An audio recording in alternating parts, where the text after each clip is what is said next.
If you enjoy the audiobook, please do like, comment, and subscribe.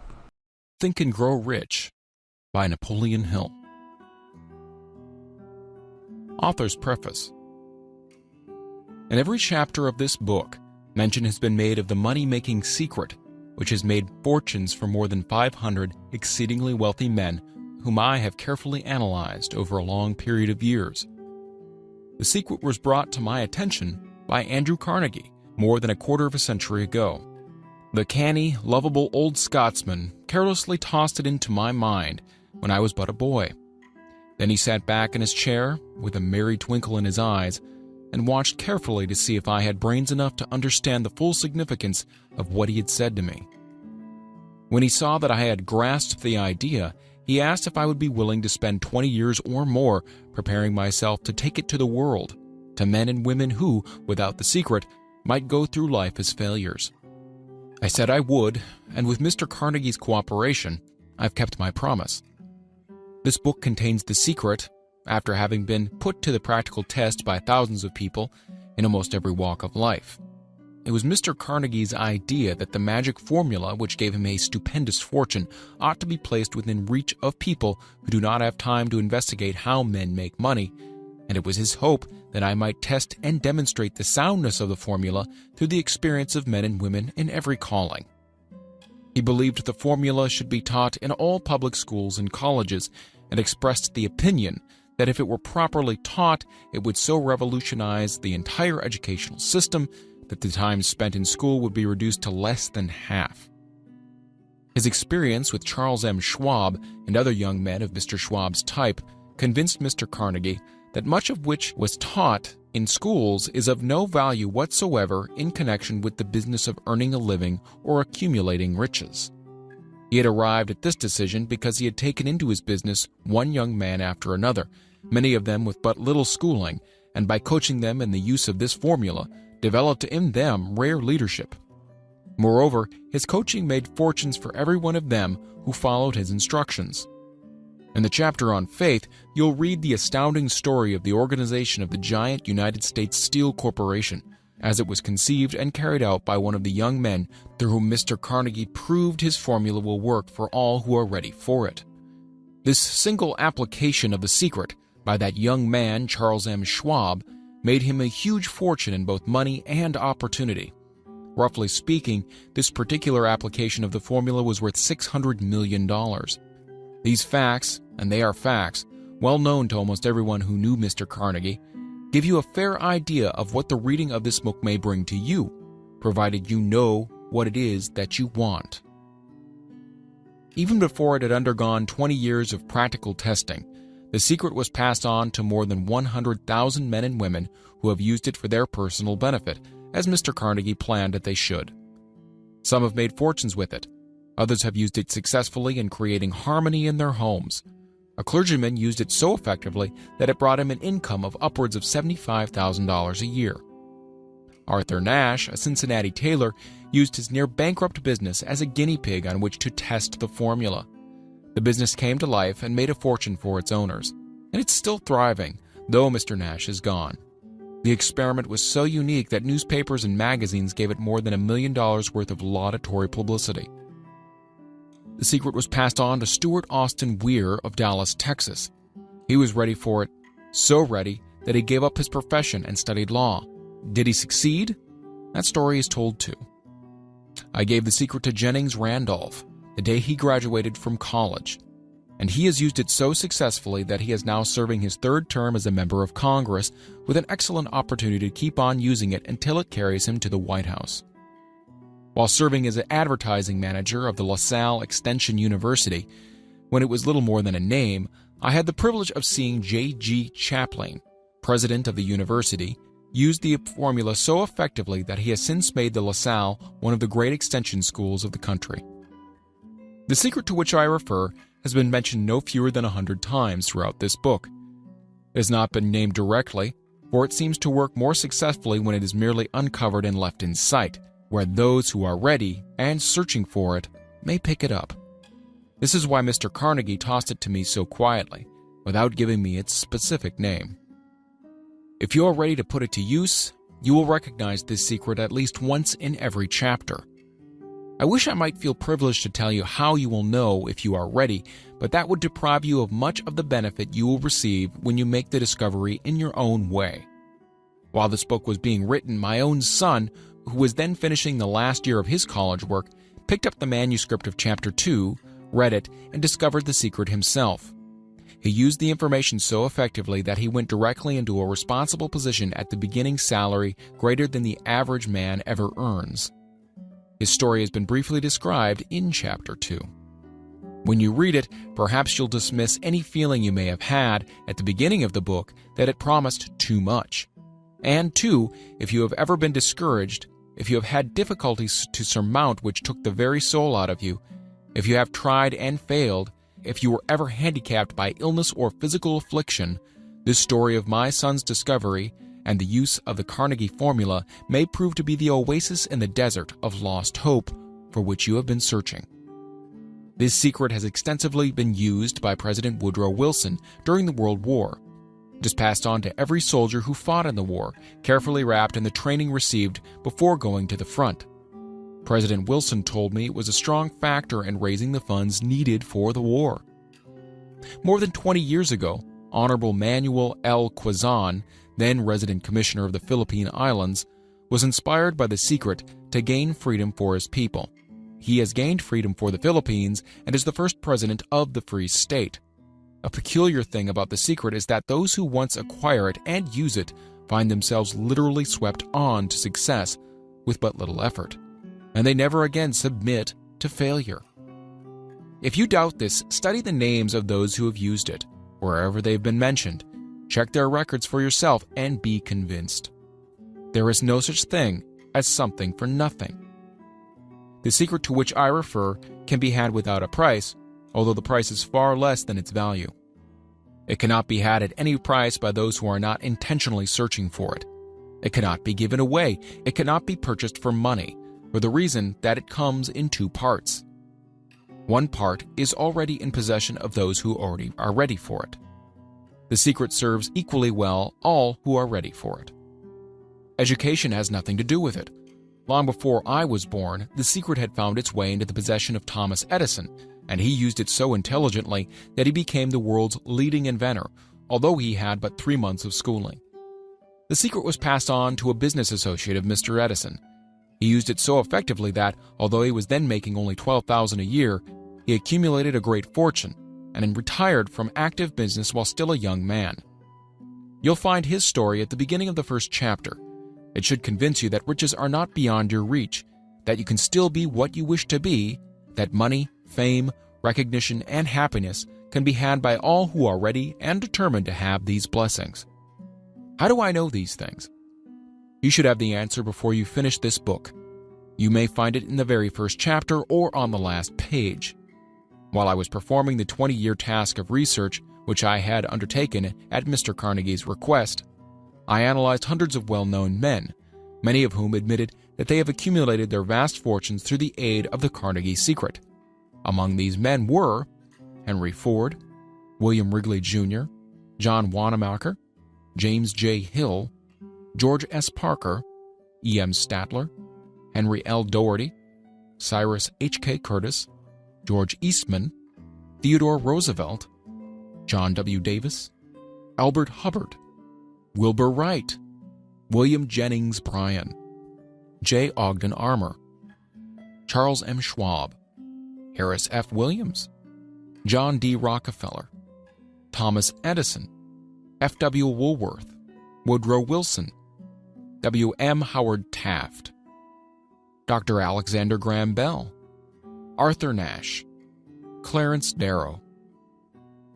These names represent but a small fraction of the hundreds of well-known Americans whose achievements, financially and otherwise, prove that those who understand and apply the Carnegie secret reach high stations in life. I have never known anyone who was inspired to use the secret who did not achieve noteworthy success in his chosen calling. I've never known any person to distinguish himself or to accumulate riches of any consequence without possession of the secret. From these two facts, I draw the conclusion that the secret is more important as a part of the knowledge essential for self-determination than any which one receives through what is popularly known as education. What is education anyway? This has been answered in full detail. As far as schooling is concerned, many of these men had very little. John Wanamaker once told me that with what little schooling he had, he acquired very much the same manner as a modern locomotive takes on water, by scooping it up as it runs. Henry Ford never reached high school, let alone college. I'm not attempting to minimize the value of schooling, but I am trying to express my earnest belief that those who master and apply the secret will reach high stations, accumulate riches, and bargain with life on their own terms, even if their schooling has been meager. Somewhere, as you read, the secret to which I refer will jump from the page and stand boldly before you, if you're ready for it. When it appears, you'll recognize it. Whether you receive the sign in the first or last chapter, stop for a moment when it presents itself and turn down a glass, for that occasion will mark the most important turning point of your life. We pass now to Chapter 1, and to the story of my dear friend who has generously acknowledged having seen the mystic sign and whose business achievements are evidence enough that he turned down a glass. As you read his story and the others, remember that they deal with the important problems of life, such as all men experience, the problems arising from one's endeavor to earn a living, to find hope, courage, contentment, and peace of mind, to accumulate riches and to enjoy freedom of body and spirit. Remember, too, as you go through the book, that it deals with facts and not with fiction, its purpose being to convey a great universal truth through which all who are ready may learn not only what to do, but also how to do it, and receive as well the needed stimulus to make a start. As a final word of preparation, before you begin the first chapter, may I offer one brief suggestion which may provide a clue by which the Carnegie secret may be recognized. It is this: all achievement, all earned riches have their beginning in an idea. If you are ready for the secret, you already possess one half of it. Therefore, will readily recognize the other half the moment it reaches your mind. The author. Chapter 1, Introduction. The man who thought his way into partnership with Thomas A. Edison. Truly, thoughts are things, and powerful things at that, when they are mixed with the definiteness of purpose, persistence, and a burning desire for their translation into riches or other material objects. A little more than 30 years ago, Edwin C. Barnes discovered how true it is that men really do think and grow rich. His discovery did not come out at one sitting, it came little by little, beginning with a burning desire to become a business associate of the great Edison. One of the great characteristics of Barnes's desire was that it was definite. He wanted to work with Edison, not for him. Observe carefully the description how he went about translating this desire into reality, and you'll have a better understanding of the 13 principles which lead to riches. When this desire, or impulse of thought, first flashed into his mind, he was in no position to act upon it. Two difficulties stood in his way. He didn't know Mr. Edison, and he did not have enough money to pay his railroad fare to Orange, New Jersey. These difficulties were sufficient to have discouraged the majority of men from making any attempt to carry out the desire. But this was no ordinary desire. He was so determined to find a way to carry out his desire that he finally decided to travel by blind baggage rather than to be defeated. To the uninitiated, this means he went to East Orange on a freight train. He presented himself at Mr. Edison's laboratory and announced he had come to go into business with the inventor. In speaking of the first meeting between Barnes and Edison years later, Mr. Edison said, "He stood there before me, looking like an ordinary tramp, but there was something in the expression of his face which conveyed the impression that he was determined to get what he had come after. I had learned from years of experience with men that when a man really desires a thing so deeply that he's willing to stake his entire future on a single turn of the wheel in order to get it, he's sure to win. I gave him the opportunity he asked for because I saw he had made up his mind to stand by until he succeeded. Subsequent events proved that no mistake was made." Just what young Barnes said to Mr. Edison on that occasion was far less important than that which he thought. Edison himself said so. It could not have been the young man's appearance which got him his start in the Edison office, for that was definitely against him. It was what he thought that counted. If the significance of this statement could be conveyed to every person who reads it, there would be no need for the remainder of this book. Barnes did not get his partnership with Edison on his first interview. He did get a chance to work in the Edison offices at a very nominal wage, doing work that was unimportant to Edison, but most important to Barnes, because it gave him an opportunity to display his merchandise, where his intended partner could see it. Months went by. Apparently nothing happened to bring the coveted goal which Barnes had set up in his mind as his definite major purpose. But something important was happening in Barnes' mind. He was constantly intensifying his desire to become the business associate of Edison. Psychologists have correctly said that when one is truly ready for a thing, it puts in its appearance. Barnes was ready for a business association with Edison. Moreover, he was determined to remain ready until he got that which he was seeking. He did not say to himself, what's the use? I guess I'll change my mind and try for a salesman's job. But he did say, I came here to go into business with Edison, and I'll accomplish this end if it takes the remainder of my life. He meant it. What a different story men would have to tell if only they would adopt a definite purpose and stand by that purpose until it had time to become an all-consuming obsession.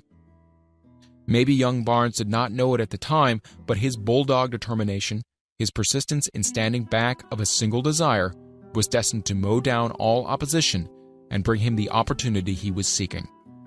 When the opportunity came, it appeared in a different form, and form a different direction than Barnes had expected. This is one of the tricks of opportunity.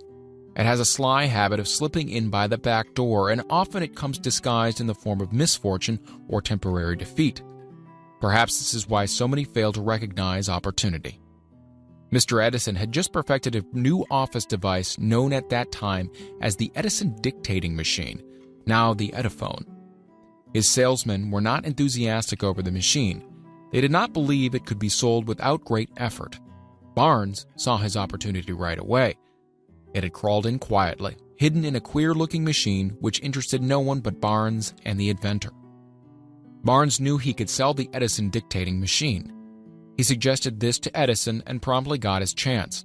He did sell the machine. In fact, he sold it so successfully that Edison gave him a contract to distribute and market it all over the nation. Out of that business association grew the slogan, "Made by Edison and installed by Barnes." The business alliance has been in operation for more than 30 years.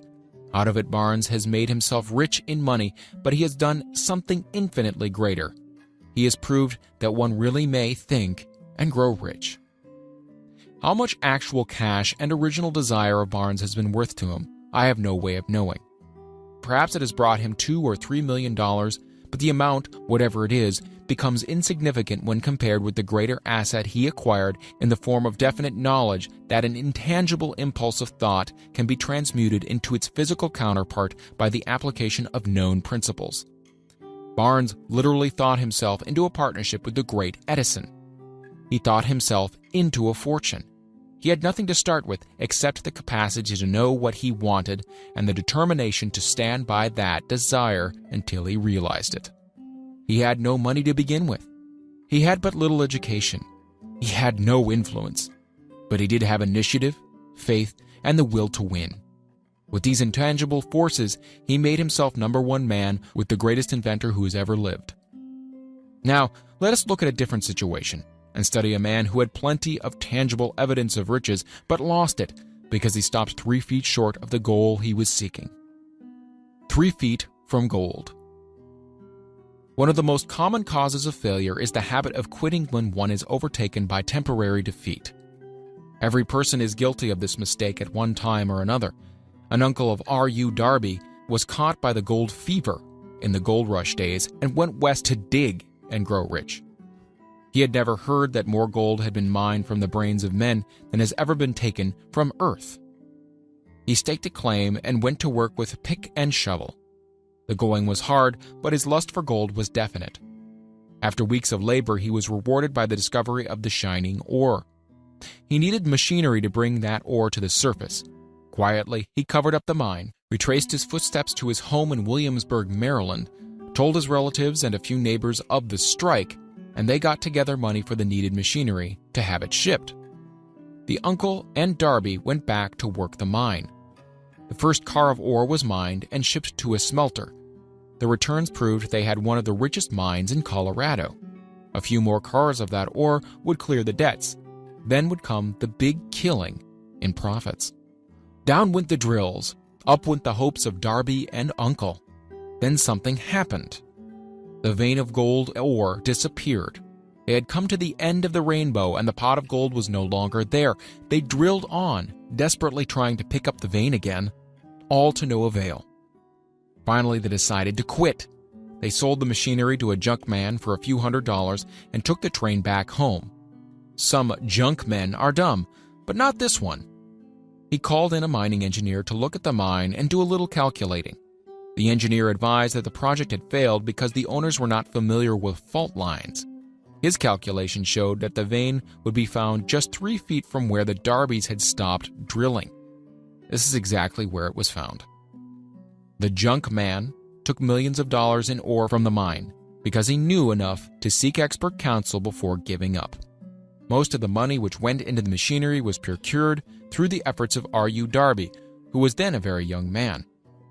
The money came from his relatives and neighbors because of their faith in him. He paid back every dollar of it, although he was years in doing so. Long afterward, Mr. Darby recouped his loss many times over when he made the discovery that desire can be transmuted into gold. The discovery came after he went into the business of selling life insurance. Remembering that he lost a huge fortune because he stopped 3 feet from gold, Darby profited by the experience in his chosen work by the simple method of saying to himself, "I stopped 3 feet from gold, but I'll never stop because men say no when I ask them to buy insurance." Darby is one of a small group of fewer than 50 men who sell more than $1 million in life insurance annually. He owes his stickability to the lesson he learned from his quitability in the gold mining business. Before success comes in any man's life, he is sure to meet with much temporary defeat and perhaps some failure. When defeat overtakes a man, the easiest and most logical thing to do is to quit. That is exactly what the majority of men do.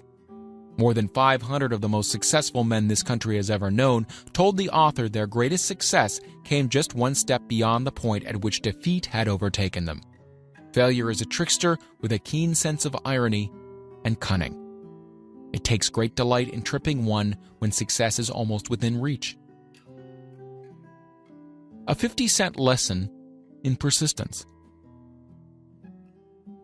Shortly after Mr. Darby received his degree from the University of Hard Knocks and had decided to profit by his experience in the gold mining business, he had the good fortune to be present on an occasion that proved to him that no does not necessarily mean no.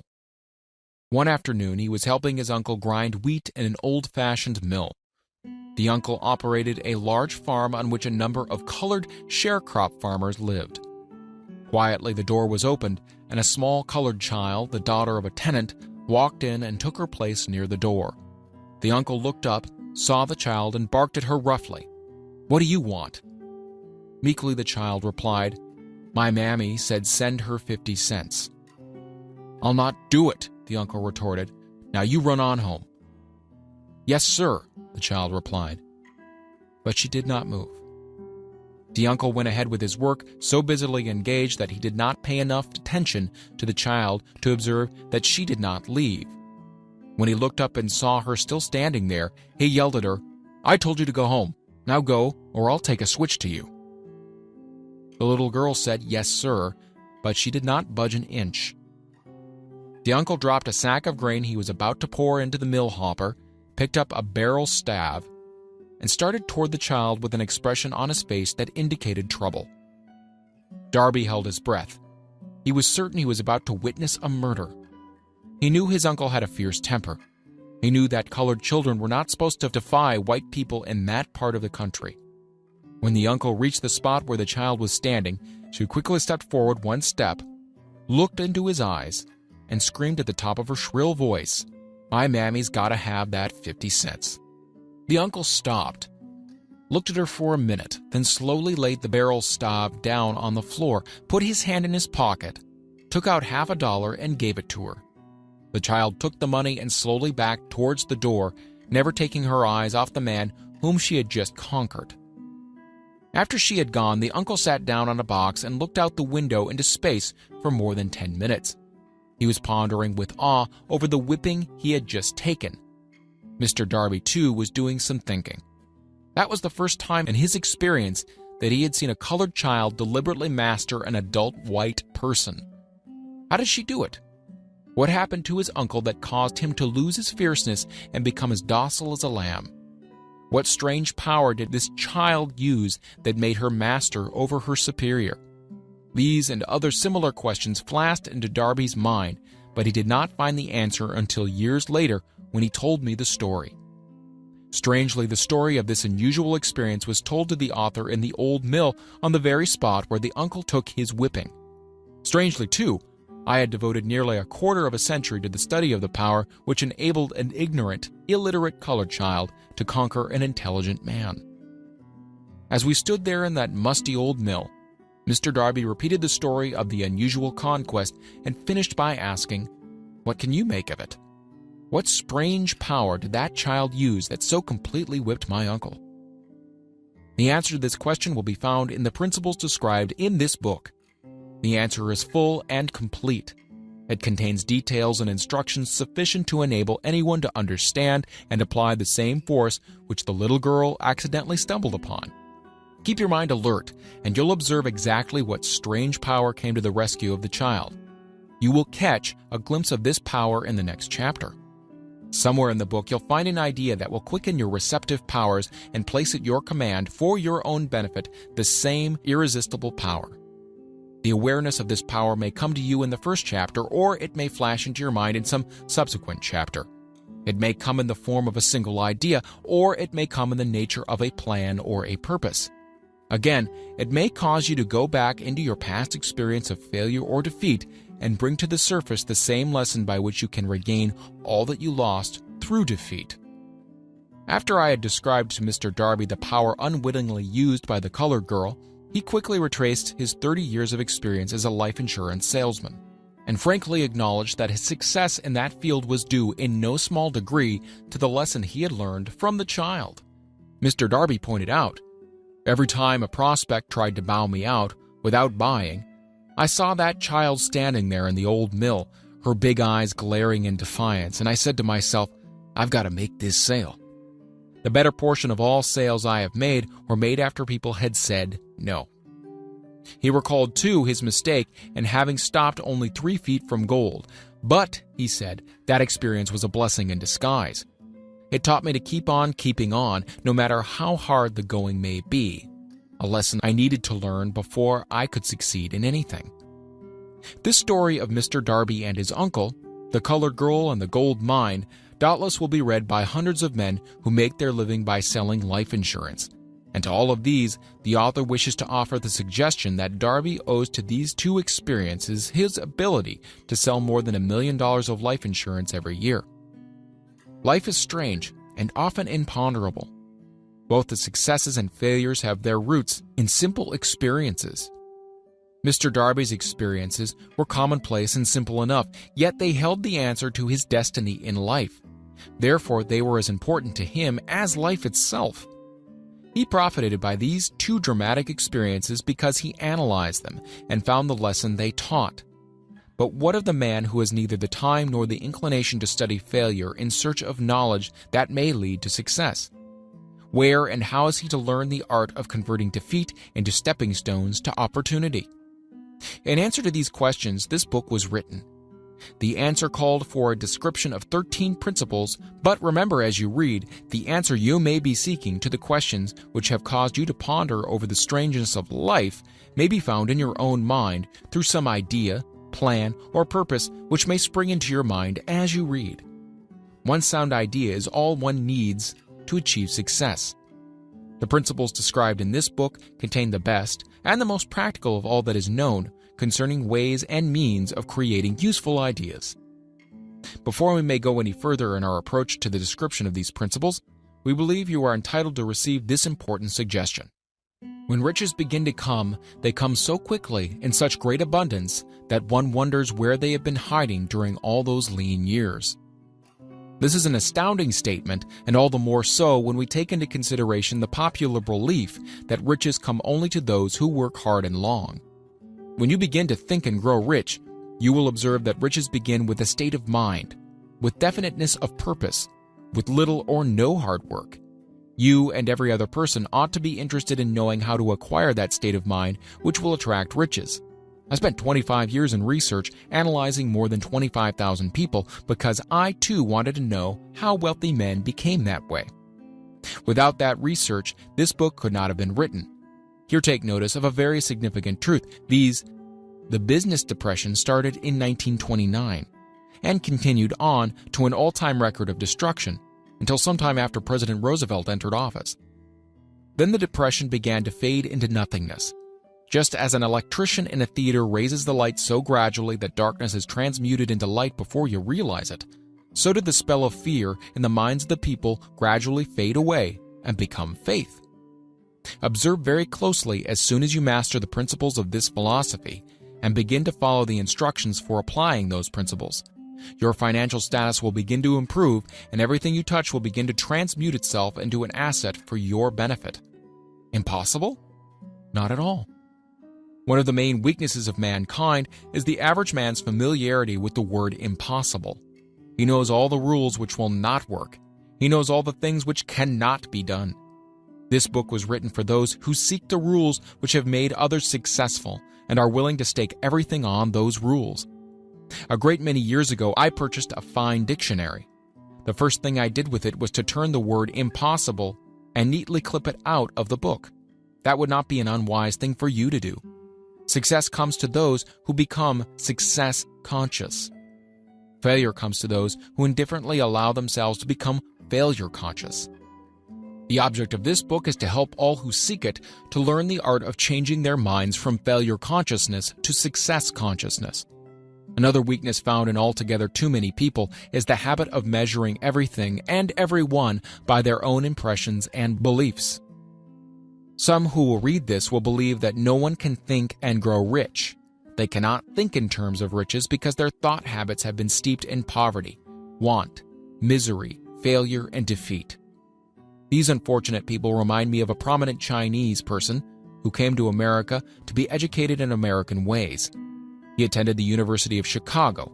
One day, President Harper met this young Oriental on the campus, stopped to chat with him for a few minutes, and asked what had impressed him as being the most noticeable characteristic of the American people. "Why," this Chinese man exclaimed, "the queer slant of your eyes. Your eyes are off slant." What do we say about the Chinese? We refuse to believe that which we do not understand. We foolishly believe that our own limitations are the proper measure of all limitations. Sure, the other fellow's mans are off slant because they are not the same as our own. Millions of people look at the achievements of Henry Ford after he had arrived and envy him because of his good fortune, or luck, or genius, or whatever it is they credit for Ford's fortune. Perhaps one person in every 100,000 knows the secret of Ford's success, and those who do know are too modest or too reluctant to speak of it because of its simplicity. A single transaction will illustrate the secret perfectly. A few years back, Ford decided to produce his now famous V8 motor.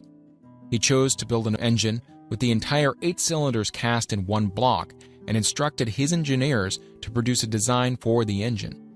The design was placed on paper, but the engineers agreed to a man that it was simply impossible to cast an 8-cylinder gas engine block in one piece. Ford said, "Produce it anyway." "But," they replied, "it's impossible." "Go ahead," Ford commanded, "and stay on the job until you succeed, no matter how much time is required." The engineers went ahead. There was nothing else for them to do, if they were to remain on Ford's staff, that is. 6 months went by, nothing happened. Another 6 months passed, and still nothing happened. The engineers tried every conceivable plan to carry out the orders, but the thing seemed out of the question. Impossible. At the end of the year, Ford checked with his engineers, and again they informed him that they had found no way to carry out his orders. "Go right ahead," said Ford. "I want it and I'll have it." They went ahead, and then, as if by a stroke of magic, the secret was discovered. The Ford determination had won once more. This story may not be described with minute accuracy, but the sum and substance of it is correct. You who wish to think and grow rich, the secret of the Ford millions, if you can. You will not have to look very far. Henry Ford is a success because he understands and applies the principles of success. One of these is desire, knowing what one wants. Remember this Ford story as you read and pick out the lines in which the secret of this stupendous achievement have been described. If you can do this, if you can lay your finger on the particular group of principles which made Ford rich, you can equal his achievements in almost any calling for which you're suited. You are the master of your fate, the captain of your soul, because when Henry wrote the prophetic lines, "I am the master of my fate, I am the captain of my soul," he should have informed us that we are the masters of our fate, the captains of our souls, because we have the power to control our thoughts. He should have told us that the ether in which these little earths float, in which we move and have our being, is a form of energy moving at an inconceivably high rate of vibration, and that the ether is filled with a form of universal power which adapts itself to the nature of the thoughts we hold in our minds, and influences us in natural ways to transmute our thoughts into their physical equivalent. If the poet had told us of this great truth, we would know why it is that we are the masters of our fate, the captains of our souls. He should have told us, with great emphasis, that this power makes no attempt to discriminate between destructive thoughts and constructive thoughts, that it will urge us to translate into physical reality thoughts of poverty just as quickly as it will influence us to act upon thoughts of riches. He should have told us, too, that our brains become magnetized with the dominating thoughts which we hold in our minds, and by means with which no man is familiar, these magnets attract to us the forces, the people, the circumstances of life which harmonize with the nature of our dominating thoughts. He should have told us that before we can accumulate riches in great abundance, we must magnetize our minds with intense desire for riches, that we must become money-conscious until the desire for money drives us to create definite plans for acquiring it. But, being a poet and not a philosopher, Henley contented himself by stating a great truth in poetic form, leaving those who followed him to interpret the philosophical meaning of his lines. Little by little, the truth has unfolded itself until it now appears certain that the principles described in this book hold the secret of mastery over our economic fate. We are now ready to examine the first of these principles. Maintain a spirit of open-mindedness, and remember as you read, they are the invention of no one man. The principles were gathered from the life experiences of more than 500 men who were actually accumulating riches in huge amounts. Men who began in poverty and with but little education or influence. The principles worked for these men. You can put them to work for your own enduring benefit. You'll find it easy, not hard to do. Before you read the next chapter, I want you to know that it conveys factual information which might easily change your entire financial destiny, as it has so definitely brought changes of stupendous proportions to two people described. I want you to know also that the relationship between these men and myself is such that I could have taken no liberties with the facts, even if I had wished to do so. One of them has been my closest personal friend for almost 25 years, and the other is my own son. The unusual success of these two men, success which they generously accredit to the principle described in the next chapter, more than justifies this personal reference as a mean of emphasizing the far-flung power of this principle. Almost 15 years ago, I delivered the commencement address at Salem College in Salem, West Virginia. I emphasized the principle described in the next chapter with so much intensity that one of the members of the graduating class definitely appropriated it and made it a part of his own philosophy. The young man is now a member of Congress and an important factor in the present administration. Just before this book went to the publisher, he wrote me a letter in which he so clearly stated his opinion of the principle outlined in the next chapter that I have chosen to publish this letter as an introduction to that chapter. It gives you an idea of the rewards to come. My dear Napoleon, my service as a member of Congress having given me an insight into the problems of men and women, I am writing to offer a suggestion which may become helpful to thousands of worthy people. With apologies, I must state that the suggestion, if acted upon, will mean several years of labor and responsibility for you, but I am enheartened to make this suggestion because I know your great love for rendering useful service. In 1922, you delivered the commencement address at Salem College when I was a member of the graduating class. In that address, you planted in my mind an idea which has become responsible for the opportunity I now have to serve the people of my state, and will be responsible in a very large measure for whatever success I may have in the future. The suggestion I have in mind is that you put into a book the sum and substance of the address you delivered at Salem College, and in that way give the people of America an opportunity to profit by your many years of experience and association with the men who, by their greatness, have made America the richest nation on earth. I recall, as though it were yesterday, the marvelous description you gave of the method by which Henry Ford, with but little schooling, without a dollar, with no influential friends, rose to great heights. I made up my mind then, even before you had finished your speech, that I would make a place for myself no matter how many difficulties I had to surmount. Thousands of young people will finish their schooling this year, and within the next few years, every one of them will be seeking just such a message of practical encouragement as the one I received from you. They will want to know where to turn, what to do to get started in life. You can tell them because you have helped to solve the problems of so many, many people. If there is any possible way that you can afford to render so great a service, may I offer the suggestion that you include with every book one of your personal analysis charts, in order that the purchaser of the book may have the benefit of a complete self-inventory, indicating, as you indicated to me years ago, exactly what is standing in the way of success. Such a service as this, providing the reader of your book with a complete, unbiased picture of their faults and their virtues, would mean to them the difference between success and failure. The service would be priceless. Millions of people are now facing the problems of staging a comeback because of the Depression. And I speak from personal experience when I say I know these earnest people would welcome the opportunity to tell you their problems and to receive your suggestions for the solution. You know the problems of those who face the necessity of beginning all over again. There are thousands of people in America today who would like to know how they can convert ideas into money.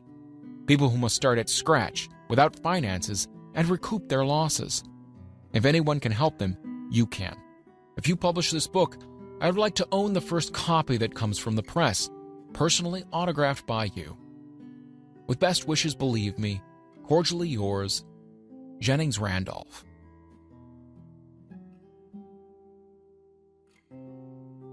Chapter 2. Desire, the starting point of all achievement. The first step toward riches. When Edwin C. Barnes climbed down in Orange, New Jersey, more than 30 years ago, he may have resembled a tramp, but his thoughts were those of a king. As he made his way from the railroad tracks to Thomas A. Edison's office, his mind was at work. He saw himself standing in Edison's presence. He heard himself asking Mr. Edison for an opportunity to carry out that one consuming obsession of his life, a burning desire to become the business associate of the great inventor. Barnes' desire was not a hope. It was not a wish. It was a keen, pulsating desire which transcended everything else. It was definite. The desire was not new when he approached Edison. It had been Barnes' dominating desire for a long time.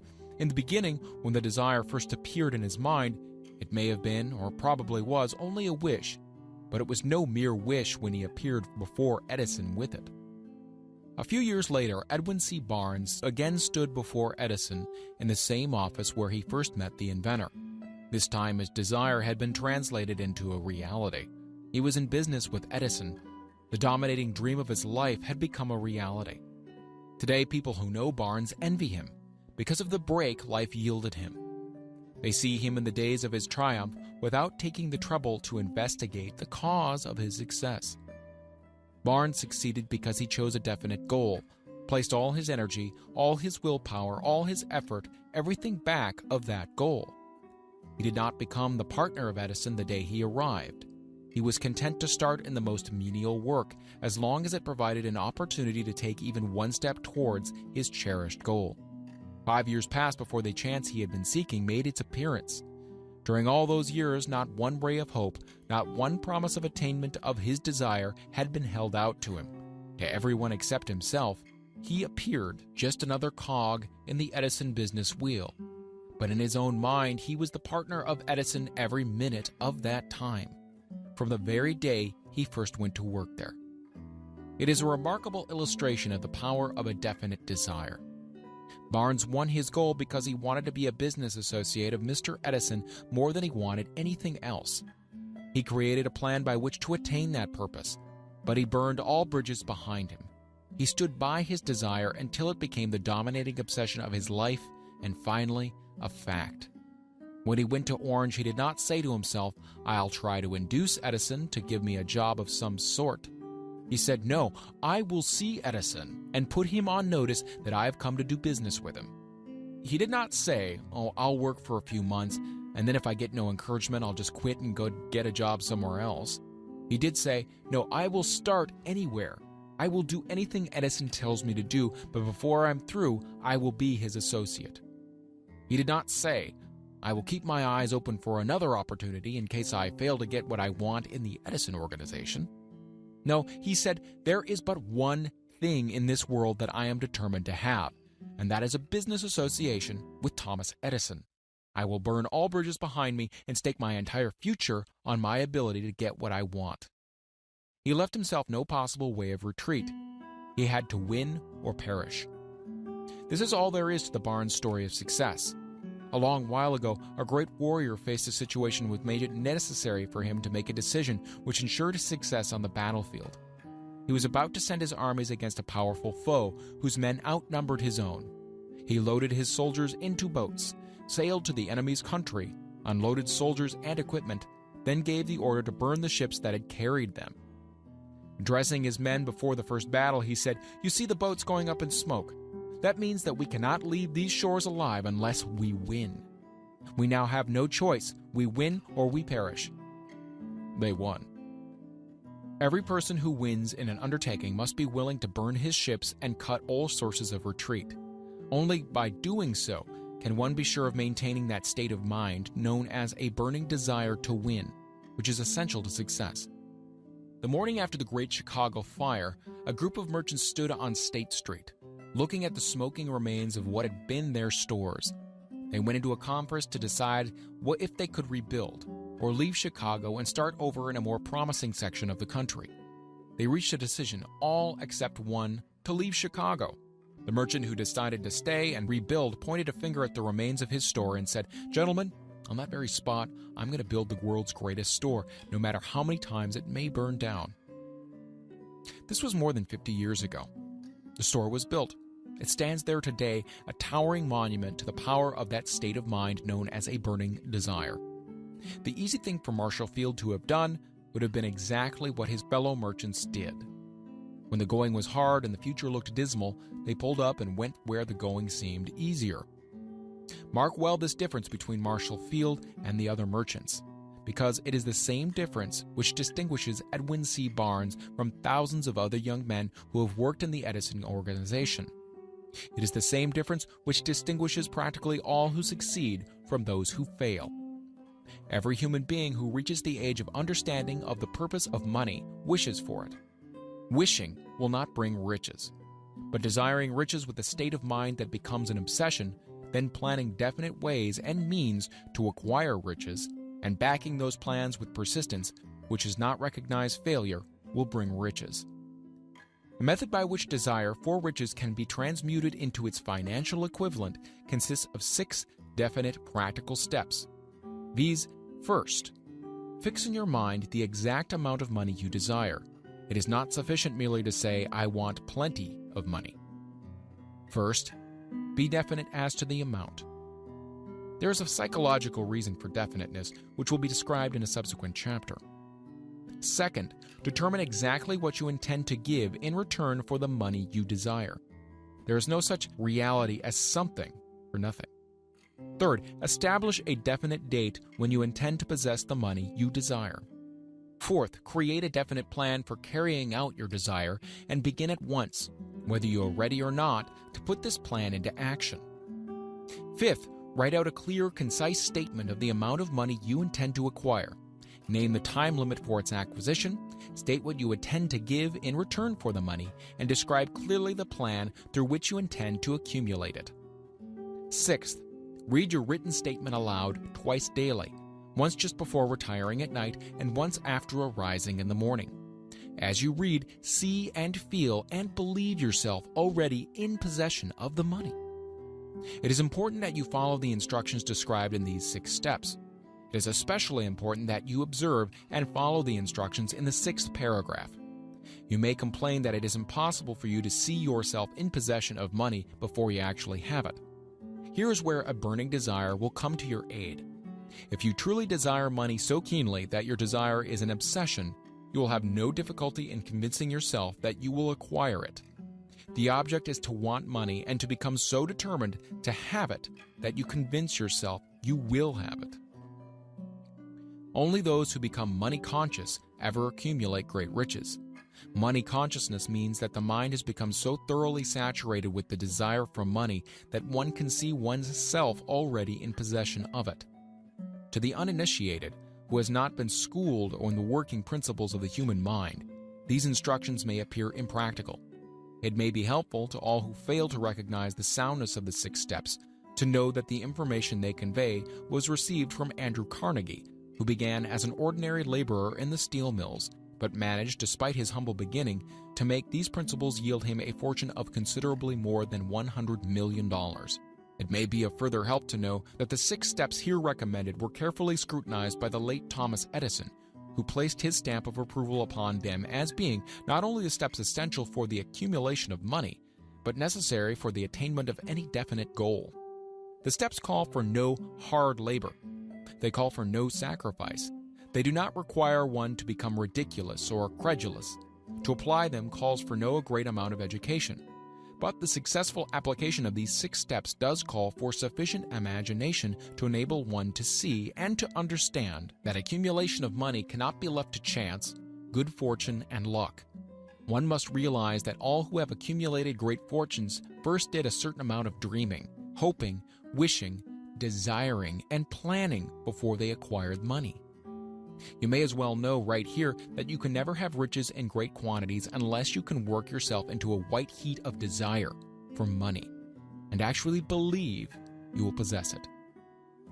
You may as well know also that every great leader, from the dawn of civilization down to the present, was a dreamer.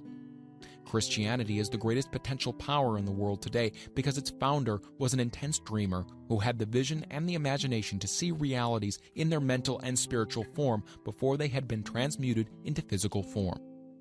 If you do not see great riches in your imagination, you will never see them in your bank balance. Never in the history of America has there been so great an opportunity for practical dreamers as now exists. The 6-year economic collapse has reduced all men, substantially, to the same level. A new race is about to be run. The stakes represent huge fortunes which will be accumulated within the next 10 years. The rules of the race have changed because we now live in a changed world, and that definitely favors the masses. Those who had but little or no opportunity to win under the conditions existing during the Depression, when fear paralyzed growth and development. We who are in this race for riches should be encouraged to know that this changed world in which we live is demanding new ideas, new ways of doing things, new leaders, new inventions, new methods of teaching, new methods of marketing, new books, new literature, new features for the radio, new ideas for moving pictures. Back of all this demand for new and better things, there is one quality which one must possess to win, and that is definiteness of purpose, the knowledge of what one wants and a burning desire to possess it. The business depression marked the death of one age and the birth of another. This changed world requires practical dreamers who can and will put their dreams into action. The practical dreamers have always been and always will be the pattern makers of civilization.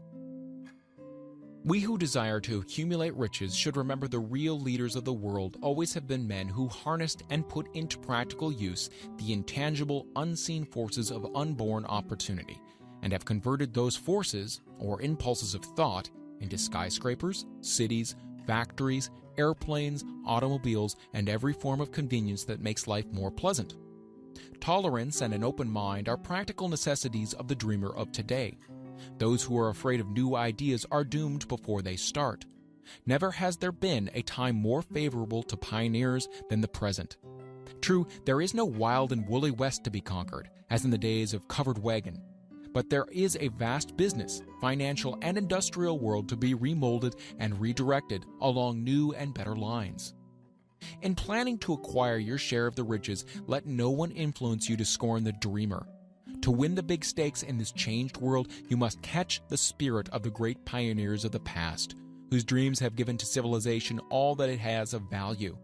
The spirit which serves as the lifeblood of your own country, your opportunities, and mine, to develop and market our talents. Let us not forget, Columbus dreamed of an unknown world, staked his life on the existence of such a world, and discovered it. Copernicus, the great astronomer, dreamed of a multiplicity of worlds and revealed them. No one denounced him as impractical after he had triumphed.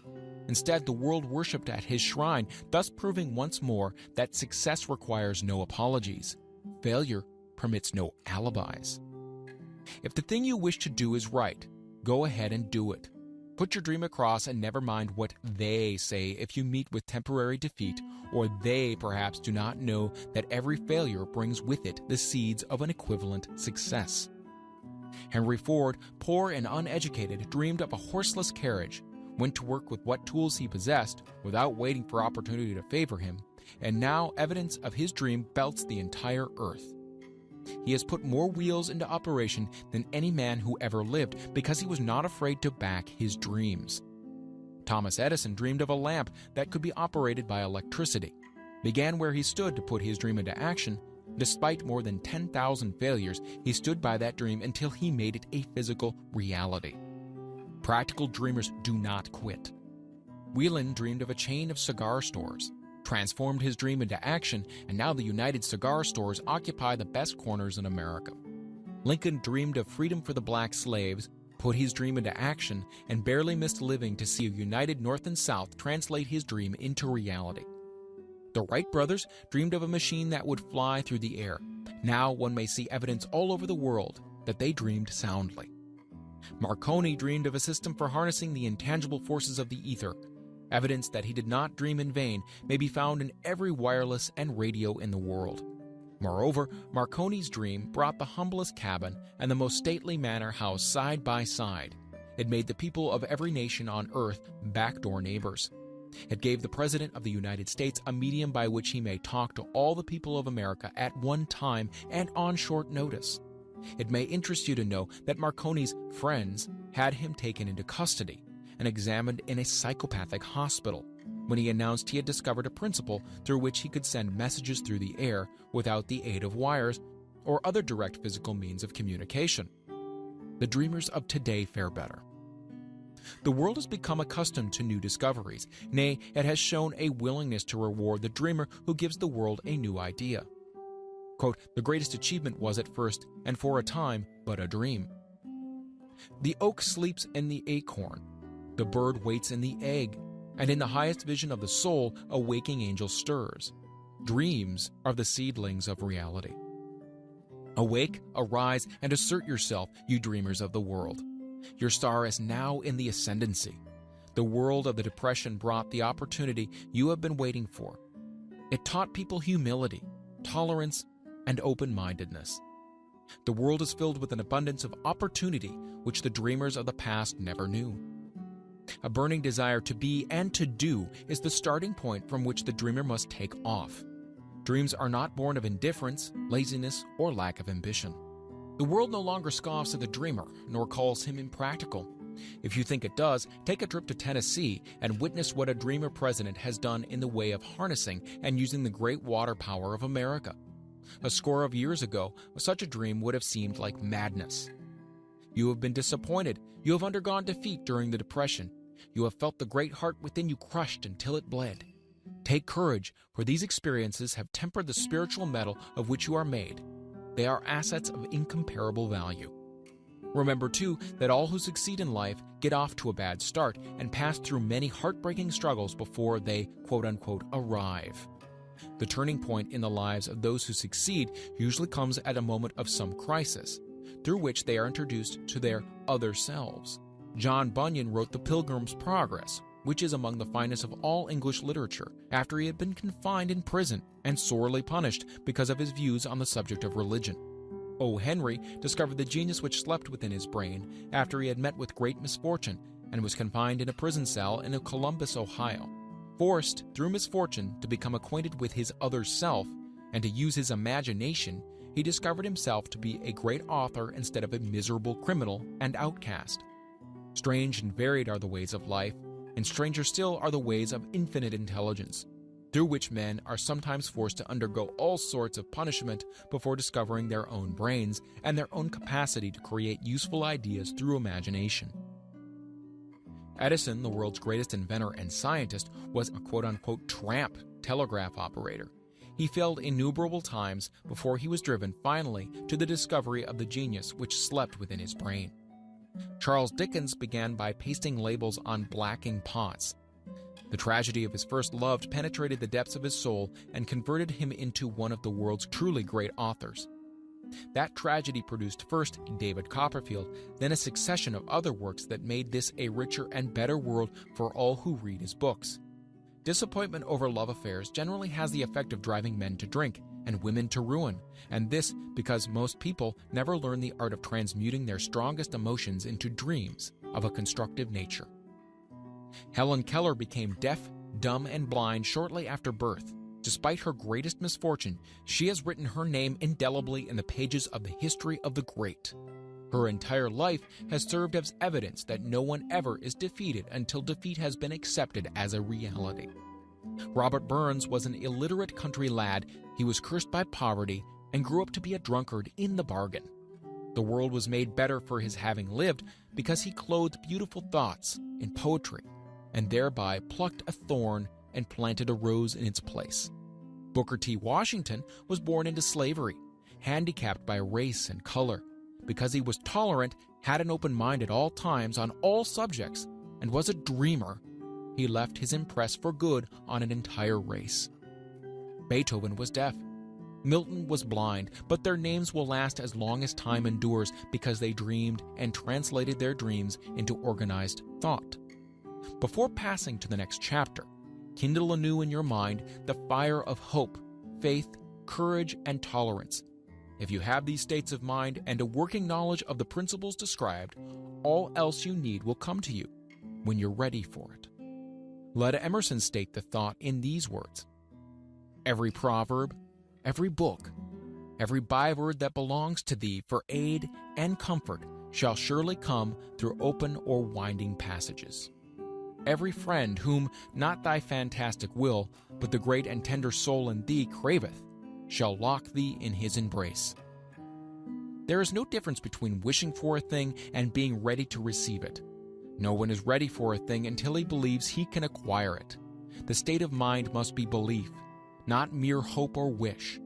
Open-mindedness is essential for belief. Closed minds do not inspire faith, courage, and belief. Remember, no more effort is required to aim high in life, to demand abundance and prosperity, than is required to accept misery and poverty. A great poet has correctly stated this universal truth through these lines. I bargained with life for a penny, and life would pay no more. However, I begged at evening, when I counted my scanty store. For life is a just employer, he gives you what you ask, but once you have set the wages, why you must bear the task. I worked for a menial's hire, only to learn dismayed that any wage I had hoped of life would have willingly paid. Desire outwits Mother Nature. As a fitting climax to this chapter, I wish to introduce one of the most unusual persons I have ever known. I first saw him 24 years ago, a few minutes after he was born. He came into the world without any physical sign of ears. and the doctor admitted, when pressed for an opinion, that the child might be deaf and mute for life. I challenged the doctor's opinion. I had the right to do so. I was the child's father. I, too, reached a decision and rendered an opinion, but I expressed the opinion silently in the secrecy of my own heart. I decided that my son would hear and speak. Nature could send me a child without ears, but nature could not induce me to accept the reality of the affliction.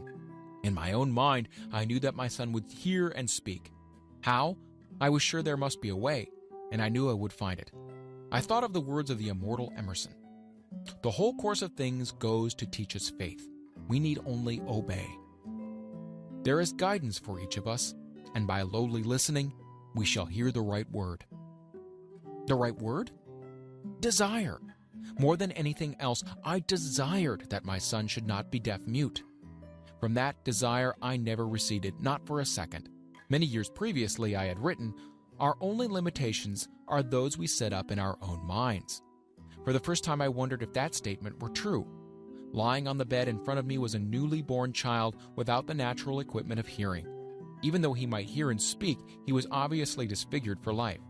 Surely, this was a limitation which that child had not set up in his own mind. What could I do about it? Somehow I would find a way to transplant into that child's mind my own burning desire for ways and means of conveying sound to his brain without the aid of ears. As soon as the child was old enough to cooperate, I would fill his mind so completely with the burning desire to hear that nature would, by methods of her own, translate it into physical reality. All this thinking took place in my own mind, but I spoke of it to no one. Every day I renewed the pledge I had made to myself not to accept a deaf-mute for a son. As he grew older, he began to take notice of things around him. We observed that he had a slight degree of hearing. When he reached the age when children usually begin talking, he made no attempt to speak, but we could tell by his actions that he could hear certain sounds slightly. That was all I wanted to know. I was convinced that if he could hear, even slightly, he might develop still greater hearing capacity. Then something happened that gave me hope, and it came from an entirely unexpected source. We bought a Victrola. When the child heard the music for the first time, he went into ecstasies and promptly appropriated the machine. He soon showed a preference for certain records, among them It's a Long Way to Tipperary. On one occasion, he played that piece over and over for almost 2 hours, standing in front of the Victrola with his teeth clamped on the edge of the case. The significance of the self-formed habit of his did not become clear to us until years afterward, for we had never heard of the principle of bone conduction of sound at the time. Shortly after he appropriated the Victrola, I discovered that he could hear me quite clearly when I spoke with my lips touching his mastoid bone, or at the base of the brain. These discoveries placed in my possession the necessary media by which I began to translate into reality my burning desire to help my son develop hearing and speech. By that time, he was making stabs at speaking certain words. The outlook was far from encouraging, but desire, backed by faith, knows no such word as impossible. Having determined that he could hear the sound of my voice plainly, I began immediately to transfer to his mind the desire to speak and hear. I soon discovered that the child enjoyed bedtime stories, so I went to work creating stories designed to develop in him self-reliance, imagination, and a keen desire to hear and to be normal. There was one story in particular which I emphasized by giving it some new and dramatic coloring each time it was told. It was designed to plant in his mind the thought that his affliction was not a liability, but an asset of great value.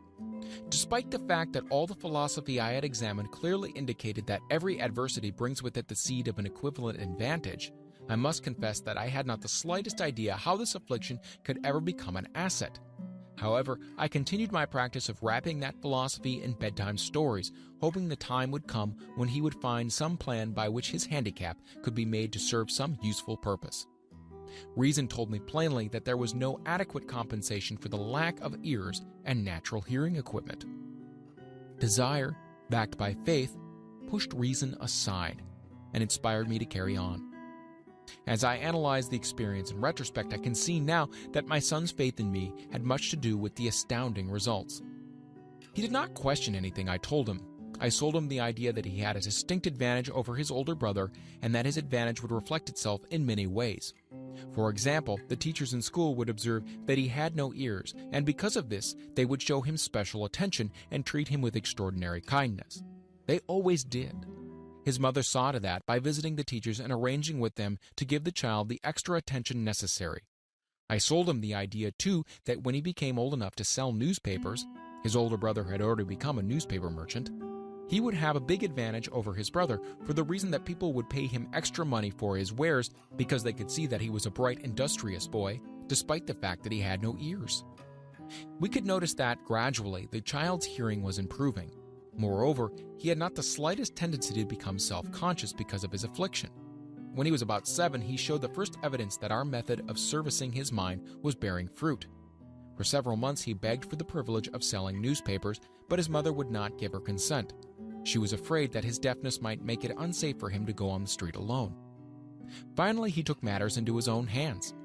One afternoon, when he was left at home with the servants, he climbed through the kitchen window, shinnied down to the ground, and set out on his own. He borrowed 6 cents in capital from the neighborhood shoemaker, invested it in papers, sold out, reinvested, and kept repeating until late in the evening. After balancing his accounts and paying back the 6 cents he was borrowed from his banker, he had a net profit of 42 cents. When he got home that night, we found him in bed asleep with the money tightly clenched in his hand. His mother opened his hand, removed the coins, and cried. Of all things, crying over her son's first victory seemed so inappropriate. My reaction was the reverse. I laughed heartily, for I knew that my endeavor to plant in the child's mind an attitude of faith in himself had been successful. His mother saw in his first business venture a little deaf boy who had gone out in the streets and risked his life to earn money. I saw a brave, ambitious, self-reliant little businessman whose stock in himself had been increased 100% because he had gone into business on his own initiative and had won. The transaction pleased me because I knew he had given evidence of a trait of resourcefulness that would go with him through life. Later events proved this to be a virtue. When his older brother wanted something, he would lie down on the floor, kick his feet in the air, cry for it, and get it. When the little deaf boy wanted something, he would plan a way to earn the money, then buy it for himself. He still follows that plan. Truly, my son has taught me that handicaps can be converted into stepping stones on which one may climb towards some worthy goal, unless they are accepted as obstacles and used as alibis. The little deaf boy went through the grades, high school, and college without being able to hear his teachers, excepting when they shouted loudly at close range. He did not go to a school for the deaf. We would not permit him to learn the sign language. We were determined that he would live a normal life and associate with normal children, and we stood by that decision, although it cost us many heated debates with school officials. While he was in high school, he tried an electric hearing aid, but it was of no value to him, due, we believed, to a condition that was disclosed when the child was 6 by Dr. J. Gordon Wilson of Chicago, when he operated on one side of the boy's head and discovered that there was no sign of natural hearing equipment. During his last week in college, 18 years after the operation, something happened which marked the most important turning point in his life. Through what seemed to be mere chance, he came into possession of another electrical hearing device, which was sent to him on a trial. He was slow about testing it, due to his disappointment with a similar device. Finally, he picked the instrument up and, more or less carelessly, placed it on his head, hooked up the small battery, and lo, as if by a stroke of magic, his lifelong desire for normal hearing became a reality. For the first time in his life, he heard practically as well as any person with normal hearing. God moves in mysterious ways, his wonders to perform. Overjoyed because of the changed world which had been brought to him through this hearing device, he rushed to the telephone, called his mother, and heard her voice perfectly. The next day, he plainly heard the voices of his professors in class for the first time in his life. Previously, he could hear them only when they shouted at short range. He heard the radio, he heard the talking pictures. For the first time in his life, he could converse freely with other people without the necessity of their having to speak loudly. Truly, he had come into possession of a changed world. We had refused to accept nature's error, and by persistent desire, we had induced nature to correct that error through the only practical means available. Desire had commenced to pay dividends, but the victory was not yet complete. The boy still had to find a definite and practical way to convert his handicap into an equivalent asset. hardly realizing the significance of what had already been accomplished, but intoxicated with the joy of his newly discovered world of sound. He wrote a letter to the manufacturer of the hearing aid, enthusiastically describing his experience. Something in his letter, something perhaps which was not written on the lines, but back of them, caused the company to invite him to New York. When he arrived, he was escorted through the factory, and while talking with the chief engineer, telling him about his changed world, a hunch, an idea, or an inspiration, call it what you wish, flashed into his mind. It was this impulsive thought which converted his affliction into an asset, destined to pay dividends in both money and happiness to thousands for all time to come. The sum and substance of that impulse of thought was this. It occurred to him that he might be able to help the millions of deafened people who go through life without the benefit of hearing devices if he could find a way to tell them the story of this changed world. Then and there, he reached a decision to devote the remainder of his life to rendering useful service to the hard of hearing. For an entire month, he carried on an intensive research, during which he analyzed the entire marketing systems of the manufacturer of the hearing device and created ways and means of communicating with the hard of hearing all over the world for the purpose of sharing with them his newly discovered, changed world. When this was done, he put in writing a 2-year plan, based upon his findings. When he presented the plan to the company, he was instantly given a position for the purpose of carrying out his ambition. Little did he dream, when he went to work, that he was destined to bring hope and practical relief to thousands of deafened people who, without his help, would have been doomed forever to deaf-mutism. Shortly after he became associated with the manufacturer of his hearing aid, he invited me to attend a class conducted by his company for the purpose of teaching deaf-mutes to hear and to speak. I had never heard of such a form of education before I visited the class, skeptical but hopeful that my time would not be entirely wasted. Here I saw a demonstration which gave me greatly enlarged vision of what I had done to arouse and keep alive in my son's mind the desire for normal hearing.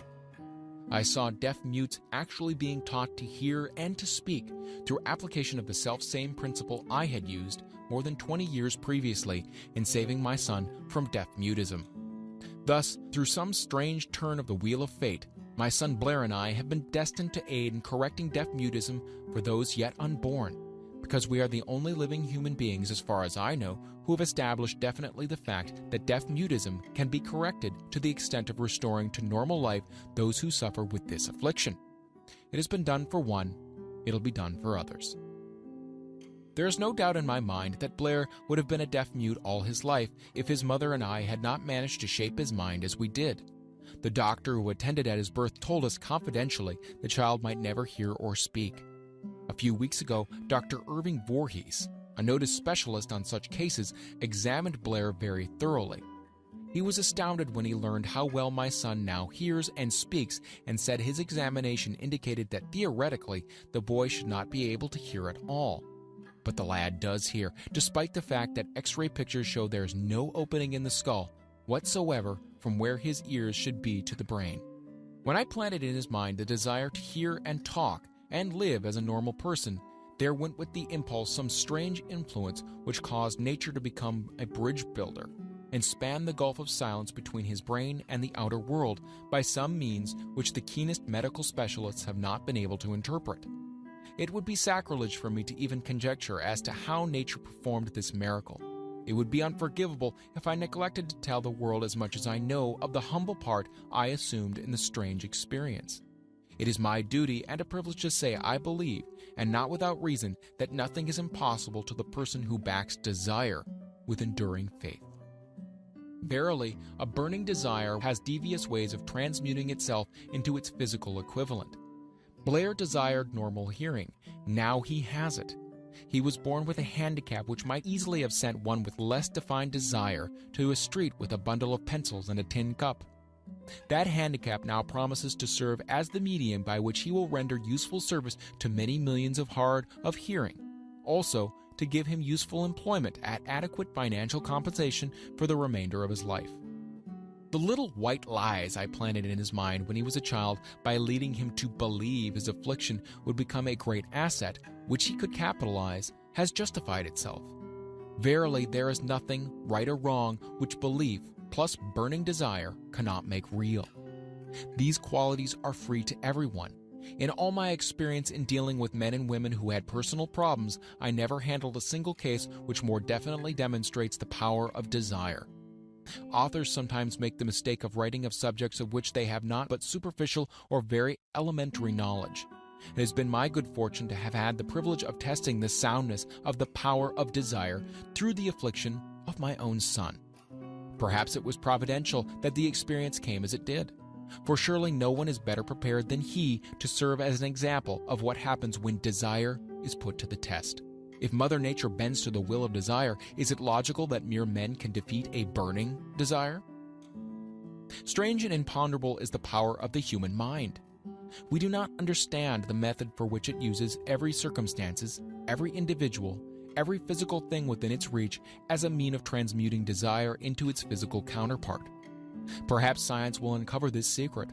I planted in my son's mind the desire to hear and to speak as any normal person hears and speaks. That desire has now become a reality. I planted in his mind the desire to convert his greatest handicap into his greatest asset. That desire has been realized. The modus operandi by which the astounding result was achieved is not hard to describe. It consisted of 3 very definite facts. First, I mixed faith with the desire for normal hearing, which I passed on to my son. Second, I communicated my desire to him in every conceivable way available, through persistent, continuous effort over a period of years. Third, he believed me. As this chapter was being completed, news came of the death of Madame Schumann-Heink. One short paragraph of the news dispatch gives the clue to this unusual woman's stupendous success as a singer. I quote the paragraph because the clue it contains is none other than desire. Early in her career, Madame Schumann-Heink visited the director of the Vienna Court Opera to have him test her voice. But he did not test it. After taking one look at the awkward and poorly dressed girl, he exclaimed none too gently, "With such a face, and with no personality at all, how can you ever expect to succeed in opera? My good child, give up the idea. Buy a sewing machine and go to work. You can never be a singer." Never is a long time. The director of the Vienna Court Opera knew much about the technique of singing. He knew little about the power of desire when it assumes the proportion of an obsession. If he had known more of that power, he would have not made the mistake of condemning genius without giving it an opportunity. Several years ago, one of my business associates became ill. He became worse as time went on, and finally was taken to the hospital for an operation. Just before he was wheeled into the operating room, I took a look at him and wondered how anyone as thin and emaciated as he could possibly go through a major operation successfully. The doctor warned me that there was little of any chance of me ever seeing him alive again. But that was the doctor's opinion. It was not the opinion of the patient. Just before he was wheeled away, he whispered feebly, "Don't be disturbed, Chief. I'll be out of here in a few days." The attending nurse looked at me with pity, but the patient did come through safely. After it was all over, his physician said, "Nothing but his own desire to live saved him. He would never have pulled through if he had not refused to accept the possibility of death." I believe in the power of desire, backed by faith, because I have seen this power lift men from lowly beginnings to places of power and wealth. I have seen it rob the grave of its victims. I have seen it serve as the medium by which men stage a comeback after having been defeated in 100 different ways.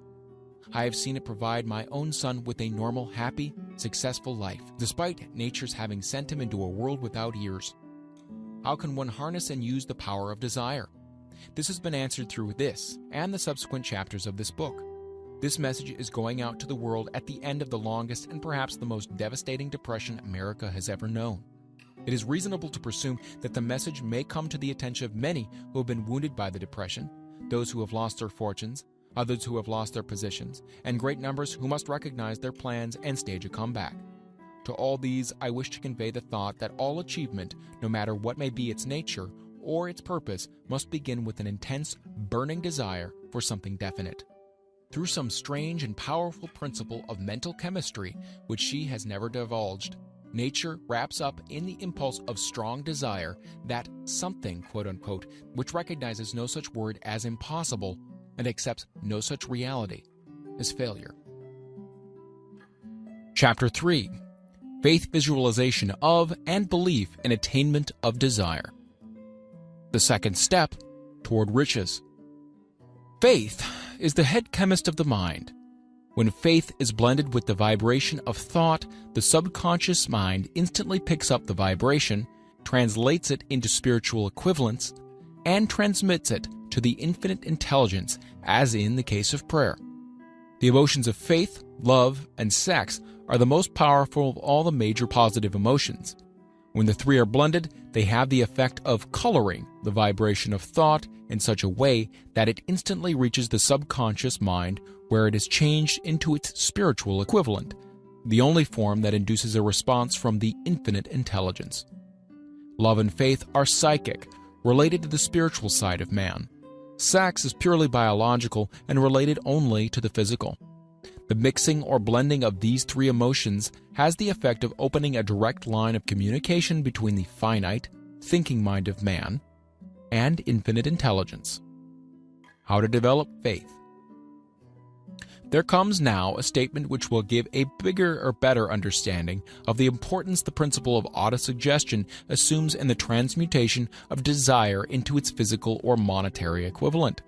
Namely, faith is a state of mind which may be induced or created by affirmation or repeated instructions to the subconscious mind through the principle of autosuggestion. As an illustration, consider the purpose for which you are presumably reading this book. The object is naturally to acquire the ability to transmute the intangible thought impulse of desire into its physical counterpart, money.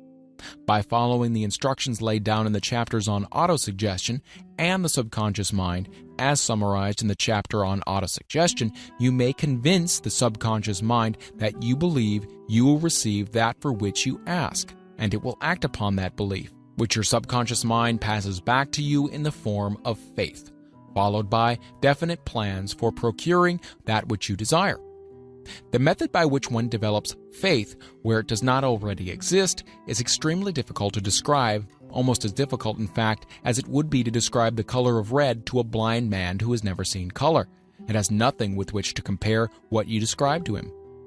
Faith is a state of mind which you may develop at will after you have mastered the 13 principles, because it is a state of mind which develops voluntarily through application and use of these principles. Repetition of affirmation of orders to your subconscious mind is the only known method of voluntary development of the emotion of faith. Perhaps the meaning may be made clearer through the following explanation as to the way men sometimes become criminals. Stated in the words of a famous criminologist, "When men first come into contact with crime, they abhor it. If they remain in contact with crime for a time, they become accustomed to it and endure it. When they remain in contact with it for long enough, they finally embrace it and become influenced by it." This is the equivalent of saying that any impulse of thought which is repeatedly passed on to the subconscious mind is, finally, accepted and acted upon by the subconscious mind, which proceeds to translate that impulse into its physical equivalent by the most practical procedure available. In connection with this, consider again the statement, "All thoughts which have been emotionalized, given feeling, and mixed with faith, begin immediately to translate themselves into their physical equivalent or counterpart." The emotions, or the feeling portion of thoughts, are the factors which give thoughts vitality, life, and action. The emotions of faith, love, and sex, when mixed with any thought impulse, give it greater action than any of these emotions can do singly. Not only thought impulses which have been mixed with faith, but those which have been mixed with any of the positive emotions or any of the negative emotions may reach and influence the subconscious mind. From this statement, you will understand that the subconscious mind will translate into its physical equivalent a thought impulse of a negative or destructive nature, just as readily as it will act upon the thought impulses of a positive or constructive nature. This accounts for the strange phenomenon so many millions of people experience, referred to as misfortune or bad luck. There are millions of people who believe themselves doomed to poverty and failure because of some strange force over which they believe they have no control. They are the creators of their own misfortunes because of this negative belief, which is picked up by the subconscious mind and translated into its physical equivalent. This is an appropriate place at which to suggest again that you may benefit by passing on to your subconscious mind any desire which you wish translated into its physical or monetary equivalent, in a state of expectancy or belief that transmutation will actually take place. Your belief or faith is the element which determines the action of your subconscious mind. There is nothing to hinder you from deceiving your subconscious mind when giving it instructions through autosuggestion, just as I deceived, quote-unquote, my son's subconscious mind. To make this deceit more realistic, conduct yourself just as you would if you were already in possession of the material thing which you are demanding when you call upon your subconscious mind. The subconscious mind will transmute into its physical equivalent by the most direct and practical media available any order which is given to it in a state of belief or faith that the order will be carried out. Surely, enough has been stated to give a starting point from which one may, through experiment and practice, acquire the ability to mix faith with any order given to the subconscious mind. Perfection will come through practice. It cannot come by merely reading instructions. If it be true that one may become a criminal by association with crime, and this is a known fact, it's equally true that one may develop faith by voluntarily suggesting to the subconscious mind that one has faith. The mind comes finally to take on the nature of the influences which dominate it. Understand this truth, and you will know why it is essential for you to encourage the positive emotions as dominating forces of your mind, and discourage and eliminate negative emotions. A mind dominated by positive emotions becomes a favorable abode for the state of mind known as faith. A mind so dominated may at will give the subconscious mind instructions, which it will accept and act upon immediately. Faith is a state of mind which may be induced by autosuggestion. All down the ages, religionists have admonished struggling humanity to have faith in this, that, and other dogma or creed, but they have failed to tell people how to have faith. They have not stated that faith is a state of mind and that it may be induced by self-suggestion. In language which any normal human being can understand, we will describe all that is known about the principle through which faith may be developed, where it does not already exist. Have faith in yourself, faith in the infinite. Before we begin, you should be reminded again that faith is the eternal elixir which gives life, power, and action to the impulse of thought. The foregoing sentence is worth reading a second time, and a third, and a fourth. It is worth reading aloud. Faith is the starting point of all accumulation of riches. Faith is the basis of all miracles and all mysteries which cannot be analyzed by the rules of science. Faith is the only known antidote for failure. Faith is the element, the chemical, which when mixed with prayer gives one direct communication with infinite intelligence. Faith is the element which transforms the ordinary vibration of thought created by the finite mind of man into the spiritual equivalent. Faith is the only agency through which the cosmic force of infinite intelligence can be harnessed and used by man. Every one of the foregoing statements is capable of proof. The proof is simple and easily demonstrated. It is wrapped up in the principle of autosuggestion. Let us center our attention, therefore, upon the subject of self-suggestion and find out what it is and what it is capable of achieving. It is a well-known fact that one comes finally to believe whatever one repeats to oneself, whether the statement be true or false. If a man repeats a lie over and over, he will eventually accept the lie as truth. Moreover, he will believe it to be the truth. Every man is what he is because of the dominating thoughts which he permits to occupy his mind. Thoughts which a man deliberately places in his own mind and encourages with sympathy, and with which he mixes any one or more of the emotions, constitute the motivating forces which direct and control his every movement, act, and deed. Comes now a very significant statement of truth. Thoughts which are mixed with any of the feeling of emotions constitute a magnetic force which attracts, from the vibrations of the ether, other similar or related thoughts. A thought thus magnetized with emotion may be compared to a seed which, when planted in fertile soil, germinates, grows, and multiplies itself over and over again until that which was originally one small seed becomes countless millions of seeds of the same brand. The ether is a great cosmic mass of eternal forces of vibration. It is made up of both destructive vibrations and constructive vibrations. It carries at all times vibrations of fear, poverty, disease, failure, misery, and vibrations of prosperity, health, success, and happiness just as surely as it carries the sound of hundreds of orchestrations of music and hundreds of human voices, all of which maintain their own individuality and means of identification through the medium of radio. From the great storehouse of the ether, the human mind is constantly attracting vibrations which harmonize with that which dominates the human mind. Any thought, idea, plan, or purpose which one holds in one's mind attracts, from the vibrations of the ether, a host of its relatives, adds these relatives to its own force, and grows until it becomes the dominating, motivating master of the individual in whose mind it has been housed. Now let us go back to the starting point and become informed as to how the original seed of an idea, plan, or purpose may be planted in the mind. The information is easily conveyed. Any plan, idea, or purpose may be placed in the mind through repetition of thought. This is why you are asked to write out a statement of your major purpose, or definite chief aim, commit it to memory, and repeat it in audible words day after day until these vibrations of sound have reached your subconscious mind.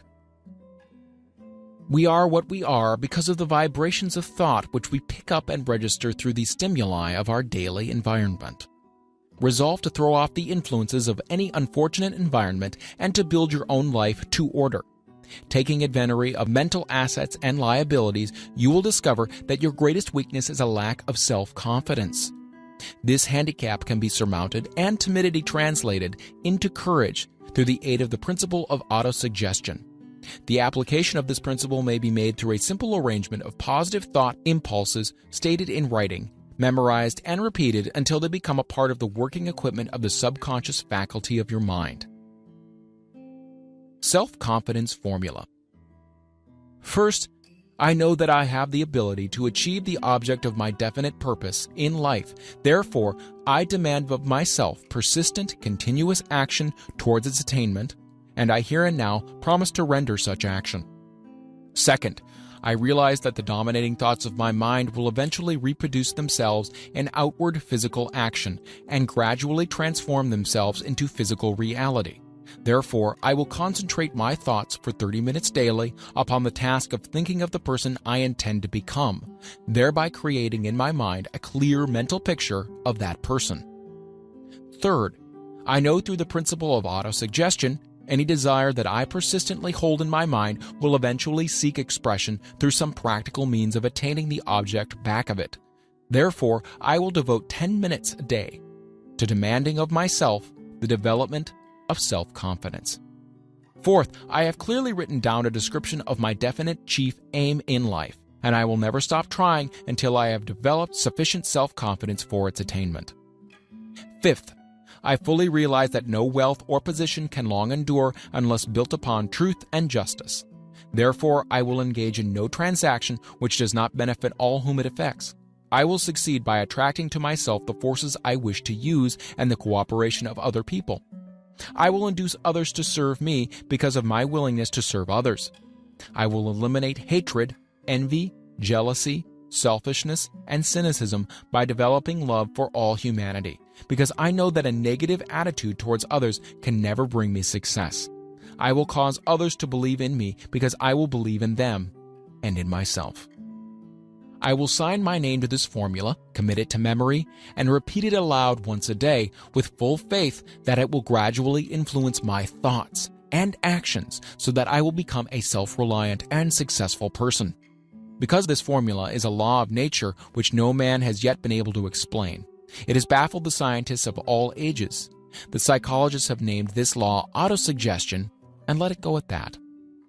The name by which one calls this law is of little importance. The important fact about it is that it works for the glory and success of mankind, if, that is, it is used constructively. On the other hand, if used destructively, it will destroy just as readily. In this statement may be found a very significant truth, namely that those who go down in defeat and end their lives in poverty, misery, and distress do so because of negative application of the principle of autosuggestion. The cause may be found in the fact that all impulses of thoughts have a tendency to close themselves in their physical equivalent. The subconscious mind, the chemical laboratory in which all thought impulses are combined and made ready for translation into physical reality, makes no distinction between constructive and destructive thought impulses. It works with the material we feed it, through our thought impulses. The subconscious mind will translate into reality a thought driven by fear just as readily as it translates into reality a thought driven by courage or faith. The pages of medical history are rich with illustrations of cases of suggestive suicide. A man may commit suicide through negative suggestion just as effectively as by any other means. In a Midwestern city, a man by the name of Joseph Grant, a bank official, borrowed a large sum of the bank's money without the consent of the directors. He lost the money through gambling.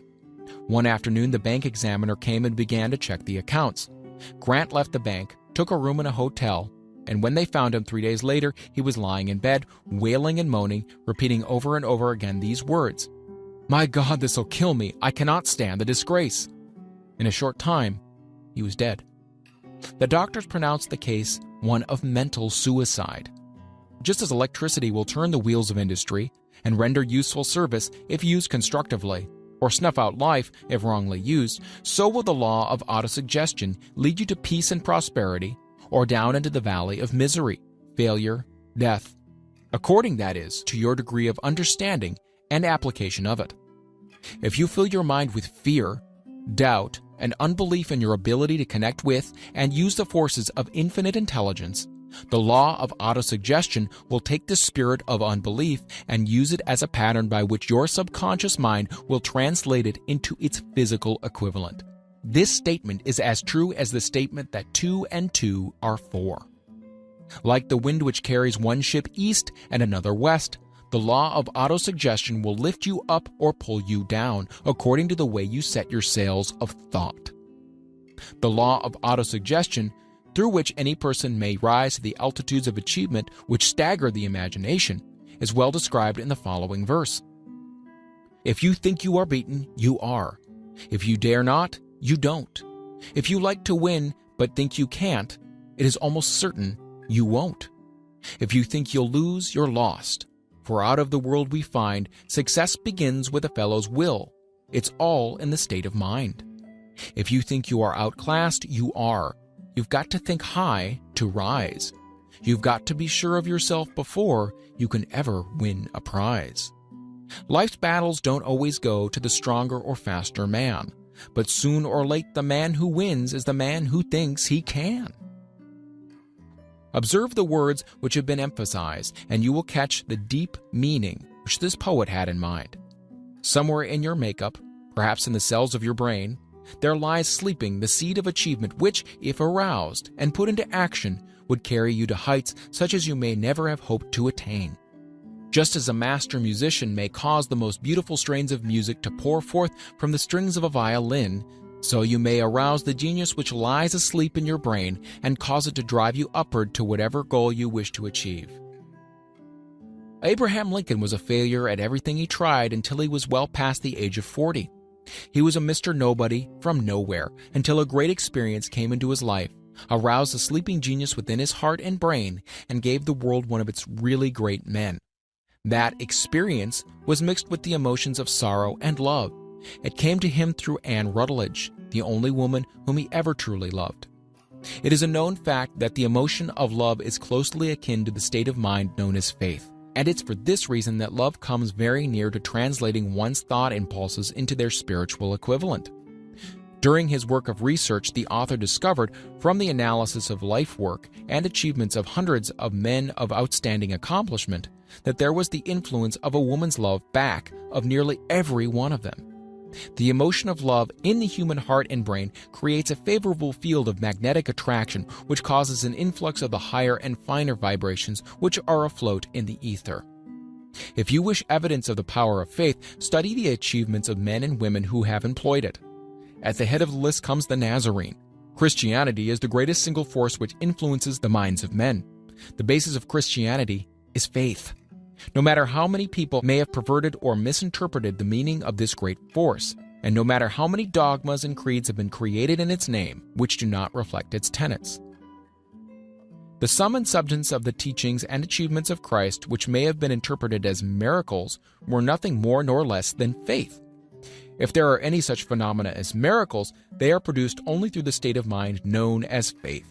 Some teachers of religion And many who call themselves Christians never understand nor practice faith.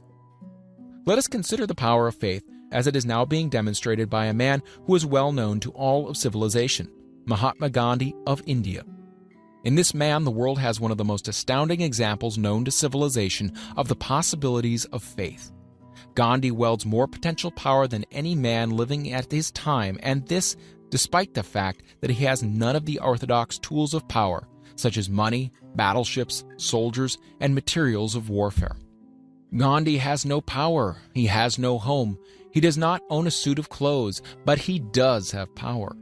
How does he come by that power? He created it out of his own understanding of the principle of faith, and through his ability to transplant that faith into the minds of 200 million people. Gandhi has accomplished through the influence of faith that which the strongest military power on earth could not and never will accomplish through soldiers and military equipment. He has accomplished the astounding feat of influencing 200 million minds to coalesce and move in unison as a single mind. What other force on earth except faith could do as much? There will come a day when employees as well as employers will discover the possibilities of faith. The day is dawning. The whole world has had ample opportunity during the recent business depression to witness what the lack of faith will do to business. Surely civilization has produced a sufficient number of intelligent human beings to make use of this great lesson which the depression has taught the world. During this depression, the world had evidence in abundance that widespread fear will paralyze the wheels of industry and business. Out of this experience will arise leaders in business and industry who will profit by the example which Gandhi has set for the world, and they will apply to business the same tactics which he has used in building the greatest following known in the history of the world. These leaders will come from the rank and file of the unknown men who now labor in the steel plants, the coal mines, and automobile factories, and in small towns and cities of America. Business is due for a reform. Make no mistake about this. The methods of the past, based upon economic combinations of force and fear, will be supplanted by the better principles of faith and cooperation. Men who labor will receive more than daily wages. They will receive dividends from business, the same as others who supply the capital for business. But first, they must give more to their employers and stop this bickering and bargaining by force at the expense of the public. They must earn the right to dividends. Moreover, and this is the most important thing of all, they will be led by leaders who will understand and apply the principles employed by Mahatma Gandhi. Only in this way may leaders get from their followers the spirit of full cooperation which constitutes power in its highest and most enduring form. This stupendous machine age in which we live and from which we are just emerging has taken the soul out of men. Its leaders have driven men as though they were pieces of cold machinery. They were forced to do so by the employers who have bargained at the expense of all concerned to get and not to give. The watchword of the future will be human happiness and contentment, and when this state of mind shall have been attained, the production will take care of itself more effectively than anything that has been accomplished where men did not and could not mix faith and individual interest with their labor. Because of the need of faith and cooperation in operating business and industry, it will be both interesting and profitable to analyze an event which provides an excellent understanding of the method by which industrialists and businessmen accumulate great fortunes, by giving before they try to get. The event chosen for this illustration dates back to 1900 when the United States Steel Corporation was first being formed. As you read the story, keep in mind these fundamental facts and you will understand how ideas have been converted into huge fortunes. First, the huge United States Steel Corporation was born in the mind of Charles M. Schwab in the form of an idea he created through his imagination.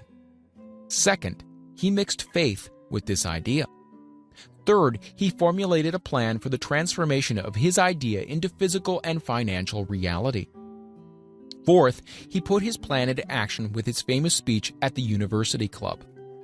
Fifth, he applied and followed through on his plan with persistence and backed it with a firm decision until it had been fully carried out. Sixth, he prepared the way for success by a burning desire for success. If you are one of those who have often wondered how great fortunes are accumulated, this story of the creation of the United States Steel Corporation will be enlightening. If you have any doubt that men can think and grow rich, this story should dispel that doubt, because you can plainly see in the story of the United States Steel the application of a major portion of the 13 principles described in this book. This astounding description of the power of an idea was dramatically told by John Lowell in the New York World Telegram, with whose courtesy it is here reprinted. A pretty after-dinner speech for $1 billion. When, on the evening of December 12, 1900, some 80 of the nation's financial nobility gathered in the banquet hall of the University Club on Fifth Avenue to do honor to a young man from out of the West, not half a dozen of the guests realized they were witness to the most significant episode in American industrial history. J. Edward Simmons and Charles Stewart Smith, their hearts full of gratitude for the lavish hospitality bestowed on them by Charles M. Schwab during a recent visit to Pittsburgh, had arranged the dinner to introduce the 38-year-old steel man to Eastern banking society. But they didn't expect him to stampede the convention. They warned him, in fact, that the bosoms within New York's stuffed shirts would not be so responsive to oratory, and that, if he didn't want to bore the Stilhanens and the Harrimans and the Vanderbilts, he had better limit himself to 15 or 20 minutes of polite vaporings and let it go at that. Even John Pierpont Morgan, sitting on the right hand of Schwab, as became his imperial dignity, intended to grace the banquet table with his presence only briefly. And so far as the press and public were concerned, the whole affair was of so little moment that no mention of it found its way into print the next day. So the two hosts and their distinguished guests ate their way through the usual 7 or 8 courses. There was little conversation, and what there was of it was restrained. Few of the bankers and brokers had met Schwab, whose career had flowered along the banks of the Monongahela, and none knew him well. But before the evening was over, they, and with them Money Master Morgan, were to be swept off their feet, and $1 million baby, the United States Steel Corporation, was to be conceived. It is perhaps unfortunate for the sake of history that no record of Charlie Schwab's speech at the dinner was ever made. He repeated some parts of it at a later dinner during a similar meeting of Chicago bankers, and still later, when the government brought suit to dissolve the Steel Trust, he gave his own version from the witness stand of the remarks that stimulated Morgan into a frenzy of financial activity. It is probable, however, that it was a homely speech, somewhat ungrammatical, for the niceties of language never bothered Schwab, full of epigram and threaded with wit. But aside from that, it had a galvanic force and effect upon the $5 billion of estimated capital that was represented by the diners. After it was over and the gathering was still under its spell, although Schwab had talked for 90 minutes, Morgan led the orator to a recessed window where, dangling their legs from the high, uncomfortable seat, they talked for an hour more. The magic of the Schwab personality had been turned on full force, but what was more important and lasting was the full-fledged, clear-cut program he laid down for the aggrandizement of steel. Many other men had tried to interest Morgan in slapping together a steel trust after the pattern of the biscuit, wire and hoop, sugar, rubber, whiskey, oil, or chewing gum combinations. John W. Gates, the gambler, had urged it, but Morgan distrusted him. The Moore boys, Bill and Jim, Chicago stock jobbers who had glued together a match trust and a cracker corporation, had urged it and failed. Albert H. Gary, the sanctimonious country lawyer, wanted to foster it, but he wasn't big enough to be impressive. Until Schwab's eloquence took J.P. Morgan to the heights from which he could visualize the solid results of the most daring financial undertaking ever conceived, the project was regarded as a delirious dream of easy money crackpots. The financial magnetism that began a generation ago to attract thousands of small and sometimes inefficiently managed companies into large and competition-crushing combinations had become operative in the steel world through the devices of that jovial business pirate John W. Gates. Gates already had formed the American Steel and Wire Company out of a chain of small concerns, and together with Morgan had created the Federal Steel Company.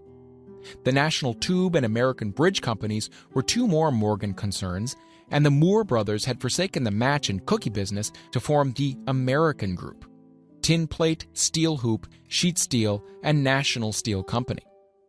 But by the side of Andrew Carnegie's gigantic vertical trust, a trust owned and operated by 53 partners, those other combinations were picayune. They might combine to their heart's content, but the whole lot of them couldn't make a dent in Carnegie's organization, and Morgan knew it. The eccentric old Scot knew it too, From the magnificent heights of Skibo Castle, he had viewed, first with amusement and then with resentment, the attempts of Morgan's smaller companies to cut into his business. When the attempts became too bold, Carnegie's temper was translated into anger and retaliation. He decided to duplicate every mill owned by his rivals. Hitherto, he hadn't been interested in wire, pipe, hoops, or sheet. Instead, he was content to sell such companies the raw steel and let them work it into whatever shape they wanted. Now, with Schwab as his chief and able lieutenant, he planned to drive his enemies to the wall. So it was that in the speech of Charles M. Schwab, Morgan saw the answer to his problem of combination. A trust without Carnegie, giant of them all, would be no trust at all. A plum pudding, as one writer said, without the plums. Schwab's speech on the night of December 12, 1900, undoubtedly carried the influence, though not the pledge, that the vast Carnegie enterprise could be brought under the Morgan tent. He talked of the world future for steel, of reorganization for efficiency, of specialization, of the scrapping of unsuccessful meals and concentration of effort on the flourishing properties, of economies in the ore traffic, of economies in overhead and administrative departments, of capturing foreign markets. More than that, he told the buccaneers among them wherein lay the errors of their customary piracy. Their purposes, he inferred, had been to create monopolies, raise prices, and pay themselves fat dividends out of privilege. Schwab condemned this system in his heartiest manner. The short-sightedness of such policy, he told his hearers, lay in the fact that it restricted the market in an era when everything carried for expansion. By cheapening the cost of steel, he argued, an ever-expanding market would be created. More uses for steel would be devised, and a goodly portion of the world trade could be captured. Actually, though he did not know it, Schwab was an apostle of modern mass production. So the dinner at the University Club came to an end. Morgan went home to think about Schwab's rosy predictions. Schwab went back to Pittsburgh to run the steel business, while Gary and the rest went back to their stock tickers to fiddle around in anticipation of the next move. It was not long coming. It took Morgan about 1 week to digest the feast of reason Schwab had placed before him. When he had assured himself that no financial indigestion was to result, he sent for Schwab and found that young man rather coy. Mr. Carnegie, Schwab indicated, might not like it if he found his trust company president had been flirting with the Emperor of Wall Street, the street upon which Carnegie had resolved never to tread. Then it was suggested by John W. Gates, the go-between, that if Schwab happened to be in the Bellevue Hotel in Philadelphia, J.P. Morgan might also happen to be there. When Schwab arrived, however, Morgan was inconveniently ill at his New York home, and so, on the elder man's pressing invitation, Schwab went to New York and presented himself at the door of the financier's library. Now, certain economic historians have professed the belief that from the beginning to the end of the drama, the stage was set by Andrew Carnegie, that the dinner to Schwab, the famous speech, the Sunday night conferences between Schwab and the Money King were events arranged by the canny Scot. The truth is exactly the opposite. When Schwab was called in to consummate the deal, he didn't even know whether the little boss, as Andrew was called, would so much as listen to an offer to sell, particularly to a group of men whom Andrew regarded as being endowed with something less than holiness. But Schwab did take into the conference with him, in his own handwriting, 6 sheets of copperplate figures, representing to his mind the physical worth and potential earning capacity of every steel company he regarded as an essential star in the new metal firmament. 4 men pondered over these figures all night. The chief, of course, was Morgan, steadfast in his belief in the divine right of money. With him was his aristocratic partner, Robert Bacon. The third was John W. Gates, whom Morgan scorned as a gambler and used as a tool. The fourth was Schwab, who knew more about the processes of making and selling steel than any whole group of men then living. Throughout that conference, the Pittsburghers' figures were never questioned. If he had said a company was worth so much, then it was worth that much and no more. He was insistent, too, upon including in the combination only those concerns he nominated. He had conceived a corporation in which there would be no duplication, not even to satisfy the greed of friends who wanted to unload their companies upon the broad Morgan shoulders. Thus he left out, by design, a number of the larger concerns upon which the walruses and carpenters of Wall Street had cast hungry eyes. When dawn came, Morgan rose and straightened his back. Only one question remained. "Do you think you can persuade Andrew Carnegie to sell?" he asked. "I can try," said Schwab. "If you can get him to sell, I will undertake the matter," said Morgan. So far is good, but would Carnegie sell? How much would he demand? Schwab thought about $320 million. What would he take payment in? Common or preferred stocks? Bonds? Cash? Nobody could raise $250 million in cash. There was a golf game in January on the frost-cracking heath of the St. Andrews Links in Westchester, with Andrew bundled up in sweaters against the cold and Charlie talking volubly as usual to keep his spirits up. But no word of business was mentioned until the pair sat down in the cozy warmth of the Carnegie cottage hard by. Then, with the same persuasiveness that had hypnotized 80 millionaires at the University Club, Schwab poured out the glittering promises of retirement and comfort, of untold millions to satisfy the old man's social caprices. Carnegie capitulated, wrote a figure on a slip of paper, handed it to Schwab, and said, "All right, that's what we'll sell for." The figure was approximately $400 million, and was reached by taking the $320 million mentioned by Schwab as a basic figure and adding to it $80 million to represent the increased capital value over the previous 2 years. Later on the deck of a transatlantic liner, the Scotsman said ruefully to Morgan, "I really wish I'd asked you for $100 million more." "If you asked for it, you'd have gotten it," Morgan told him cheerfully. There was an uproar, of course. A British correspondent cabled that the foreign steel world was appalled by the gigantic combination. President Hadley of Yale declared that unless trusts were regulated, the country might expect an emperor in Washington within the next 25 years. But that able stock manipulator, Keene, went at his work of shoving the new stock at the public so vigorously that all the excess water, estimated by some at nearly $600 million, was absorbed in a twinkling. So, Carnegie had his millions, and Morgan Syndicate had $62 million for all its trouble. And all the boys from Gates to Gary had their millions. The 38-year-old Schwab had his reward. He was made president of the new corporation and remained in control until 1930. The dramatic story of Big Business, which you have just finished, was included in this book because it is a perfect illustration of the method by which desire can be transmuted into its physical equivalent. I imagine some readers will question the statement that a mere intangible desire can be converted into its physical equivalent. Doubtless some will say, you cannot convert nothing into something.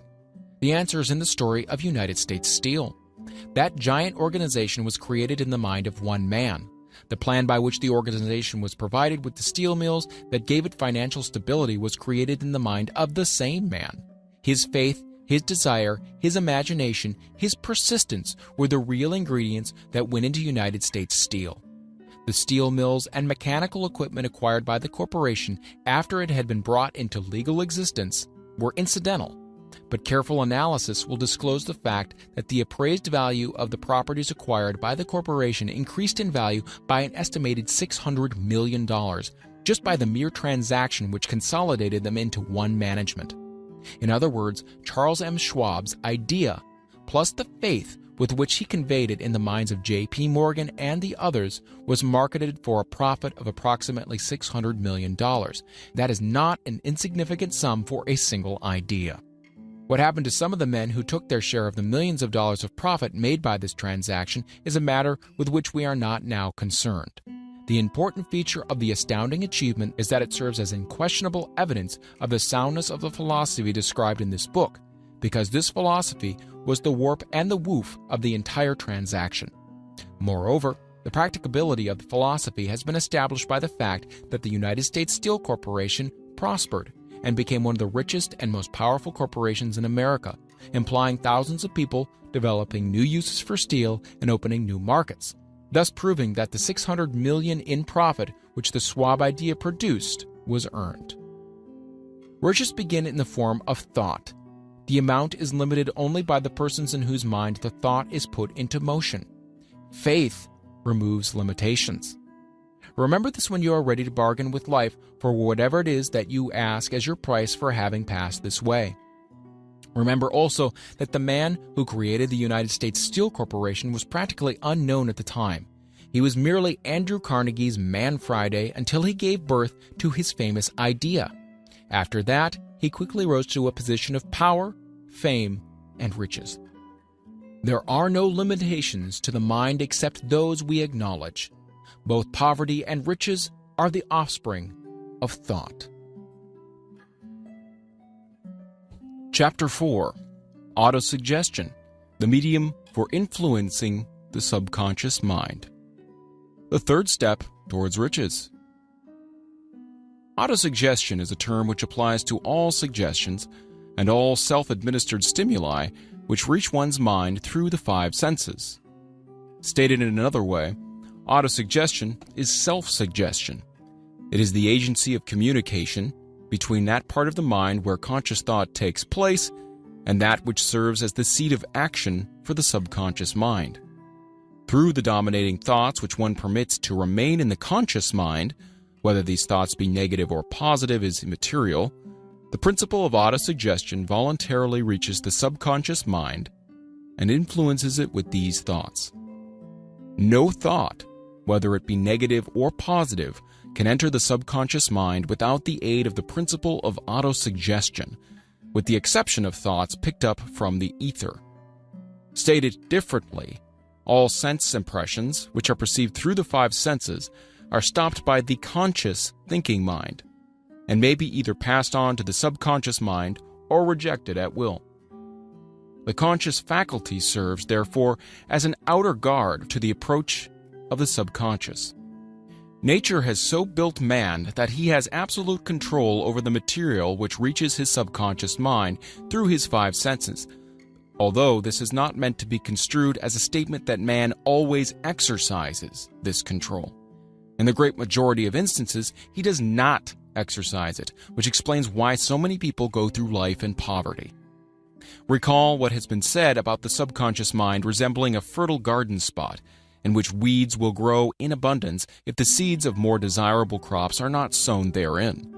Autosuggestion is the agency of control through which an individual may voluntarily feed his subconscious mind on thoughts of a creative nature, or, by neglect, permit thoughts of a destructive nature to find their way into the rich garden of the mind.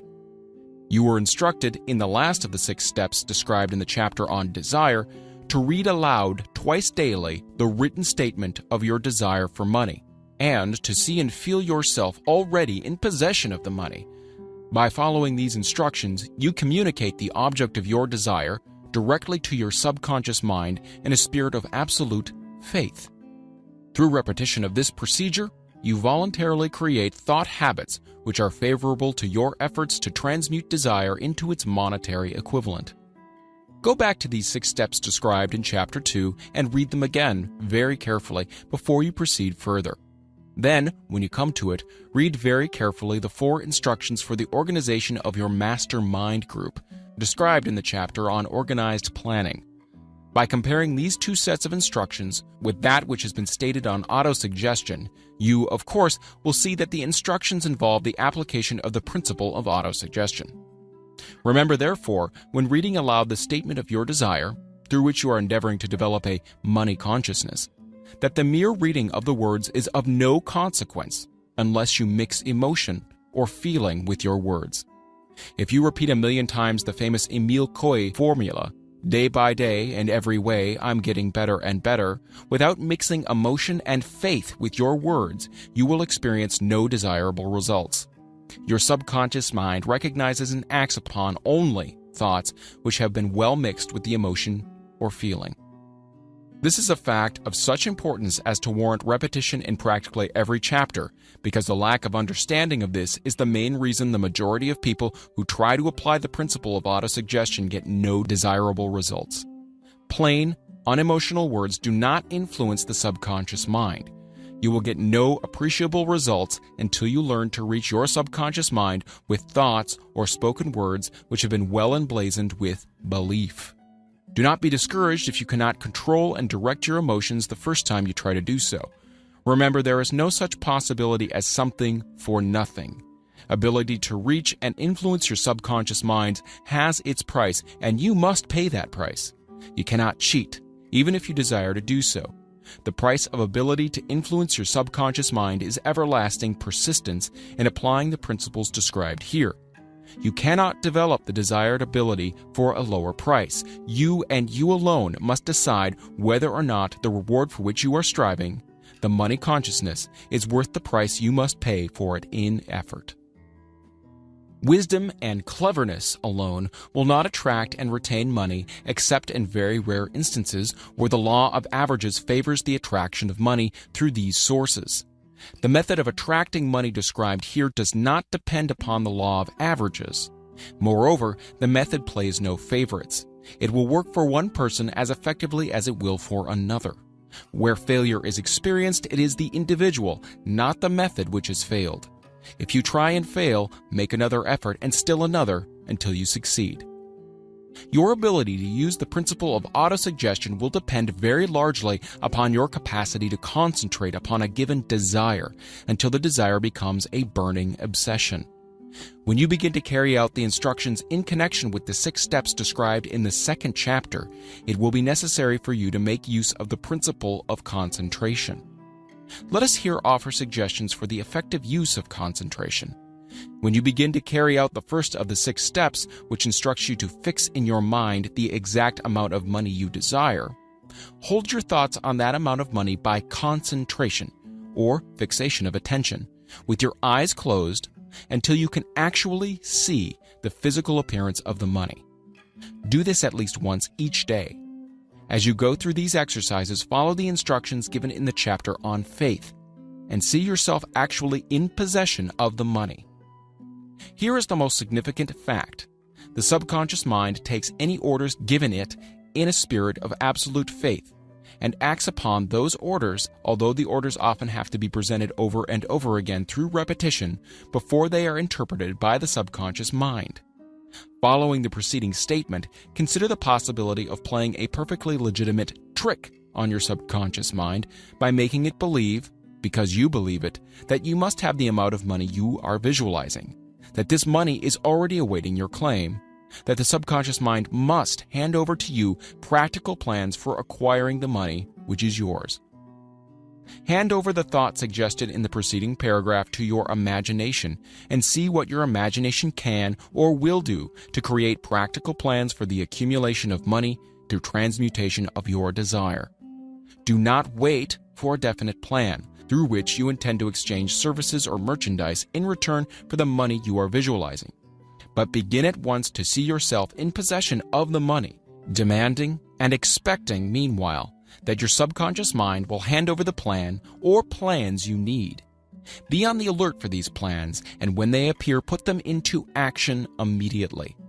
When the plans appear, they will probably flash into your mind through the 6th sense in the form of an inspiration. This inspiration may be considered a direct telegram or message from infinite intelligence. Treat it with respect and act upon it as soon as you receive it. Failure to do this will be fatal to your success. In the 4th of the 6 steps, you were instructed to create a definite plan for the carrying out your desire and begin at once to put this plan into action. You should follow this instruction in the manner described in the preceding paragraph. Do not trust to your reason when creating your plan for accumulating money through the transmutation of desire. Your reason is faulty. Moreover, your reasoning faculty may be lazy, and if you depend entirely upon it to serve you, it may disappoint you. When visualizing the money you intend to accumulate with closed eyes, see yourself rendering the service or delivering the merchandise you intend to give in return for this money. This is important. Summary of instructions. The fact that you are reading this book is an indication that you earnestly seek knowledge. It is also an indication that you are a student of this subject. If you are only a student, there is a chance that you may learn much that you did not know, but you will learn only by assuming an attitude of humility. If you choose to follow some of the instructions, but neglect or refuse to follow others, you will fail. To get satisfactory results, you must follow all instructions in a spirit of faith. The instructions given in connection with the 6 steps in the 2nd chapter will now be summarized and blended with principles covered by this chapter as follows. First, go into some quiet spot, preferably in bed at night, where you will not be disturbed or interrupted. Close your eyes and repeat aloud, so you may hear your own words, the written statement of the amount of money you intend to accumulate, the time limit for its accumulation, and a description of the service or merchandise you intend to give in return for the money. As you carry out these instructions, see yourself already in possession of the money. For example, suppose that you intend to accumulate $50,000 by the 1st of January 5 years hence, that you intend to give personal service in return for the money in the capacity of a salesman. Your written statement of your purpose should be similar to the following. By the 1st day of January, such and such year, I will have in my possession $50,000, which will come to me in various amounts from time to time during the interim. In return for this money, I will give the most efficient service of what I am capable, rendering the fullest possible quantity and the best possible quality of service in the capacity of salesman of describe the service or merchandise you intend to sell. I believe that I will have this money in my possession. My faith is so strong that I can now see this money before my eyes. I can touch it with my hands. It is now awaiting transfer to me at the time and in the proportion that I deliver the service I intend to render in return for it. I am awaiting a plan by which to accumulate this money, and I will follow that plan when it is received. Second, repeat this program night and morning until you can see, in your imagination, the money you intend to accumulate. Third, place a written copy of your statement where you can see it night and morning, and read it before retiring and upon arising until it has been memorized. Remember, as you carry out these instructions, that you are applying the principle of autosuggestion for the purpose of giving orders to your subconscious mind. Remember also that your subconscious mind will act only upon instructions that are emotionalized and handed over to it with feeling.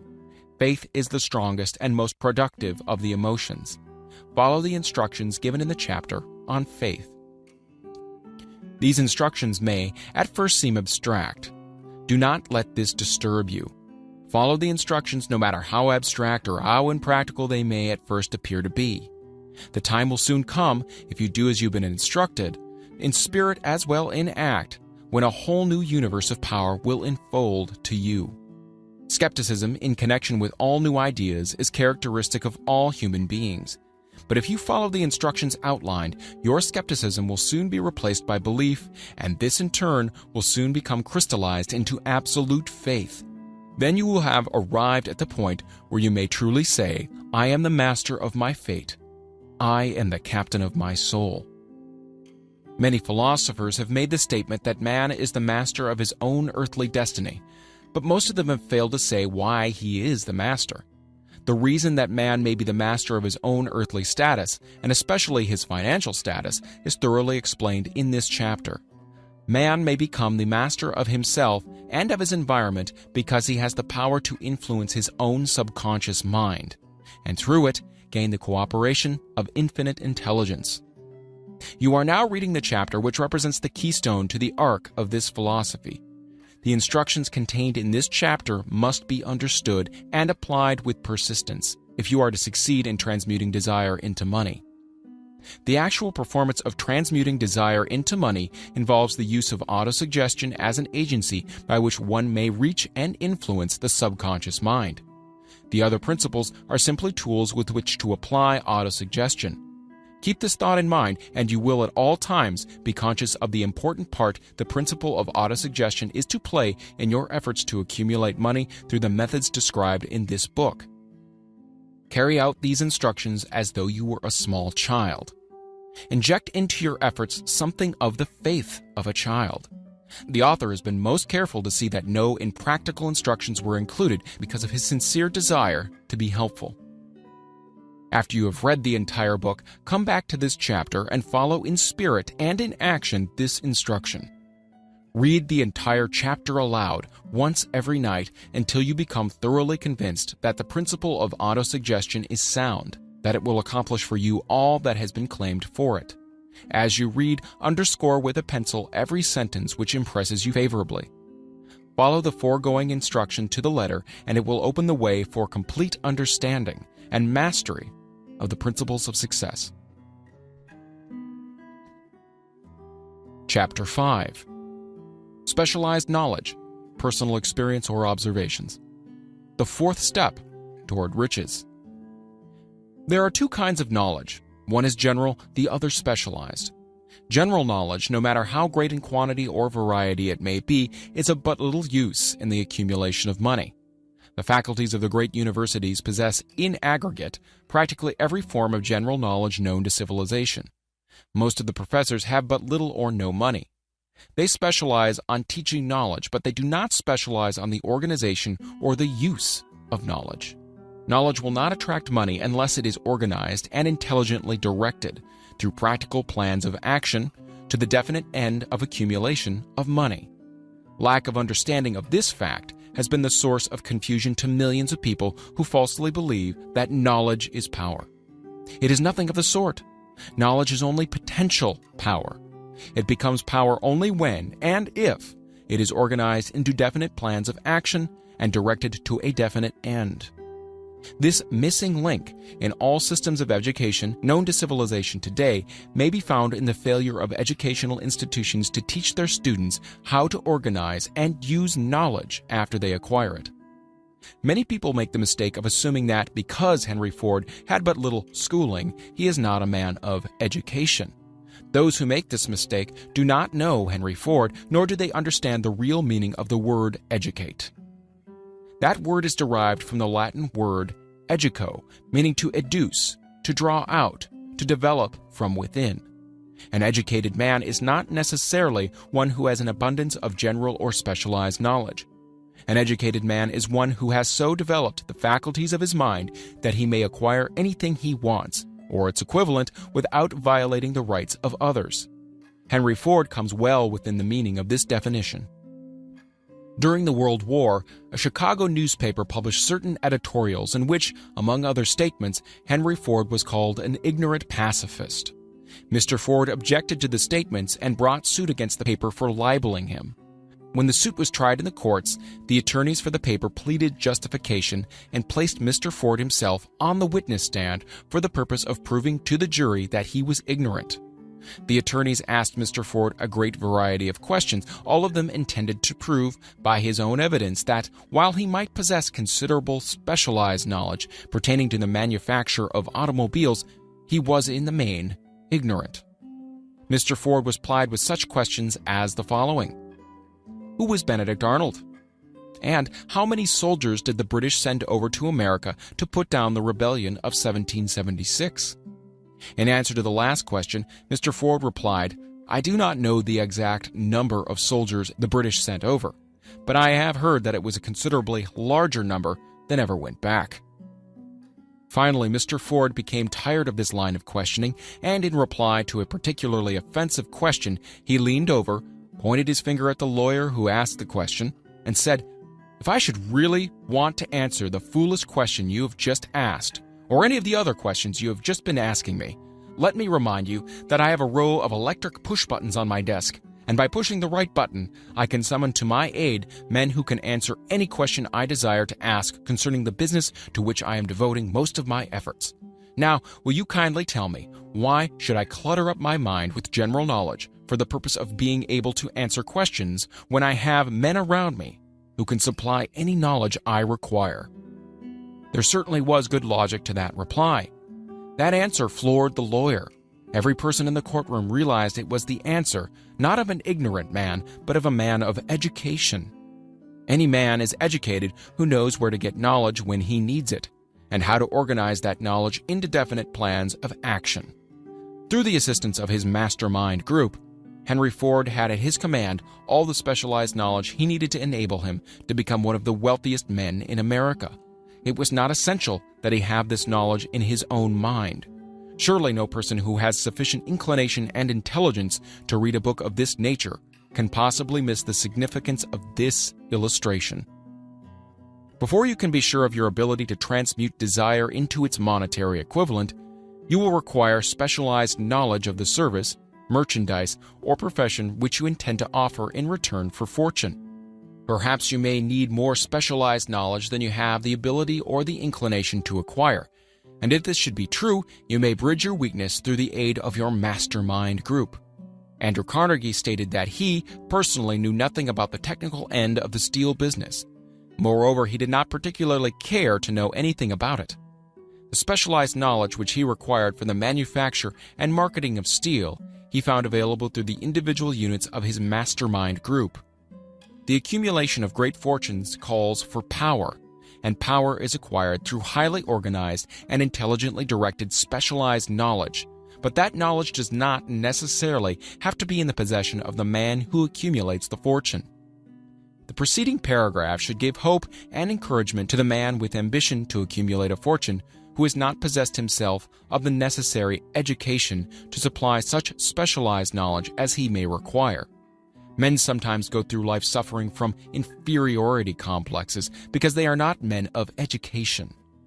The man who can organize and direct a mastermind group of men who possess knowledge useful in the accumulation of money is just as much a man of education as any man in the group. Remember this if you suffer from a feeling of inferiority because your schooling has been limited. Thomas A. Edison had only 3 months of schooling during his entire life. He did not lack education, neither did he die poor. Henry Ford had less than a 6th grade schooling, but he has managed to do pretty well by himself financially. Specialized knowledge is among the most plentiful and the cheapest forms of service which may be had. If you doubt this, consult the payroll of any university. It pays to know how to purchase knowledge. First of all, decide the sort of specialized knowledge you require and the purpose for which it is needed. To a large extent, your major purpose in life, the goal toward which you are working, will help determine what knowledge you need. With this question settled, your next move requires that you have accurate information concerning dependable sources of knowledge. The more important of these are: A. One's own experience and education. B. Experience and education available through cooperation of others, the Mastermind Alliance. C. Colleges and universities. D. Public libraries, through books and periodicals in which may be found all the knowledge organized by civilization. E. Special training courses, through night schools and home study schools in particular. As knowledge is acquired, it must be organized and put into use for a definite purpose through practical plans. Knowledge has no value except that which can be gained from its application toward some worthy end. This is one reason why college degrees are not valued more highly. They represent nothing but miscellaneous knowledge. If you contemplate taking additional schooling, first determine the purpose for which you want the knowledge you are seeking, then learn where this particular sort of knowledge can be obtained from reliable sources. Successful men in all callings never stop acquiring specialized knowledge related to their major purpose, business, or profession. Those who are not successful usually make the mistake of believing that the knowledge acquiring period ends when one finishes school. The truth is that schooling does but little more than to put one in the way of learning how to acquire practical knowledge. With this changed world which began at the end of the economic collapse came also astounding changes in educational requirements. The order of the day is specialization. This truth was emphasized by Robert P. Moore, Secretary of Appointments of Columbia University. Specialists most sought after. Particularly sought after by employing companies are candidates who have specialized in some field business school, graduates with training in accounting and statistics, engineers of all varieties, journalists, architects, chemists, and also outstanding leaders and activity men of the senior class. The man who has been active on the campus, whose personality is such that he gets along with all kinds of people and who has done an adequate job with his studies, has a most decided edge over the strictly academic student. Some of these, because of their all-around qualifications, have received several offers of positions, a few of them as many as 6. In departing from the conception that the straight-A student was invariably the one to get the choice of the better jobs, Mr. Moore said that most companies look not only to academic records but to activity records and personalities of the students. One of the largest industrial companies, the leader in its field, in writing to Mr. Moore concerning prospective seniors at the college, said, "We're interested primarily in finding men who can make exceptional progress in management work. For this reason, we emphasize qualities of character, intelligence, and personality far more than specific educational background." Apprenticeship proposed. Proposing a system of apprenticing students in offices, stores, and industrial occupations during the summer vacation, Mr. Moore asserts that after the first 2 or 3 years of college, every student should be asked to choose a definite future course and to call a halt if he has been merely pleasantly drifting without purpose through an unspecialized academic curriculum. Colleges and universities must face the practical consideration that all professions and occupations now demand specialists, urging that educational institutions accept more direct responsibility for vocational guidance. One of the most reliable and practical sources of knowledge available to those who need specialized schooling is the night schools operated in most large cities.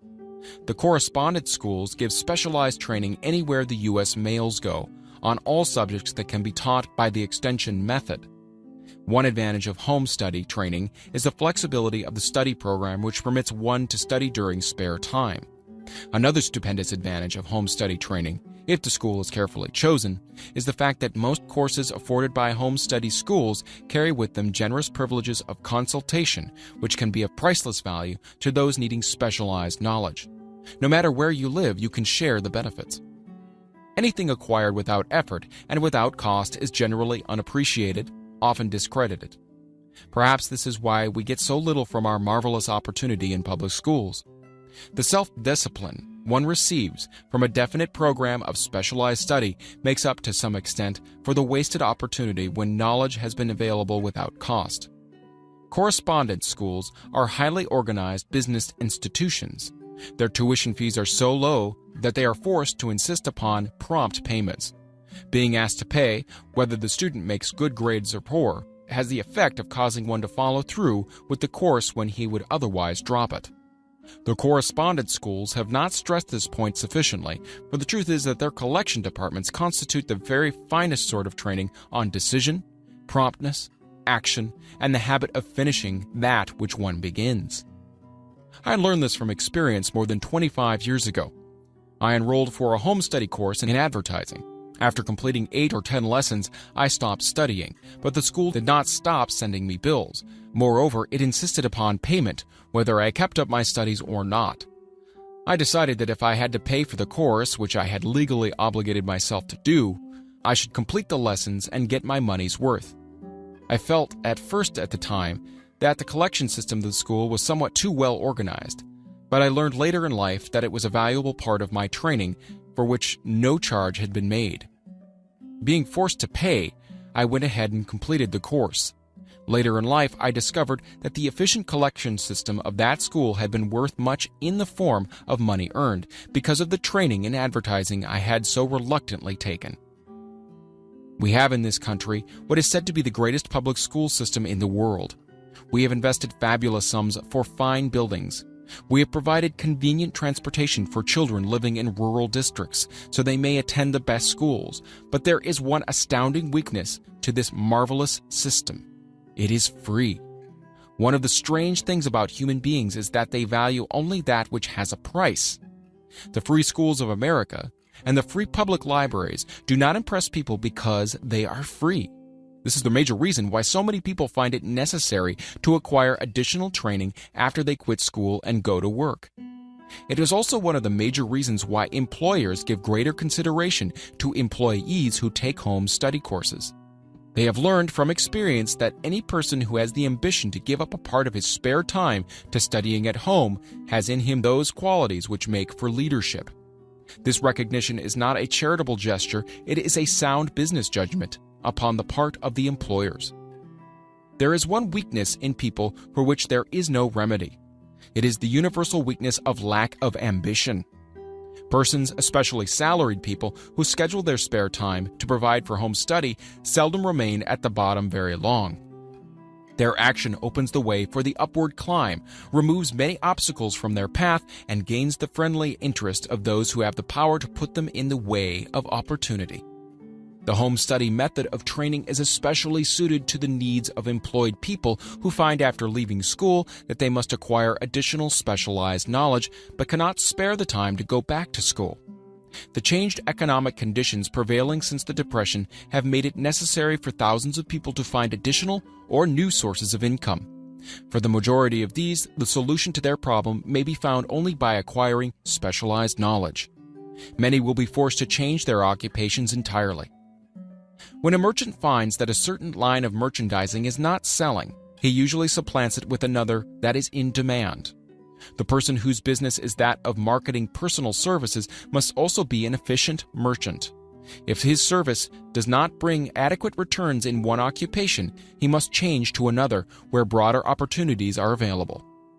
Stuart Austin Weir prepared himself as a construction engineer and followed this line of work until the Depression limited his market to where it did not give him the income he required. He took inventory of himself, decided to change his profession to law, went back to school, and took special courses by which he prepared himself as a corporation lawyer. Despite the fact that the Depression had not ended, he completed his training, passed the bar exam, and quickly built a lucrative law practice in Dallas, Texas. In fact, he's turning away clients. Just to keep the record straight and to anticipate the alibis of those who will say, "I couldn't go to school because I have a family to support," or "I'm too old," I will add the information that Mr. Weir was past 40 and married when he went back to school. Moreover, by carefully selecting highly specialized courses in colleges best prepared to teach the subjects chosen, Mr. Weir completed in 2 years the work for which the majority of law students require 4 years. It pays to know how to purchase knowledge. The person who stops studying merely because he has finished school is forever hopelessly doomed to mediocrity, no matter what may be his calling. The way of success is the way of continuous pursuit of knowledge. Let us consider a specific instance. During the Depression, a salesman in a grocery store found himself without a position. Having had some bookkeeping experience, he took a special course in accounting, familiarized himself with all the latest bookkeeping and office equipment, and went into business for himself. Starting with the grocer for whom he had formerly worked, he made contracts with more than 100 small merchants to keep their books, all at a very nominal monthly fee. His idea was so practical that he soon found it necessary to set up a portable office in a light delivery truck, which he equipped with modern bookkeeping machinery. He now has a fleet of these bookkeeping offices on wheels and employs a large staff of assistants, thus providing small merchants with accounting service equal to the best that money can buy at a very nominal cost. Specialized knowledge plus imagination were the ingredients that went into this unique and successful business. Last year, the owner of that business paid an income tax of almost 10 times as much as paid by the merchant for whom he worked when the Depression forced upon him a temporary adversity, which proved to be a blessing in disguise. The beginning of this successful business was an idea. Inasmuch as I had the privilege of supplying the unemployed salesman with that idea, I now assume the further privilege of suggesting another idea, which has within it the possibility of even greater income. Also, the possibility of rendering useful service to thousands of people who badly need that service. The idea was suggested by the salesman who gave up selling and went into the business of keeping books on a wholesale basis. When the plan was suggested as a solution to his unemployment problem, he quickly exclaimed, "Well, I like the idea, but I would not know how to turn it into cash." In other words, he complained he would not know how to market his bookkeeping knowledge after he acquired it. So, that brought up another problem which had to be solved. With the aid of a young woman typist, clever at hand lettering, and who could put the story together, a very attractive book was prepared describing the advantages of the new system of bookkeeping. The page was neatly typed and pasted in an ordinary scrapbook, which was used as a silent salesman through which the story of this new business was so effectively told that its owner soon had more accounts than he could handle. There are thousands of people all over the country who need the services of a merchandising specialist capable of preparing an attractive brief for use in marketing personal services. The aggregate annual income from such a service might easily exceed that received by the largest employment agency, and the benefits of that service might be made far greater to the purchaser than to any obtained from an employment agency.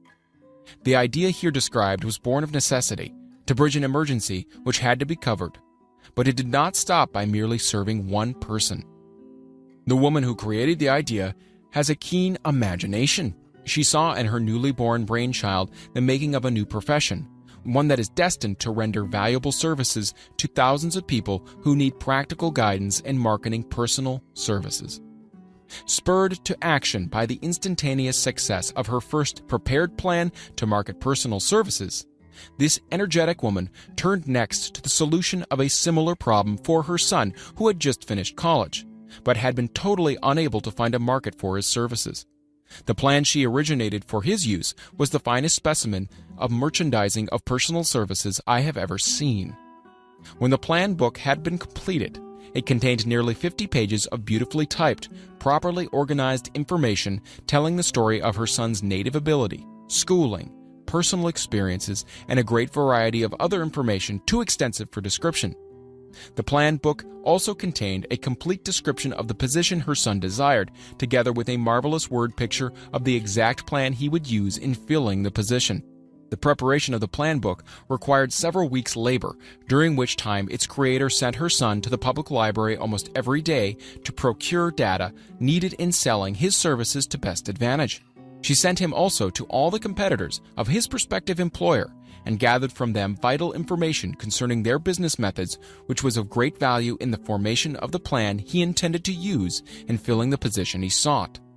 When the plan had been finished, it contained more than half a dozen very fine suggestions for the use and benefit of the prospective employer. The suggestions were put into use by that company. One may be inclined to ask, why go to all this trouble just to secure a job? The answer is straight and to the point. Also, it is dramatic because it deals with a subject which assumes the proportion of a tragedy with millions of men and women whose sole source of income is personal services. The answer is, doing a thing well never is trouble.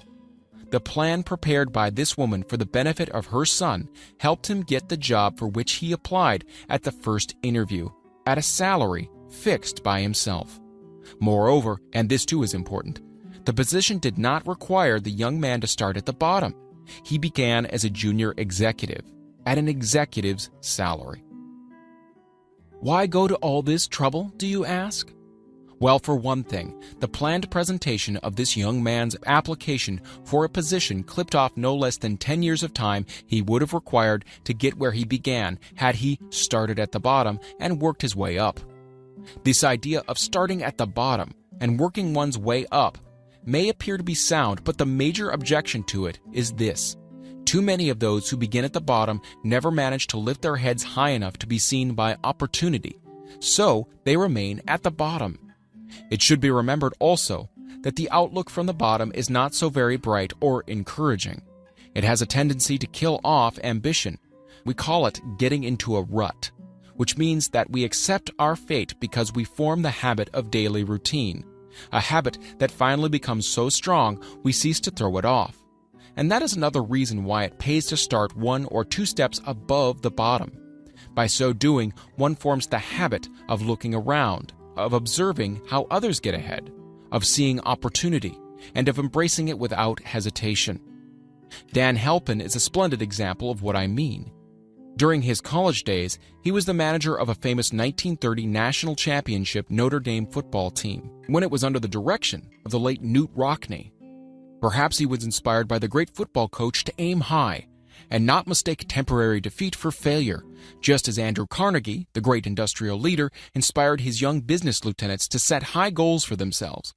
At any rate, young Halpin finished college at a mighty unfavorable time when the Depression had made jobs scarce. So, after a fling at investment banking and motion pictures, he took the first opening with a potential future he could find, selling electrical hearing aids on a commission basis. Anyone could start in that sort of job, and Halpin knew it, but it was enough to open the door of opportunity to him. For almost 2 years he continued in a job not to his liking, and he would never have risen to above that job if he had not done something about his dissatisfaction. He aimed at first at the job of assistant sales manager of this company, and got the job. That one step upward placed him high enough above the crowd to enable him to see still greater opportunity. Also, it placed him where opportunity could see him. He made such a fine record selling hearing aids that A.M. Andrews, chairman of the board of the Dictograph Products Company, a business competitor of the company for which Halpin worked, wanted to know something about that man Dan Halpin, who was taking big sales away from the long-established Dictograph Company. He sent for Halpin. When the interview was over, Halpin was the new sales manager in charge of the Acousticon division. Then, to test young Halpin's mettle, Mr. Andrews went away to Florida for 3 months, leaving him to sink or swim in his new job. He didn't sink. Knute Rockne's spirit of all the world loves a winner and has no time for a loser inspired him to put so much into his job that he was recently elected vice president of the company and general manager of Acousticon and silent radio divisions, a job which most men would be proud to earn through 10 years of loyal effort. Halpin turned this trick in little more than 6 months. It is difficult to say whether Mr. Andrews or Mr. Halpin is more deserving of eulogy, for the reason that both showed evidence of having an abundance of that very rare quality known as imagination. Mr. Andrews deserves credit for seeing in young Halpin a go-getter of the highest order. Halpin deserves credit for refusing to compromise with life by accepting and keeping a job he did not want. And that is one of the major points I'm trying to emphasize through this entire philosophy, that we rise to high positions or remain at the bottom because of conditions we can control if we desire to control them. I'm also trying to emphasize another point, namely that both success and failure are largely the results of habit. I have not the slightest doubt that Dan Halpin's close association with the greatest football coach America ever knew planted in his mind the same brand of desire to excel which made the Notre Dame football team world famous. Truly, there is something to the idea that hero worship is helpful, provided one worships a winner. Halpin tells me that Rockne was one of the world's greatest leaders of men in all history. My belief in the theory that business associations are vital factors both in failure and in success were recently demonstrated when my son Blair was negotiating with Dan Halpin for a position. Mr. Halpin offered him a beginning salary of about 1/2 that he could have gotten from a rival company. I brought parental pressure to bear and induced him to accept the place with Mr. Halpin because I believe that close association with one who refuses to compromise with circumstances he does not like is an asset that can never be measured in terms of money. The bottom is a monotonous, dreary, unprofitable place for any person. That is why I've taken the time to describe how lowly beginnings may be circumvented by proper planning. Also, that is why so much space has been devoted to a description of this new profession, created by a woman who was inspired to do a fine job of planning because she wanted her son to have a favorable break. With the changed conditions ushered in by the world economic collapse came also the need for newer and better ways of marketing personal services. It is hard to determine why someone had not previously discovered this stupendous need, in view of the fact that more money changes hands in return for personal services than for any other purpose. The same paid out monthly to people who work for wages and salaries is so huge that it runs into hundreds of millions, and the annual distribution amounts to billions. Perhaps some will find in the idea here briefly described the nucleus of the riches they desire. Ideas with much less merit have been the seedlings from which great fortunes have grown. Woolworth's 5 and 10 cent store idea, for example, had far less merit, but it piled up a fortune for its creator. Those seeing opportunity lurking in this suggestion will find valuable aid in the chapter on organized planning. Incidentally, an efficient merchandiser of personal services would find a growing demand for his services wherever there are men and women who seek better markets for their services.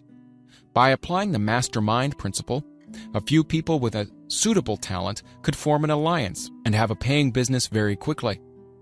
One would need to be a fair writer with a flair for advertising and selling, one handy at typing and hand lettering, and one should be a first-class business getter who would let the world know about the service.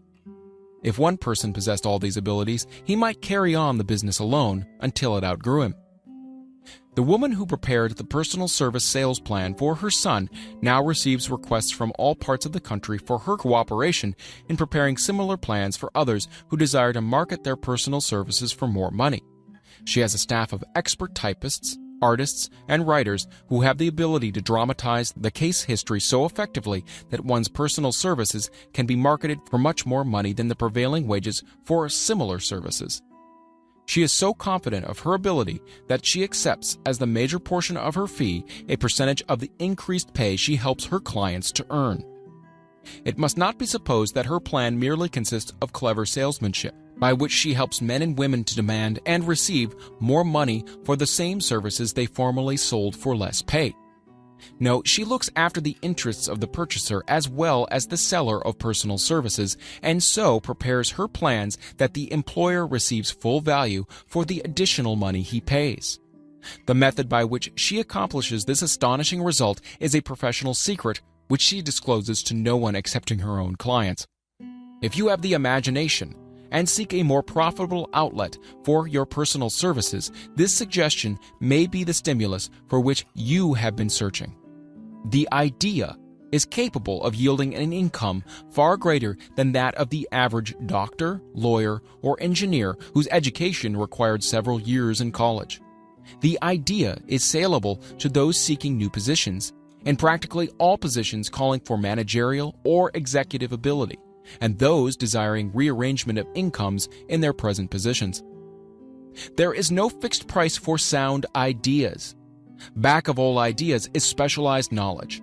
Unfortunately, for those who do not find riches in abundance, specialized knowledge is more abundant and more easily acquired than ideas. Because of this very truth, there is a universal demand and an ever-increasing opportunity for the person capable of helping men and women to sell their personal services advantageously. Capability means imagination, and one quality needed to combine specialized knowledge with ideas is the form of organized plans designed to yield riches. If you have imagination, this chapter may present you with an idea sufficient to serve as the beginning of the riches you desire. Remember, the idea is the main thing. Specialized knowledge may be found just around the corner. Any corner. Chapter 6. Imagination, the workshop of the mind. The fifth step toward riches. The imagination is literally the workshop wherein are fashioned all plans created by man. The impulse, the desire, is given shape, form, and action through the aid of the imaginative faculty of the mind. It has been said that man can create anything which he can imagine. Of all the ages of civilization, this is the most favorable for the development of the imagination because it is an age of rapid change. On every hand, one may contact stimuli which develop the imagination. Through the aid of his imaginative faculty, man has discovered and harnessed more of nature's forces during the past 50 years than during the entire history of the human race previous to that time. He has conquered the air so completely that the birds are a poor match for him in flying. He has harnessed the ether and made it serve as a means of instantaneous communication with any part of the world. He has analyzed and weighed the sun at a distance of millions of miles and has determined through the aid of imagination the elements of which it consists. He has discovered that his own brain is both a broadcasting and a receiving station for the vibration of thought, and he is beginning now to learn how to make practical use of this discovery. He has increased the speed of locomotion until he may now travel at a speed of more than 300 miles an hour.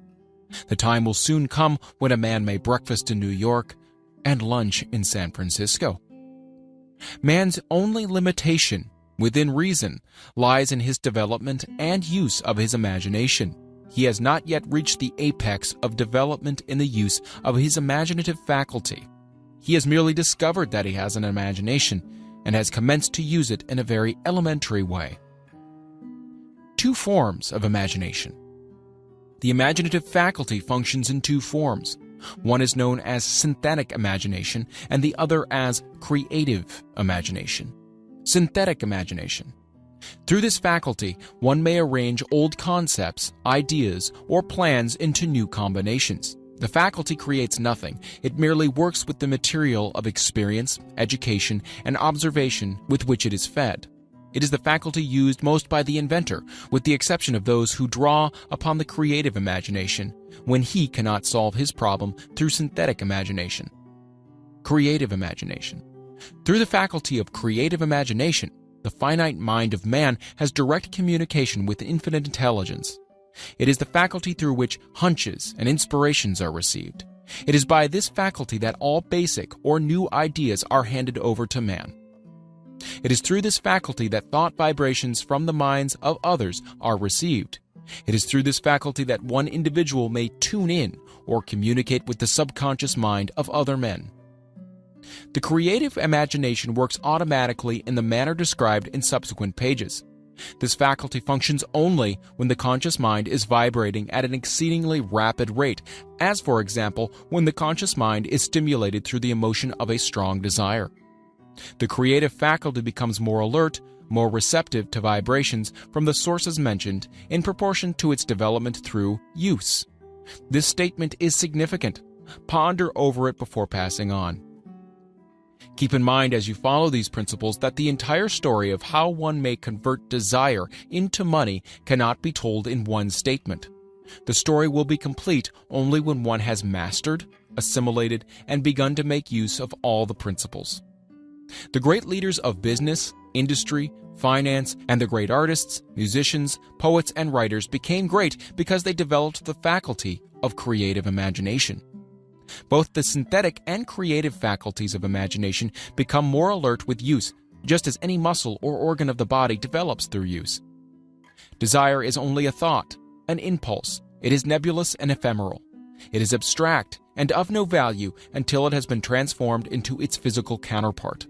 While the synthetic imagination is the one which will be used more frequently, in the process of transforming the impulse of desire into money, you must keep in mind the fact that you may face circumstances and situations which demand use of the creative imagination as well.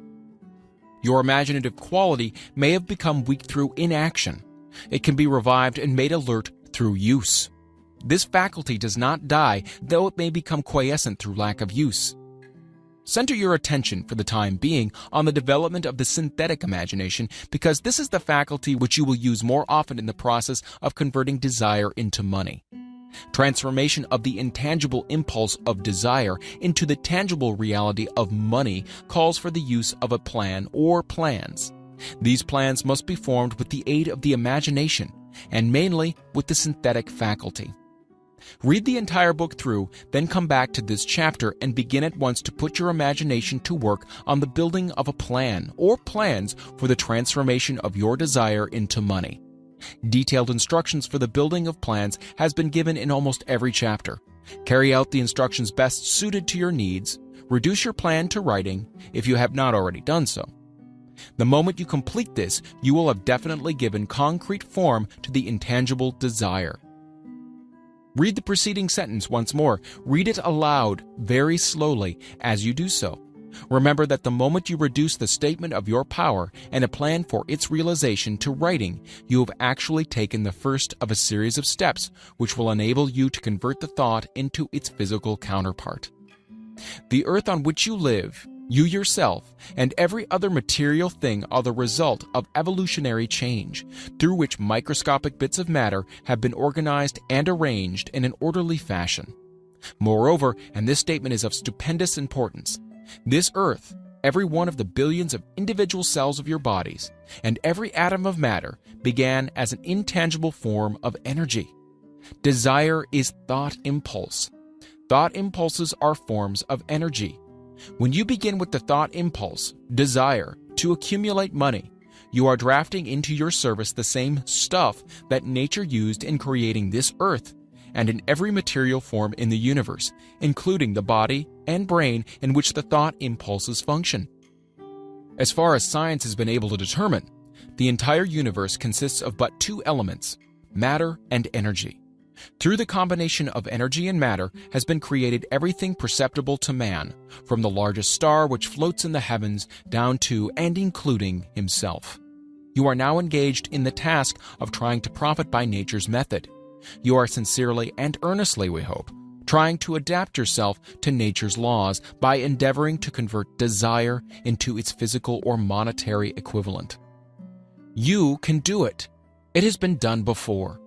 You can build a fortune through the aid of laws which are immutable, but first you must become familiar with these laws and learn to use them. Through the repetition and by approaching the description of these principles from every conceivable angle, the author hopes to reveal to you the secret through which every great fortune has been accumulated. Strange and paradoxical as it may seem, the secret is not a secret. Nature herself advertises it in the earth on which we live, the stars, the planets suspended within our view, in the elements above and around us, in every blade of grass, and every form of life within our vision. Nature advertises this secret in terms of biology, in the conversion of a tiny cell so small that it may be lost on the point of a pin, into the human being now reading this line. The conversion of desire into its physical equivalent is certainly no more miraculous. Do not become discouraged if you do not fully comprehend all that has been stated. Unless you have long been a student of the mind, it is not to be expected that you will assimilate all that is in this chapter upon a first reading. But you will in time make good progress.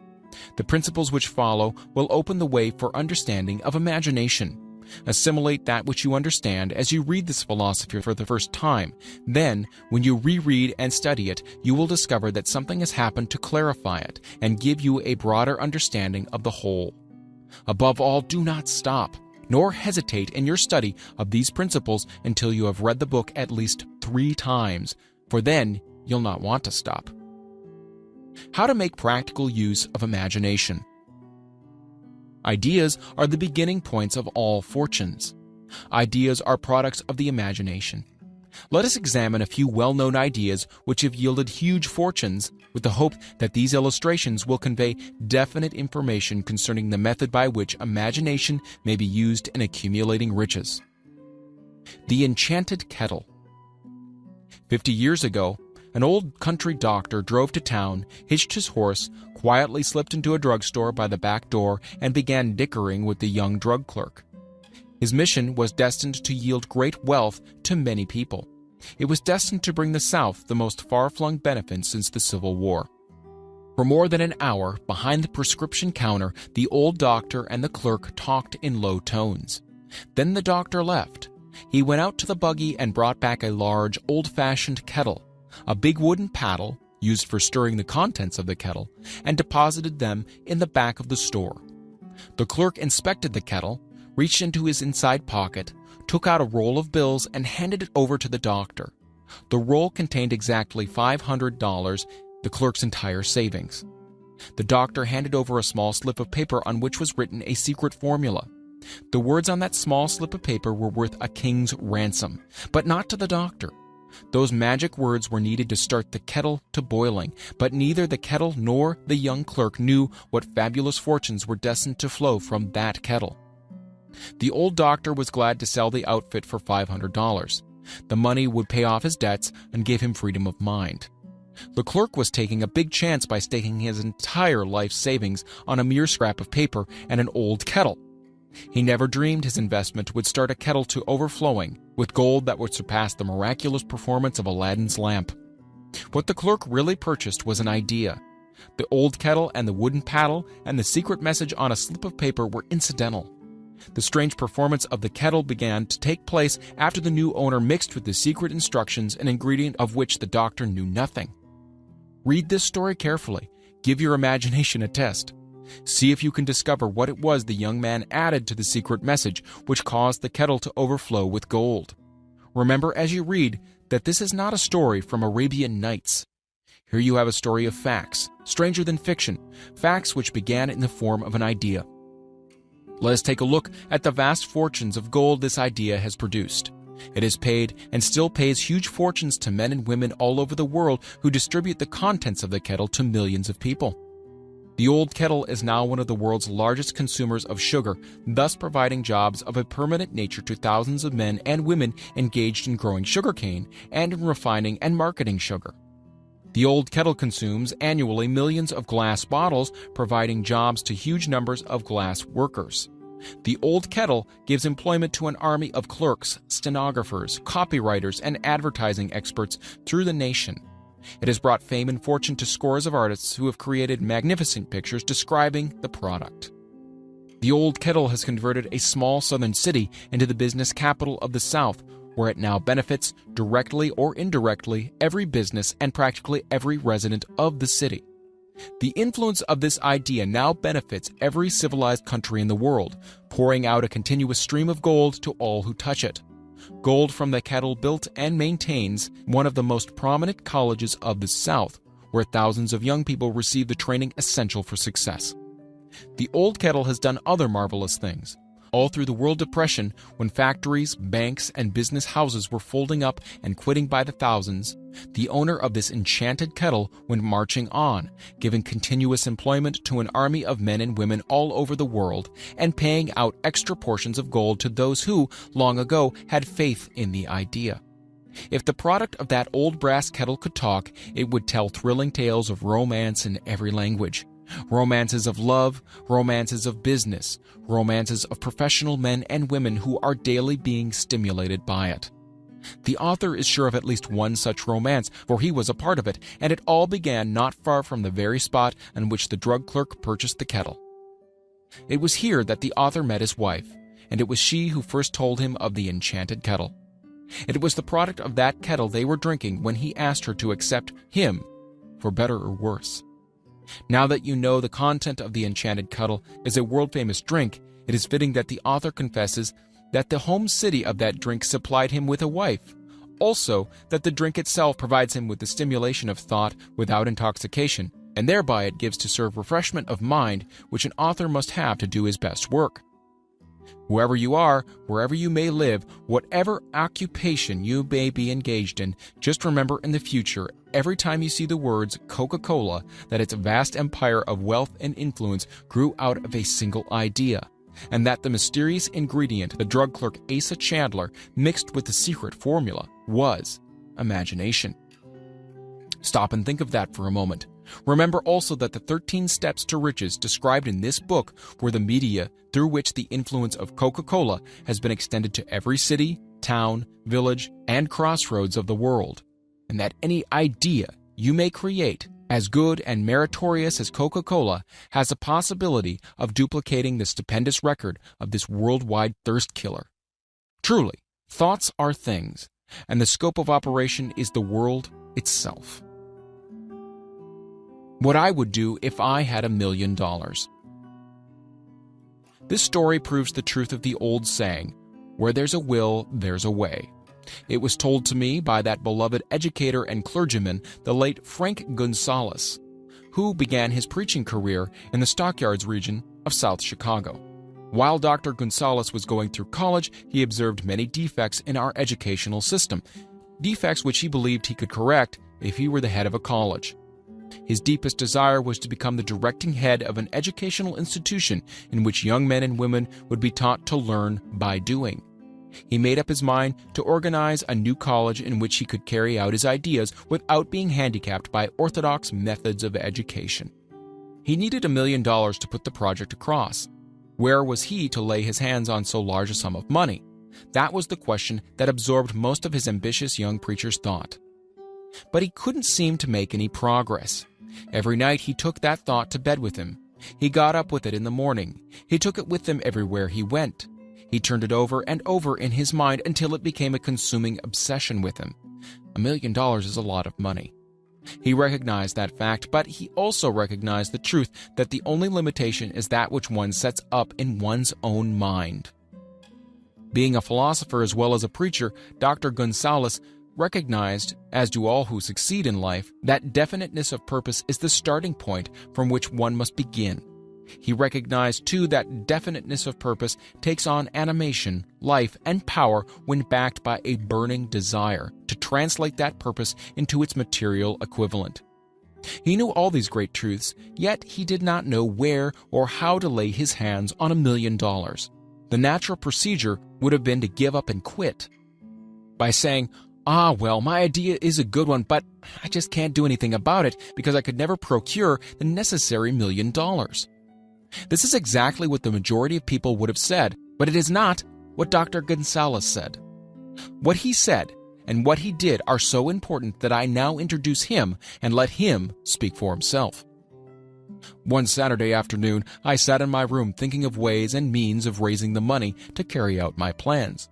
For nearly 2 years I had been thinking, but I had done nothing but think. The time had come for action. I made up my mind then and there that I would get the necessary $1 million within a week. How?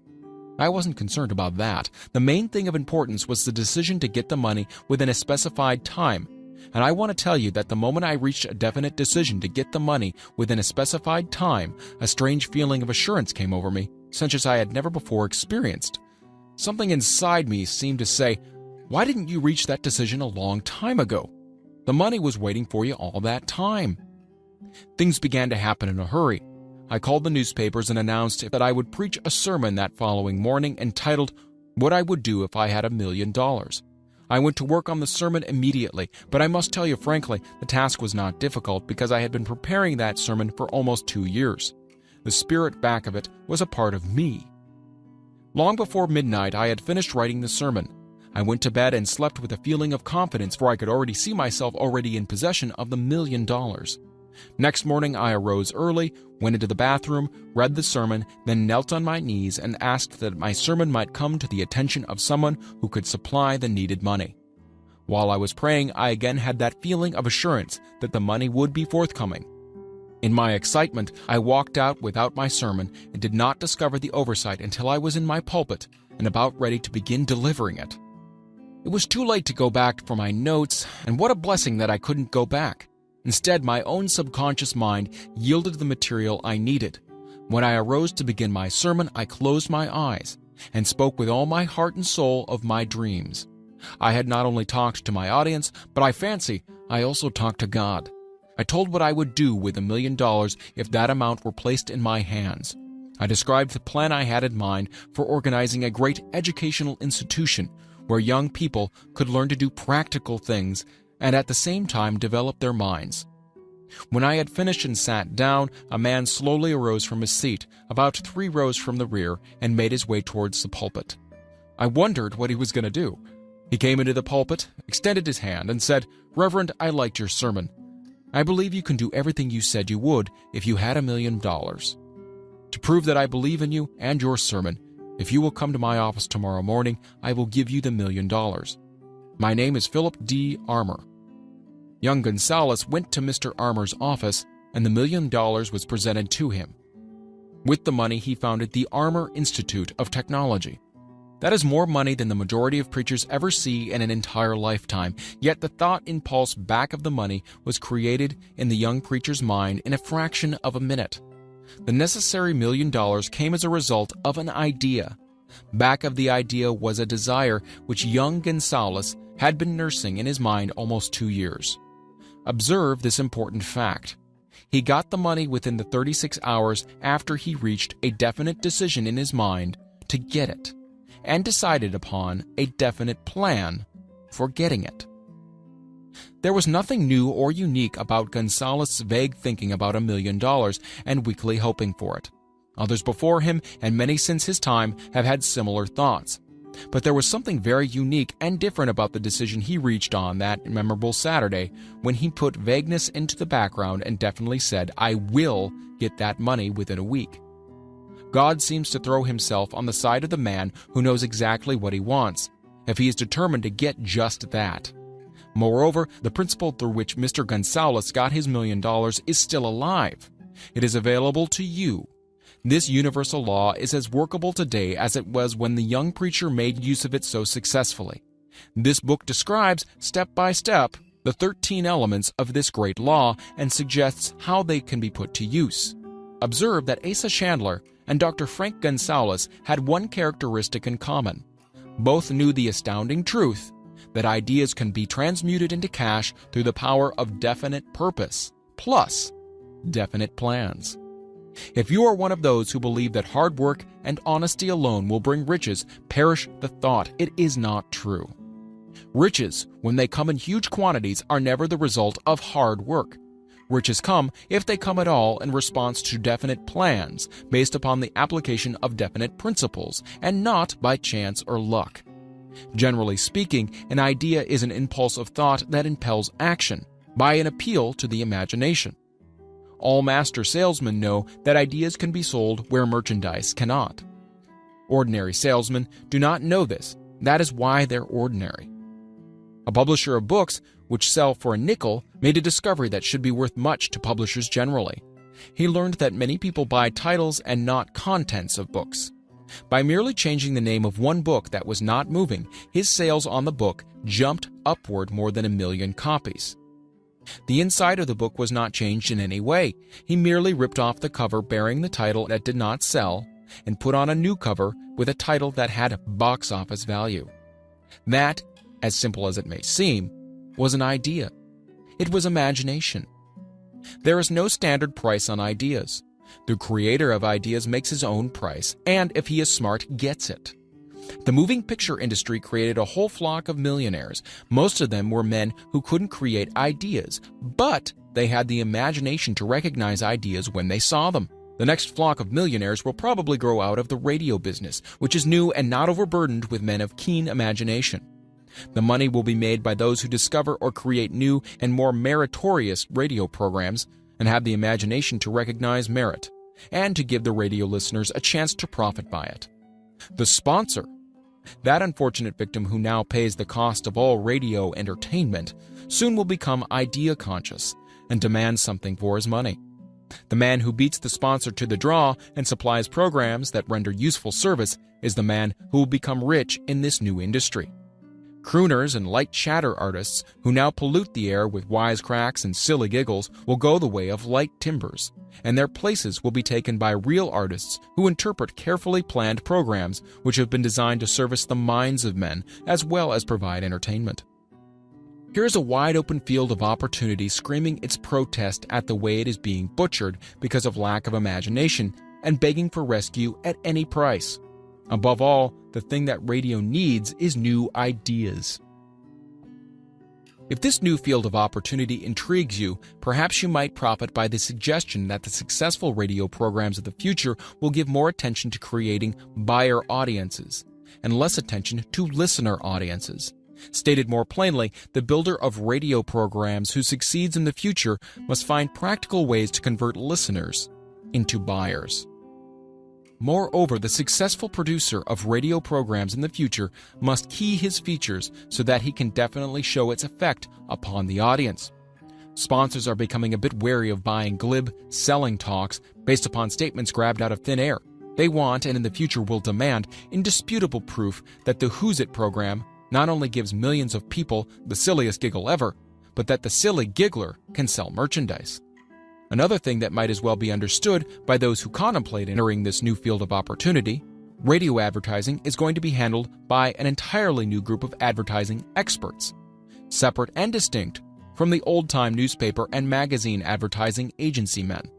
The old-timers in the advertising game cannot read the modern radio scripts because they have not been schooled to see ideas.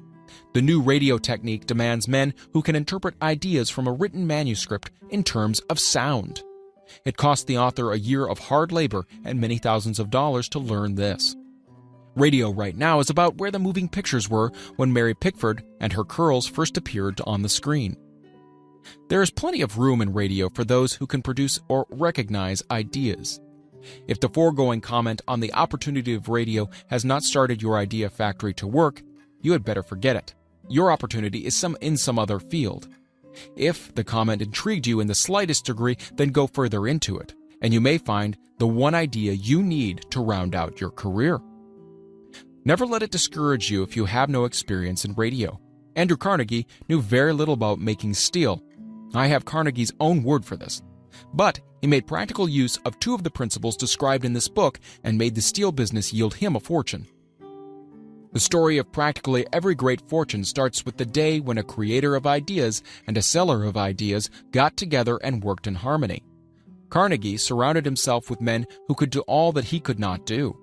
Men who created ideas and men who put ideas into operation and made himself and the others fabulously rich.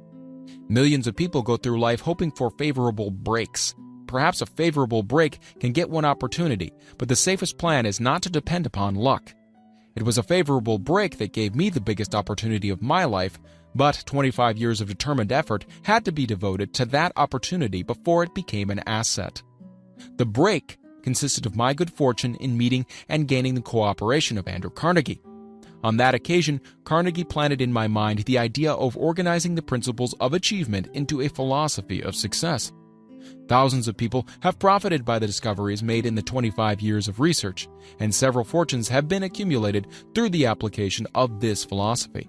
The beginning was simple, though. It was an idea which anyone might have developed. A favorable break came through Carnegie, but what about the determination, definiteness of purpose, and the desire to attain the goal, and the persistent effort of 25 years?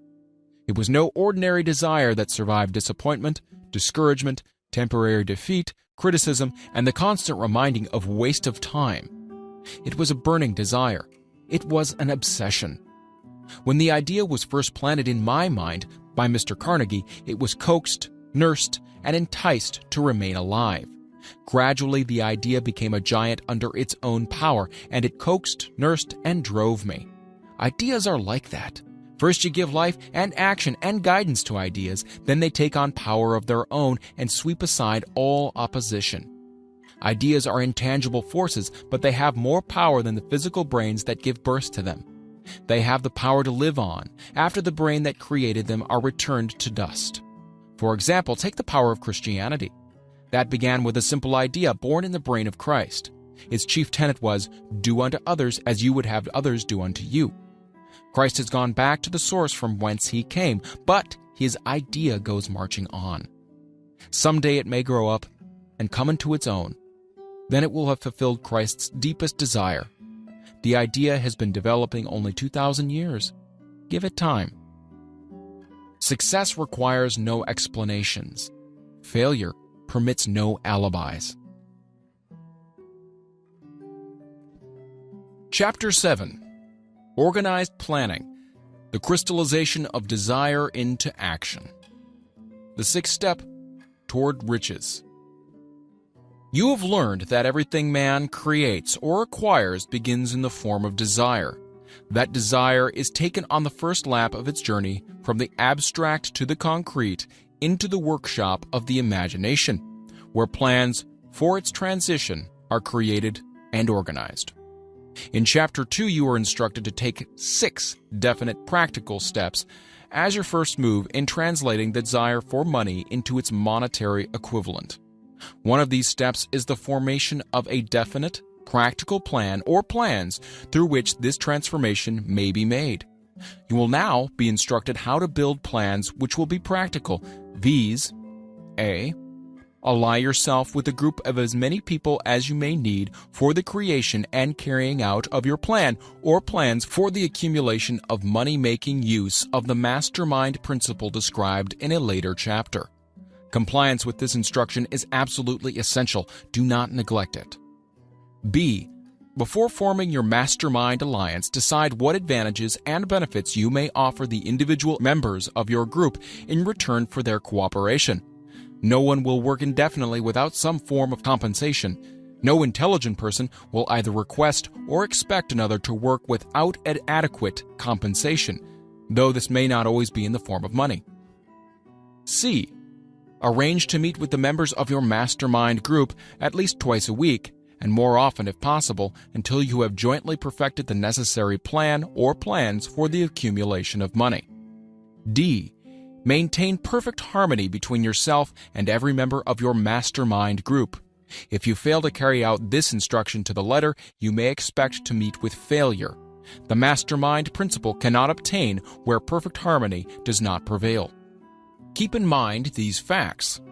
First, you are engaged in an undertaking of major importance to you. To be sure of success, you must have plans which are faultless. Second, you must have the advantage of the experience, education, native ability, and imagination of other minds. This is in harmony with the methods followed by every person who has accumulated a great fortune. No individual has sufficient experience, education, native ability, and knowledge to ensure the accumulation of a great fortune without the cooperation of other people. Every plan you adopt in your endeavor to accumulate wealth should be the joint creation of yourself and every other member of your mastermind group. You may originate your own plans, either in whole or in part, but see that those plans are checked and approved by the members of your mastermind alliance. If the first plan which you adopt does not work successfully, replace it with a new plan. If this new plan fails to work, replace it, in turn with still another, and so on. until you find a plan which does work. Right here is the point at which the majority of men meet with failure because of their lack of persistence in creating new plans to take the place of those which fail. The most intelligent men living cannot succeed in accumulating money, nor in any other undertaking, without plans which are practical and workable. Just keep this fact in mind and remember when your plans fail that temporary defeat is not permanent failure. It may only mean that your plans have not been sound. Build other plans. Start all over again. Thomas Edison failed 10,000 times before he perfected the incandescent electric light bulb. That is, he met with temporary defeat 10,000 times before his efforts were crowned with success. Temporary defeat should mean only one thing: the certain knowledge that there is something wrong with your plan. Millions of men go through life in misery and poverty because they lack a sound plan through which to accumulate a fortune. Henry Ford accumulated a fortune not because of his superior mind, but because he adopted and followed a plan which proved to be sound. 1,000 men could be pointed out, each with a better education than Ford's, yet each of whom lives in poverty, because he does not possess the right plan for the accumulation of money. Your achievement can be no greater than your plans are sound. That may seem to be an axiomatic statement, but it is true. Samuel Insull lost his fortune of over $100 million. The Insull fortune was built on plans which were sound. The business depression forced Mr. Insull to change his plans, and the change brought temporary defeat because his new plans were not sound. Mr. Insull is now an old man. He may consequently accept failure instead of temporary defeat, but if his experience turns out to be a failure, it will be for the reason that he lacks the fire of persistence to rebuild his plans. No man is ever whipped until he quits in his own mind. This fact will be repeated many times because it is so easy to take the count at the first sign of defeat.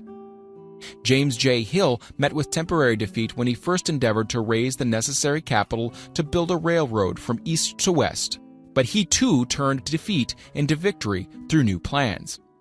Henry Ford met with temporary defeat not only at the beginning of his automobile career, but after he had gone far towards the top. He created new plans and went marching on to financial victory. We see men who have accumulated great fortunes, but we often recognize only their triumph, overlooking the temporary defeats which they had to surmount before arriving. No follower of this philosophy can reasonably expect to accumulate a fortune without experiencing temporary defeat. When defeat comes, accept it as a signal that your plans are not sound. Rebuild those plans and set sail once more towards your coveted goal. If you give up before your goal has been reached, you're a quitter. A quitter never wins, and a winner never quits. Lift this sentence out, write it on a piece of paper in letters an inch high, and place it where you will see it every night before you go to sleep, and every morning before you go to work. When you begin to select members of your mastermind group, endeavor to select those who do not take defeat seriously. Some people foolishly believe that only money can make money. That's not true. Desire, transmuted into its monetary equivalent through the principles laid down here, is the agency through which money is made. Money of itself is nothing but inert matter. It cannot move, think, or talk, but it can hear when a man who desires it calls it to come. Planning the sale of services. The remainder of this chapter has been given over to a description of ways and means of marketing personal services. The information here covered will be of practical help to any person having any form of personal services to market, but it will be of priceless benefit to those who aspire to leadership in their chosen occupations. Intelligent planning is essential for success in any undertaking designed to accumulate riches. Here will be found detailed instructions to those who must begin the accumulation of riches by selling personal services. It should be encouraging to know that practically all the great fortunes began in the form of compensation for personal services, or from the sale of ideas. What else, except ideas and personal services, would one not possessed of property have to give in return for riches? Broadly speaking, there are two types of people in the world. One type is known as leaders and the other as followers. Decide at the outset whether you intend to become a leader in your chosen calling or remain a follower. The difference in compensation is vast. The follower cannot reasonably expect the compensation to which the leader is entitled, although many followers make the mistake of expecting such pay. It is no disgrace to be a follower. On the other hand, it's no credit to remain a follower. Most great leaders began in the capacity of followers. They became great leaders because they were intelligent followers. With few exceptions, the man who cannot follow a leader intelligently cannot become an efficient leader. The man who can follow a leader most efficiently is usually the man who develops into leadership most rapidly. An intelligent follower has many advantages, among them the opportunity to acquire knowledge from his leader. The major attributes of leadership. The following are important factors of leadership. 1. Unwavering courage based upon knowledge of self and of one's occupation. No follower wishes to be dominated by a leader who lacks self-confidence and courage. No intelligent follower will be dominated by such a leader very long. 2. Self-control.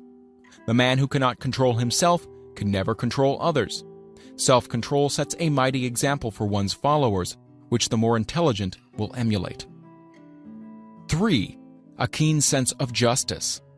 Without a sense of fairness and justice, no leader can command and retain the respect of his followers. 4. Definiteness of decision. The man who wavers in his decisions shows that he is not sure of himself. He cannot lead others successfully. 5. Definiteness of plans. The successful leader must plan his work and work his plan. A leader who works by guesswork without practical, definite plans is comparable to a ship without a rudder. Sooner or later, he will land on the rocks. 6. The habit of doing more than paid for. One of the penalties of leadership is the necessity of willingness upon the part of the leader to do more than he requires of his followers. 7. A pleasing personality. No slovenly, careless person can become a successful leader. Leadership requires respect. Followers will not respect a leader who does not grade high on all the factors of a pleasing personality. 8. Sympathy and understanding. The successful leader must be in sympathy with his followers. Moreover, he must understand them and their problems. 9. Mastery of detail. Successful leadership calls for mastery of details of the leader's position. 10. Willingness to assume full responsibility. The successful leader must be willing to assume responsibility for the mistakes and the shortcomings of his followers. If he tries to shift this responsibility, he will not remain the leader. If one of his followers makes a mistake and shows himself incompetent, the leader must consider that it is he who failed. 11. Cooperation. The successful leader must understand and apply the principle of cooperative effort and to be able to induce his followers to do the same. Leadership calls for power, and power calls for cooperation. There are two forms of leadership. The first and by far the most effective is leadership by consent of and with sympathy of the followers. The second is leadership by force, without the consent and sympathy of the followers. History is filled with evidences that leadership by force cannot endure. The downfall and disappearance of dictators and kings is significant. It means that people will not follow forced leadership indefinitely. The world has just entered a new era of relationship between leaders and followers, which very clearly calls for new leaders and a new brand of leadership in business and industry. Those who belong to the old school of leadership by force must acquire an understanding of the new brand of leadership, cooperation, or be relegated to the rank and file of the followers. There is no other way out for them. The relationship of employer and employee, or of leader and follower in the future, will be one of mutual cooperation based upon an equitable division of the profits of business.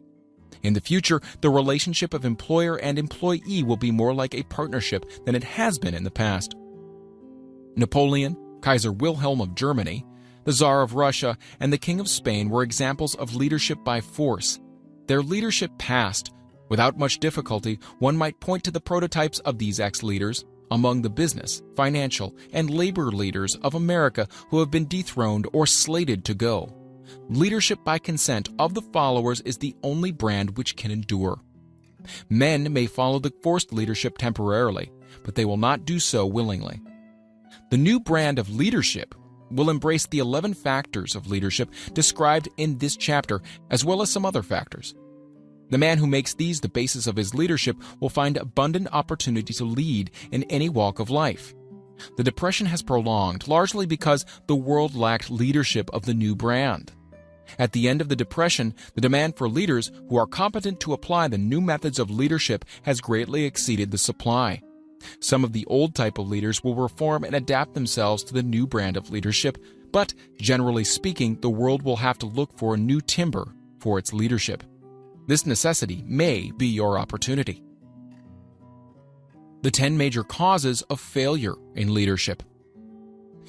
We come now to the major faults of leaders who fail, because it is just as essential to know what not to do as it is to know what to do.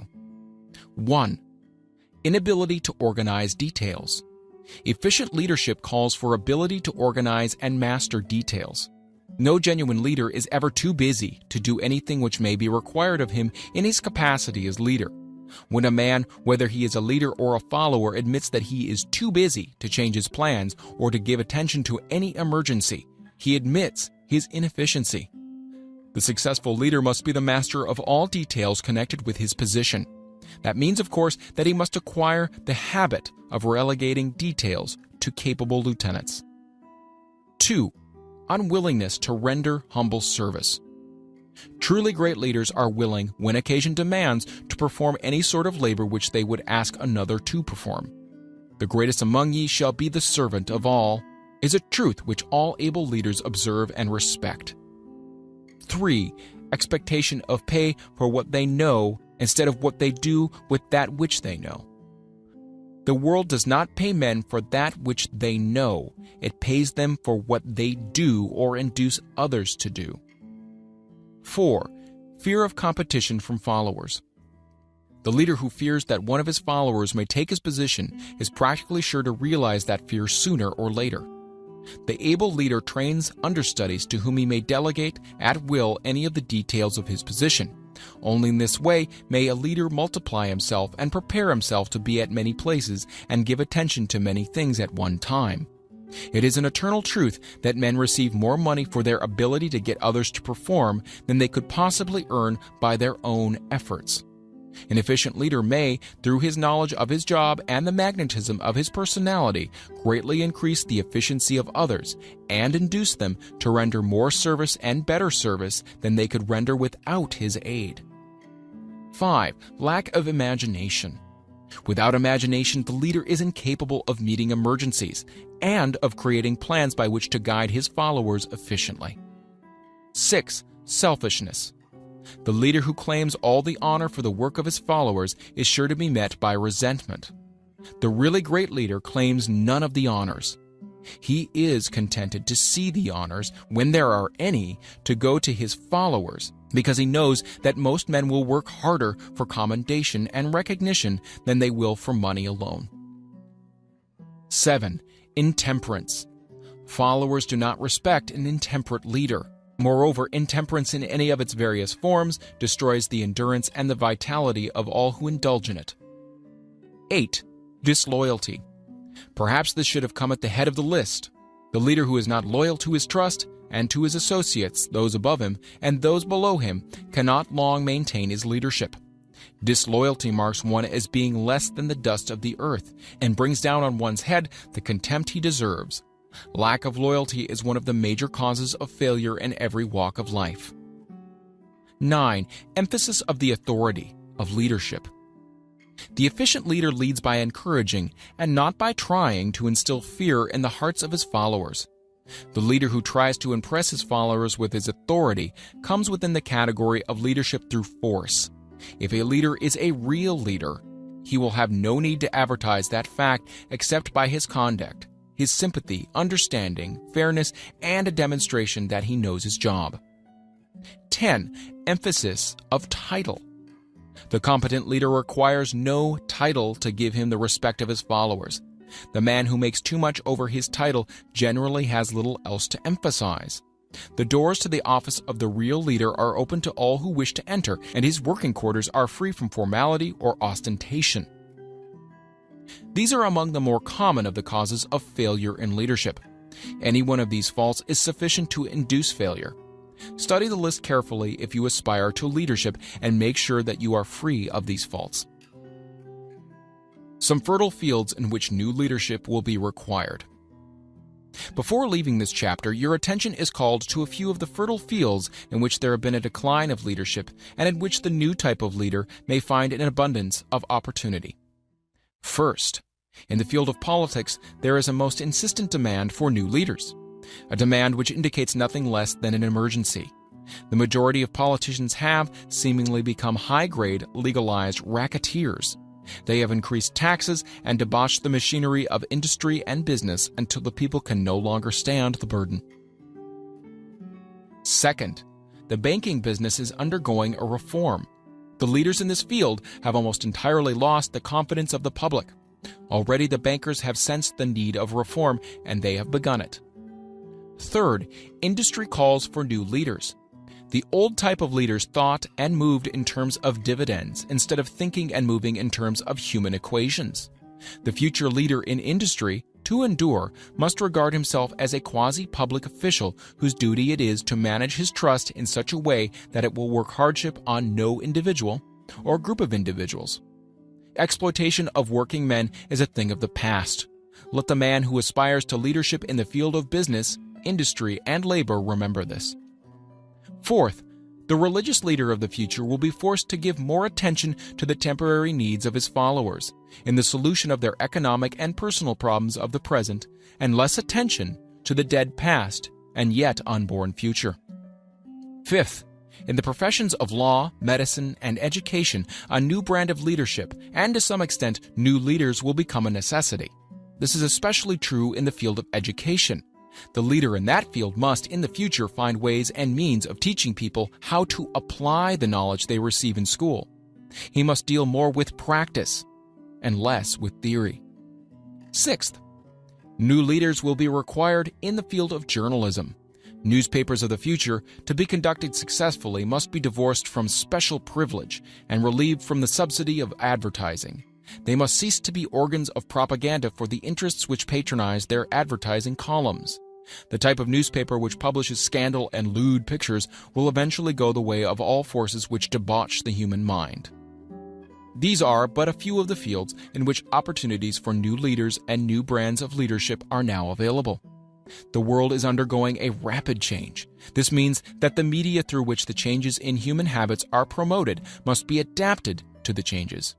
The media here described are the ones which, more than any others, determine the trends of civilization. When and how to apply for a position. The information described here is the net result of many years of experience during which thousands of men and women were helped to market their services effectively. It can therefore be relied upon as sound and practical. Media through which services may be marketed. Experience has proved that the following media offer the most direct and effective methods of bringing the buyer and seller of personal services together. 1. Employment bureaus. Care must be taken to select only reputable bureaus, the management of which can show adequate records of achievement of satisfactory results. There are comparatively few such bureaus. 2. Advertising in newspapers, trade journals, magazines, and radio. Classified advertising may usually be relied upon to produce satisfactory results in the case of those who apply for clerical or ordinary salaried positions. Display advertising is more desirable in the case of those who seek executive connections. The copy to appear in the section of the paper which is most apt to come into the attention of the class of employer being sought. The copy should be prepared by an expert who understands how to inject sufficient selling qualities to produce replies. 3.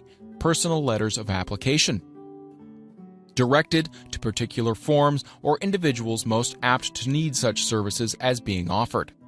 Letters should be neatly typed, always, and signed by hand. With the letter should be sent a complete brief or outline of the applicant's qualifications. Both the letter of application and the brief of experience or qualifications should be prepared by an expert. Again, see instructions as to information to be supplied. 4. Application through personal acquaintances. When possible, the applicant should endeavor to approach prospective employers through some mutual acquaintance. This method of approach is particularly advantageous in the case of those who seek executive connections and do not wish to appear to be peddling themselves. 5. Application in person. In some instances, it may be more effective if the applicant offers personally his services to prospective employers, in which event a complete written statement of qualifications for the position should be presented, for the reason that prospective employers often wish to discuss with associates one's record. Information to be supplied in a written brief. This brief should be prepared as carefully as a lawyer would prepare the brief of a case to be tried in court. Unless the applicant is experienced in the preparation of such briefs, an expert should be consulted, and his services enlisted for this purpose. Successful merchants employ men and women who understand the art and the psychology of advertising to present the merits of their merchandise. One who has personal services for sale should do the same. The following information should appear in the brief. 1. Education.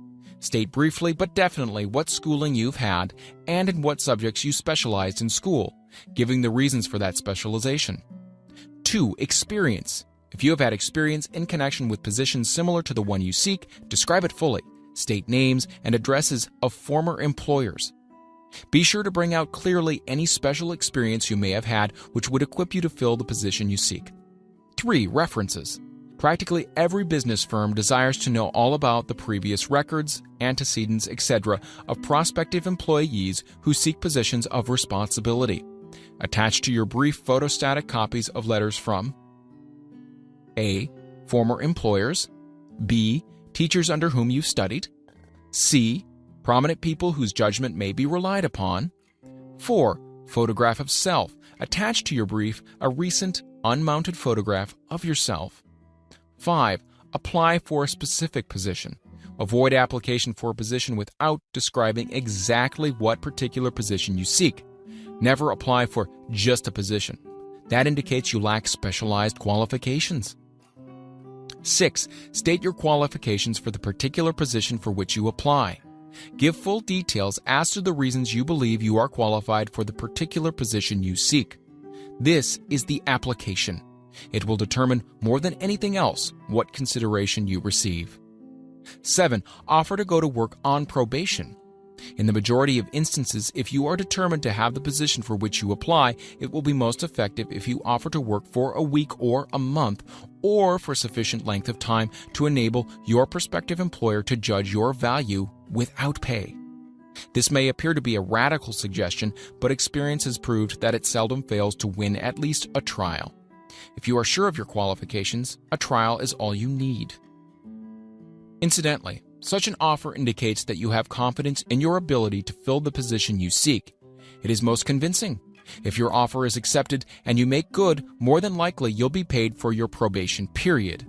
Make clear the fact that your offer is based upon A. Your confidence in your ability to fill the position. B. Your confidence in your prospective employer's decision to employ you after trial.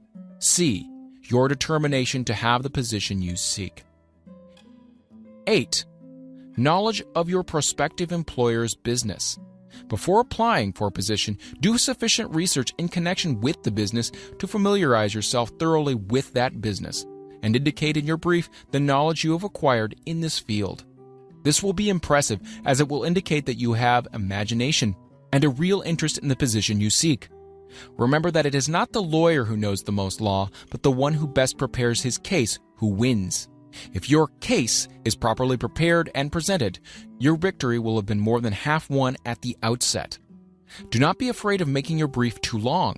Employers are just as much interested in purchasing the services of well-qualified applicants as you are in securing employment.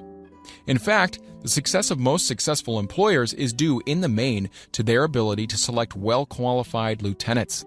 They want all the information available. Remember another thing. Neatness in the preparation of your brief will indicate that you are a painstaking person. I have helped prepare briefs for clients which are so striking and out of the ordinary that they have resulted in the employment of the applicant without a personal interview. When your brief has been completed, have it neatly bound by an experienced binder and lettered by an artist or printer similar to the following. Brief of the qualifications of Robert K. Smith, applying for the position of private secretary to the president of the blank company incorporated. Of course, change names each time brief is shown. This personal touch is sure to command attention. Have your brief neatly typed or mimeographed on the finest paper you can obtain, and bound with a heavy paper of the book cover variety, the binder to be changed, and the proper firm name to be inserted if it is to be shown to more than one company. Your photograph should be pasted on one of the pages of your brief. Follow these instructions to the letter, improving upon them wherever your imagination suggests. Successful salesmen groom themselves with care. They understand that a first impression is everything. Your brief is your salesman. Give it a good suit of clothes so that it'll stand out in bold contrast to anything your prospective employers ever saw in the way of an application for a position. If the position you seek is worth having, it is worth going after with care. Moreover, if you sell yourself to an employer in a manner that impresses him with your individuality, you probably will receive more money for your services from the very start than if you applied for employment in the usual, conventional way. If you seek employment through an advertising agency or an employment agency, have the agent use copies of your brief in marketing your services. This will help to gain preference for you, both with the agent and the prospective employers. How to get the exact position you desire. Everyone enjoys doing the kind of work for which he is best suited.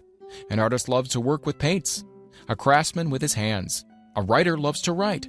Those with less definite talents have their preference for certain fields of business and industry. If America does anything well, it offers a full range of occupations: tilling the soil, manufacturing, marketing, and the professions. First, decide exactly what kind of job you want. If the job doesn't already exist, perhaps you can create it. Second, choose the company or individual for whom you wish to work. Third, study your prospective employer as to policies, personnel, and chances of advancement. Fourth, by analysis of yourself, your talents and capabilities, figure out what you can offer and plan ways and means of giving advantages, services, developments, and ideas that you believe you can successfully deliver. Fifth, forget about a job. Forget whether or not there is an opening. Forget the usual routine of "have you got a job for me?" Concentrate rather on what you can give. Sixth, once you have your plan in mind, arrange with an experienced writer to put it in paper in neat form and in full detail. Seventh, present it to the proper person with authority and he will do the rest. Every company is looking for men who can give something of value, whether it be ideas, services, or connections. Every company has room for the man who has a definite plan of action, which is to the advantage of that company. This line of procedure may take a few days or weeks of extra time, but the difference in income, in advancement, in gaining recognition will save years of hard work at small pay. It has many advantages, the main one being that it will often save from 1 to 5 years of time in reaching a chosen goal. Every person who starts or gets in halfway up the ladder does so by deliberate and careful planning, excepting, of course, the boss's son. The new way of marketing services, jobs, are now partnerships. Men and women who market their services to best advantage in the future must recognize the stupendous change which has taken place in connection with the relationship between employer and employee. In the future, the golden rule, and not the rule of gold, will be the dominating factor in marketing of merchandise as well as personal services. The future relationship between employers and their employees will be more in the nature of a partnership consisting of A. The employer, B. The employee, C. The public they serve. This new way of marketing personal services is called new for many reasons. First, both the employer and the employee of the future will be considered as fellow employees whose business it will be to serve the public efficiently.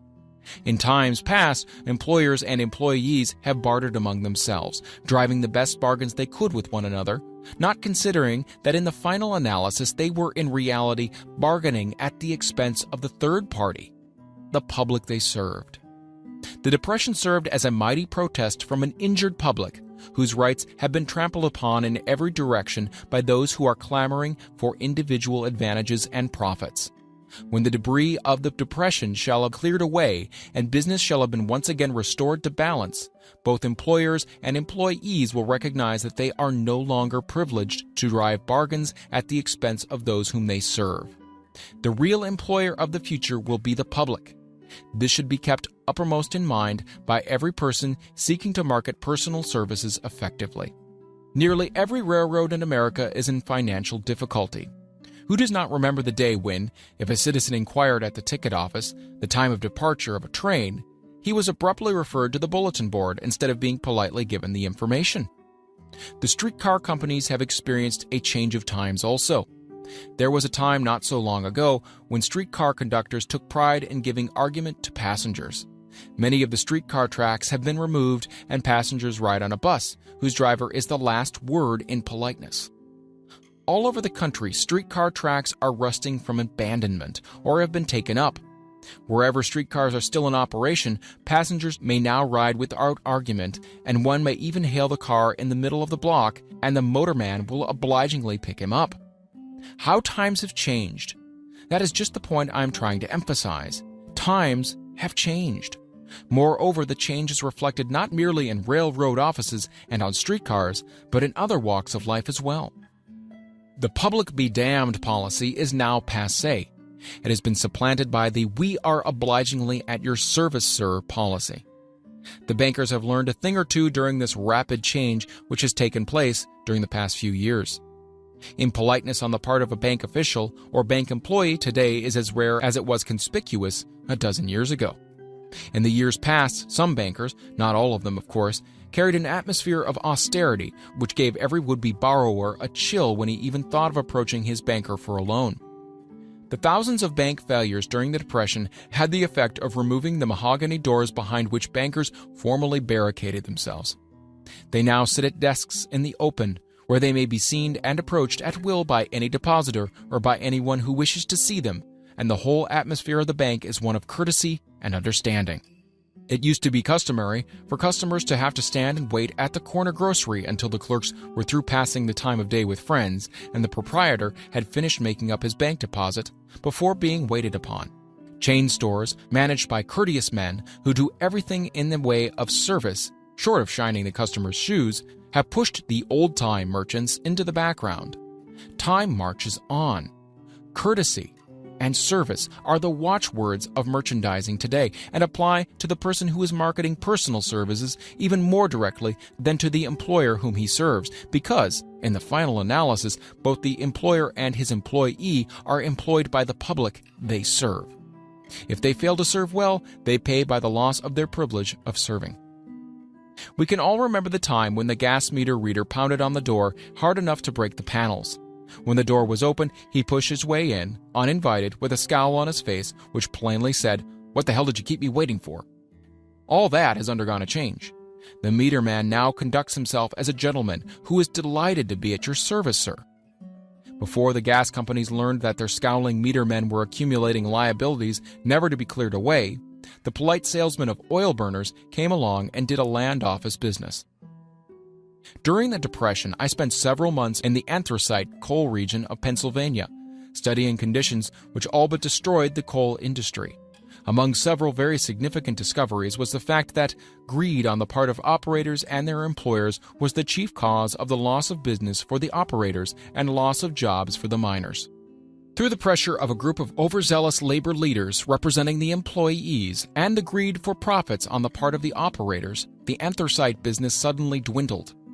The coal operators and their employees drove sharp bargains with one another, adding the cost of the bargaining to the price of the coal, until finally they discovered they had built up a wonderful business for the manufacturers of oil-burning outfits and the producers of crude oil. The wages of sin is death. Many have read this in the Bible, but few have discovered its meaning.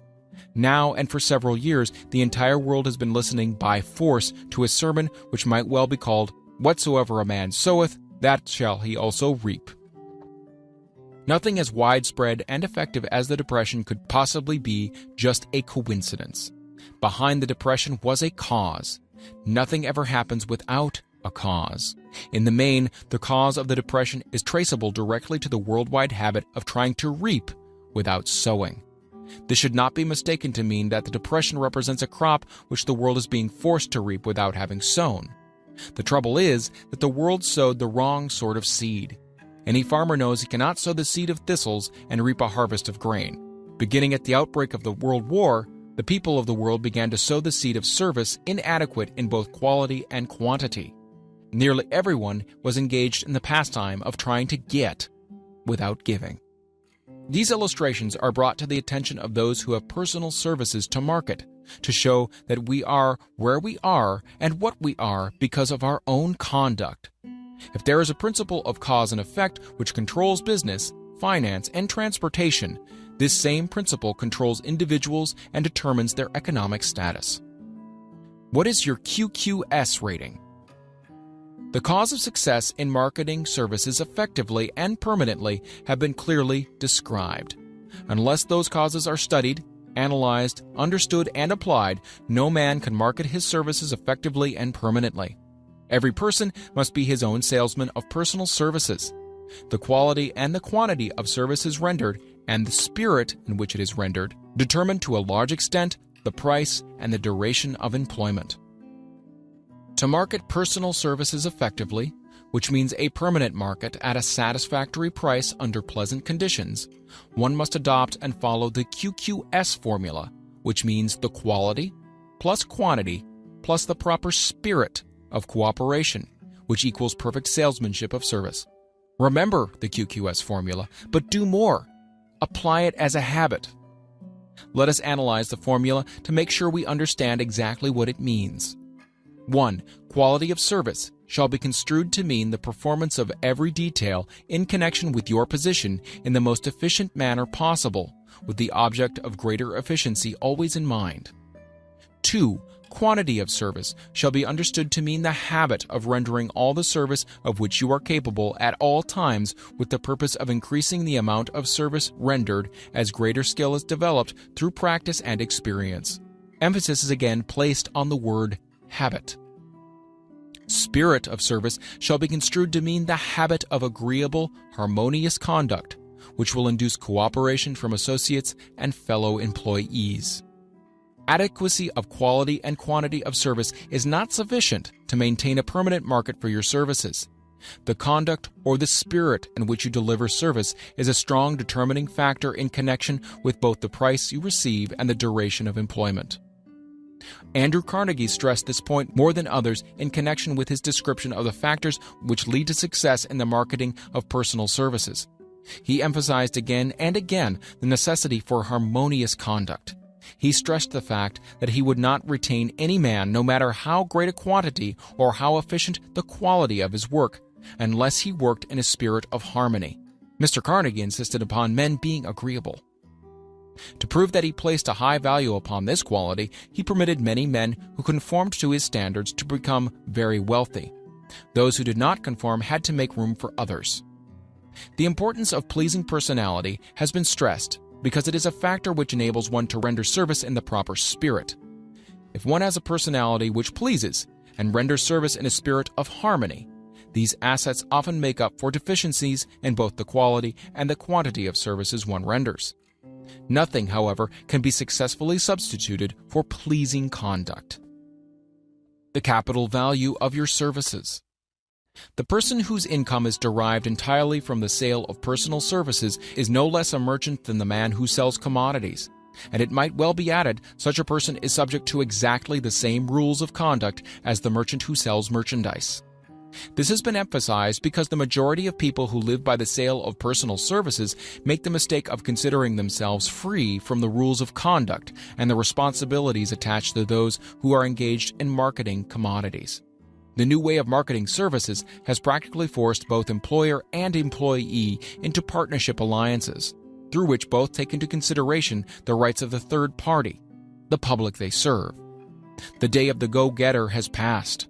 He has been supplanted by the go-giver. High-pressure methods in business finally blew the lid off. There will never be the need to put the lid back on because in the future, business will be conducted by methods that will require no pressure. The actual capital value of your brains may be determined by the amount of income you can produce, by marketing your services.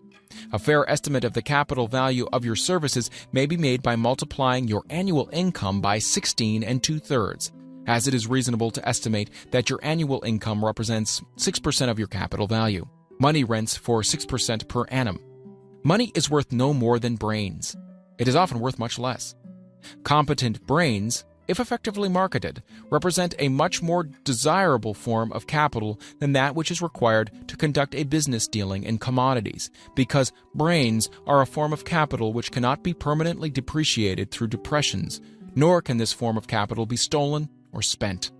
Moreover, the money which is essential for the conduct of business is as worthless as a sand dune until it has been mixed with efficient brains. The 30 major causes of failure. How many of these are holding you back? Life's greatest tragedy consists of men and women who earnestly try and fail. The tragedy lies in the overwhelmingly large majority of people who fail as compared to the few who succeed. I've had the privilege of analyzing several thousand men and women, 98% of whom were classed as failures. There is something radically wrong with the civilization and a system of education which permit 98% of the people to go through life as failures. But I did not write this book for the purpose of moralizing on the rights and wrongs of the world. That would require a book of 100 times the size of this one. My analysis work proved that there are 30 major reasons for failure and 13 major principles through which people accumulate fortunes. In this chapter, a description of the 30 major causes of failure will be given. As you go over the list, check yourself by it, point by point, for the purpose of discovering how many of these causes of failure stand between you and success. 1. Unfavorable hereditary background. There is but little, if anything, which can be done for people who are born with a deficiency in brain power. This philosophy offers but one method of bridging this weakness, through the aid of the master mind. Observe with profit, however, that this is the only one of the 30 causes of failure which may not be easily corrected by any individual. 2. Lack of a well-defined purpose in life. There is no hope of success for the person who does not have a central purpose or definite goal at which to aim. 98 out of every 100 of those whom I have analyzed had no such aim. 3. Lack of ambition to aim above mediocrity. We offer no hope for the person who is so indifferent as not to want to get ahead in life and who is not willing to pay the price.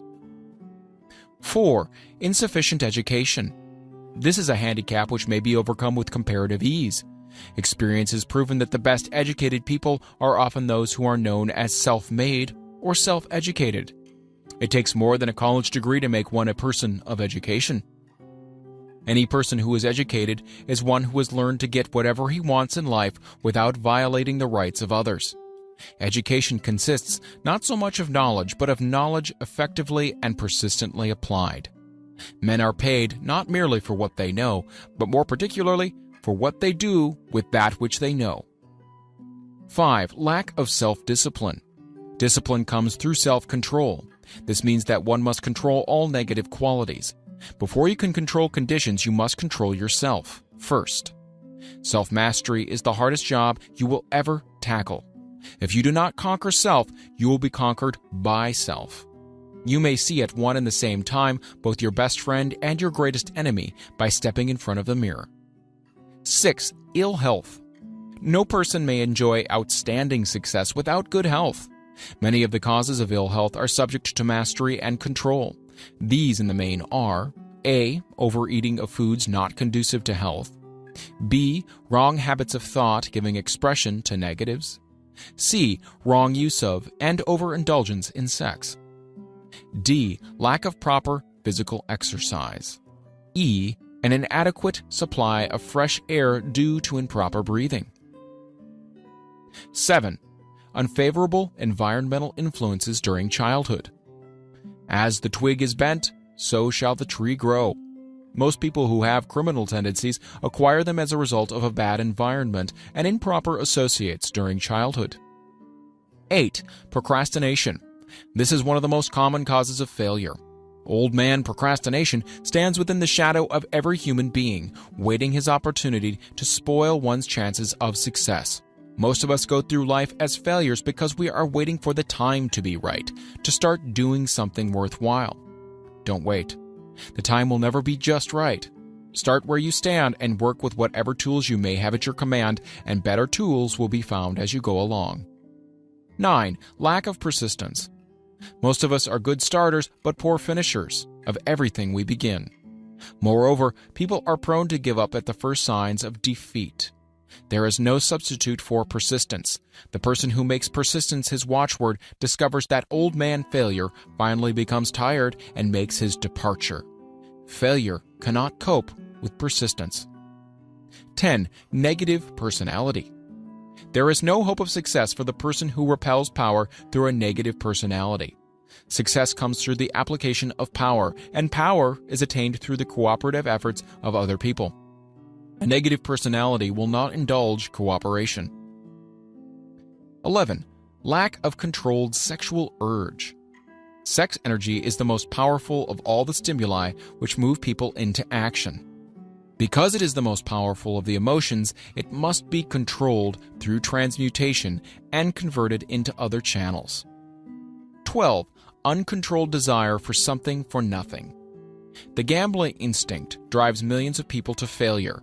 Evidence may be found for this in a study of the Wall Street crash of '29, during which millions of people tried to make money by gambling on stock margins. 13. Lack of a well-defined power of decision. Men who succeed reach decisions promptly and change them, if at all, very slowly. Men who fail reach decisions, if at all, very slowly and change them frequently and quickly. Indecision and procrastination are twin brothers. Where one is found, the other usually will be found also. Kill off this pair before they completely hog-tie you to the treadmill of failure. 14. One or more of the 6 basic fears.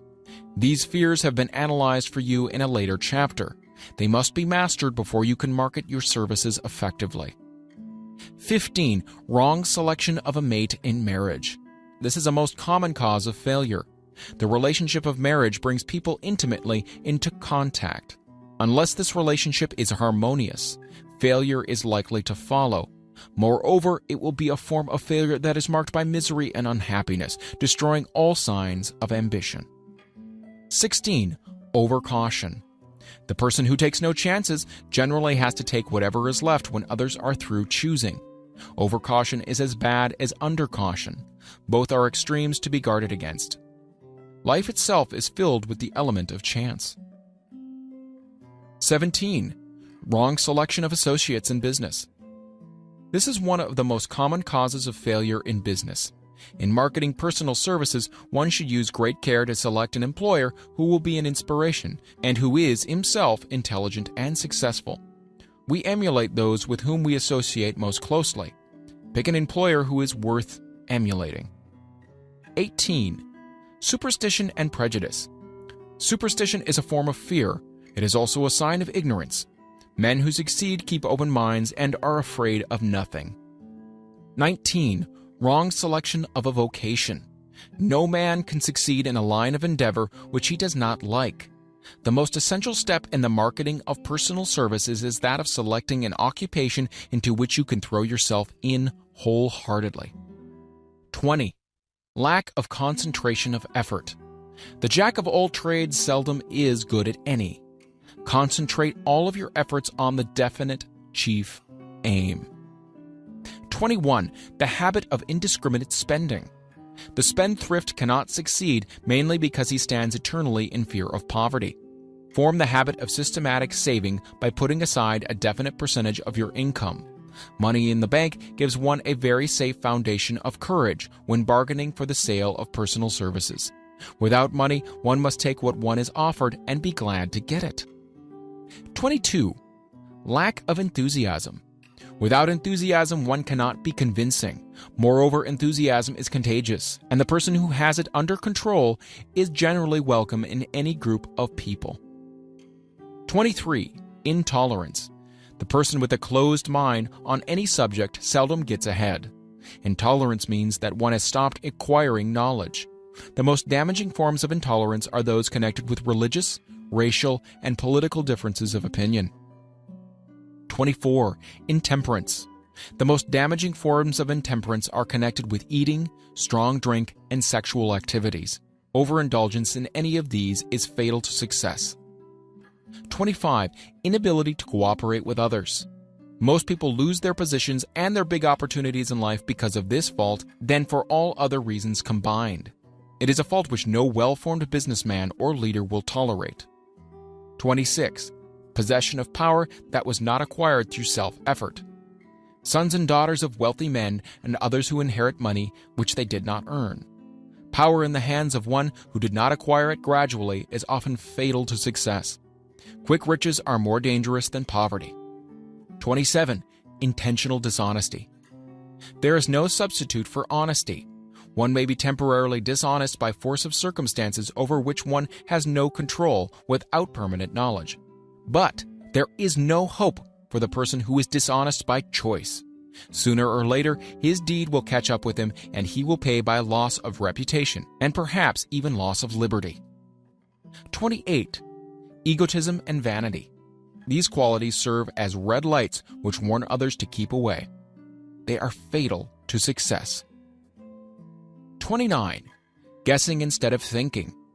Most people are too indifferent or lazy to acquire facts with which to think accurately.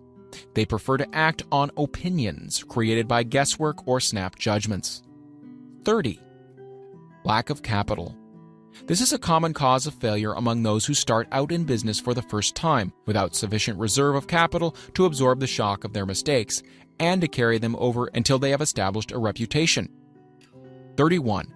Under this, name any particular cause of failure from which you have suffered that has not been included in the foregoing list.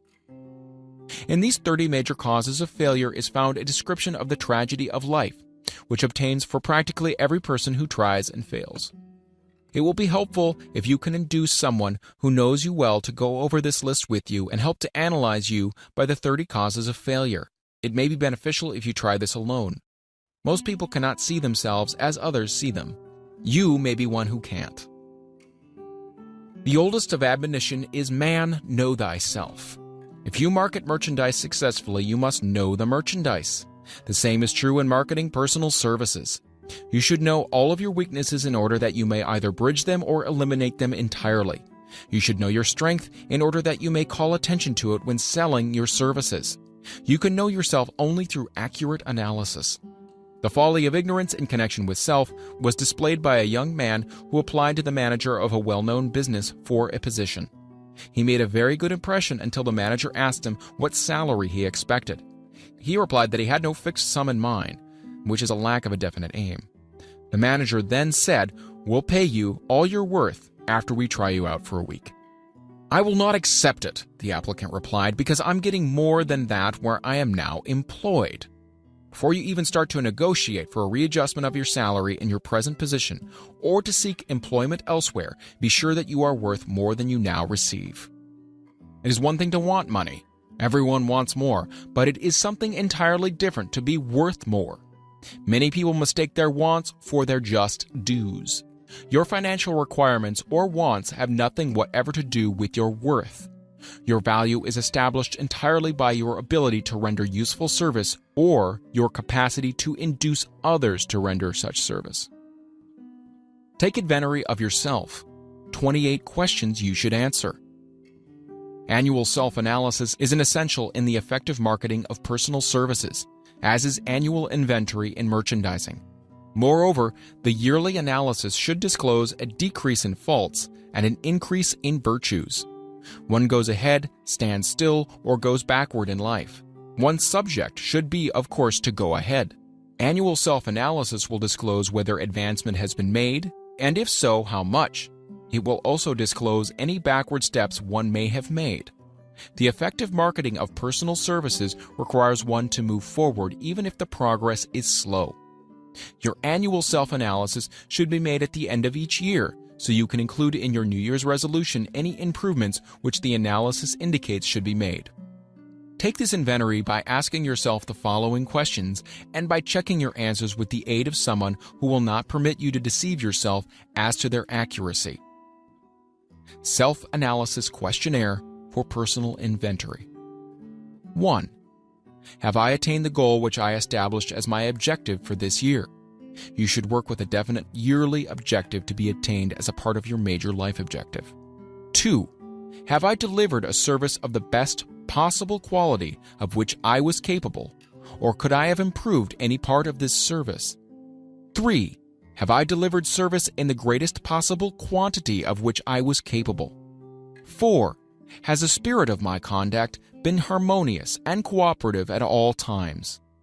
5. Have I permitted the habit of procrastination to decrease my efficiency, and if so, to what extent? 6. Have I improved my personality, and if so, in what ways? 7. Have I been persistent in following my plans through to completion? 8. Have I reached decisions promptly and definitely on all occasions? 9. Have I permitted any one or more of the 6 basic fears to decrease my efficiency? 10. Have I been either overcautious or undercautious? 11. Has my relationship with my associates in work been pleasant or unpleasant? If it has been unpleasant, has the fault been partly or wholly mine? 12. Have I dissipated any of my energy through lack of concentration of effort? 13. Have I been open-minded and tolerant in connection with all subjects? 14. In what way have I improved my ability to render service? 15. Have I been intemperate in any of my habits? 16. Have I expressed, either openly or secretly, any form of egotism? 17. Has my conduct towards my associates been such that it has induced them to respect me? 18. Have my opinions and decisions been based upon guesswork or accuracy of analysis and thought? 19. Have I followed the habit of budgeting my time, my expenses, and my income, and have I been conservative in these budgets? 20. How much time have I devoted to unprofitable effort, which I might have used to better advantage? 21. How may I rebudget my time and change my habits so I will be more efficient during the coming year? 22. Have I been guilty of any conduct which has not been approved by my conscience? 23. In what ways have I rendered more service and better service than I was paid to render? 24. Have I been unfair to anyone, and if so, in what way? 25. If I had been the purchaser of my own services for the year, would I be satisfied with my purchase? 26. Am I in the right vocation, and if not, why not? 27. Has the purchaser of my services been satisfied with the service I have rendered, and if not, why not? 28. What is my present rating on the fundamental principles of success? Make this rating fairly and frankly, and have it checked by someone who is courageous enough to do it accurately. Having read and assimilated the information conveyed throughout this chapter, you are now ready to create a practical plan for marketing your personal services. In this chapter will be found an adequate description of every principle essential in planning the sale of personal services, including the major attributes of leadership, the most common causes of failure in leadership, a description of the fields of opportunity for leadership, the main causes of failure in all walks of life, and the important questions which should be used in self-analysis. This extensive and detailed presentation of accurate information has been included because it will be needed by all who must begin the accumulation of riches by marketing personal services. Those who have lost their fortunes and those who are just beginning to earn money have nothing but personal services to offer in return for riches. Therefore, it is essential that they have available the practical information needed to market services to best advantage. The information contained in this chapter will be of great value to all who aspire to attain leadership in any calling. It will be particularly helpful to those aiming to market their services as business or industrial executives. Complete assimilation and understanding of the information here conveyed will be helpful in marketing one's own services, and it will also help one to become more analytical and capable of judging people. The information will be priceless to personal directors, employment managers, and other executives charged with the selection of employees and the maintenance of efficient organizations. If you doubt this statement, test its soundness by answering in writing the 28 self-analysis questions. That might be both interesting and profitable, even though you do not doubt the soundness of the statement. where and how one may find opportunities to accumulate riches. Now that we have analyzed the principles by which riches may be accumulated, we naturally ask, where may one find favorable opportunities to apply these principles? Well, very well. Let us take inventory and see what the United States of America offers the person seeking riches, great or small. To begin with, let us remember, all of us, that we live in a country where every law-abiding citizen enjoys freedom of thought and freedom of deed unequaled anywhere in the world. Most of us have never taken inventory of the advantages of this freedom. We have never compared our unlimited freedom with the curtailed freedom in other countries. Here we have freedom of thought, freedom in the choice and enjoyment of education, freedom in religion, freedom in politics, freedom in the choice of a business, profession, or occupation, freedom to accumulate and own without molestation all the property we can accumulate, freedom to choose our place of residence, freedom in marriage, freedom through equal opportunity to all races, freedom of travel from one state to another, freedom in our choice of foods, freedom to aim for any station in life for which we have prepared ourselves, even for the presidency of the United States. We have other forms of freedom, but this list will give a bird's eye view of the most important, which constitute opportunity of the highest order. This advantage of freedom is all the more conspicuous because the United States is the only country guaranteeing to every citizen, whether native-born or naturalized, so broad and varied a list of freedom. Next, let us recount some of the blessings which our widespread freedom has placed within our hands. Take the average American family, for example, meaning the family of average income, and sum up the benefits available to every member of the family in this land of opportunity and plenty. A. Food. Next to freedom of thought and deed comes food, clothing, and shelter, the three basic necessities of life.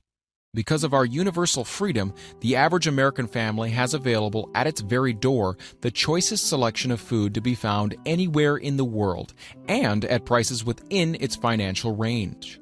A family of two living in the heart of the Times Square district of New York City, far removed from the sources of production of foods, took careful inventory of the cost of a simple breakfast with this astonishing result. Articles of food. Cost at the breakfast table. Grapefruit juice from Florida, 2 cents. Rippled wheat breakfast food from a Kansas farm, 2 cents. Tea from China, 2 cents. Bananas from South America, 2.5 cents. Toasted bread from a Kansas farm, 1 cent. Fresh country eggs from Utah, 7 cents. Sugar from Cuba or Utah, ½ cent. Butter and cream from New England, 3 cents. And the grand total, 20 cents. It is not very difficult to obtain food in a country where two people can have a breakfast consisting of all they want or need for a dime apiece. Observe that this simple breakfast was gathered by some strange form of magic from China, South America, Utah, Kansas, and the New England states, and delivered on the breakfast table, ready for consumption, in the very heart of the most crowded city in America, at a cost well within the means of the most humble laborer. The cost included all federal, state, and city taxes. Here is a fact that politicians did not mention when they were crying out to the voters to throw their opponents out of office because the people were being taxed to death. B. Shelter. This family lives in a comfortable apartment, heated by steam, lighted with electricity, with gas for cooking, all for $65 a month. In a smaller city or more sparsely settled part of New York City, the same apartment could be had for as low as $20 a month. The toast they had for breakfast in the food estimate was toasted on an electric toaster, which cost but a few dollars. The apartment is cleaned with a vacuum sweeper that is run by electricity. Hot and cold water is available at all times in the kitchen and in the bathroom. The food is kept cold in a refrigerator that is run by electricity. The wife curls her hair, washes her clothes, and irons them with easily operated electrical equipment on power obtained by sticking a plug in the wall. The husband shaves with an electric shaver, and they receive entertainment from all over the world, 24 hours a day, if they want it, without cost, by merely turning the dial of their radio. There are other conveniences in this apartment, but the foregoing list will give a fair idea of some of the concrete evidences of the freedom we of America enjoy. and this is neither political nor economic propaganda. C. Clothing. Anywhere in the United States, the woman of average clothing requirements can dress very comfortably and neatly for less than $200 a year, and the average man can dress for the same or less. Only the three basic necessities of food, clothing, and shelter have been mentioned. The average American citizen has other privileges and advantages available in return for modest effort, not exceeding 8 hours per day of labor. Among those is the privilege of automobile transportation, with which one can go and come at will at very small cost. The average American has security of property rights not found in any other country in the world. He can place his surplus money in a bank with the assurance that his government will protect it and make good to him if the bank fails. If an American citizen wants to travel from one state to another, he needs no passport, no one's permission. He may go when he pleases and return at will. Moreover, he may travel by train, private automobile, bus, airplane, or ship as his pocketbook permits. In Germany, Russia, Italy, and most of the other European and Oriental countries, the people cannot travel with so much freedom and at so little cost. The miracle that has provided these blessings. We often hear politicians proclaiming the freedom of America when they solicit votes, but seldom do they take the time to devote sufficient effort to the analysis of the source or nature of this freedom. Having no axe to grind, no grudge to express, no ulterior motives to be carried out, I have the privilege of going into a frank analysis of that mysterious, abstract, greatly misunderstood something which gives to every citizen of America more blessings, more opportunities to accumulate wealth, more freedom of any nature than may be found in any other country. I have the right to analyze the source and nature of this unseen power because I know and have known for more than a quarter of a century many of the men who organized that power and many who are now responsible for its maintenance. The name of this mysterious benefactor of mankind is capital. Capital consists not alone of money, but more particularly of highly organized, intelligent groups of men who plan ways and means of using money efficiently for the good of the public and profitably to themselves. These groups consist of scientists, educators, chemists, inventors, business analysts, publicity men, transportation experts, accountants, lawyers, doctors, and both men and women who have highly specialized knowledge in all fields of industry and business. They pioneer, experiment, and blaze trails in new fields of endeavor. They support colleges, hospitals, public schools, build good roads, publish newspapers, pay most of the cost of government, and take care of the multitudinous detail essential to human progress. Stated briefly, the capitalists are the brains of civilization because they supply the entire fabric of which all education, enlightenment, and human progress consists. Money without brains always is dangerous. Properly used, it is the most important essential of civilization. The simple breakfast here described could not have been delivered to the New York family at a dime each or at any other price if organized capital had not provided the machinery, the ships, the railroads, and the huge armies of trained men to operate them. Some slight idea of the importance of organized capital may be had by trying to imagine yourself burdened with the responsibility of collecting, without the aid of capital, and delivering to the New York City family the simple breakfast described. To supply the tea, you'd have to make a trip to China or India, both a very long way from America. Unless you're an excellent swimmer, you'd become rather tired before making the round trip. Then, too, another problem would confront you. What would you use for money, even if you had the physical endurance to swim the ocean? To supply the sugar, you'd have to take another long swim to Cuba or a long walk to the sugar beet section of Utah. But even then, you might come back without the sugar because organized effort and money are necessary to produce the sugar, to say nothing of what is required to refine, transport, and deliver it to the breakfast table anywhere in the United States. The eggs you could deliver easily enough from the barnyards near New York City, but you'd have a very long walk to Florida and return before you could serve the 2 glasses of grapefruit juice. You'd have another long walk to Kansas or any of the other wheat-growing states when you went after the 4 slices of wheat bread. The rippled wheat biscuits would have to be omitted from the menu because they would not be available except through the labor of trained organizations of men and suitable machinery. all of which call for capital. While resting, you could take off for another little swim down to South America, where you would pick up a couple of bananas, and on your return, you could take a short walk to the nearest farm having a dairy and pick up some butter and cream. Then your New York City family would be ready to sit down and enjoy breakfast, and you could collect 2 dimes for your labor. Seems absurd, doesn't it? Well, the procedure described would be the only possible way these simple items of food could be delivered to the heart of New York City if we had no capitalistic system. The sum of money required for the building and maintenance of the railroads and steamships used in the delivery of that simple breakfast is so huge that it staggers one's imagination. It runs into hundreds of millions of dollars, not to mention the armies of trained employees required to man the ships and trains. But transportation is only a part of the requirement of modern civilization in capitalistic America. Before there can be anything to haul, something must be grown from the ground, or manufactured and prepared for market. This calls for millions of dollars of equipment, machinery, boxing, marketing, and for the wages of millions of men and women. Steamships and railroads do not spring up from the earth and function automatically. They come in response to the call of civilization, through the labor and ingenuity and organizing ability of men who have imagination, faith, enthusiasm, decision, persistence. These men are known as capitalists. They are motivated by the desire to build, construct, achieve, render useful service, earn profits, and accumulate riches. And because they render service without which there would be no civilization, they put themselves in the way of great riches. Just to keep the record simple and understandable, I will add that these capitalists are the selfsame men of whom most of us have heard soapbox orators speak.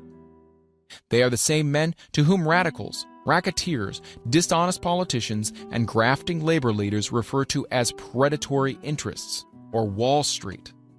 I'm not attempting to present a brief for or against any group of men or any system of economics.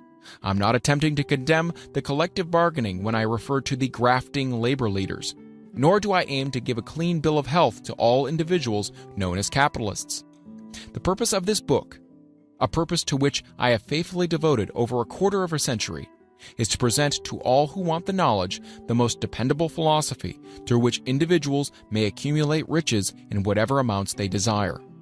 I have here analyzed the economic advantages of the capitalistic system for the twofold purpose of showing, 1, that all who seek riches must recognize and adapt themselves to the system that controls all approaches to fortunes, large or small, and 2, to present the side of the picture opposite to that being shown by politicians and demagogues who deliberately becloud the issues they bring up by referring to organized capital as if it were something poisonous. This is a capitalistic country. It was developed through the use of capital, and we who claim the right to partake of the blessings of freedom and opportunity, we who seek to accumulate riches here, may as well know that neither riches nor opportunity would be available to us if organized capital had not provided these benefits.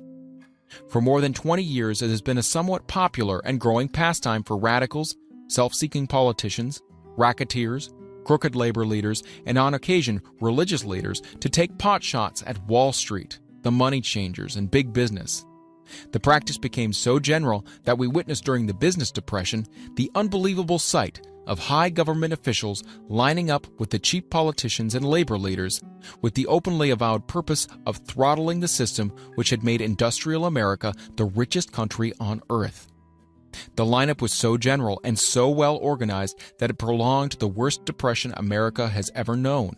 It cost millions of men their jobs because those jobs were inseparably a part of the industrial and capitalistic system which form the very backbone of the nation.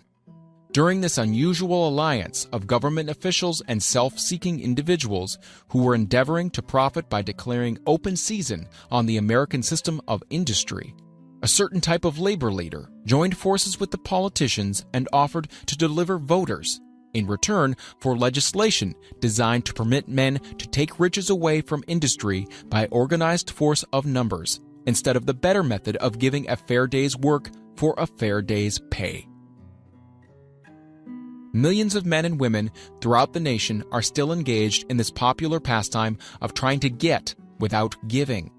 Some of them are lined up with labor unions, where they demand shorter hours and more pay.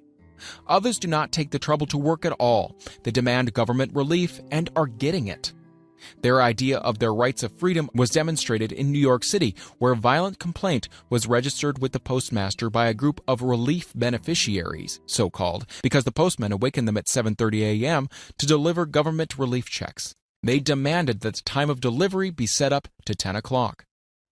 If you are one of those who believe that riches can be accumulated by the mere act of men who organize themselves into groups and demand more pay for less service, if you're one of those who demand government relief without early morning disturbance when the money is delivered to you, if you are one of those who believe in trading their votes to politicians in return for the passing of laws which permit the raiding of the public treasury, you may rest securely on your belief with certain knowledge that no one will disturb you, because this is a free country where every man may think as he pleases, where nearly everyone can live with but little effort, where many may live well without doing any work whatsoever.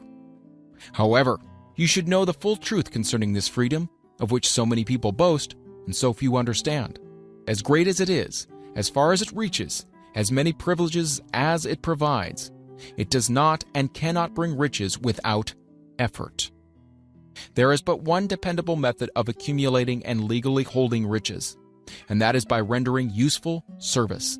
No system has ever been created by which men can legally acquire riches through mere force of numbers or without giving in return an equivalent value of one form or another. This is the principle known as the law of economics. This is more than a theory. It is a law no man can beat. Mark well the name of the principle and remember it, because it is far more powerful than all the politicians and political machines. It is above and beyond the control of all the labor unions. It cannot be swayed, nor influenced, nor bribed by racketeers or self-appointed leaders in any calling. Moreover, it has an all-seeing eye and a perfect system of bookkeeping in which it keeps an accurate account of the transactions of every human being engaged in the business of trying to get without giving. Sooner or later, its auditors come around, look over the records of individuals both great and small, and demand an accounting. Wall Street, big business, capital predatory interests, or whatever name you choose to give the system which has given us American freedom, represents a group of men who understand, respect, and adapt themselves to this powerful law of economics. Their financial continuation depends upon their respecting the law. Most people living in America like this country, its capitalistic system and all. I must confess I know of no better country where one may find greater opportunities to accumulate riches. Judging by their acts and deeds, there are some in this country who don't like it.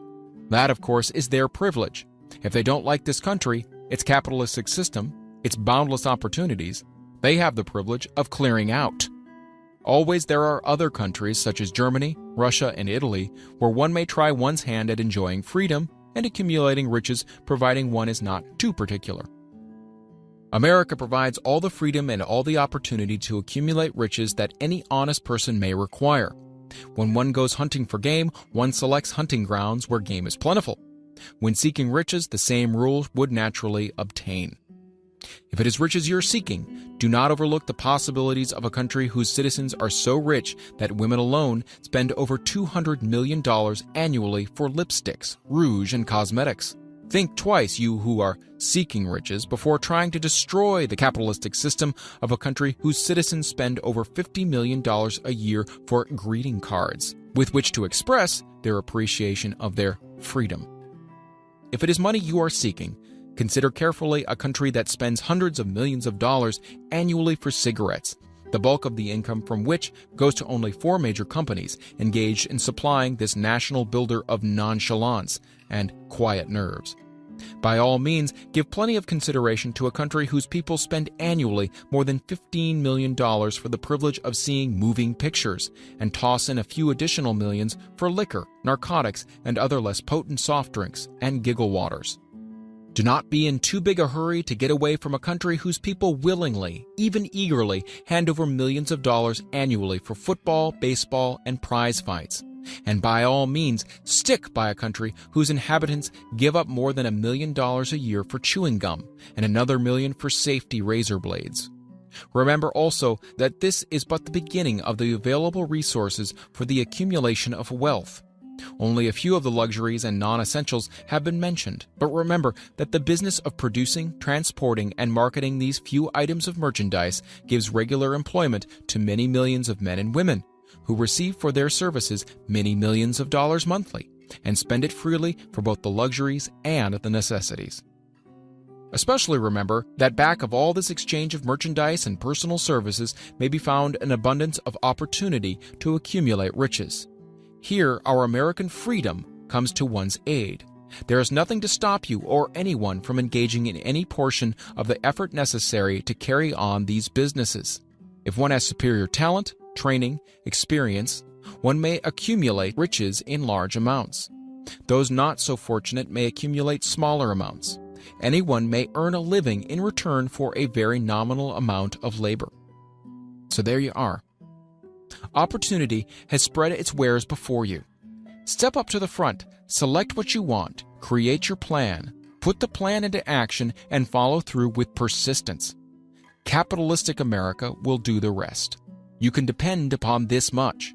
Capitalistic America ensures every person the opportunity to render useful service and to collect riches in proportion to the value of the service.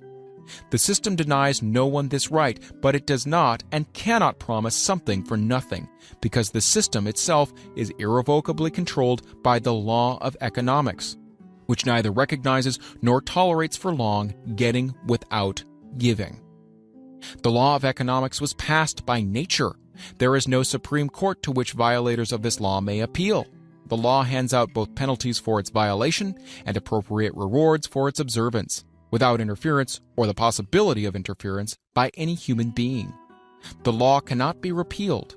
It is as fixed as the stars in the heavens and subject to and a part of the same system that controls the stars. May one refuse to adapt oneself to the law of economics? Certainly. This is a free country where all men are born with equal rights, including the privilege of ignoring the law of economics. What happens then?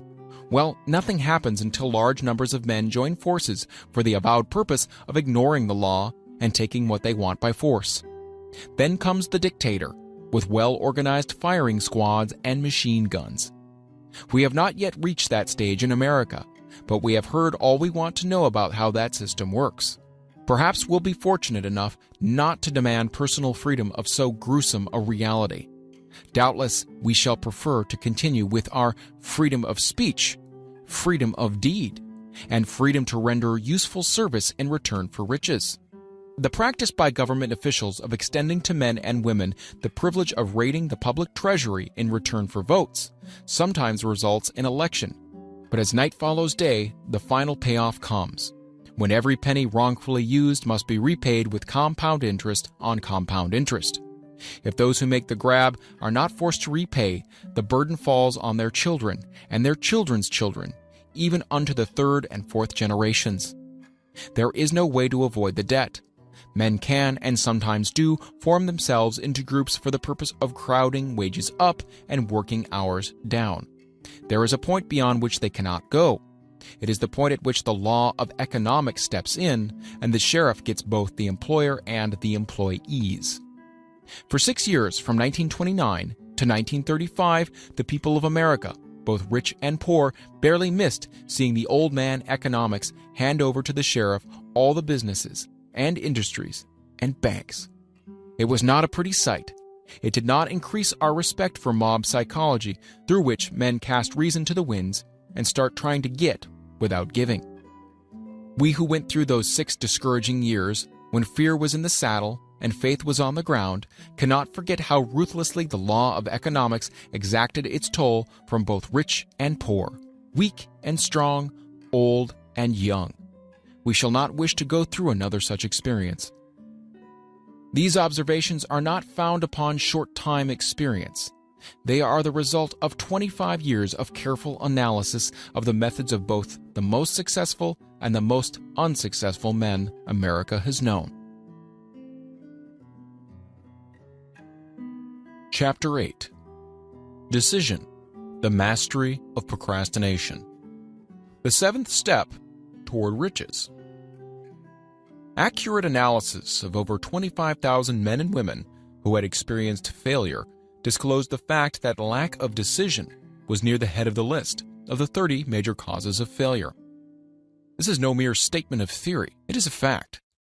Procrastination, the opposite of decision, is a common enemy which practically every man must conquer. You'll have an opportunity to test your capacity to reach quick and definite decisions when you finish reading this book and are ready to begin putting into action the principles which it describes. Analysis of several hundred people who had accumulated fortunes well beyond the $1 million mark disclosed the fact that every one of them had the habit of reaching decisions promptly and of changing these decisions slowly, if and when they were changed. People who fail to accumulate money, without exception, have the habit of reaching decisions, if at all, very slowly, and of changing these decisions quickly and often. One of Henry Ford's most outstanding qualities is his habit of reaching decisions quickly and definitely and changing them slowly. This quality is so pronounced in Mr. Ford that it has given him the reputation of being obstinate. It was this quality which prompted Mr. Ford to continue to manufacture his famous Model T, the world's ugliest car, when all of his advisors and many of the purchasers of the car were urging him to change it. Perhaps Mr. Ford delayed too long in making the change, but the other side of the story is that Mr. Ford's firmness of decision yielded a huge fortune before the change in model became necessary. There is but little doubt that Mr. Ford's habit of definiteness of decision assumes the proportion of obstinacy, but this quality is preferable to slowness in reaching decisions and quickness in changing them. The majority of people who fail to accumulate money sufficient for their needs are generally easily influenced by the opinions of others. They permit the newspapers and gossiping neighbors to do their thinking for them. Opinions are the cheapest commodities on earth. Everyone has a flock of opinions ready to be wished upon anyone who will accept them. If you are influenced by opinions when you reach your decisions, you will not succeed in any undertaking, much less that of transmuting your own desire into money. If you are influenced by the opinions of others, you will have no desire of your own. Keep your own counsel when you begin to put into practice the principles described here by reaching your own decisions and following them.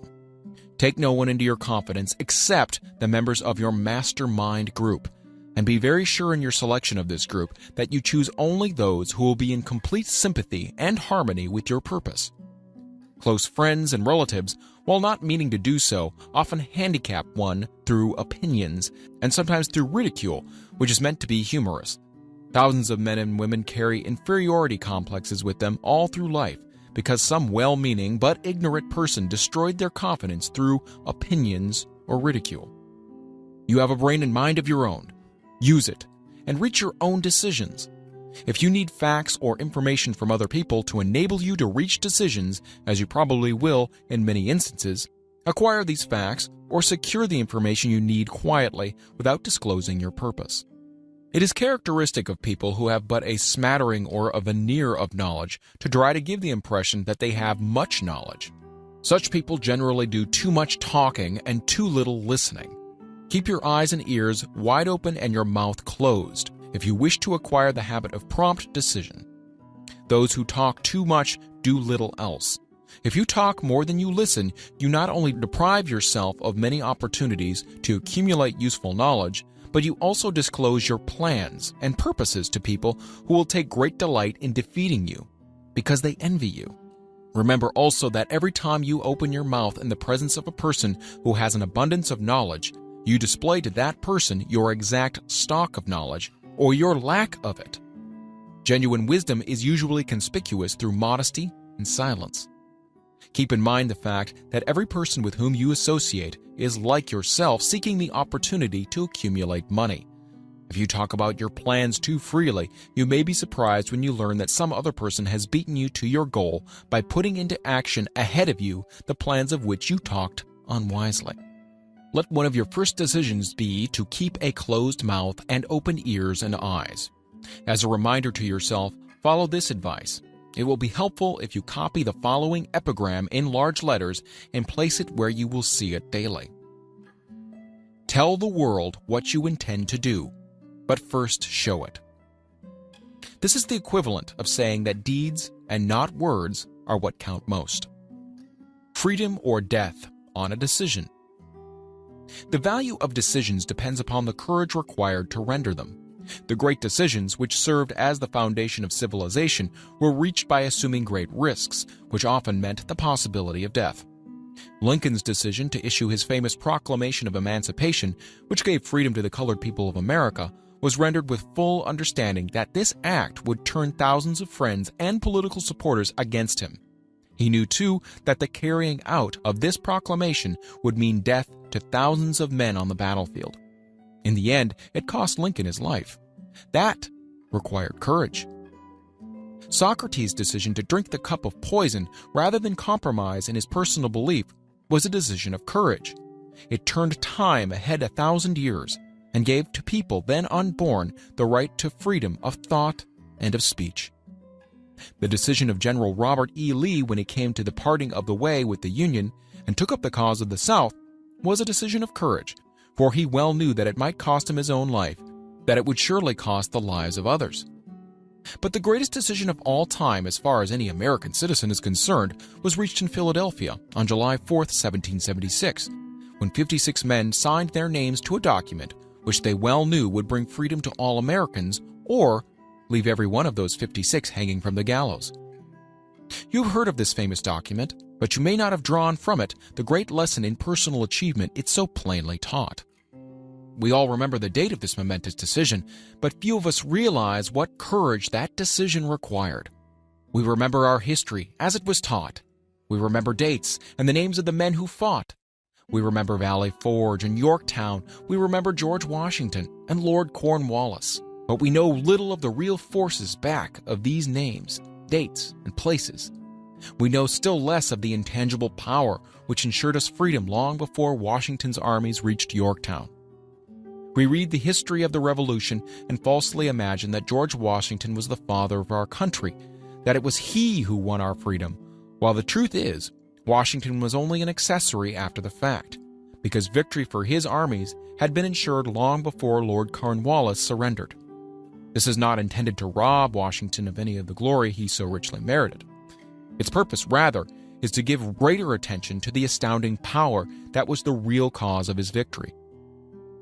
It's nothing short of a tragedy that the writers of history have missed entirely even the slightest reference to the irresistible power which gave birth and freedom to the nation destined to set up new standards of independence for all the peoples of the earth.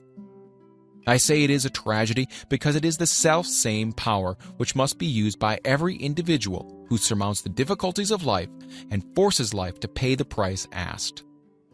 Let us briefly review the events which gave birth to this power. The story begins with an incident in Boston on March 5, 1770. British soldiers were patrolling the streets, openly threatening the citizens. The colonists resented armed men marching in their midst. They began to express their resentment openly, hurling stones as well as epithets at the marching soldiers until the commanding officer gave orders, fix bayonets, and charge. The battle was on. It resulted in the death and injury of many. The incident aroused such resentment that the Provincial Assembly, made up of prominent colonists, called a meeting for the purpose of taking definite action.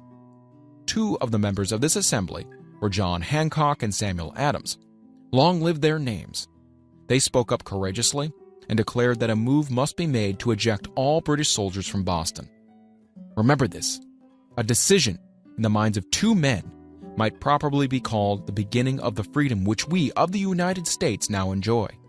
Remember, too, that the decision of these two men called for faith and courage, because it was dangerous. Before the assembly adjourned, Samuel Adams was appointed to call on the governor of the province, Hutchinson, and demand the withdrawal of the British troops. The request was granted, the troops were removed from Boston, but the incident was not closed. It had caused a situation destined to change the entire trend of civilization.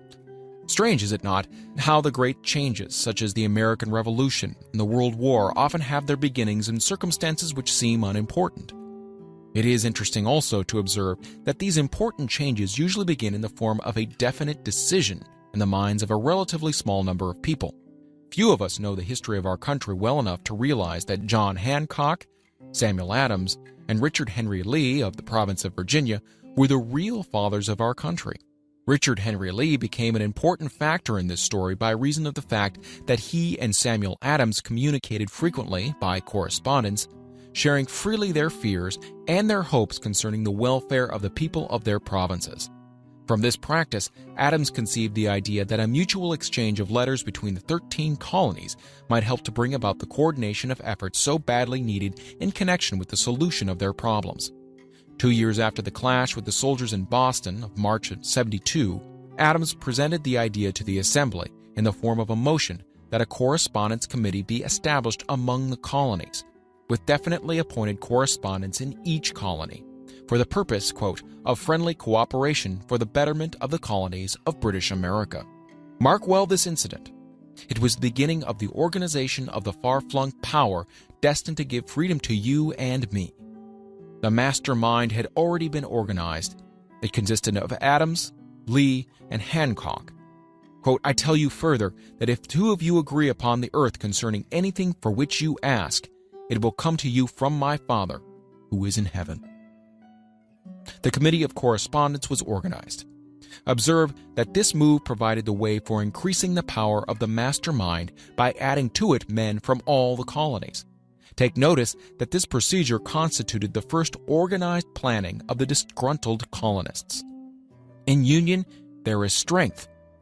The citizens of the colonies had been waging disorganized warfare against the British soldiers through incidents similar to the Boston riot, but nothing of benefit had been accomplished. Their individual grievances had not been consolidated under one master mind. No group of individuals had put their minds, souls, and hearts and bodies together in one definite decision to settle their difficulty with the British once and for all, until Adams, Hancock, and Lee got together. Meanwhile, the British were not idle.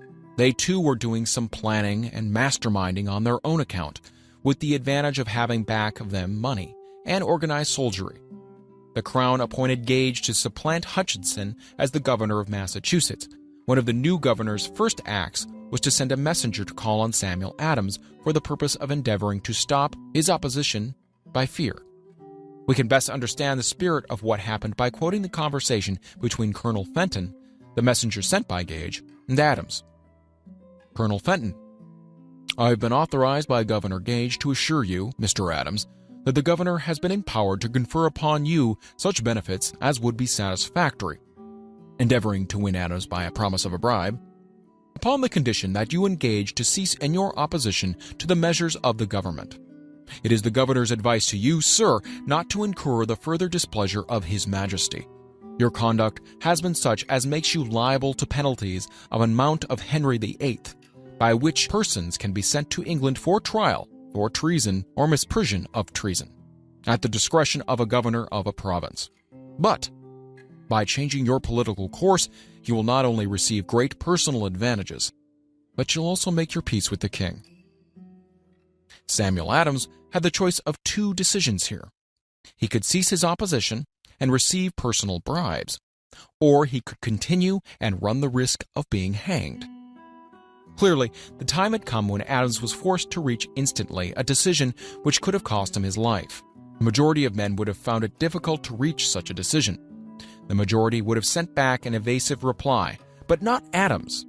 He insisted upon Colonel Fenton's word of honor that the colonel would deliver to the governor the answer exactly as Adams would give it to him. Adams's answer was, "Then you tell Governor Gage that I trust I have long since made my peace with the King of Kings. No personal consideration shall induce me to abandon the righteous cause of my country. And tell Governor Gage it is the advice of Samuel Adams to him no longer to insult the feelings of an exasperated people." Comment as to the character of this man seems unnecessary. It must be obvious to all who read this astounding message that its sender possessed loyalty of the highest order. This is important. Racketeers and dishonest politicians have prostituted the honor for which such men as Adams died.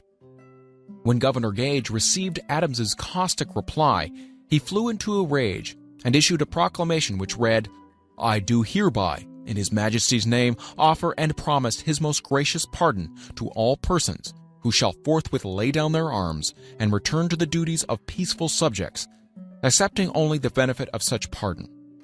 Samuel Adams and John Hancock, whose offenses are of too flagitious a nature to admit of any other consideration but that of condign punishment." As one might say in modern slang, Adams and Hancock were on the spot. The threat of the irate governor forced the two men to reach another decision, equally as dangerous.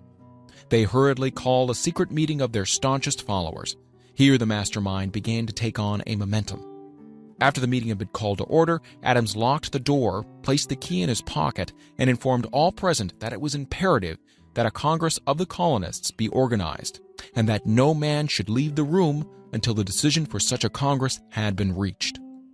Great excitement followed. Some weighed the possible consequences of such radicalism, old man fear. Some expressed grave doubts as to the wisdom of so definite a decision in defiance of the Crown.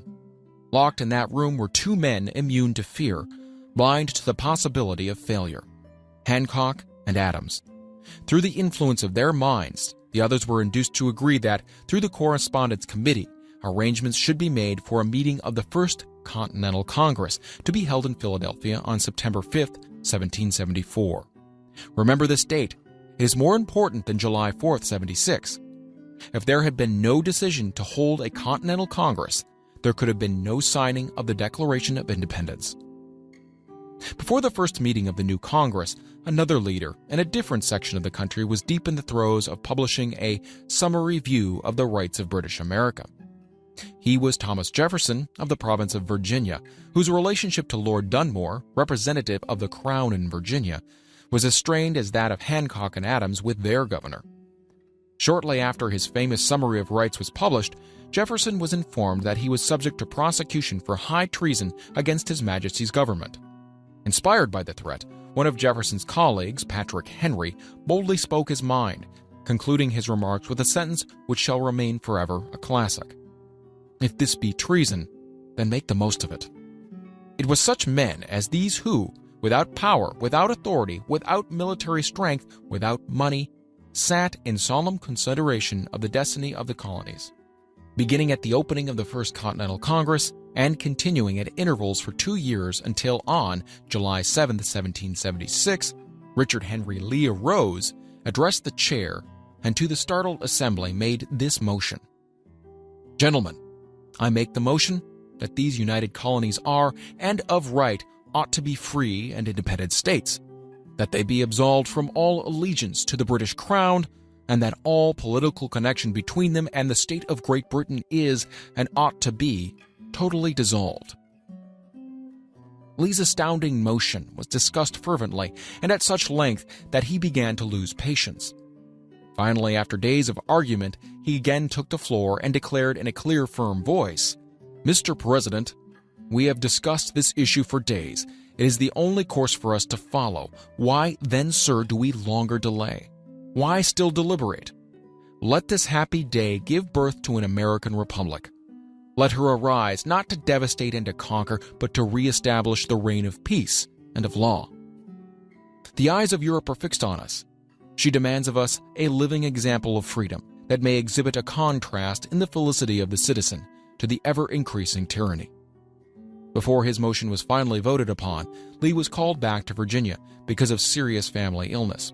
But before leaving, he placed his cause in the hands of his friend Thomas Jefferson, who promised to fight until favorable action was taken. Shortly thereafter, the president of the Congress, Hancock, appointed Jefferson as co-chairman of a committee to draw up a Declaration of Independence. Long and hard the committee labored on a document which would mean, when accepted by the Congress, that every man who signed it would be signing his own death warrant, should the colonies lose in the fight with Great Britain, which was sure to follow. The document was drawn, and on June 28th, the original draft was read before the Congress. For several days it was discussed, altered, and made ready. On July 4th, 1776, Thomas Jefferson stood before the assembly and fearlessly read the most momentous decision ever placed upon paper. "When in the course of human events It is necessary for one people to dissolve the political bands which have connected them with another, and to assume among the powers of the earth the separate and equal station to which the laws of nature and of nature's God entitle them. A decent respect to the opinions of mankind requires that they should declare the causes which impel them to the separation. When Jefferson finished, the document was voted upon, accepted, and signed by 56 men, everyone staking his own life upon his decision to write his name. By that decision came into existence a nation destined to bring to mankind forever the privilege of making decisions. By decisions made in a similar spirit of faith, and only by such decisions can men solve their personal problems and win for themselves high estates of material and spiritual wealth. Let us not forget this. Analyze the events which led to the Declaration of Independence and be convinced that this nation, which now holds a position of commanding respect and power among all nations of the world, was born of a decision, created by a mastermind consisting of 56 men. Note well the fact that it was their decision that ensured the success of Washington's armies, because the spirit of that decision was in the heart of every soldier who fought with him, and served as spiritual power which recognizes no such thing as failure. Note also, with great personal benefit, that the power which gave this nation its freedom is the selfsame power that must be used by every individual who becomes self-determining. This power is made up of the principles described in this book. It will not be difficult to detect in the story of the Declaration of Independence at least 6 of these principles: desire, decision, faith, persistence, the mastermind, and the organized planning. Throughout this philosophy will be found the suggestions that thought, backed by strong desire, has a tendency to transmute itself into its physical equivalent. Before passing on, I wish to leave you with the suggestion that one may find in this story, and in the story of the organization of the United States Steel Corporation, a perfect description of the method by which thought makes this astounding transformation. In your search for the secret of the method, do not look for a miracle, because you'll not find it. You'll find only the eternal laws of nature. These laws are available to every person who has the faith and the courage to use them. They may be used to bring freedom to a nation or to accumulate riches. There is no charge save the time necessary to understand and appropriate them. Those who reach decisions promptly and definitely know what they want, and generally get it.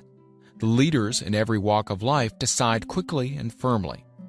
That is the major reason why they are leaders. The world has the habit of making room for the man whose words and actions show that he knows where he's going. Indecision is a habit which usually begins in youth. The habit takes on a permanency as the youth goes through graded school, high school, and even through college, without definiteness of purpose. The major weakness of all educational systems is that they neither teach nor encourage the habit of definite decision. It would be beneficial if no college would permit the enrollment of any student unless and until the student declared his major purpose in matriculating. It would be of still greater benefit if every student who enters the graded schools were compelled to accept training in the habit of decision and forced to pass a satisfactory examination on this subject before being permitted to advance in the grades.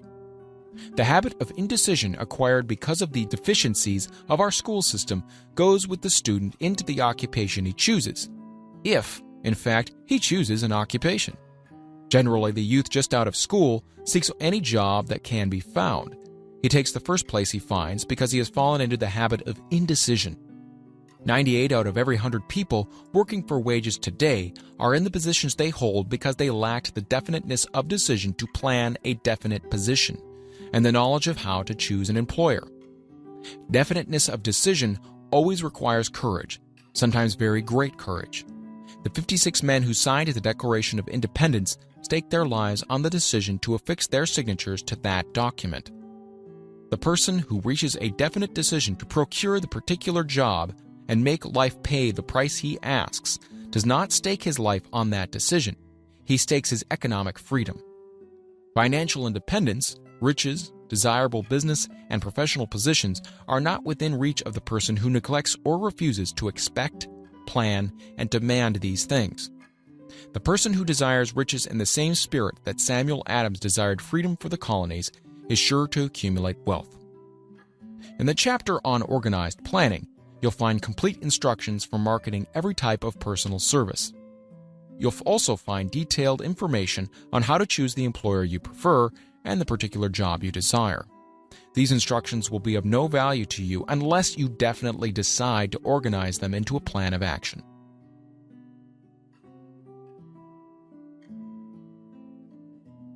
Chapter 9. Persistence, the sustained effort necessary to induce faith. The 8th step toward riches. Persistence is an essential factor in the procedure of transmuting desire into its monetary equivalent. The basis of persistence is the power of will. Willpower and desire, when properly combined, make an irresistible pair. Men who accumulate great fortunes are generally known as cold-blooded and sometimes ruthless. Often they are misunderstood. What they have is willpower, which they mix with persistence and place back of their desires to ensure the attainment of their objectives. Henry Ford has been generally misunderstood to be ruthless and cold-blooded. This misconception grew out of Ford's habit of following through in all of his plans with persistence. The majority of people are ready to throw their aims and purposes overboard and give up at the first sign of opposition or misfortune. A few carry on despite all opposition until they attain their goal. These few are the Fords, Carnegies, Rockefellers, and Edisons. There may be no heroic connotation to the word persistence, but the quality is to the character of man what carbon is to steel. The building of a fortune generally involves the application of the entire 13 factors of this philosophy. These principles must be understood. They must be applied with persistence by all who accumulate money. If you are following this book with the intention of applying the knowledge it contains, your first test is to your persistence. Your first test as to your persistence will come when you begin to follow the 6 steps described in the 2nd chapter. Unless you are one of the 2 out of every 100 who already have a definite goal at which you are aiming and a definite plan for its attainment, you may read the instructions and then pass on with your daily routine and never comply with those instructions. The author is checking you up at this point because lack of persistence is one of the major causes of failure.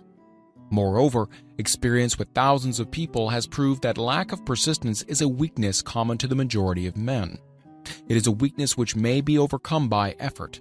The ease with which lack of persistence may be conquered will depend entirely upon the intensity of one's desire. The starting point of all achievement is desire. Keep this constantly in mind. Weak desires bring weak results, just as a small amount of fire makes a small amount of heat. If you find yourself lacking in persistence, this weakness may be remedied by building a stronger fire under your desires. Continue to read through to the end, then go back to Chapter 2 and start immediately to carry out the instructions given in connection with the 6 steps. The eagerness with which you follow these instructions will indicate clearly how much or how little you'd really desire to accumulate money. If you find that you are indifferent, you may be sure that you have not yet acquired the money consciousness which you must possess before you can be sure of accumulating a fortune. Fortunes gravitate to men whose minds have been prepared to attract them, just as surely as water gravitates to the ocean. In this book may be found all the stimuli necessary to attune any normal mind to the vibrations which will attract the object of one's desires. If you find you're weak in persistence, center your attention upon the instructions contained in the chapter on power. Surround yourself with a mastermind group, and through the cooperative efforts of the members of this group, you can develop persistence. You will find additional instructions for the development of persistence in the chapters on autosuggestion and on the subconscious mind.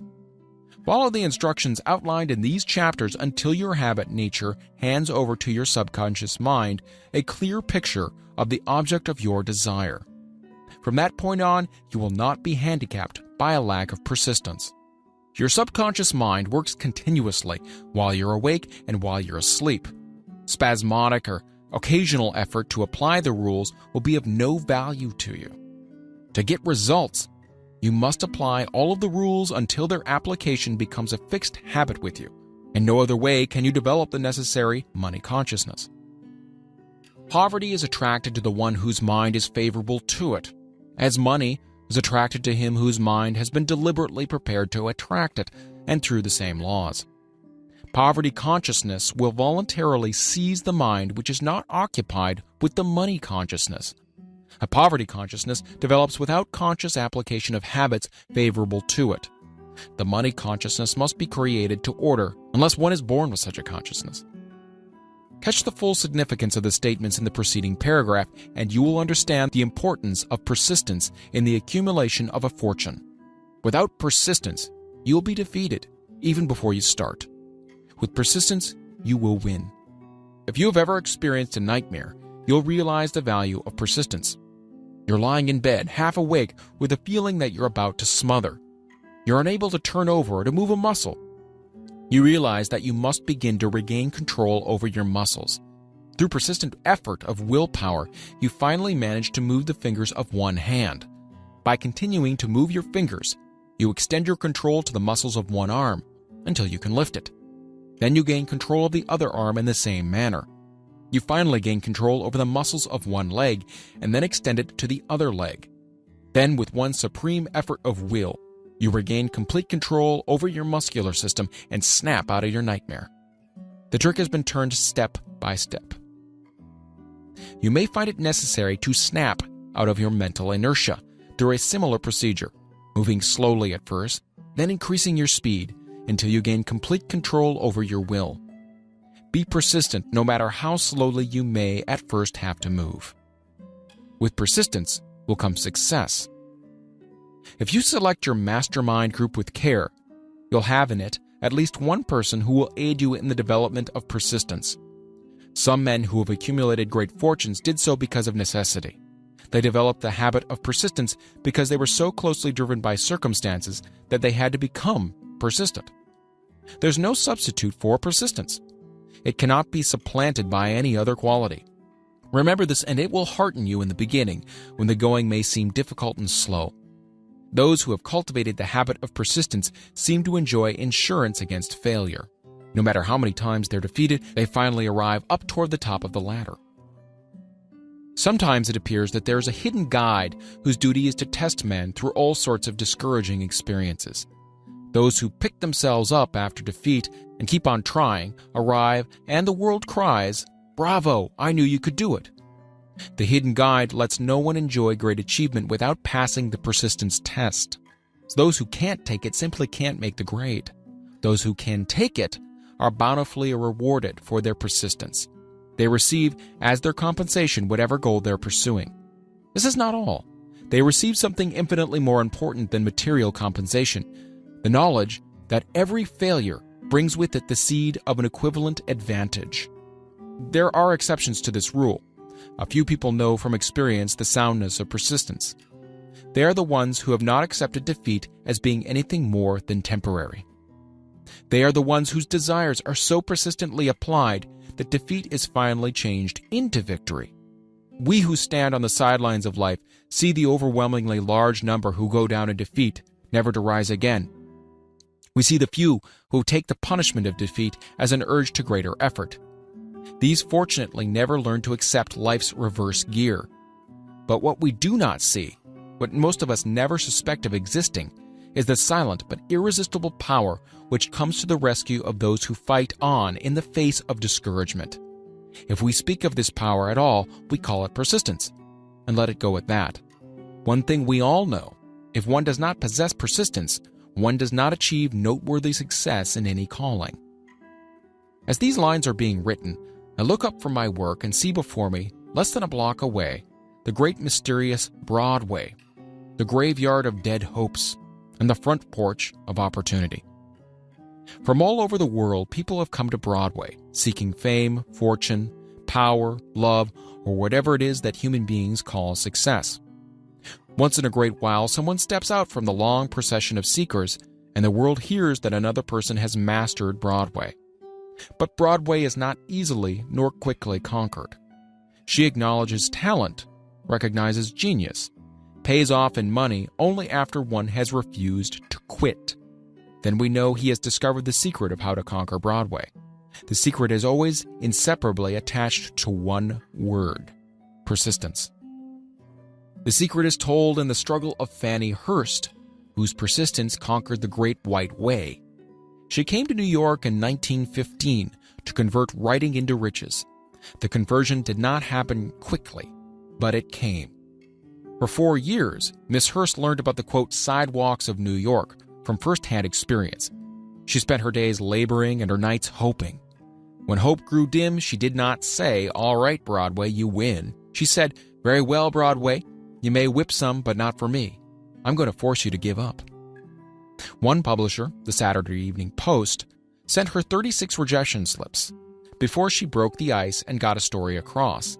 The average writer, like the average in other walks of life, would have given up the job when the first rejection slip came. She pounded the pavement for 4 years to the tune of the publisher's no, because she was determined to win. Then came the payoff. The spell had been broken. The unseen guide had tested Fannie Hurst, and she could take it. From that time on, publishers made a beaten path to her door. Money came so fast she hardly had time to count it. Then the moving picture men came, discovered her, and money came not in small change but in floods. The moving picture rights to her latest novel, Great Laughter, brought $100,000, said to be the highest price ever paid for a story before publication. Her royalties from the sale of the book probably will run much more. Briefly, you have a description of what persistence is capable of achieving. Fannie Hurst is no exception. Wherever men and women accumulate great riches, you may be sure they have first acquired persistence. Broadway will give any beggar a cup of coffee and a sandwich, but it demands persistence of those who go after the big stakes. Kate Smith will say amen when she reads this. For years, she sang without money and without price before any microphone she could reach. Broadway said to her, "Come on, get it, if you can take it." She did take it, until one happy day Broadway got tired and said, "What's the use? You don't know when you're whipped, so name your price and go to work in earnest." Miss Smith named her price, and it was plenty, a way up in figures so high that 1 week's salary is far more than most people make in a whole year. Verily, it pays to be persistent. And here is an encouraging statement which carries with it a suggestion of great significance. Thousands of singers who excel Kate Smith are walking up and down Broadway looking for a break without success. Countless others have come and gone. Many of them sang well enough, but they failed to make the grade because they lacked the courage to keep on keeping on, until Broadway became tired of turning them away. Persistence is a state of mind, therefore it can be cultivated. Like all states of mind, persistence is based upon definite causes, among them these. A. Definiteness of purpose. Knowing what one wants is the first and perhaps the most important step towards the development of persistence. A strong motive forces one to surmount many difficulties. B. Desire. It is comparably easy to acquire and to maintain persistence in pursuing the object of intense desire. C. Self-reliance. Belief in one's ability to carry out a plan encourages one to follow the plan through with persistence. Self-reliance can be developed through the principle described in the chapter on autosuggestion. D. Definiteness of plans. Organized plans, even though they may be weak and entirely impractical, encourage persistence. E. Accurate knowledge. Knowing that one's plans are sound, based upon experience or observation, encourages persistence. Guessing instead of knowing destroys persistence. F. Cooperation. Sympathy, understanding, and harmonious cooperation with others tends to develop persistence. G. Willpower. The habit of concentrating one's thoughts upon the building of plans for the attainment of definite purpose leads to persistence. H. Habit. Persistence is the direct result of habit. The mind absorbs and becomes a part of the daily experiences upon which it feeds. Fear, the worst of all enemies, can be effectively cured by forced repetition of courage. Everyone who has seen active service in a war knows this. Before leaving the subject of persistence, take inventory of yourself and determine in what particular, if any, you are lacking in this essential quality. Measure yourself courageously, point by point, and see how many of the 8 factors of persistence you lack. The analysis may lead to discoveries that will give you a new grip on yourself. Symptoms of lack of persistence. Here you'll find the real enemies which stand between you and noteworthy achievement. Here you'll find not only the symptoms indicating weakness of persistence, but also the deeply seated subconscious causes of this weakness. Study the list carefully and face yourself squarely if you really wish to know who you are and what you are capable of doing. These are the weaknesses which must be mastered by all who accumulate riches. 1. Failure to recognize and to clearly define exactly what one wants. 2. Procrastination with or without cause, usually backed up with a formidable array of alibis and excuses. 3. Lack of interest in acquiring specialized knowledge. 4. Indecision, the habit of passing the buck on all occasions instead of facing issues squarely. It's also backed by alibis. 5. The habit of relying upon alibis instead of creating definite plans for the solution of problems. 6. Self-satisfaction. There is but little remedy for this affliction and no hope for those who suffer from it. 7. Indifference, usually reflected in one's readiness to compromise on all occasions rather than meet opposition and fight it. 8. The habit of blaming others for one's mistakes and accepting unfavorable circumstances as being unavoidable. 9. Weakness of desire, due to neglect in the choice of motives that impel action. 10. Willingness, even eagerness, to quit at the first sign of defeat, based upon one or more of the 6 basic fears. 11. Lack of organized plans, placed in writing where they may be analyzed. 12. The habit of neglecting to move on ideas or to grasp opportunity when it presents itself. 13. Wishing instead of willing. 14. The habit of compromising with poverty instead of aiming at riches. Generally absence of ambition to be, to do, and to own. 15. Searching for all the shortcuts to riches, trying to get without giving, a fair equivalent. Usually reflected in the habit of gambling, endeavoring to drive sharp bargains. 16. Fear of criticism. Failure to create plans and to put them into action because of what other people will think, do, or say.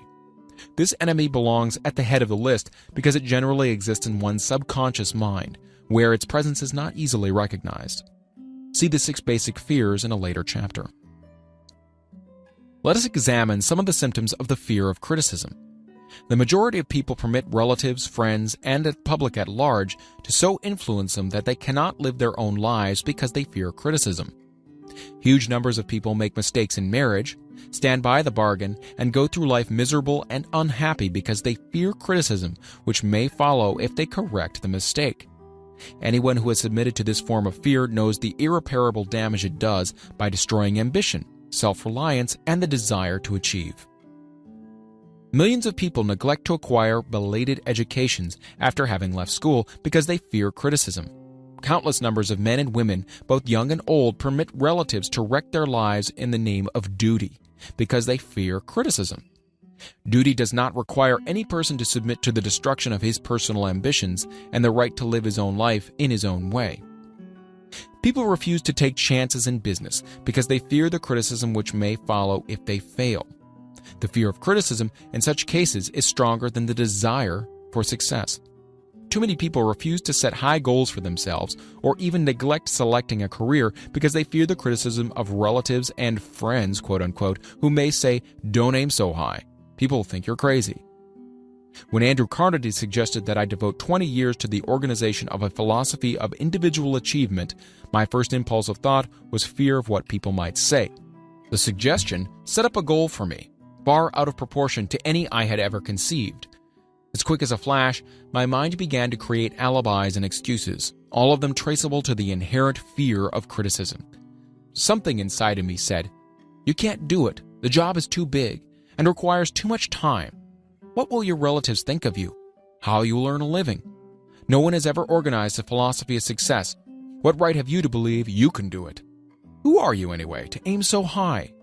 Remember your humble birth. What do you know about philosophy? People will think you're crazy, and they did. Why hasn't some other person done this before now? These and many other questions flashed into my mind and demanded attention. It seemed as if the whole world had suddenly turned its attention to me with the purpose of ridiculing me into giving up all desire to carry out Mr. Carnegie's suggestion. I had a fine opportunity then and there to kill off ambition before it gained control of me. Later in life, after having analyzed thousands of people, I discovered that most ideas are stillborn and need the breath of life injected into them through definite plans of immediate action. The time to nurse an idea is at the time of its birth. Every minute it lives gives it a better chance of surviving. The fear of criticism is at the bottom of the destruction of most ideas which never reach the planning and action stage. Many people believe that material success is the result of favorable breaks. There's an element of ground for the belief, but those depending entirely upon luck are nearly always disappointed because they overlook another important factor which must be present before one can be sure of success. It is the knowledge with which favorable breaks can be made to order. During the Depression, W.C. Fields, the comedian, lost all of his money and found himself without income, without a job, and his means of earning a living, vaudeville, which no longer existed. Moreover, he was past 60 when many men considered themselves old. He was so eager to stage a comeback that he offered to work without pay in a new field, movies. In addition to his other troubles, he fell and injured his neck. To many, that would have been the place to give up and quit. But Fields was persistent. He knew that if he carried on, he would get the breaks sooner or later. And he did get them, but not by chance. Marie Dressler found herself down and out, with her money gone, with no job, when she was about 60.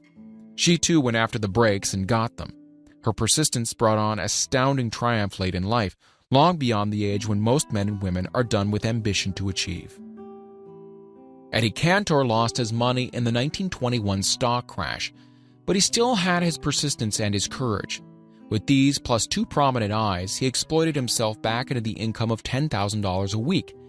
Verily, if one has persistence, one can get along very well without many other qualities. The only break anyone can afford to rely upon is a self-made break.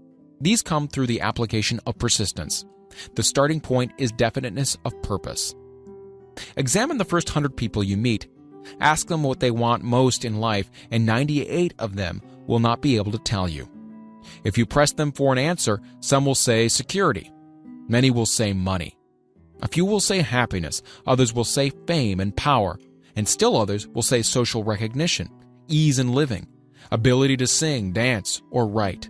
None of them will be able to define these terms or give the slightest indication of a plan by which they hope to attain these vaguely expressed wishes. Riches do not respond to wishes.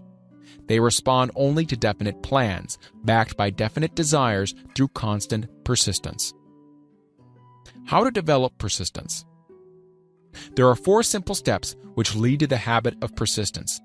They call for no great amount of intelligence, no particular amount of education, and but little time or effort. The necessary steps are: 1. A definite purpose backed by a burning desire for its fulfillment. 2. A definite plan expressed in continuous action. 3. A mind closed tightly against all negative and discouraging influence, including negative suggestions of relatives, friends, and acquaintances. 4. A friendly alliance with one or more persons who will encourage one to follow through with both plan and purpose. These 4 steps are essential for success in all walks of life. The entire purpose of the 13 principles of this philosophy is to enable one to take these 4 steps as a matter of habit. These are the steps by which one may control one's economic destiny. They are the steps that lead to freedom and independence of thought. They are the steps that lead to riches in small or great quantities. They lead the way to power, fame, and worldly recognition. They are the 4 steps which guarantee favorable breaks. They are the steps that convert dreams into physical realities. They lead also to the mastery of fear, discouragement, indifference. There is a magnificent reward for all who learn to take these 4 steps. It is the privilege of writing one's own ticket and of making life yield whatever price is asked. I have no way of knowing the facts, but I venture to conjecture that Mrs. Wallace Simpson's great love for a man was not accidental, nor the result of favorable breaks alone. There was a burning desire and careful searching at every step of the way. Her first duty was to love. What is the greatest thing on earth? The master called it love, not man-made rules. Criticism, bitterness, slander, or political marriages. But love. The master called it love, not man-made rules, criticism, bitterness, slander, or political marriages, but love. She knew what she wanted, not after she met the Prince of Wales, but long before that. Twice when she had failed to find it, she had the courage to continue her search. To thine own self be true, and it must follow, as the night the day, thou canst not be false to any man. Her rise from obscurity was of the slow, progressive, persistent order, but it was sure. She triumphed over unbelievably long odds, and no matter who you are or what you may think of Wallace Simpson or the king who gave up his crown for her love, she is an astounding example of applied persistence, an instructor on the rules of self-determination from whom the entire world might profitably take lessons. When you think of Wallace Simpson, think of one who knew what she wanted and shook the greatest empire on earth to get it. Women who complain that this is a man's world, that women do not have an equal chance to win, owe it to themselves to study carefully the life of this unusual woman who, at an age which most women consider old, captured the affection of the most desirable bachelor in the entire world. And what of King Edward? What lesson may we learn from his part in the world's greatest drama of recent times? Did he pay too high a price for the affection of the woman of his choice? Surely no one but he can give the correct answer. The rest of us can only conjecture. This much we know: the king came into the world without his own consent. He was born to great riches without requesting them. He was persistently sought in marriage. Politicians and statesmen throughout Europe tossed dowagers and princesses at his feet. Because he was the firstborn of his parents, he inherited a crown, which he did not seek and perhaps did not desire. For more than 40 years he was not a free agent, could not live his life in his own way, but had little privacy, and finally assumed duties inflicted upon him when he ascended the throne. Some will say, with all these blessings, King Edward should have found peace of mind, contentment, and joy of living. The truth is that back of all the privileges of a crown, all the money, the fame, and the power inherited by King Edward, there was an emptiness which could be filled only by love. His greatest desire was for love. Long before he met Wallace Simpson, he doubtless felt this great universal emotion tugging at the strings of his heart, beating upon the door of his soul, and crying out for expression. But when he met a kindred spirit, crying out for the same holy privilege of expression, he recognized it, and without fear or apology, opened his heart and bade it enter. All the scandal mongers in the world cannot destroy the beauty of this international drama, through which two people found love and had the courage to face open criticism, renounce all else, to give it holy expression. King Edward's decision to give up the crown of the world's most powerful empire for the privilege of going the remainder of the way through life with the woman of his choice was a decision that required courage. The decision also had a price, but who has the right to say the price was too great? Surely not he who said, "He among you who is without sin, let him cast the first stone." As a suggestion to any evil-minded person who chooses to find fault with the Duke of Windsor because his desire was for love, and for openly declaring his love for Wallace Simpson and giving up his throne for her, let it be remembered that the open declaration was not essential. He could have followed the custom of clandestine liaison which has prevailed in Europe for centuries, without giving up either his throne or the woman of his choice, and there would have been no complaint from either church or laity. But this unusual man was built of sterner stuff. His love was clean, it was deep and sincere. It represented the one thing which above all else he truly desired. Therefore, he took what he wanted and paid the price demanded. If Europe had been blessed with more rulers with the human heart and the traits of honesty of ex-King Edward for the past century, that unfortunate hemisphere, now seething with greed, hate, lust, political connivance, and threats of war, would have a different and a better story to tell, a story of which love and not hate would rule. In the words of Stuart Austin Weir, we raise our cup and drink this toast to ex-King Edward and Wallace Simpson. Blessed is the man who has come to know that our muted thoughts are our sweetest thoughts. Blessed is the man who, from the blackest depths, can see the luminous figure of love, and seeing, Sing. And singing say, "Sweeter far than uttered lays are the thoughts I have of you." In these words would we pay tribute to the people who, more than all others of modern times, have been the victims of criticism and the recipients of abuse, because they found life's greatest treasure and claimed it. Mrs. Simpson read and approved this analysis. Most of the world will applaud the Duke of Windsor and Wallis Simpson because of their persistence in searching until they found life's greatest reward. All of us can profit by following their example in our own search for which we demand of life. What mystical power gives to men of persistence the capacity to master difficulties? Does the quality of persistence set up in one's mind some form of spiritual, mental, or chemical activity which gives one access to supernatural forces? Does infinite intelligence throw itself on the side of the person who still fights on after the battle has been lost, with the whole world on the opposing side? These and many other similar questions have arisen in my mind as I observed men like Henry Ford, who started at scratch and built an industrial empire of huge proportions, with little else in the way of a beginning but persistence.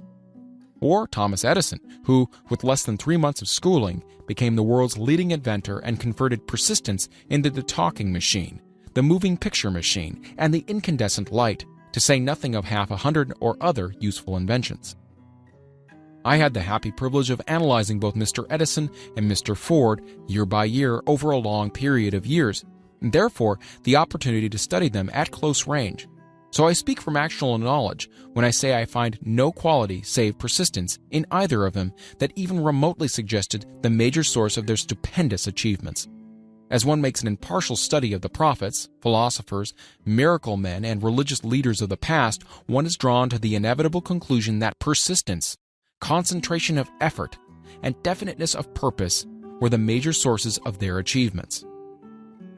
Consider, for example, the strange and fascinating story of Muhammad.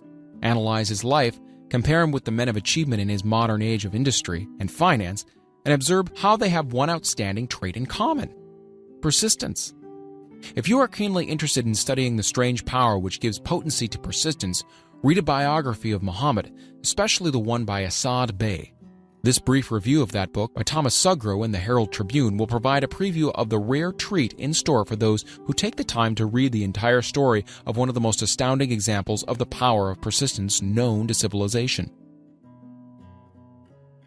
The Last Great Prophet, reviewed by Thomas Sugro. Muhammad was a prophet, but he never performed a miracle. He was not a mystic. He had no formal schooling.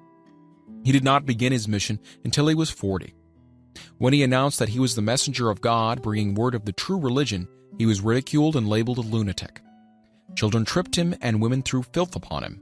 He was banished from his native city, Mecca, and his followers were stripped of all their worldly goods and sent into the desert after him. When he had been preaching 10 years, he had nothing to show for it but banishment, poverty, and ridicule. Yet before another 10 years had passed, he was a dictator of all Arabia, ruler of Mecca, and the head of a new world religion which was to sweep to the Danube and the Pyrenees before exhausting the impetus he gave it. That impetus was threefold: the power of words, the efficacy of prayer, and man's kinship with God. His career never made sense. Muhammad was born to impoverished members of a leading family of Mecca. Because Mecca, the crossroads of the world, home of the magic stone called the Kaaba, great city of trade and the center of trade routes, was unsanitary, its children were sent to be raised in the desert by Bedouins. Muhammad was thus nurtured, drawing strength and health from the milk of nomad vicarious mothers. He tended sheep and soon hired out to a rich widow as leader of her caravans. He traveled to all parts of the Eastern world, talked with many men of diverse beliefs, and observed the decline of Christianity into warring sects. When he was 28, Khadijah, the widow, looked upon him with favor and married him. Her father would have objected to such a marriage, so she got him drunk and held him up while he gave paternal blessing. For the next 12 years, Muhammad lived as a rich and respected and very shrewd trader. Then he took to wandering in the desert, and one day he returned with the first verse of the Quran and told Khadijah that the archangel Gabriel had appeared to him and said he was the messenger of God. The Quran, the revealed word of God, was the closest thing to a miracle in Muhammad's life. He had not been a poet. He had no gift of words. Yet the verses of the Quran, as he received them and recited them to the faithful, were better than any verses which the professional poets of the tribes could produce. This to the Arabs was a miracle. To them the gift of words was the greatest gift. The poet was all wonderful. In addition, the Quran said that all men were equal before God, that the world should be a democratic state, Islam. It was this political heresy, plus Muhammad's desire to destroy all the 360 idols in the courtyard of the Kaaba, which brought about his banishment. The idols brought the desert tribes to Mecca, and that meant trade. So the businessmen of Mecca, the capitalists, of which he had been one, set upon Muhammad. Then he retreated to the desert and demanded sovereignty over the world. The rise of Islam began. Out of the desert came a flame which would not be extinguished, a democratic army fighting as a unit and prepared to die without wincing. Muhammad had invited the Jews and Christians to join him, for he was not building a new religion. He was calling all who believed in one God to join in one single faith. If the Jews and Christians had accepted his invitation, Islam would have conquered the world. They didn't. They would not even accept Muhammad's innovation of humane warfare. When the armies of the Prophet entered Jerusalem, not a single person was killed because of his faith. When the Crusaders entered the city centuries later, not a Muslim man, woman, or child was spared.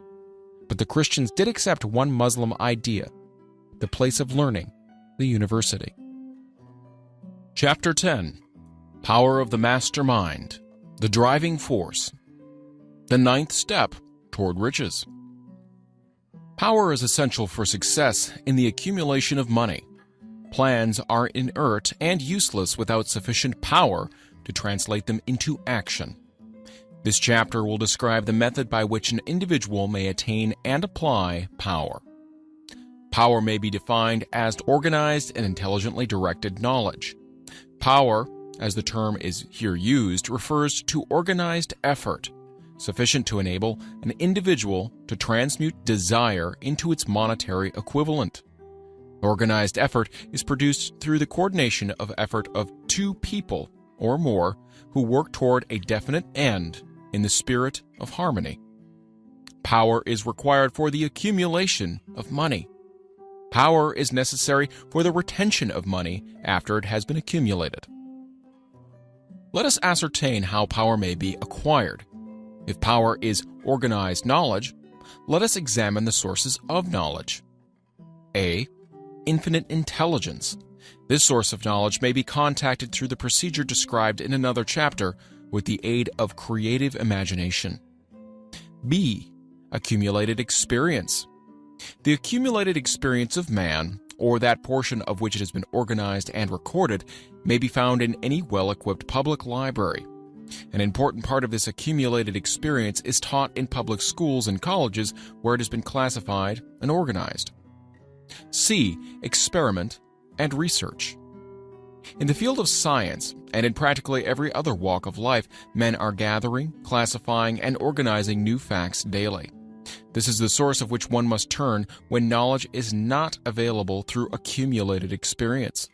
Here, too, the creative imagination must often be used. Knowledge may be acquired from any of the foregoing sources.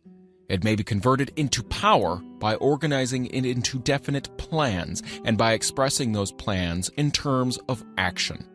Examination of the three major sources of knowledge will readily disclose the difficulty an individual would have if he depended upon his efforts alone in assembling knowledge and expressing it through definite plans in terms of action. If his plans are comprehensive, and if they contemplate large proportions, he must generally induce others to cooperate with him before he can inject into them the necessary element of power. Gaining power through the mastermind. The mastermind may be defined as coordination of knowledge and effort in a spirit of harmony between two or more people for the attainment of a definite purpose. No individual may have great power without availing himself of the mastermind. In a preceding chapter, instructions were given for the creation of plans for the purpose of translating desire into its monetary equivalent. If you carry out these instructions with persistence and intelligence and use discrimination in the selection of your mastermind group, your objective will have been halfway reached even before you begin to to recognize it. So you may better understand the intangible potentialities of power available to you through a properly chosen mastermind group, we will here explain the two characteristics of the mastermind principle, one of which is economic in nature and the other psychic. The economic feature is obvious. Economic advantages may be created by any person who surrounds himself with the advice, counsel, and personal cooperation of a group of men who are willing to lend him wholehearted aid in the spirit of perfect harmony. This form of cooperative alliance has been the basis of nearly every great fortune. Your understanding of this great truth may definitely determine your financial status.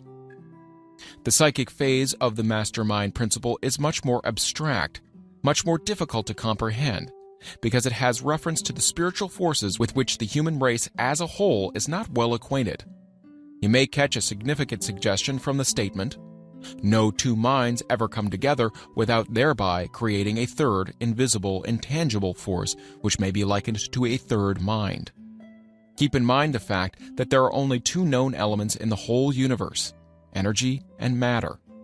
It is a well-known fact that matter may be broken down into units of molecules, atoms, and electrons. There are units of matter which may be isolated, separated, and analyzed. Likewise, there are units of energy. The human mind is a form of energy, a part of it being spiritual in nature. When the minds of two people are coordinated in a spirit of harmony, the spiritual units of energy of each mind form an affinity, which constitutes the psychic phase of the mastermind. The mastermind principle, or rather the economic feature of it, were first called to my attention by Andrew Carnegie over 25 years ago. Discovery of this principle was responsible for the choice of my life's work. Mr. Carnegie's mastermind group consisted of a staff of approximately 50 men, with whom he surrounded himself for the definite purpose of manufacturing and marketing steel. He attributed his entire fortune to the power he accumulated through this mastermind.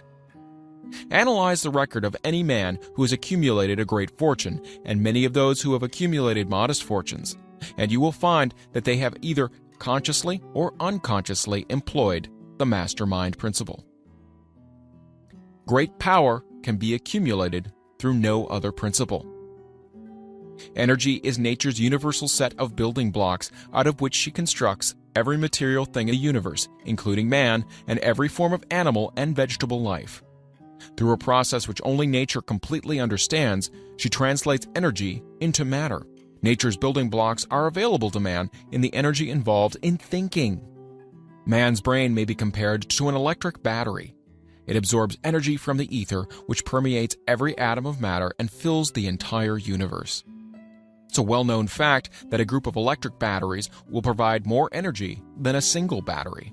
It's also a well-known fact that an individual battery will provide energy in proportion to the number and capacity of the cells it contains. The brain functions in a similar fashion. This accounts for the fact that some brains are more efficient than others and leads to this significant statement. A group of brains coordinated or connected in a spirit of harmony will provide more thought energy than a single brain, just as a group of electric batteries will provide more energy than a single battery. Through this metaphor, it becomes immediately obvious that the mastermind principle holds the secret of the power wielded by men who surround themselves with other men of brains. There follows now another statement which will lead still nearer to an understanding of the psychic phase of the mastermind principle. When a group of individual brains are coordinated and function in harmony, the increased energy created through the alliance becomes available to every individual brain in the group. It's a well-known fact that Henry Ford began his business career under the handicap of poverty, illiteracy, and ignorance. It is an equally well-known fact that within the inconceivably short period of 10 years, Mr. Ford mastered these three handicaps, and that within 25 years he made himself one of the richest men in America. Connect with this fact the additional knowledge that Mr. Ford's most rapid strides became noticeable from the time he became a personal friend of Thomas Edison, and you'll begin to understand what the influence of one mind upon another can accomplish. Go a step further and consider the fact that Mr. Ford's most outstanding achievements began from the time that he formed the acquaintances of Harvey Firestone, John Burroughs, and Luther Burbank, each a man of great brain capacity. and you'll have further evidence that power may be produced through friendly alliance of minds. There is little, if any, doubt that Henry Ford is one of the best-informed men in the business and industrial world. The question of his wealth needs no discussion. Analyze Mr. Ford's intimate personal friends, some of whom have already been mentioned, and you'll be prepared to understand the following statement. Men take on the nature and the habits and the power of thought of those with whom they associate, in a spirit of sympathy and harmony. Henry Ford whipped poverty, illiteracy, and ignorance by allying himself with great minds, whose vibrations of thought he absorbed into his own mind. Through his association with Edison, Burbank, Burroughs, and Firestone, Mr. Ford added to his own brain power the sum and substance of the intelligence, experience, knowledge, and spiritual forces of these four men. Moreover, he appropriated and made use of the mastermind principle through the methods of procedure described in this book. This principle is available to you. We have already mentioned Mahatma Gandhi. Perhaps the majority of those who have heard of Gandhi look upon him as merely an eccentric little man who goes around without formal wearing apparel and makes trouble for the British government. In reality, Gandhi is not eccentric, but he is the most powerful man now living, estimated by the number of his followers and their faith in their leader. Moreover, he is probably the most powerful man who has ever lived. His power is passive, but it is real. Let us study the method by which he attained his stupendous power. It may be explained in a few words. He came by power through inducing over 200 million people to coordinate, with mind and body, in a spirit of harmony and for a definite purpose. In brief, Gandhi has accomplished a miracle, for it is a miracle when 200 million people can be induced, not forced, to cooperate in a spirit of harmony for a limitless time. If you doubt that this is a miracle, try to induce any two people to cooperate in a spirit of harmony for any length of time. Every man who manages a business knows what a difficult matter it is to get employees to work together in a spirit even remotely resembling harmony. The list of the chief sources from which power may be attained is, as you have seen, headed by the infinite intelligence. When two or more people coordinate in a spirit of harmony and work towards a definite objective, they place themselves in position through that alliance to absorb power directly from the great universal storehouse of infinite intelligence. This is the greatest of all sources of power. It is the source to which the genius turns. It is the source to which every great leader turns, whether he may be conscious of that fact or not. The other two major sources from which the knowledge necessary for the accumulation of power may be obtained are no more reliable than the five senses of man. The senses are not always reliable. Infinite intelligence does not err. In subsequent chapters, the methods by which infinite intelligence may be most readily contacted will be adequately described. This is not a course on religion. No fundamental principle described in this book should be interpreted as being intended to interfere either directly or indirectly with any man's religious habits. This book has been confined exclusively to instructing the reader how to transmute the definite purpose of desire for money into its monetary equivalent.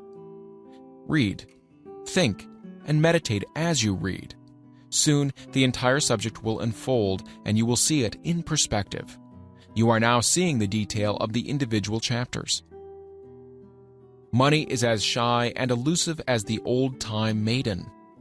It must be wooed and won by methods not unlike those used by a determined lover in pursuit of the girl of his choice. And coincidental as it is, the power used in the wooing of money is not greatly different from that used in wooing a maiden. That power, when successfully used in the pursuit of money, must be mixed with faith. It must be mixed with desire. It must be mixed with persistence. It must be applied through a plan, and that plan must be set into action. When money comes in quantities known as the big money, it flows to the one who accumulates it as easily as water flows downhill. There exists a great unseen stream of power, which may be compared to a river, except that one side flows in one direction, carrying all who get into that side of the stream onward and upward to wealth, and the other side flows in the opposite direction, carrying all who are unfortunate enough to get into it, and not able to extricate themselves from it, downward, to misery and poverty. Every man who has accumulated a great fortune has recognized the existence of this stream of life. It consists of one's thinking process. The positive emotions of thought form the side of the stream which carries one to fortune. The negative emotions form the side which carries one down to poverty. This carries a thought of stupendous importance to the person who is following this book with the object of accumulating a fortune. If you are on the side of the stream of power which leads to poverty, this may serve as an oar by which you may propel yourself over into the other side of the stream. It could serve you only through application and use. Merely reading and passing judgment on it, either one way or another, will in no way benefit you. Some people undergo the experience of alternating between the positive and negative sides of the stream, being at times on the positive side and at times on the negative side. The Wall Street crash of '29 swept millions of people from the positive to the negative side of the stream. These millions are struggling, some of them in desperation and fear, to get back to the positive side of the stream. This book was written especially for these millions. Poverty and riches often change places. The crash taught the world this truth, although the world will not long remember the lesson. Poverty may, and generally does, voluntarily take the place of riches. When riches take the place of poverty, the change is usually brought out through well-conceived and carefully executed plans. Poverty needs no plan. It needs no one to aid it because it's bold and ruthless. Riches are shy and timid. They have to be attracted. Anybody can wish for riches, and most people do, but only a few know that a definite plan plus a burning desire for wealth are the only dependable means of accumulating wealth. Chapter 11. The Mystery of Sex, Transmutation. The 10th Step Toward Riches. The meaning of the word transmute is, in simple language, the changing or transferring of one element or form of energy into another. The emotion of sex brings into being a state of mind. Because of ignorance on the subject, this state of mind is generally associated with the physical, and because of improper influences, to which most people have been suggested, in acquiring knowledge of sex, things essentially physical have highly biased the mind. The emotion of sex has back of it the possibility of three constructive potentialities. They are 1. The perpetuation of mankind. 2. The maintenance of health. As a therapeutic agency, it has no equal. 3. The transformation of mediocrity into genius through transmutation. Sex transmutation is simple and easily explained. It means the switching of the mind from thoughts of physical expression to thoughts of some other nature. Sex desire is the most powerful of human desires. When driven by this desire, men develop keenness of imagination, courage, willpower, persistence, and creative ability unknown to them at other times. So strong and impelling is the desire for sexual contact that men freely run the risk of life and reputation to indulge it. When harnessed and redirected along other lines, this motivating force maintains all of its attributes of keenness of imagination, courage, etc., which may be used as powerful creative forces in literature, art, or in any other profession or calling, including, of course, the accumulation of riches. The transmutation of sex energy calls for the exercise of willpower, to be sure, but the reward is worth the effort. The desire for sexual expression is inborn and natural. The desire cannot and should not be submerged or eliminated, but it should be given an outlet through forms of expression which enrich the body, mind, and spirit of man. If not given this form of outlet through transmutation, it will seek outlets through purely physical channels. A river may be dammed and its water controlled for a time, but eventually it will force an outlet. The same is true of the emotion of sex. It may be submerged and controlled for a time, but its very nature causes it to be ever-seeking means of expression. If it is not transmuted into some creative effort, it'll find a less worthy outlet. Fortunate indeed is the person who has discovered how to give sex emotion an outlet through some form of creative effort, for he has, by that discovery, lifted himself to the state of a genius.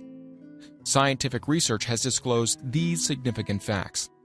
1. The men of greatest achievement are men with highly developed sex natures, men who have learned the art of sex transmutation. 2.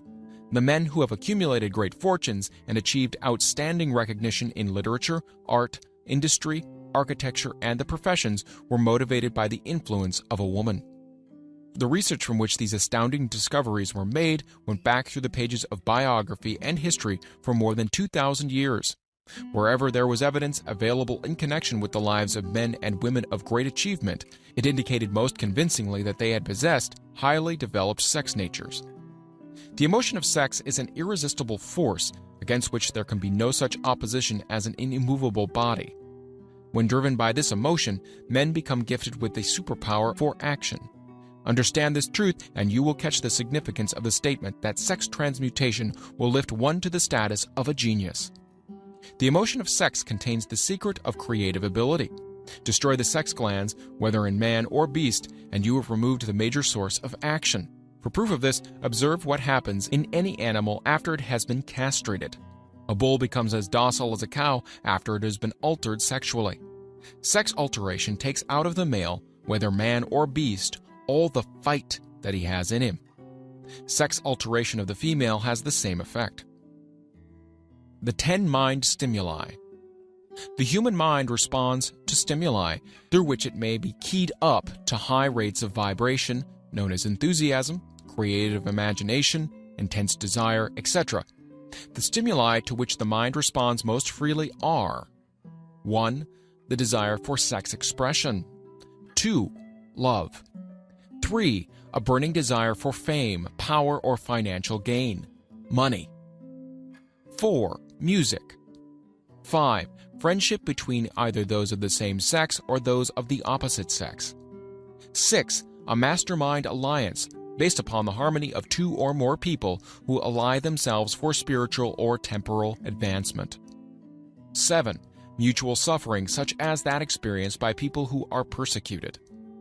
8. Autosuggestion. 9. Fear.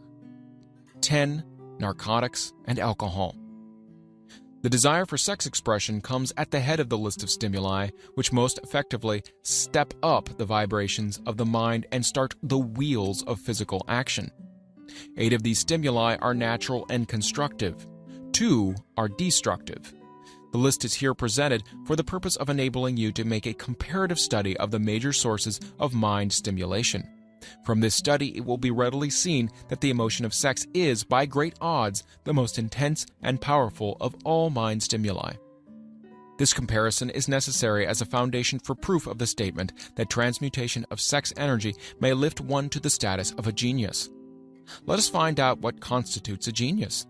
Some wiseacre has said that a genius is a man who wears long hair, eats queer food, lives alone, and serves as a target for the joke makers. A better definition of a genius is a man who has discovered how to increase the vibrations of thought to the point where he can freely communicate with sources of knowledge not available through the ordinary rate of vibration of thought. The person who thinks will want to ask some questions concerning this definition of genius. The first question will be, how may one communicate with sources of knowledge which are not available through the ordinary rate of vibration of thought? The next question will be, are there known sources of knowledge which are available only to the genii? And if so, what are these sources, and exactly how may they be reached? We shall offer proof of the soundness of some of the more important statements made in this book, or at least we will offer evidence through which you may secure your own proof through experimentation, and in doing so, we shall answer both of these questions. Genius is developed through the sixth sense. The reality of a sixth sense has been fairly well established. This sixth sense is creative imagination. The faculty of creative imagination is one which the majority of people never use during an entire lifetime, and if used at all, it usually happens by mere accident. A relatively small number of people use, with deliberation and purpose, afterthought, the faculty of creative imagination. Those who use this faculty voluntarily and with understanding of its functions are genii. The faculty of creative imagination is the direct link between the finite mind of man and infinite intelligence. Also called revelations, referred to in the realm of religion, and all discoveries of basic or new principles in the field of invention take place through the faculty of creative imagination. When ideas or concepts flash into one's mind through what is popularly called a hunch, they come from one or more of the following sources. 1. Infinite intelligence. 2, one's subconscious mind, wherein is stored every sense impression and thought impulse which ever reached the brain through any of the 5 senses. 3, from the mind of some other person who has just released the thought, or picture of the idea or concept through conscious thought. Or 4, from that other person's subconscious storehouse. There are no other known sources for which inspired ideas or hunches may be received. The creative imagination functions best when the mind is vibrating due to some form of mind stimulation at an exceedingly high rate.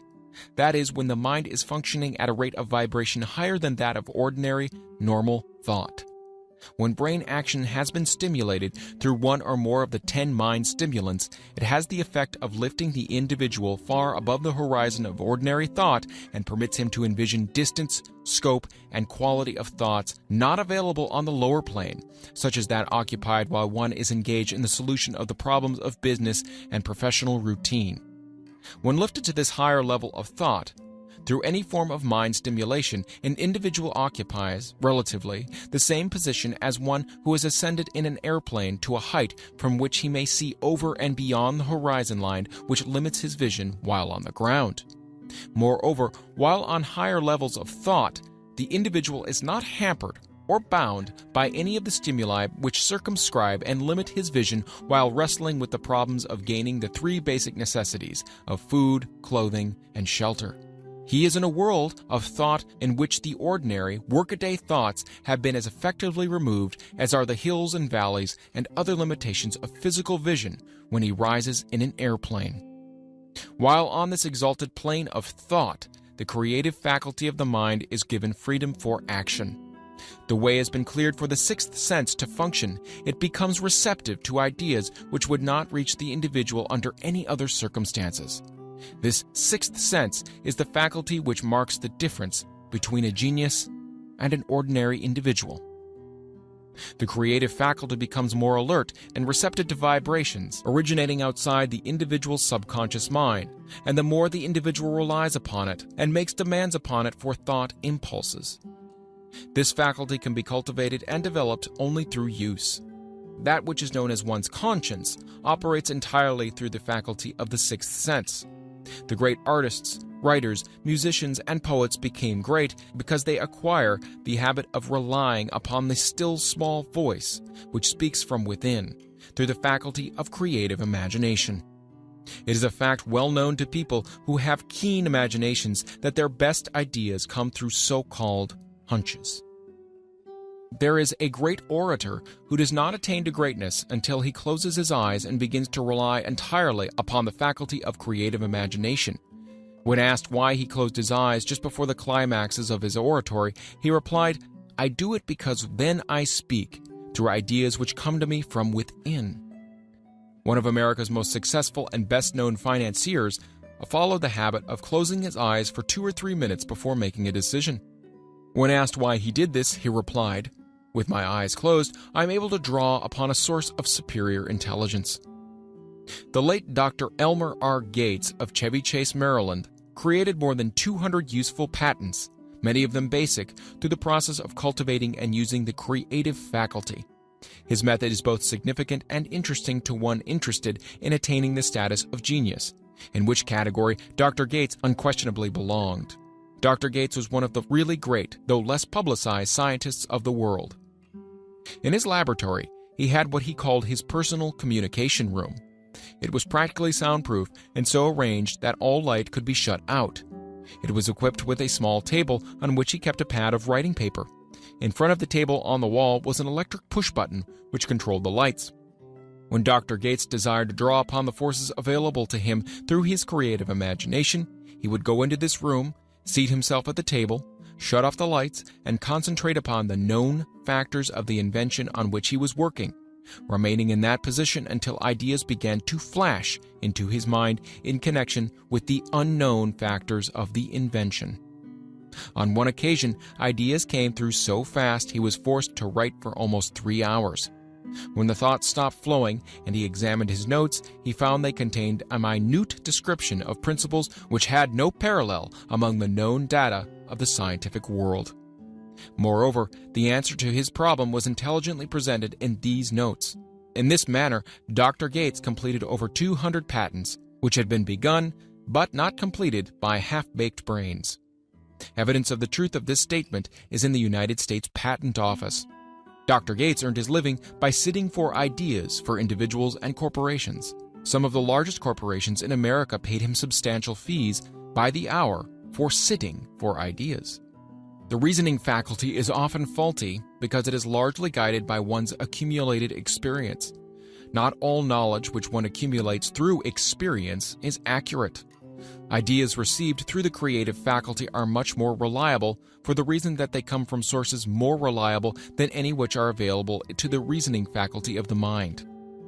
The major difference between the genius and the ordinary crank inventor may be found in the fact that the genius works through this faculty of creative imagination, while the crank knows nothing of this faculty.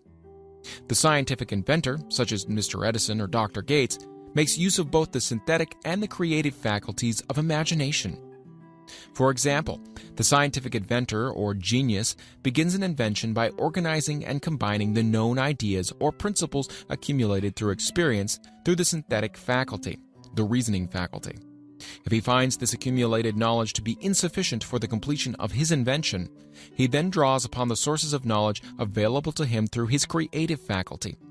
The method by which he does this varies with the individual, but this is the sum and substance of this procedure. 1. He stimulates his mind so that it vibrates on a higher than average plane, using one or more of the 10 mind stimulants or some other stimulant of his choice. 2. He concentrates upon the known factors, the finished part of his invention, and creates in his mind a perfect picture of unknown factors, the unfinished part of his invention. He holds this picture in his mind until it has been taken over by the subconscious mind, then relaxes by clearing his mind of all thought, and waits for his answer to flash into his mind. Sometimes the results are both definite and immediate. At other times the results are negative, depending upon the state of development of the sixth sense, or creative faculty. Mr. Edison tried out more than 10,000 different combinations of ideas through the synthetic faculty of his imagination before he tuned in through the creative faculty and got the answer which perfected the incandescent light. His experience was similar when he produced the talking machine. There is plenty of reliable evidence that the faculty of creative imagination exists. This evidence is available through accurate analysis of men who have become leaders in their respective callings, without having had extensive educations. Lincoln was a notable example of a great leader who achieved greatness through the discovery and the use of his faculty of creative imagination. He discovered and began to use this faculty as a result of the stimulation of love which he experienced when he met Anne Rutledge, a statement of the highest significance in connection with the study of the source of genius. The pages of history are filled with the records of great leaders whose achievements may be traced directly to the influence of women who aroused the creative faculties of their minds through the stimulation of sex desire. Napoleon Bonaparte was one of these. When inspired by his first wife, Josephine, he was irresistible and invincible. When his better judgment or reasoning faculty prompted him to put Josephine aside, he began to decline. His defeat at St. Helena was not far distant. If good taste would permit, we might easily mention scores of men, well known to the American people, who climbed to the great heights of achievement under the stimulating influence of their wives, only to drop back to destruction after money and power went to their heads, and they put aside the old wife for a new one. Napoleon was not the only man to discover that sex influence from the right source is more powerful than any substitute of expediency which may be created by mere reason. The human mind responds to stimulation. Among the greatest and most powerful of these stimuli is the urge of sex. When harnessed and transmuted, this driving force is capable of lifting men into that higher sphere of thought which enables them to master the sources of worry and petty annoyance which beset their pathway on the lower plane. Unfortunately, only the genii have made the discovery. Others have accepted the experience of sex urge without discovering one of its major potentialities, a fact which accounts for the great number of others as compared to the limited number of genii. For the purpose of refreshing the memory in connection with facts available from the biographies of certain men, we here present the names of a few men of outstanding achievement, each of whom was known to have been of highly sexed nature. The genius which was theirs undoubtedly found its source of power in transmuted sex energy. George Washington, Napoleon Bonaparte, William Shakespeare, Abraham Lincoln, Ralph Waldo Emerson, Robert Burns, Thomas Jefferson, Albert Hubbard, Albert H. Gary, Oscar Wilde, Woodrow Wilson, John H. Patterson, Andrew Jackson, Enrico Caruso. Your own knowledge of biography will enable you to add to this list. Find, if you can, a single man in all of history of civilization who achieved outstanding success in any calling who was not driven by a well-developed sex nature. If you do not wish to rely upon biographies of men now living, take inventory of those whom you know to be men of great achievement, and see if you can find one among them who is not highly sexed. Sex energy is the creative energy of all genii. There has never been and never will be a great leader, builder, or artist lacking in this driving force of sex. Surely no one will misunderstand these statements to men that all who are highly sexed are genii. Man attains to the status of genius only when and if he stimulates his mind so that it draws upon the force available through the creative faculty of the imagination. Chief among the stimuli with which this stepping up of the vibrations may be procured is sex energy. The mere possession of this energy is not sufficient to produce a genius. The energy must be transmuted from desire for physical contact into some other form of desire and action before it will lift one to the status of genius.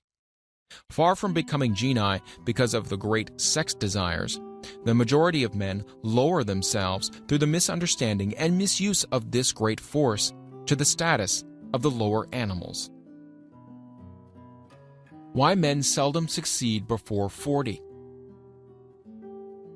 I discovered from the analysis of over 25,000 people that men who succeed in an outstanding way seldom do so before the age of 40, and more often they do not strike their real place until they are well beyond the age of 50. This fact was so astounding that it prompted me to go into the study of its cause most carefully, carrying the investigation over a period of more than 12 years. This study disclosed the fact that the major reason why the majority of men who succeed do not begin to do so before the age of 40 or 50 is their tendency to dissipate their energies through overindulgence in physical expression of the emotion of sex. The majority of men never learn that the urge of sex has other possibilities, which far transcend in importance that of mere physical expression.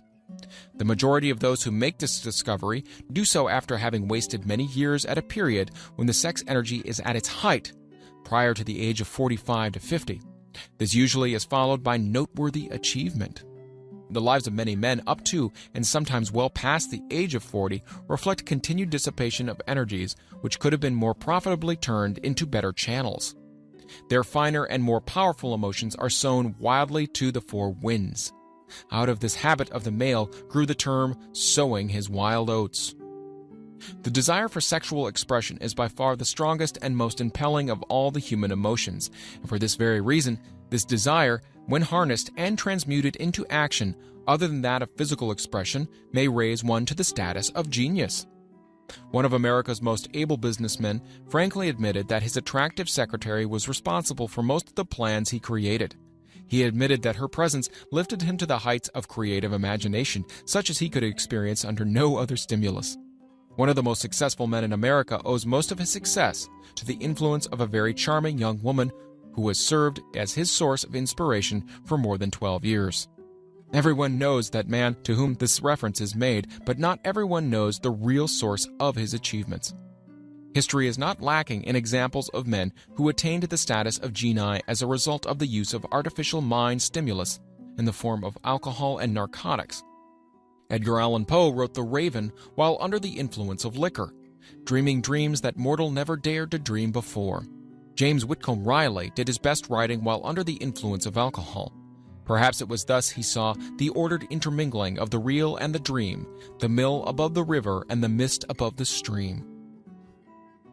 But let it be remembered that many such men have destroyed themselves in the end. Nature has prepared her own potions with which men may safely stimulate their minds so they vibrate on a plane that enables them to tune in to fine and rare thoughts which come from no one knows where. no satisfactory substitute for nature's stimulants has ever been found. It is a fact well known to psychologists that there is a very close relationship between sex desires and spiritual urges, a fact which accounts for the peculiar behavior of people who participate in orgies known as religious revivals, common among the primitive types. The world is ruled and the destiny of civilization is established by the human emotions. People are influenced in their actions not by reason so much as by feelings. The creative faculty of the mind is set into action entirely by emotions and not by cold reason. The most powerful of all human emotions is that of sex.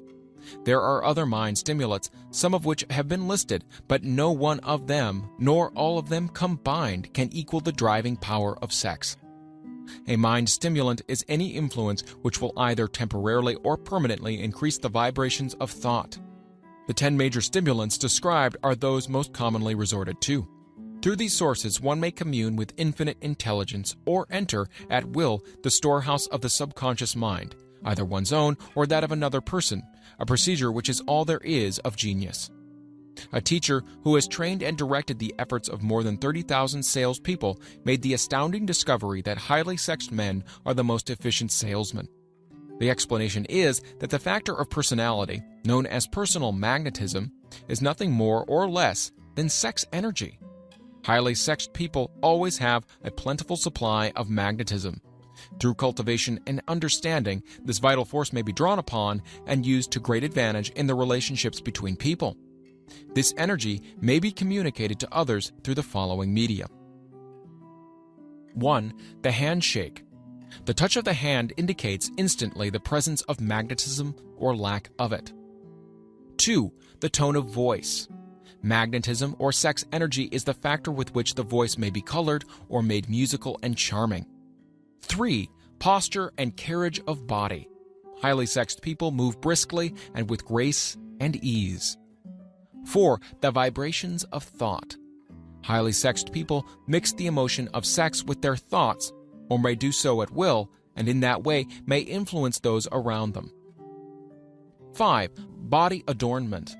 People who are highly sexed are usually very careful about their personal appearance. They usually select clothing of a style becoming to their personality, physique, complexion, etc. When employing salesmen, the more capable sales manager looks for the quality of personal magnetism as the first requirement of a salesman. People who lack sex energy will never become enthusiastic or inspire others, and enthusiasm is one of the most important requisites in salesmanship, no matter what one is selling. The public speaker, orator, preacher, lawyer, or salesman who is lacking in sex energy is a flop as far as being able to influence others is concerned. Couple this with the fact that most people can be influenced only through an appeal to their emotions, and you will understand the importance of sex energy as a part of the salesman's native ability. Master salesmen attain the status of mastery in selling because they, either consciously or unconsciously, transmute the energy of sex into sales enthusiasm. In this statement may be found a very practical suggestion as to the actual meaning of sex transmutation. The salesman who knows how to take his mind off the subject of sex and direct it in sales effort with as much enthusiasm and determination as he would apply to its original purpose has acquired the art of sex transmutation, whether he knows it or not. The majority of salesmen who transmute their sex energy do so without being in the least aware of what they are doing or how they're doing it. Transmutation of sex energy calls for more willpower than the average person cares to use for this purpose. Those who find it difficult to summon willpower sufficient for transmutation may gradually acquire this ability. Though this requires willpower, the reward for the practice is more than worth the effort.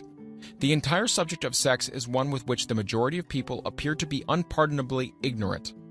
The urge of sex has been grossly misunderstood, slandered, and burlesqued by the ignorant and evil-minded for so long that the very word sex is seldom used in polite society.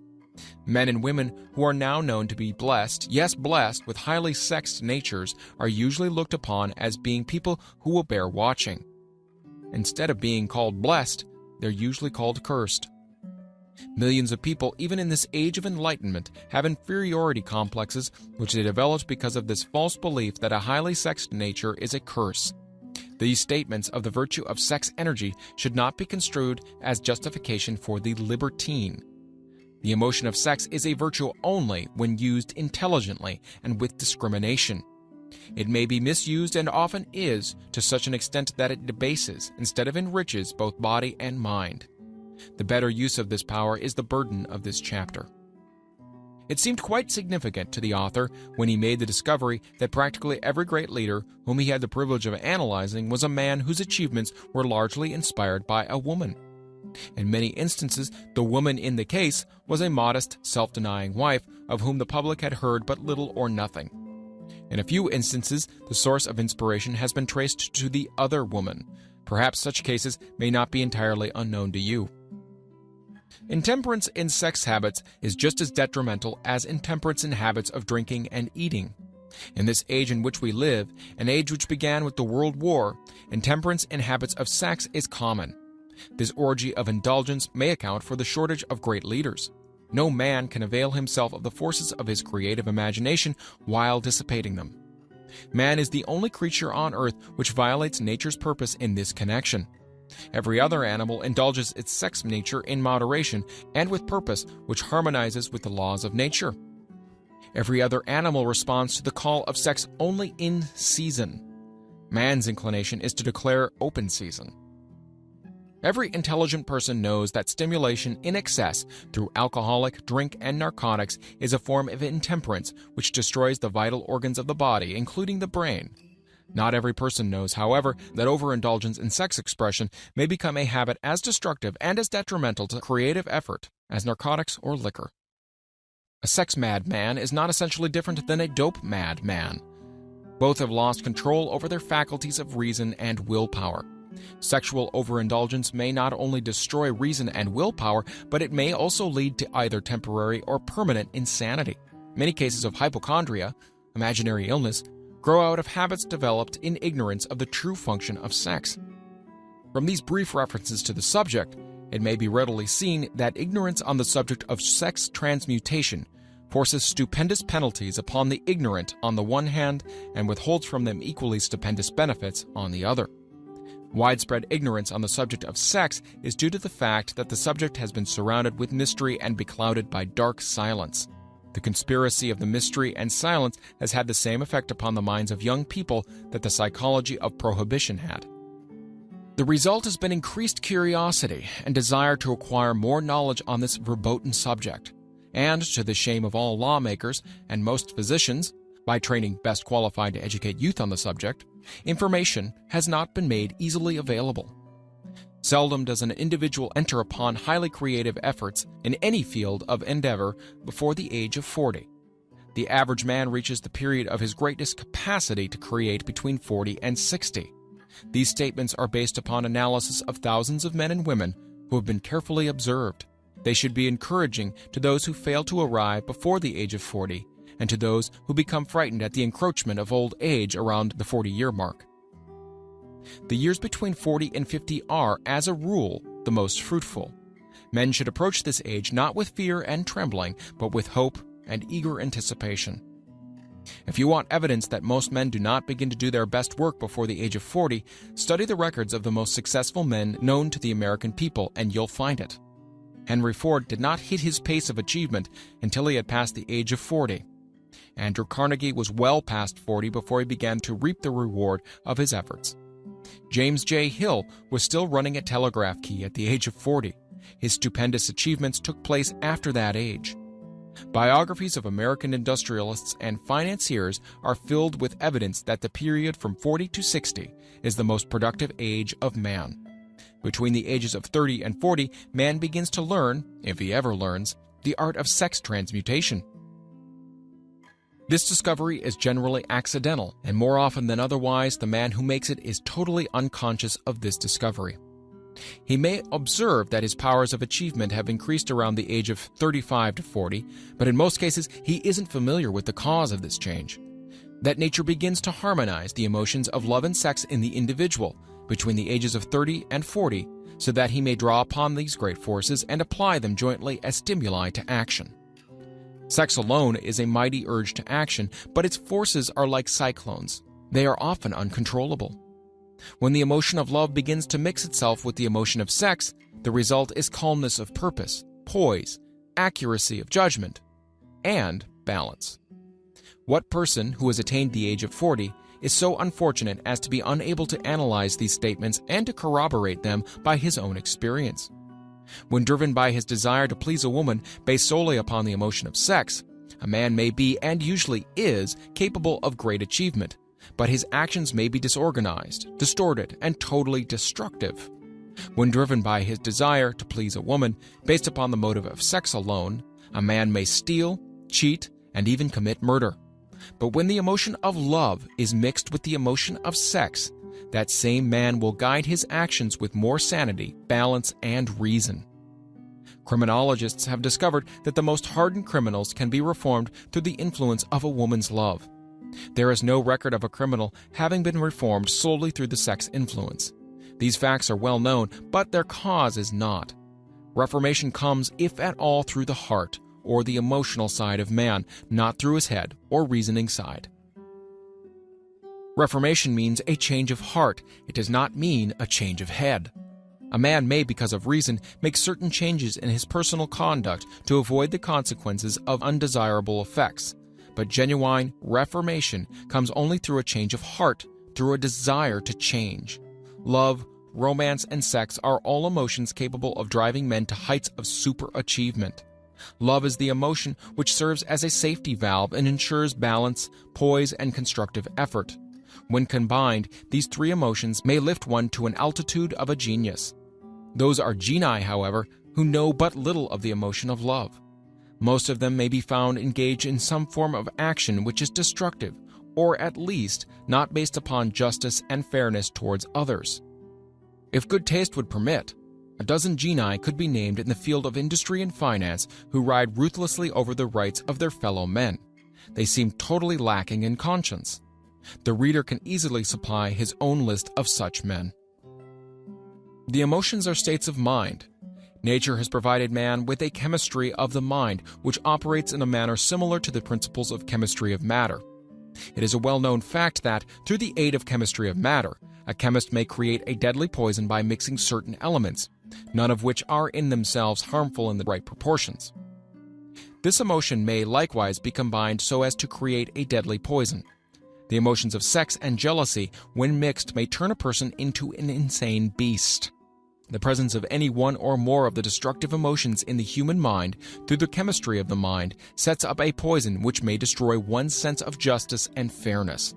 In extreme cases, the presence of any combination of these emotions in the mind may destroy one's reason.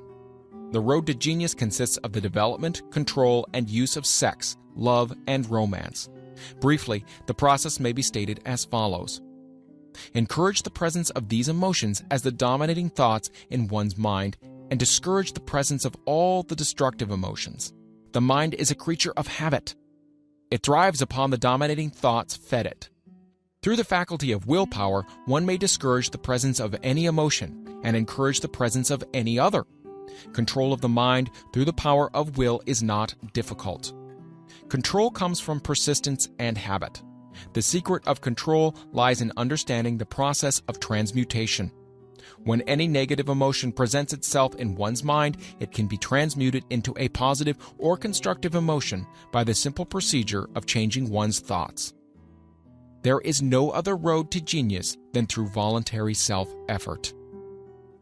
A man may attain to great heights of financial or business achievement solely by the driving force of sex energy, but history is filled with evidence that he may, and usually does, carry with him certain traits of character which rob him of the ability to either hold or enjoy his fortune. This is worthy of analysis, thought, and meditation, for it states a truth and knowledge of which may be helpful to women as well as men. Ignorance of this has cost thousands of people their privilege of happiness, even though they possessed riches. The emotions of love and sex leave their unmistakable marks upon the features. Moreover, these signs are so visible that all who wish may read them. The man who is driven by the storm of passion based upon sex desires alone plainly advertises that fact to the entire world by the expression of his eyes and the lines of his face. The emotion of love, when mixed with the emotion of sex, softens, modifies, and beautifies the facial expression. No character analyst is needed to tell you this. You may observe it for yourself. The emotion of love brings out and develops the artistic and aesthetic nature of man. It leaves its impress upon one's very soul, even after the fire has been subdued by time and circumstance. Memories of love never pass. They linger and influence long after the source of stimulation has faded. There's nothing new in this. Every person who has been moved by genuine love knows that it leaves enduring traces upon the human heart. The effect of love endures because love is spiritual in nature. The man who cannot be stimulated to great heights of achievement by love is hopeless. He's dead, though he may seem to be alive. Even the memories of love are sufficient to lift one to a higher plane of creative effort. The major force of love may spend itself and pass away, like a fire which has burned itself out. But it leaves behind incredible marks as evidence that it passed this way. Its departure often prepares the human heart for a still greater love. Go back into your yesterdays at times and bathe your mind in the beautiful memories of past love. It will soften the influence of the present worries and annoyances. It will give you a source of escape from the unpleasant realities of life, and maybe, who knows, your mind will yield to you ideas or plans which may change the entire financial or spiritual status of your life. If you believe yourself unfortunate because you have loved and lost, perish the thought. One who has loved truly can never lose entirely. Love is whimsical and temperamental. Its nature is ephemeral and transitory. It comes when it pleases and goes away without warning. Accept and enjoy it while it remains, but spend no time worrying over its departure.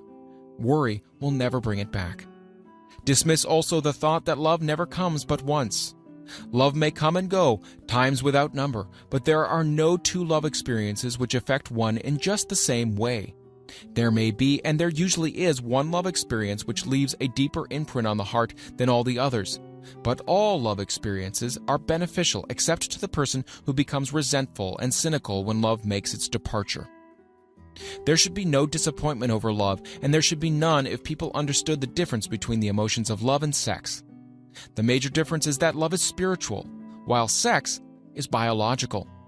No experience which touches the human heart with a spiritual force can possibly be harmful, except through ignorance or jealousy. Love is, without question, life's greatest experience. It brings one into communion with the infinite intelligence. When mixed with the emotions of romance and sex, it may lead one far up the ladder of creative effort. The emotions of love, sex, and romance are sides of the eternal triangle of achievement-building genius. Nature creates genii through no other force. Love is an emotion with many sides, shades, and colors. The love which one feels for parents or children is quite different from that which one feels for one's sweetheart. The one is mixed with the emotion of sex, while the other's is not. The love which one feels in true friendship is not the same as that felt for one's sweetheart, parents, or children, but it too is a form of love. Then there's the emotion of love for things inanimate, such as the love of nature's handiwork. But the most intense and burning of all those various kinds of love is that experience in the blending of the emotions of love and sex. Marriage is not blessed with the eternal affinity of love, properly balanced and proportioned with sex, cannot be happy ones, and seldom endure. Love alone will not bring happiness in marriage, nor will sex alone. When these two beautiful emotions are blended, marriage may bring about a state of mind closest to the spiritual that one may ever know on this earthly plane. When the emotion of romance is added to those of love and sex, the obstructions between the finite mind of the man and the infinite intelligence are removed. Then a genius has been born. What a different story is this than those usually associated with the emotion of sex. Here is an interpretation of the emotion which lifts it out of the commonplace and makes of it potter's clay in the hands of God, from which he fashions all that is beautiful and inspiring. It is an interpretation which would, when properly understood, bring harmony out of the chaos which exists in too many marriages. The disharmonies often expressed in the form of nagging may usually be traced to a lack of knowledge on the subject of sex. Where love, romance, and the proper understanding of the emotions and function of sex abide, there is no disharmony between married people. Fortunate is the husband whose wife understands the true relationship between the emotions of sex, love, and romance. When motivated by this holy triumvirate, no form of labor is burdensome, because even the most lowly form of effort takes on the nature of a labor of love. It's a very old saying that a man's wife may either make him or break him, but the reason is not always understood. The making and the breaking is the result of the wife's understanding or lack of understanding of the emotions of love, sex, and romance. Despite the fact that men are polygamous by the very nature of their biological inheritance, it is true that no woman has as great an influence on a man as his wife unless he is married to a woman totally unsuited to his nature. If a woman permits her husband to lose interest in her and become more interested in other women, it's usually because of her ignorance or indifference towards the subjects of sex, love, and romance. This statement presupposes, of course, that genuine love once existed between a man and his wife.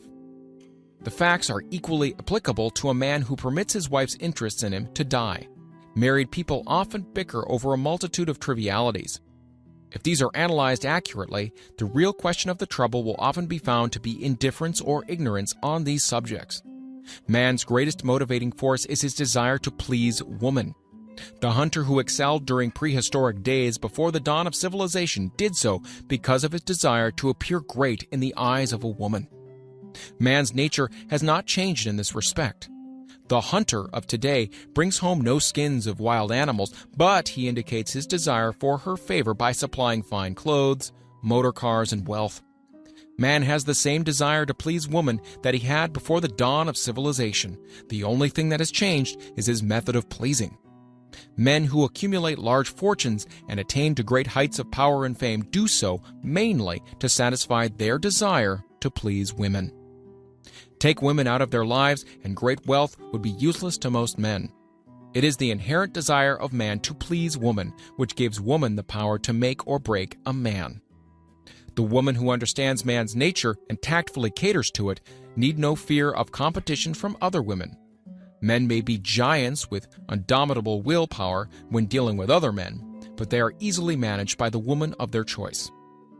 Most men will not admit that they are easily influenced by the women they prefer because it is in the nature of the male to want to be recognized as the stronger of the species. Moreover, the intelligent woman recognizes this manly trait and very wisely makes no issue of it. Some men know that they are being influenced by the woman of their choice, their wives, sweethearts, mothers, or sisters, but they tactfully refrain from rebelling against the influence because they are intelligent enough to know no man is happy or complete without the modifying influence of the right woman. The man who does not recognize this important truth deprives himself of the power which has done more to help men achieve success than all other forces combined.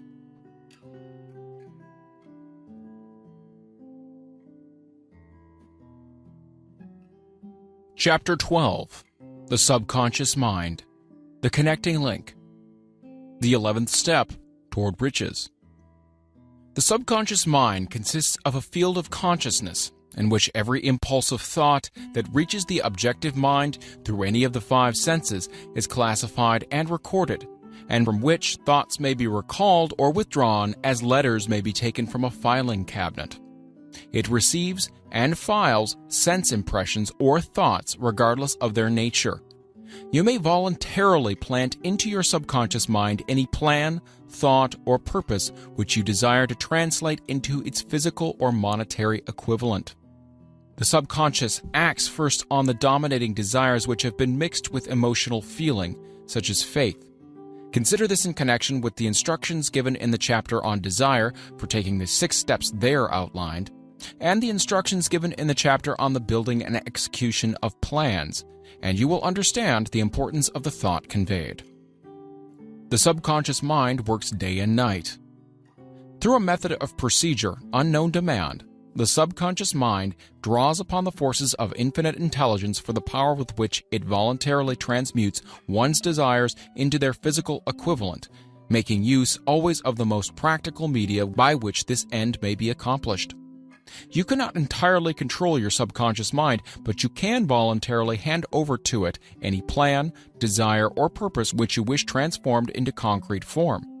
Read again instructions for using the subconscious mind in the chapter on autosuggestion. There's plenty of evidence to support the belief that the subconscious mind is the connecting link between the finite mind of man and infinite intelligence. It is the intermediary through which one may draw upon the forces of infinite intelligence at will. It alone contains the secret process by which mental impulses are modified and changed into their spiritual equivalent. It alone is the medium through which prayer may be transmitted to the source capable of answering prayer. The possibilities of creative effort connected with the subconscious mind are stupendous and imponderable. They inspire one with awe. I never approached the discussion of the subconscious mind without a feeling of littleness and inferiority, due perhaps to the fact that man's entire stock of knowledge on this subject is so pitifully limited. The very fact that the subconscious mind is the medium of communication between the thinking mind of man and infinite intelligence is of itself a thought which most paralyzes one's reason.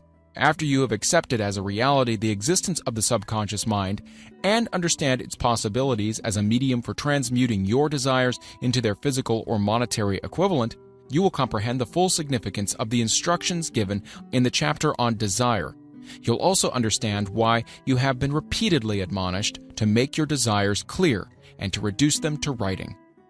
You will also understand the necessity of persistence in carrying out instructions. The 13 principles are the stimuli with which you acquire the ability to reach and to influence your subconscious mind.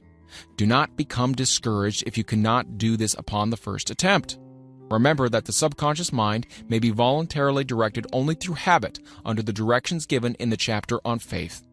You have not yet had time to master faith, but be patient and be persistent. A good many statements on the chapters on faith and autosuggestion will be repeated here for the benefit of your subconscious mind. Remember, your subconscious mind functions voluntarily whether you make any effort to influence it or not.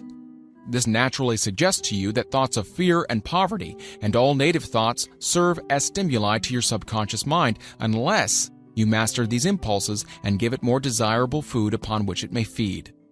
The subconscious mind will not remain idle. If you fail to plant desires in your subconscious mind, it will feed upon the thoughts which reach it as a result of your neglect. We have already explained that thought impulses, both negative and positive, are reaching the subconscious mind continuously from the 4 sources which were mentioned in the chapter on sex transmutation. For the present, it's sufficient if you remember that you are living daily in the midst of all manner of thought impulses which are reaching your subconscious mind without your knowledge. Some of these impulses are negative and some are positive. You are now engaged in trying to help shut off the flow of negative impulses and to aid in voluntarily influencing your subconscious mind through positive impulses of desire. When you achieve this, you'll possess the key which unlocks the door to your subconscious mind. Moreover, you'll control that door so completely that no undesirable thought may influence your subconscious mind. Everything which man creates begins in the form of a thought impulse. Man can create nothing which he does not first conceive in thought. Through the aid of the imagination, thought impulses may be assembled into plans. The imagination, when under control, may be used for the creation of plans or purposes that lead to success in one's chosen occupation. All thought impulses intended for transmutation into their physical equivalent, voluntarily planted in the subconscious mind, must pass through the imagination and be mixed with faith. The mixing of faith with a plan or purpose intended for submission to the subconscious mind may be done only through the imagination. From these statements, you'll readily observe that voluntary use of the subconscious mind calls for coordination and application of all the principles. Ella Wheeler Wilcox gave evidence of her understanding of the power of the subconscious mind when she wrote, "You never can tell what a thought will do in bringing you hate or love. For thoughts are things, and their airy wings are swifter than carrier doves. They follow the law of the universe. Each thing creates its kind, and they speed o'er the track to bring you back whatever went from your mind." Mrs. Wilcox understood the truth that thoughts which go out from one's mind also embed themselves deeply in one's subconscious mind, where they serve as a magnet, pattern, or blueprint by which the subconscious mind is influenced while translating them into their physical equivalent. Thoughts are truly things for the reason that every material thing begins in the form of thought energy. The subconscious mind is more susceptible to influence by impulses of thought mixed with feeling or emotion than by those originating solely in the reasoning portion of the mind. In fact, there's much evidence to support the theory that only emotionalized thoughts have any action influence upon the subconscious mind. It's a well-known fact that emotion or feeling rules the majority of people. If it is true that the subconscious mind responds more quickly to and is influenced more readily by thought impulses that are well mixed with emotion, it is essential to become familiar with the more important of the emotions. There are 7 major positive emotions and 7 major negative emotions. The negatives voluntarily inject themselves into the thought impulses, which ensure passage into the subconscious mind. The positives must be injected through the principle of autosuggestion into the thought impulses, which an individual wishes to pass on to his subconscious mind. Instructions have been given in the chapter on autosuggestion. These emotions or feeling impulses may be likened to yeast in a loaf of bread because they constitute the action element, which transforms thought impulses from the passive to the active state. Thus may one understand why thought impulses, which have been well mixed with emotion, are acted upon more readily than thought impulses originating in cold reason. You are preparing yourself to influence and control the inner audience of your subconscious mind in order to hand over to it the desire for money, which you wish transmuted into its monetary equivalent. It is essential, therefore, that you understand the method of approach to this inner audience. You must speak its language, or it will not heed your call. It understands best the language of emotion or feeling. Let us therefore describe here the 7 major positive emotions and the 7 major negative emotions so that you may draw upon the positives and avoid the negatives when giving the instructions to your subconscious mind. The 7 major positive emotions: the emotion of desire, the emotion of faith, the emotion of love, the emotion of sex, the emotion of enthusiasm, the emotion of romance, the emotion of hope. There are other positive emotions, but these are the most powerful and the ones most commonly used in creative effort. Master these 7 emotions. They can be mastered only by use, and the other positive emotions will be at your command when you need them. Remember in this connection that you are studying a book which is intended to help you develop a money consciousness by filling your mind with positive emotions. One does not become money conscious by filling one's mind with negative emotions. The 7 major negative emotions to be avoided: the emotion of fear, the emotion of jealousy, the emotion of hatred, the emotion of revenge, the emotion of greed, the emotion of superstition, the emotion of anger. Positive and negative emotions cannot occupy the mind at the same time. One or the other must dominate. It is your responsibility to make sure that the positive emotions constitute the dominating influence of your mind. Here, the law of habit will come to your aid. Form the habit of applying and using positive emotions. Eventually, they will dominate your mind so completely that the negatives cannot enter it. Only by following these instructions literally and continuously can you gain control over your subconscious mind. The presence of a single negative in your conscious mind is sufficient to destroy all chances of constructive aid from your subconscious mind. If you are an observing person, you may have noticed that most people resort to prayer only after everything has failed, or else they pray by a ritual of meaningless words. And because it is a fact that most people who pray do so only after everything else has failed, they go to prayer with their minds filled with fear and doubt, which are the emotions the subconscious mind acts upon and passes on to infinite intelligence. Likewise, this is the emotion which infinite intelligence receives and acts upon. If you pray for a thing, but you have fear as you pray that you might not receive it, or that your prayer will not be acted upon by infinite intelligence, your prayer will have been in vain. Prayer does sometimes result in the realization of that for which one prays. If you have had the experience of receiving that for which you prayed, go back in your memory and recall your actual state of mind while you were praying, and you'll know for sure that the theory here described is more than a theory. The time will come when the schools and educational institutions of the country will teach the science of prayer. Moreover, then prayer may be and will be reduced to a science. When that time comes, and it'll come as soon as mankind is ready for it and demands it, no one will approach the universal mind in a state of fear, for the very good reason that there will be no such emotion as fear. Ignorance, superstition, and false teaching will have disappeared, and man will have attained his true status as a child of infinite intelligence. A few have already attained this blessing. If you believe this prophecy is far-fetched, take a look at the human race in retrospect. Less than 100 years ago, men believed the lightning to be evidence of the wrath of God and feared it. Now, thanks to the power of faith, men have harnessed the lightning and made it turn the wheels of industry. Much less than 100 years ago, men believed the space between the planets to be nothing but a great void, a stretch of dead nothingness. Now, thanks to this same power of faith, men know that far from being either dead or a void, the space between the planets is very much alive, that it is the highest form of vibration known, excepting perhaps the vibration of thought. Moreover, men know that this living, pulsating, vibratory energy, which permeates every atom of matter and fills every niche of space, connects every human brain with every other human brain.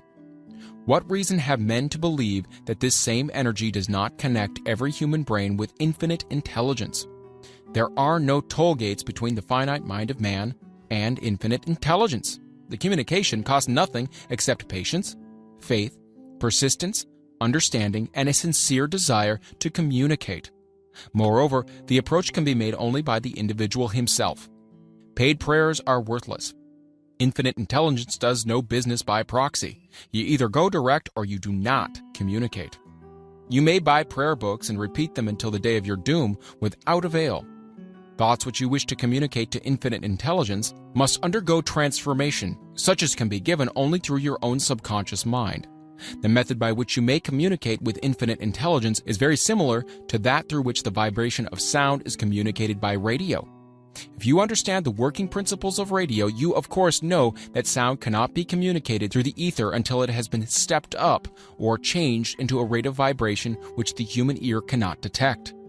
The radio sending station picks up the sound of the human voice and scrambles or modifies it by stepping up the vibration millions of times. Only in this way can the vibration of sound be communicated through the ether. After this transformation has taken place, the ether picks up the energy, which was originally in the forms of vibrations of sound, carries that energy to radio receiving stations, and these receiving sets step that energy back down to its original rate of vibration so it is recognized as sound.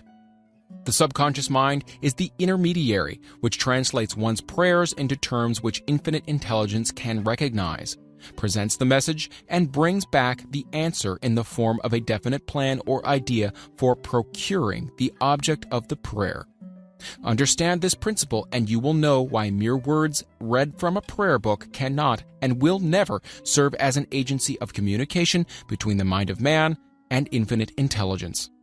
Before your prayer will reach infinite intelligence, a statement of the author's theory only, it probably is transformed from its original thought vibration into terms of spiritual vibration. Faith is the only known agency which will give your thoughts a spiritual nature. Faith and fear make poor bedfellows. Where one is found, the other cannot exist. Chapter 13, The Brain, the 12th Step Toward Riches. More than 20 years ago, the author, working in conjunction with the late Dr. Alexander Graham Bell and Dr. Elmer R. Gates, observed that every human brain is both a broadcasting and a receiving station for the vibration of thought. Through the medium of the ether, in a fashion similar to that employed by the radio broadcasting principle, every human brain is capable of picking up vibrations of thought which are being released by other brains. In connection with the statement in the preceding paragraph, compare and consider the description of the creative imagination, as outlined in the chapter on imagination. The creative imagination is the receiving set of the brain, which receives thoughts released by the brains of others. It is the agency of communication between one's conscious or reasoning mind and the four sources from which one may receive thought stimuli. When stimulated or stepped up to a high rate of vibration, the mind becomes more receptive to the vibration of thought which reaches it through the ether from outside sources.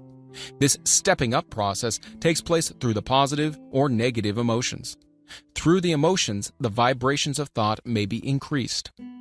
Vibrations of an exceedingly high rate are the only vibrations picked up and carried by the ether from one brain to another. Thought is energy traveling at an exceedingly high rate of vibration. Thought, which has been modified or stepped up by any of the major emotions, vibrates at a much higher rate than ordinary thought. And it is this type of thought which passes from one brain to another through the broadcasting machinery of the human brain. The emotion of sex stands at the head of human emotions as far as intensity and driving force are concerned. The brain, which has been stimulated by the emotion of sex, vibrates at a much more rapid rate than it does when that emotion is quiescent or absent. The result of sex transmutation is the increase of the rate of vibration of thoughts to such a pitch that the creative imagination becomes highly receptive to ideas which it picks up from the ether. On the other hand, when the brain is vibrating at a rapid rate, it not only attracts thoughts and ideas released by other brains through the medium of the ether, but it gives to one's own thoughts that feeling, which is essential before those thoughts will be picked up and acted upon by one's subconscious mind.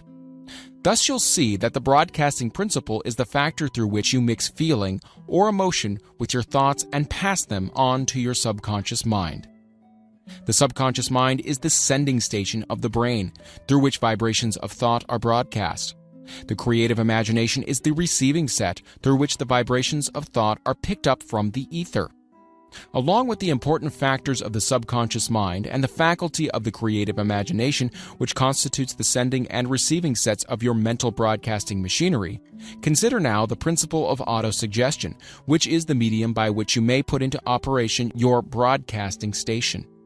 Through the instructions described in the chapter on autosuggestion, you were definitely informed of the method by which desire may be transmuted into its monetary equivalent. Operation of your mental broadcasting station is a comparatively simple procedure. You have but three principles to bear in mind and to apply when you wish to use your broadcasting station: the subconscious mind, creative imagination, and autosuggestion. The stimuli through which you put these three principles into action have been described. The procedure begins with desire. The greatest forces are intangible. The Depression brought the world to the very borderline of understanding the forces which are intangible and unseen. Through the ages which have passed, man has depended too much upon his physical senses, and has limited his knowledge to physical things which he could see, touch, weigh, and measure. We are now entering the most marvelous of all ages, an age which will teach us something of the intangible forces of the world about us. Perhaps we shall learn as we pass through this age that the other self is more powerful than the physical self we see when we look into a mirror. Sometimes men speak lightly of the intangibles, the things that they cannot perceive through any of their five senses, and when we hear them, it should remind us that all of us are controlled by forces which are unseen and intangible. The whole of mankind has not the power to cope with nor to control the intangible force wrapped up in the rolling waves of the oceans. Man has not the capacity to understand the intangible force of gravity which keeps his little earth suspended into mid-air and keeps man from falling from it, much less the power to control that force. Man is entirely subservient to the intangible force which comes with a thunderstorm, and he is just as helpless in the presence of the intangible force of electricity. Nay, he does not even know what electricity is, where it comes from, or what its purpose is. Nor is this by any means the end of man's ignorance in connection with things unseen and intangible. He does not understand the intangible force and intelligence wrapped up in the soil of the earth, the force which provides him with every morsel of food he eats, every article of clothing he wears, and every dollar he carries in his pockets. The dramatic story of the brain. Last but not least, man, with all of his boasted culture and education, understands little or nothing of the intangible force, the greatest of all the intangibles, of thought. He knows but little concerning the physical brain and its vast network of intricate machinery through which the power of thought is translated into its material equivalent. But he is now entering an age which shall yield enlightenment on the subject. Already men of science have begun to turn their attention to the study of this stupendous thing called a brain, and while they are still in the kindergarten stage of their studies, they have uncovered enough knowledge to know that the central switchboard of the human brain, the number of lines which connect the brain cells one with the other, equal the figure 1, followed by 15 million ciphers. "The figure is so stupendous," said Dr. C. Judson Herrick of the University of Chicago, "that astronomical figures dealing with hundreds of millions of light years become insignificant by comparison." It has been determined that there are 10 billion to 14 billion nerve cells in the human cerebral cortex, and we know that these are arranged in definite patterns. These arrangements are not haphazard, they are orderly. Recently developed methods of electrophysiology draw off action currents from very precisely located cells or fibers with microelectrodes, amplify them with radio tubes, and record potential differences to the millionth of a volt. It is inconceivable that such a network of intricate machinery should be in existence for the sole purpose of carrying on the physical functions incidental to growth and maintenance of the physical body. Is it not likely that the same system, which gives billions of brain cells the media of communication one with another, provides also the means of communication with other intangible forces? After this book had been written, just before the manuscript went to the publisher, there appeared in the New York Times an editorial showing that at least one great university and one intelligent investigator in the field of mental phenomena are carrying out an organized research through which conclusions have been reached that parallel many of these described in this and the following chapter. The editorial briefly analyzed the work carried on by Dr. Rind and his associates at Duke University, viz., what is telepathy? Quote, "A month ago we cited on this page some of the remarkable results achieved by Professor Rind and his associates in Duke University from more than 100,000 tests to determine the existence of telepathy and clairvoyance. These results were summarized in the first 2 articles in Harper's Magazine. In the second, which has now appeared, the author E.H. Wright attempts to summarize what has been learned, or what it seems reasonable to infer regarding the exact nature of these extrasensory modes of perception. The actual existence of telepathy and clairvoyance now seems to some scientists enormously probable as a result of Rind's experiments. Various percipients were asked to name as many cards in a special pack as they could without looking at them and without their sensory access to them. About a score of men and women were discovered who could regularly name so many of the cards correctly that there was not one chance in many million of their having done their feats by luck or accident. But how did they do them? These powers, assuming that they exist, do not seem to be sensory. There is no known organ for them. The experiment worked just as well at distances of several hundred miles as they did in the same room. These facts also dispose, in Mr. Wright's opinion, of the attempt to explain telepathy or clairvoyance through any physical theory of radiation. All known forms of radiant energy decline inversely as the square of the distance traversed. Telepathy and clairvoyance don't, but they do vary through physical causes, as our other mental powers do. Contrary to widespread opinion, they do not improve when the percipient is asleep or half asleep, but, on the contrary, when he is most wide awake and alert. Rind discovered that a narcotic will invariably lower a percipient's score, while a stimulant will always send it higher. The most reliable performer apparently cannot make a good score unless he tries to do his best. One conclusion that Wright draws with some confidence is that telepathy and clairvoyance are really one and the same gift. That is, the faculty that sees a card face down and on a table seems to be exactly the same one that reads a thought residing only in another mind. There are several grounds for believing this. So far, for example, the 2 gifts have been found in every person who enjoys either of them. In every one so far, the 2 have been of equal vigor, almost exactly. Screens, walls, distances have no effect at all on either. One conclusion that Wright draws with some confidence is that telepathy and clairvoyance are really one and the same gift. That is, the faculty that sees a card face down on a table seems to be exactly the same one that reads a thought, residing only in another mind. There are several grounds for believing this. So far, for example, the 2 gifts have been found in every person who enjoys either of them. In every one so far, the 2 have been of equal vigor, almost exactly. Screens, walls, distances have no effect at all on either.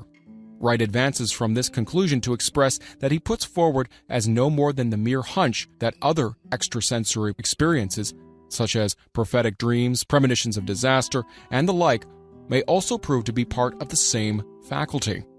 The reader is not asked to accept any of these conclusions unless he finds it necessary, but the evidence that Rhine has piled up must remain impressive.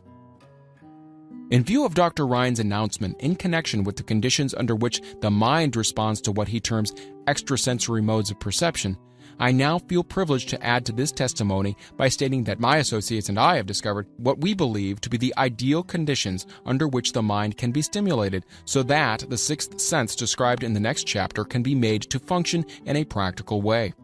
The conditions to which I refer consist of a close working alliance between myself and two members of my staff. Through experimentation and practice, we have discovered how to stimulate our minds by applying principles used in connection with the invisible counselors described in the next chapter, so that we can, by a process of blending our three minds into one, find the solution to a great variety of personal problems which are submitted by my clients. The procedure is very simple. We sit down at a conference table, clearly state the nature of the problem we have under consideration, then begin discussing it. Each contributes whatever thoughts that may occur. The strange thing about this method of mind stimulation is that it places each participant in communication with unknown sources of knowledge definitely outside his own experience. If you understand the principle described in the chapter on the master mind, you of course recognize the round table procedure here described as being a practical application of the mastermind.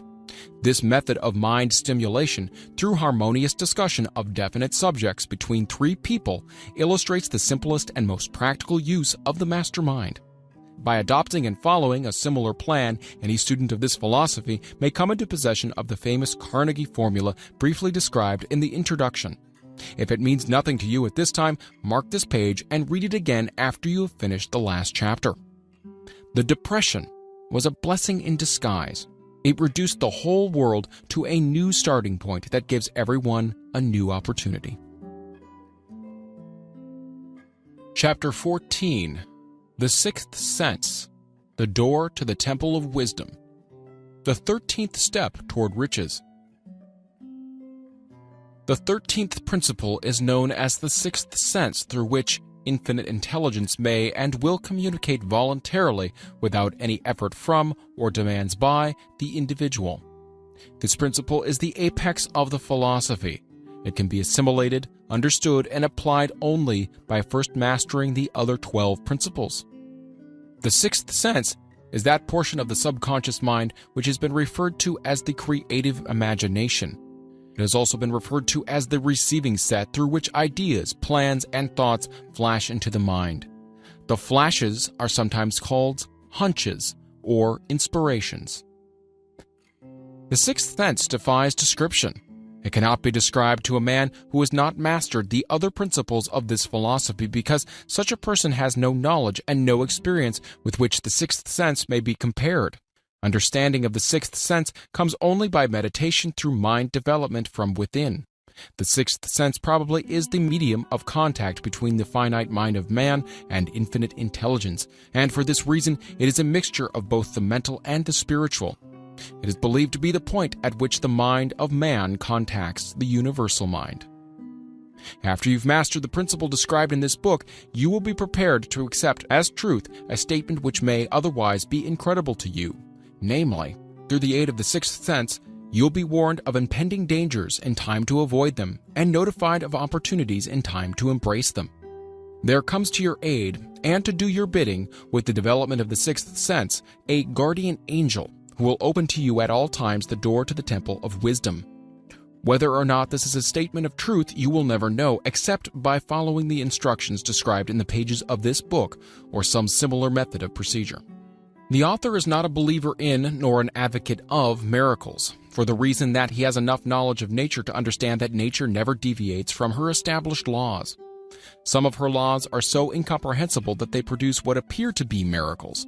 The sixth sense comes as near to being a miracle as anything I have ever experienced, and it appears so only because I do not understand the method by which this principle is operated.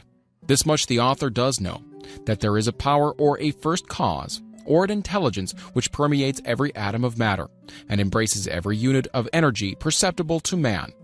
That this infinite intelligence converts acorns into oak trees, causes water to flow downhill in response to the law of gravity, follows night with day and winter with summer, each maintaining its proper place and relationship to the other. This intelligence may, through the principles of this philosophy, be induced to aid in transmuting desires into concrete or material form.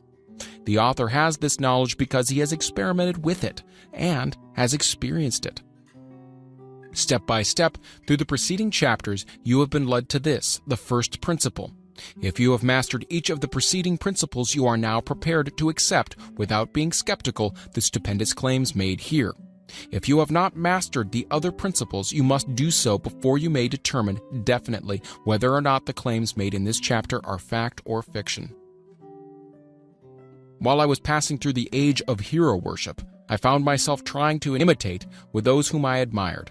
Moreover, I discovered that the element of faith with which I endeavored to imitate my idols gave me great capacity to do so quite successfully.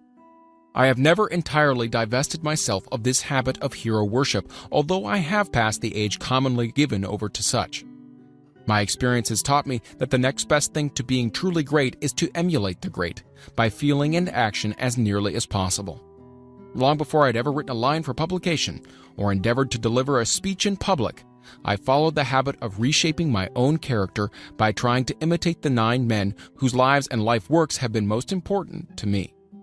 These 9 men were Emerson, Paine, Edison, Darwin, Lincoln, Burbank, Napoleon, Ford, and Carnegie. Every night, over a long period of years, I held an imaginary council meeting with this group whom I called my invisible counselors. The procedure was this. Just before going to sleep at night, I would shut my eyes and see in my imagination this group of men seated with me around my council table. Here, I had not only an opportunity to sit among these men, whom I considered to be great, but I actually dominated the group by serving as the chairman. I had a very definite purpose in indulging my imagination through these nightly meetings. My purpose was to rebuild my own character so it would represent a composite of the characters of my imaginary counselors. Realizing as I did early in life that I had to overcome the handicap of birth in an environment of ignorance and superstition, I desperately assigned myself the task of voluntary rebirth through the method here described. Building character through autosuggestion. Being an earnest student of psychology, I knew, of course, that all men have become what they are because of their dominating thoughts and desires. I knew that every deeply seated desire has the effect of causing one to seek outward expression through which that desire may be transmuted into reality. I knew that self-suggestion is a powerful factor in building character, that it is, in fact, the sole principle through which character is builded. With this knowledge of the principles of mind operation, I was fairly well armed with the equipment needed in rebuilding my character. In these imaginary council meetings, I called on my cabinet members for the knowledge I wished each to contribute, addressing myself to each member in audible words as follows. Mr. Emerson, I desire to acquire from you the marvelous understanding of nature which distinguished your life. I ask that you make an impress upon my subconscious mind of whatever qualities you possessed, which enabled you to understand and adapt yourself to the laws of nature. I ask that you assist me in reaching and drawing upon whatever sources of knowledge are available to this end. Mr. Burbank, I request that you pass on to me the knowledge which enabled you to so harmonize the laws of nature that you caused the cactus to shed its thorns and become an edible food. Give me access to the knowledge which enabled you to make 2 blades of grass grow where but one grew before, and helped you to blend the coloring of the flowers with more splendor and harmony, for you alone have successfully gilded the lily. Napoleon, I desire to acquire from you, by emulation, the marvelous ability you possess to inspire men, and to arouse them to greater and more determined spirits of action. Also to acquire the spirit of enduring faith, which enabled you to turn defeat into victory and to surmount staggering obstacles. Emperor of fate, king of chance, man of destiny, I salute you. Mr. Paine, I desire to acquire from you the freedom of thought and the courage and clarity with which to express convictions, which so distinguished you. Mr. Darwin, I wish to acquire from you the marvelous patience and ability to study cause and effect without bias or prejudice, so exemplified by you in the field of natural science.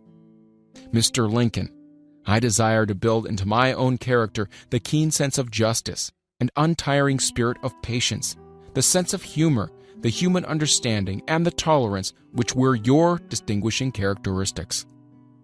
Mr. Carnegie, I am already indebted to you for my choice of a life work, which has brought me great happiness and peace of mind. I wish to acquire a thorough understanding of the principles of organized effort which you use so effectively in the building of a great industrial enterprise. Mr. Ford, you have been among the most helpful of the men who have supplied much of the material essential to my work.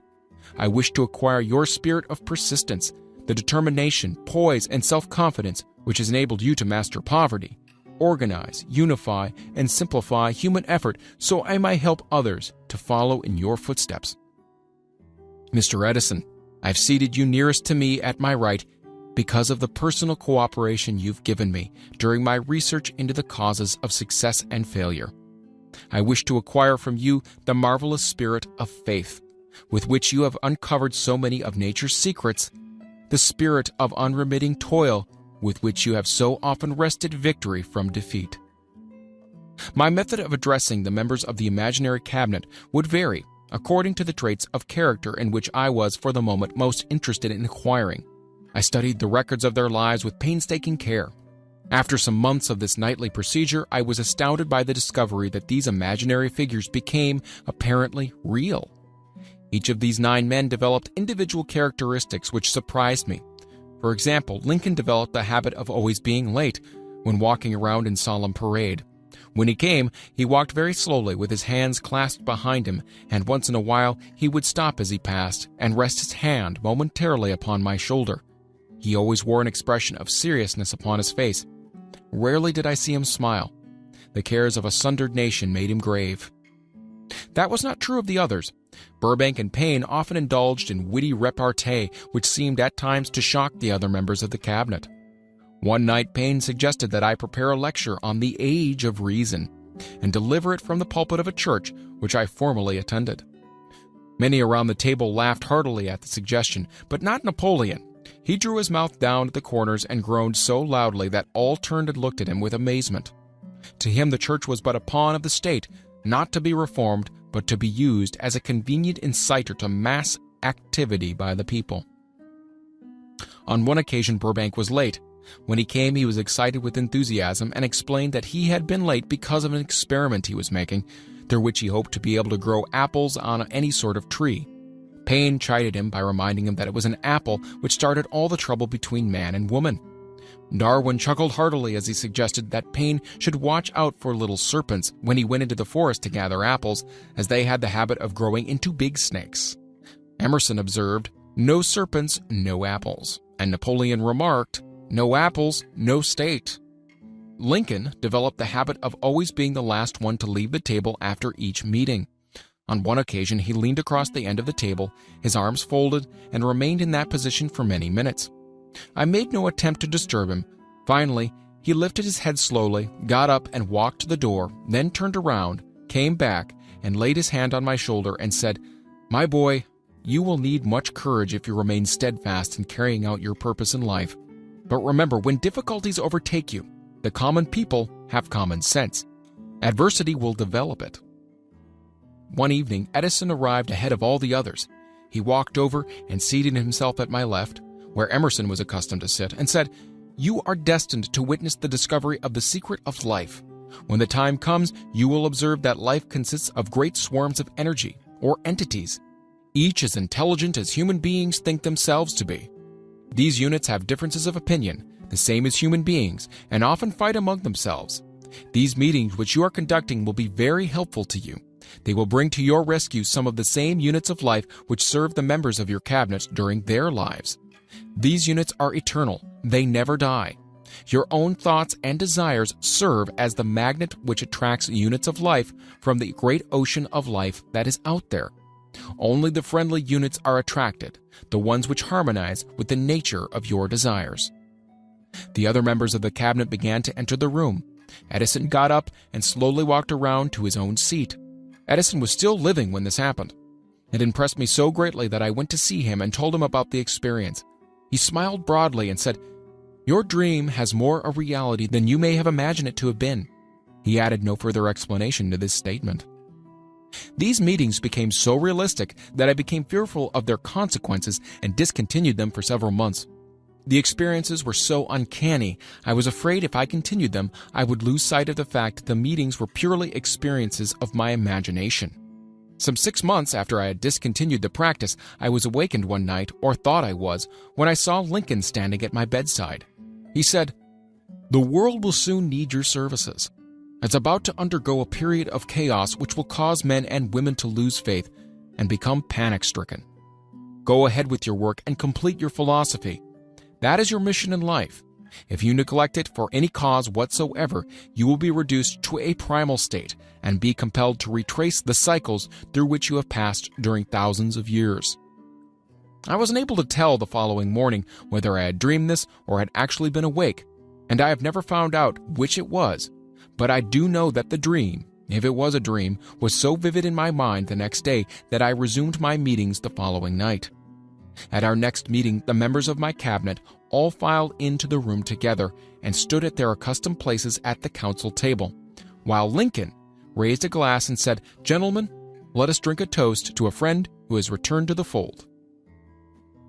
After that, I began to add new members to my cabinet, until now it consists of more than 50, among them Christ, St. Paul, Galileo, Copernicus, Aristotle, Plato, Socrates, Homer, Voltaire, Bruno, Spinoza, Drummond, Kant, Schopenhauer, Newton, Confucius, Albert Hubbard, Braun, Ingersoll, Wilson, and William James. This is the first time that I have had the courage to mention this. Heretofore, I have remained quiet on the subject because I knew from my own attitude in connection with such matters that I would be misunderstood if I described my unusual experience. I have been emboldened now to reduce my experience to the printed page because I'm now less concerned about what they say than I was in the years that have passed. One of the blessings of maturity is that it sometimes brings one greater courage to be truthful, regardless of what those who do not understand may think or say. Lest I be misunderstood, I wish here to state more emphatically that I still regard my cabinet meetings as being purely imaginary, but I feel entitled to suggest that while the members of my cabinet may be purely fictional and the meetings existent only in my own imagination, they have led me into glorious paths of adventure, rekindled an appreciation of true greatness, encouraged creative endeavor, and emboldened the expression of honest thought. Somewhere in the cell structure of the brain is located an organ which receives vibrations of thought ordinarily called hunches. So far, science has not discovered where this organ of the sixth sense is located, but it is not important at this point. The fact remains that human beings do receive accurate knowledge through sources other than the physical senses. Such knowledge generally is received when the mind is under the influence of extraordinary stimulation. Any emergency which arouses the emotions and causes the heart to beat more rapidly than normal may, and generally does, bring the sixth sense into action. Anyone who has experienced a near accident while driving knows that on such occasions the sixth sense often comes to one's rescue and aids by split seconds in avoiding the accident. These facts are mentioned preliminary to a statement of fact which I shall now make, namely, that during my meetings with the invisible counselors, I find my mind more receptive to ideas, thoughts, and knowledge which reach me through the sixth sense.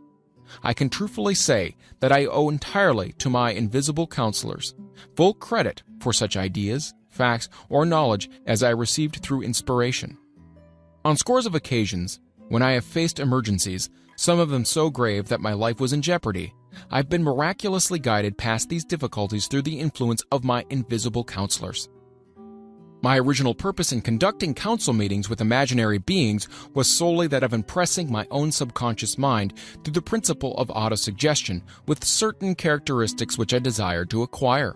In more recent years, my experimentation has taken on an entirely different trend. I now go to my imaginary counselors with every difficult problem which confronts me and my clients. The results are often astonishing, although I do not depend entirely on this form of counsel. You, of course, have recognized that this chapter covers a subject with which a majority of people are not familiar. The sixth sense is a subject that will be of great interest and benefit to the person whose aim is to accumulate vast wealth, but it need not claim the attention of those whose desires are more modest.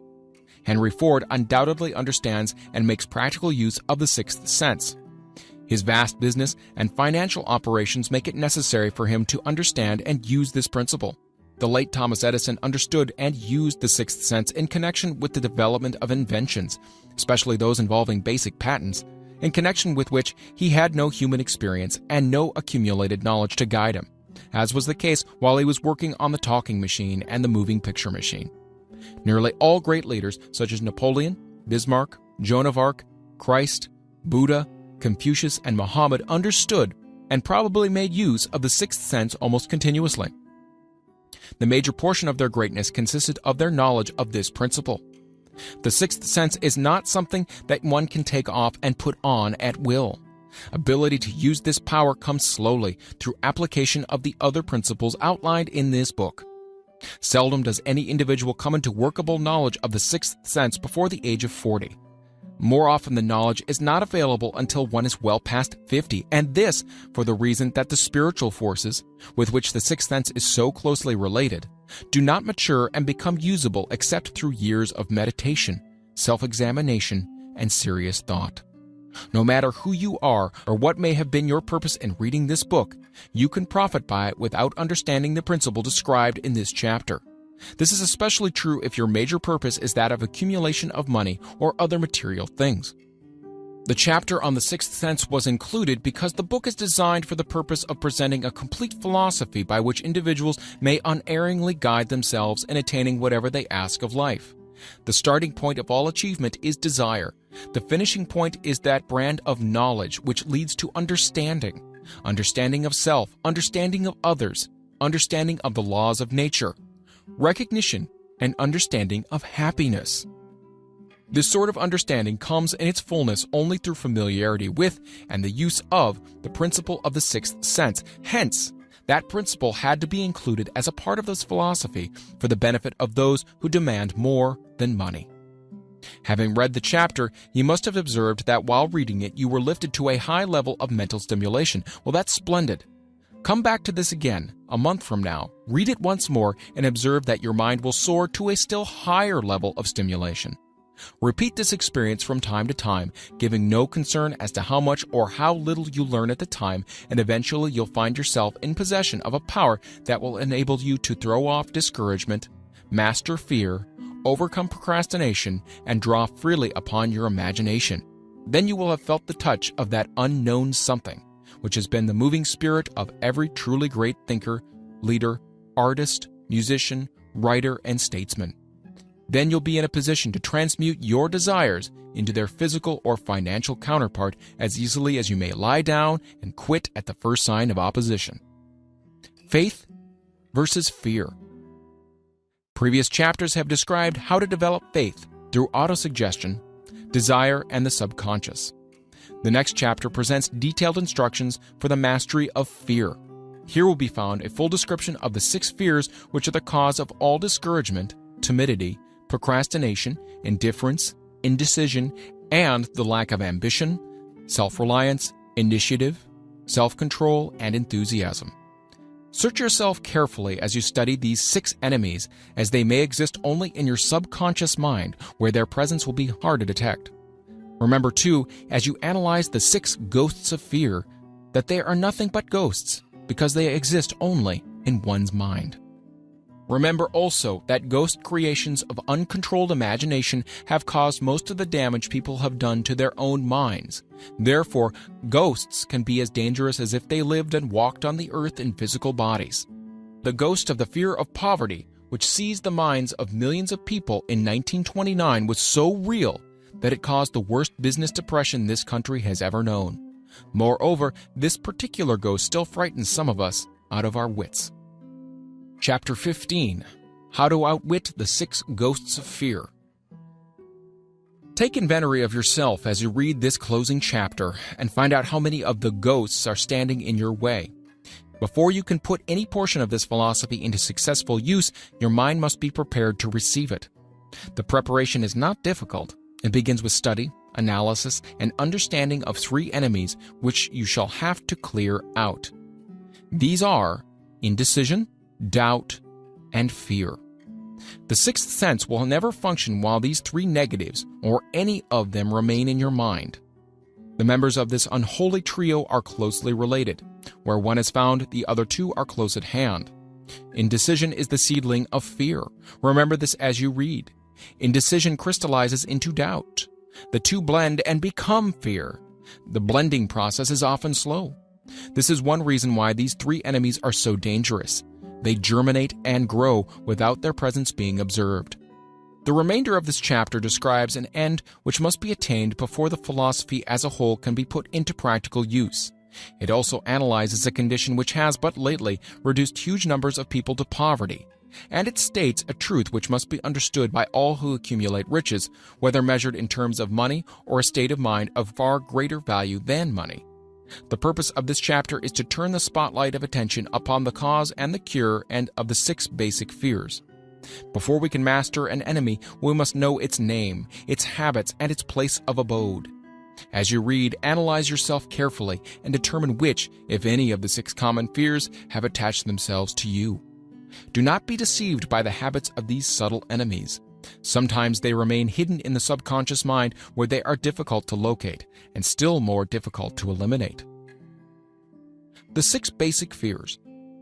There are 6 basic fears with some combination of which every human suffers at one time or another. Most people are fortunate if they do not suffer from the entire 6.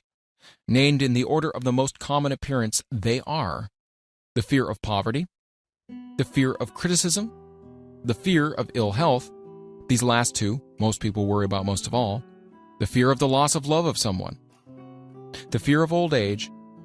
The fear of death. All other fears are of minor importance. They can be grouped under these 6 headings. The prevalence of these fears as a curse to the world runs in cycles. For almost 6 years, while the Depression was on, we floundered in the cycle of fear of poverty. During the World War, we were in the cycle of fear of death. Just following the war, we were in the cycle of the fear of ill health, as evidenced by the epidemic of disease which spread itself all over the world. Fears are nothing more than states of mind. One state of mind is subject to control and direction. Physicians, as everyone knows, are less subject to attack by disease than ordinary laymen, for the reason that physicians do not fear disease. The physicians, without fear or hesitation, have been known to physically contact hundreds of people daily who are suffering from such contagious diseases as smallpox without being infected. Their immunity against the disease consisted largely, if not solely, in their absolute lack of fear. Man can create nothing which he does not first conceive in the form of an impulsive thought. Following this statement comes another of still greater importance, namely, man's thought impulses begin immediately to translate themselves into their physical equivalent, whether those thoughts are voluntary or involuntary. Thought impulses which are picked up through the ether by mere chance, thoughts which have been released by other minds, may determine one's financial, business, professional, or social destiny just as surely as do the thought impulses which one creates by intent and design. We are here laying the foundation for the presentation of a fact of great importance to the person who does not understand why some people appear to be lucky, while others of equal or greater ability, training, experience, and brain capacity seem destined to ride with misfortune. This fact may be explained by the statement that every human being has the ability to completely control his own mind, and with this control, obviously, every person may open his mind to the tramp thought impulses which are being released by other brains, or close the doors tightly and admit only thought impulses of his own choice. Nature has endowed man with absolute control over but one thing, and that is thought. This fact, coupled with the additional fact that everything which man creates begins in the form of a thought, leads one very near to the principle by which fear may be mastered. If it is true that all thought has a tendency to clothe itself in its physical equivalent, and this is true beyond any reasonable room for doubt, it is equally true that thought impulses of fear and poverty cannot be translated into terms of courage and financial gain. The people of America began to think of poverty following the Wall Street crash of 1929. Slowly but surely, that mass thought was crystallized into its physical equivalent, which is now known as a depression. This had to happen. It is in conformity with the laws of nature. The fear of poverty. There can be no compromise between poverty and riches. The two roads that lead to poverty and riches travel in opposite directions. If you want riches, you must refuse to accept any circumstances that lead toward poverty. The word riches is here used in its broadest sense, meaning financial, spiritual, mental, and material estates. The starting point of the path that leads to riches is desire. In Chapter 1, you received full instructions for the proper use of desire.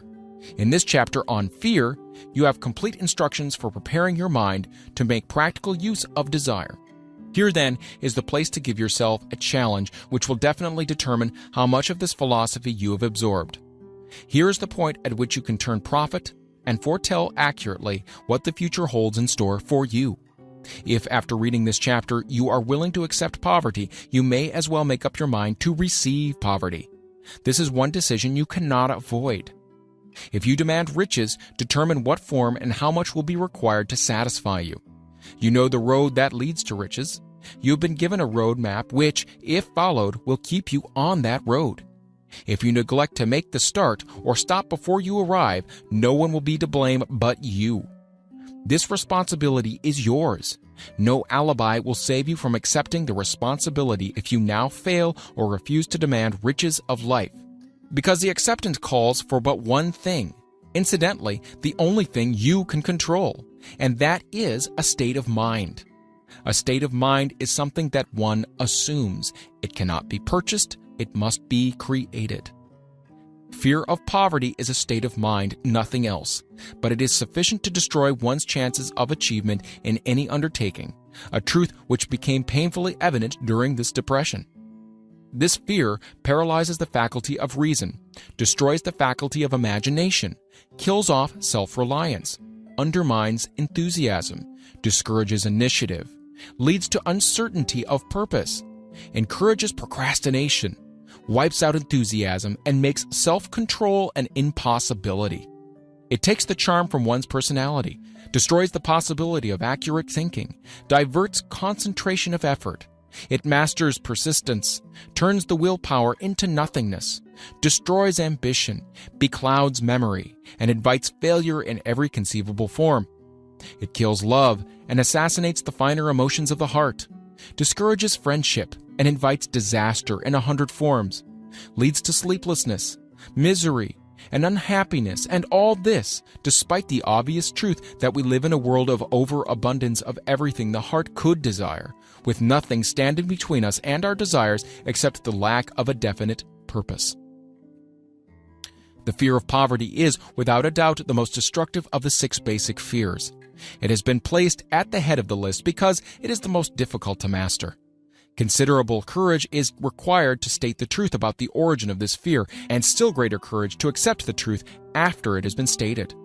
The fear of poverty grew out of man's inherited tendency to prey upon his fellow man economically. Nearly all animals lower than man are motivated by instinct, but their capacity to think is limited. Therefore, they prey upon one another physically. Man, with his superior sense of intuition, with their capacity to think and to reason, does not eat his fellow man bodily. He gets more satisfaction out of eating him, quote-unquote, financially. Man is so avaricious that every conceivable law has been passed to safeguard him from his fellow man. Of all the ages of the world of which we know anything, the age in which we live seems to be the one that is outstanding because of man's money madness. A man is considered less than the dust of the earth unless he can display a fat bank account. But if he has money, never mind how he acquired it, he is a king or a big shot. He is above the law. He rules in politics. He dominates in business, and the whole world about him bows in respect when he passes. Nothing brings man so much suffering and humility as poverty. Only those who have experienced poverty understand the full meaning of this. Through a long line of inherited experiences, man has learned for sure that some men cannot be trusted where matters of money and earthly possessions are concerned. This is a rather stinging indictment, the worst part of it being that it's true. The majority of marriages are motivated by the wealth possessed by one or both of the contracting parties. It's no wonder, therefore, that the divorce courts are busy. So eager is man to possess wealth that he will acquire it in whatever manner he can, through legal methods if possible, through other methods if necessary or expedient. Self-analysis may disclose weaknesses which one does not like to acknowledge. This form of examination is essential to all who demand of life more than mediocrity and poverty. Remember, as you check yourself point by point, that you are both the court and the jury, the prosecuting attorney and the attorney for the defense, and that you are the plaintiff and the defendant also, that you're on trial. Face the facts squarely. Ask yourself definite questions and demand direct replies. When the examination is over, you'll know more about yourself. If you do not feel that you can be an impartial judge in this self-examination, call upon someone who knows you well to serve as judge while you cross-examine yourself. You are after the truth. Get it no matter what the cost, even though it may temporarily embarrass you.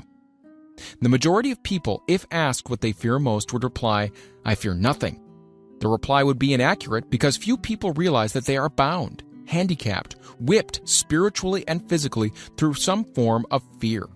So subtle and deeply seated is the emotion of fear that one may go through life burdened with it, never recognizing its presence. Only a courageous analysis will disclose the presence of this universal enemy.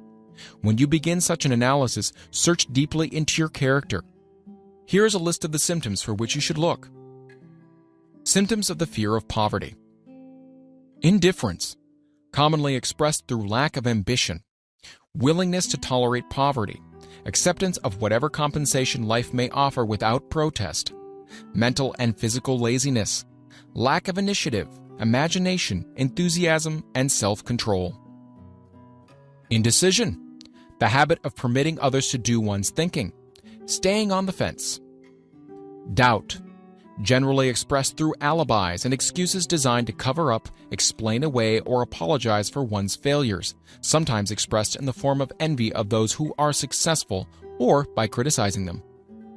Worry, usually expressed by finding fault with others, a tendency to spend beyond one's income, neglect of personal appearance, scowling and frowning, intemperance in the use of alcoholic drink, sometimes through the use of narcotics, nervousness, lack of poise, self-consciousness, and lack of self-reliance. Overcaution, the habit of looking for the negative side of every circumstance, thinking and talking of possible failure instead of concentrating upon the means of succeeding, knowing all the roads to disaster but never searching for the plans to avoid failure, waiting for the right time to begin putting ideas and plans into action until the waiting becomes a permanent habit, remembering those who have failed and forgetting those who have succeeded, seeing the hole in the donut but overlooking the donut itself. Pessimism leading to indigestion, poor elimination, auto-intoxication, bad breath, and bad disposition. Procrastination, the habit of putting off until tomorrow that which should have been done last year. Spending enough time in creating alibis and excuses to have done the job. This system is closely related to overcaution, doubt, and worry. Refusal to accept responsibility when it can be avoided. Willingness to compromise rather than to put up a stiff fight. Compromising with difficulties instead of harnessing and using them as stepping stones to advancement. Bargaining with life for a penny instead of demanding prosperity, opulence, riches, contentment, and happiness. Planning what to do if and when overtaken by failure instead of burning all bridges and making retreat impossible. Weakness of and often total lack of self-confidence, definiteness of purpose, self-control, initiative, enthusiasm, ambition, thrift, and sound reasoning ability. Expecting poverty instead of demanding riches. Association with those who accept poverty instead of seeking the company of those who demand and receive riches. Money talks. Some will ask, why did you write a book about money? Why measure riches in dollars alone? Some will believe, and rightly so, that there are other forms of riches more desirable than money. Yes, there are riches which cannot be measured in terms of dollars, but there are millions of people who will say, give me all the money I need and I will find everything else I want. The major reason why I wrote this book on how to get money is the fact that the world has but lately passed through an experience that left millions of men and women paralyzed with the fear of poverty. What this sort of fear does to one was well described by Westbridge Pegler in the New York World Telegram. money is only clamshells or metal discs or scraps of paper, and there are treasures of the heart and soul which money cannot buy. But most people, being broke, are unable to keep this in mind and sustain their spirits. When a man is down and out and on the street, unable to get any job at all, something happens to his spirit which can be observed in the droop of his shoulders, the set of his hat, his walk, and his gaze. He cannot escape a feeling of inferiority among people with regular employment, even though he knows that they are definitely not his equals in character, intelligence, or ability. These people, even his friends, feel, on the other hand, a sense of superiority, and regard him, perhaps unconsciously, as a casualty. He may borrow for a time, but not enough to carry on in his accustomed way, and he cannot continue to borrow very long. But borrowing in itself, when a man is borrowing merely to live, is a depressing experience, and the money lacks the power of earned money to revive his spirits. Of course, none of this applies to bums or habitual never-do-wells, but only to men of normal ambition and self-respect. Women conceal despair. Women in the same predicament must be different. We somehow do not think of women at all in considering the down-and-outers. They are scarce in the breadlines, they're rarely seen begging on the streets, and they're not recognizable in crowds by the same plain signs which identify busted men. Of course, I do not mean the shuffling hags of the city streets who are opposite number of the confirmed male bums. I mean reasonably young, decent, and intelligent women. There must be many of them, but their despair is just not apparent. Maybe they kill themselves. When a man is down and out, he has time on his hands for brooding. He may travel miles to see a man about a job and discover that the job is filled, or that it is one of those jobs with no base pay, but only a commission on the sale of some useless knick-knack which nobody would buy except out of pity. Turning that down, he finds himself back on the street and nowhere to go but just anywhere. So he walks and walks. He gazes into store windows at luxuries which are not for him, and feels inferior and gives way to people who stop to look with an active interest. He wanders into the railroad station or puts himself down in the library to ease his legs and soak up a little heat, but that isn't looking for a job, so he gets going again. He may not know it, but his aimlessness would give him away even if the very lines of his figure did not. He may be well dressed in the clothes left over from the days in which he had a steady job, but the clothes cannot disguise the droop. Money makes difference. He sees thousands of other people, bookkeepers or clerks or chemists or wagon hands, busy at their work, and envies them from the bottom of his soul. They have their independence, their self-respect, and manhood, and he simply cannot convince himself that he is a good man too, though he argue it out and arrive at a favorable verdict hour after hour. It is just money which makes this difference in him. With a little money, he would be himself again. Some employers take the most shocking advantage of people who are down and out. The agencies hang out little colored cards offering miserable wages to busted men, $12 a week, $15 a week. An $18 a week a job is a plum, and anyone with $25 a week to offer does not hang the job in front of an agency on a colored card. I have a want ad clipped from a local paper demanding a clerk, a good clean penman, to take telephone orders for a sandwich shop between 11 a.m. and 2 p.m. for $8 a month. Not $8 a week, $8 a month. The ad also says, state religion. Can you imagine the brutal effrontery of anyone who demands a good clean penman for 11 cents an hour inquiring into the victim's religion? But this is what busted people are offered. The fear of criticism. Just how man originally came by this fear, no one can state definitely, but one thing is certain, he has it in a highly developed form. Some believe that this fear made its appearance about the time that politics became a profession. Others believe it can be traced to the age when women first began to concern themselves with styles and wearing apparel. This author, being neither a humorist nor a prophet, is inclined to attribute the basic fear of criticism to that part of man's inherited nature which prompts him not only to take away his fellow man's goods and wares, but to justify his action by criticism of his fellow man's character. It is a well-known fact that a thief will criticize the man from whom he steals, that politicians seek office not by displaying their own virtues and qualifications, but by attempting to besmirch their opponents. The fear of criticism takes on many forms, the majority of which are petty and trivial. Bald-headed men, for example, are bald for no other reason than their fear of criticism. Heads become bald because of the tight-fitting bands of hats which cut off their circulation from the roots of the hair.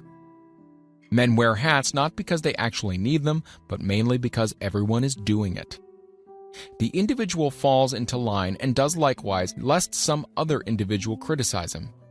Women seldom have bald heads or even thin hair because they wear hats which fit their heads loosely, the only purpose of the hats being adornment.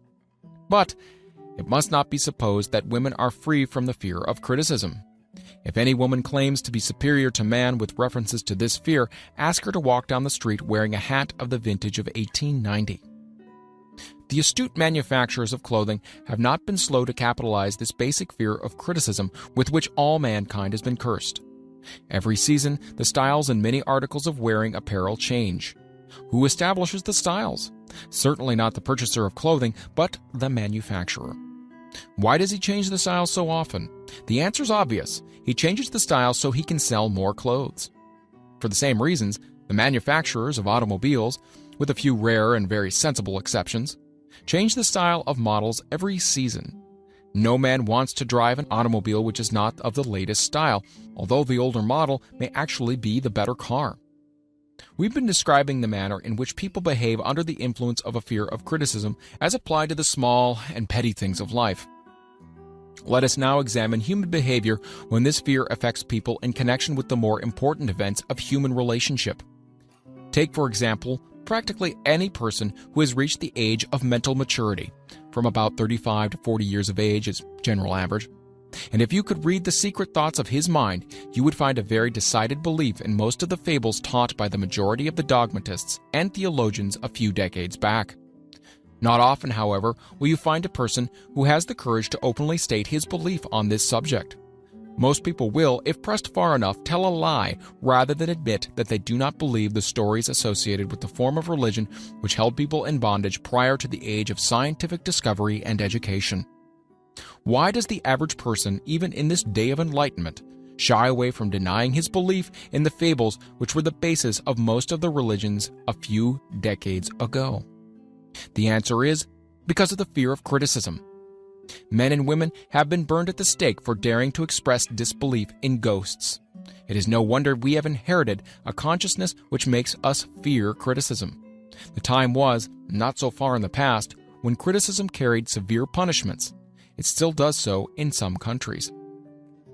The fear of criticism robs man of his initiative, destroys his power of imagination, limits his individuality, takes away his self-defense, and does him damage in 100 other ways. Parents often do their children irreparable injury by criticizing them. The mother of one of my boyhood chums used to punish him with a switch almost daily, always completing the job with the statement, "You'll land in a penitentiary before you're 20. He was sent to a reformatory at the age of 17. Criticism is one form of service of which everyone has too much. Everyone has a stock of which is handed out gratis, whether called for or not. One's nearest relatives often are the worst offenders. It should be recognized as a crime, in reality it is a crime of the worst nature, for any parent to build inferiority complexes in the mind of a child through unnecessary criticism. Employers who understand human nature get the best there is in men, not by criticism, but by constructive suggestion. Parents may accomplish the same results with their children.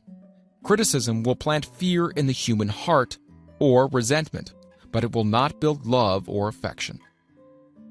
Symptoms of the fear of criticism. This fear is almost as universal as the fear of poverty, and its effects are just as fatal to personal achievement, mainly because this fear destroys initiative and discourages the use of imagination. The major symptoms of the fear are self-consciousness, generally expressed through nervousness, timidity in conversation and in meeting strangers, awkward movement of the hands, limbs, shifting of the eyes. Lack of poise, expressed through a lack of voice control, nervousness in the presence of others, poor posture of body, and poor memory. Personality, lacking in a firmness of decision, personal charm, and ability to express opinions definitely. The habit of sidestepping issues instead of meeting them squarely, agreeing with others without careful examination of their opinions. Inferiority complex, The habit of expressing self-approval by word of mouth and by actions as a means of covering up a feeling of inferiority. Using big words to impress others, often without knowing the real meaning of the words. Imitating others in dress, speech, and manners. Boasting of an imaginary achievement. This sometimes gives a surface appearance of a feeling of superiority. Extravagance. The habit of trying to keep up with the Joneses, spending beyond one's income. Lack of initiative. Failure to embrace opportunities for self-advancement. Fear to express opinions. Lack of confidence in one's own ideas. Giving evasive answers to questions asked by superiors. Hesitancy of manner and speech. Deceit in both words and deeds. Lack of ambition. Mental and physical laziness. Lack of self-assertion. Slowness in reaching decisions. Easily influenced by others.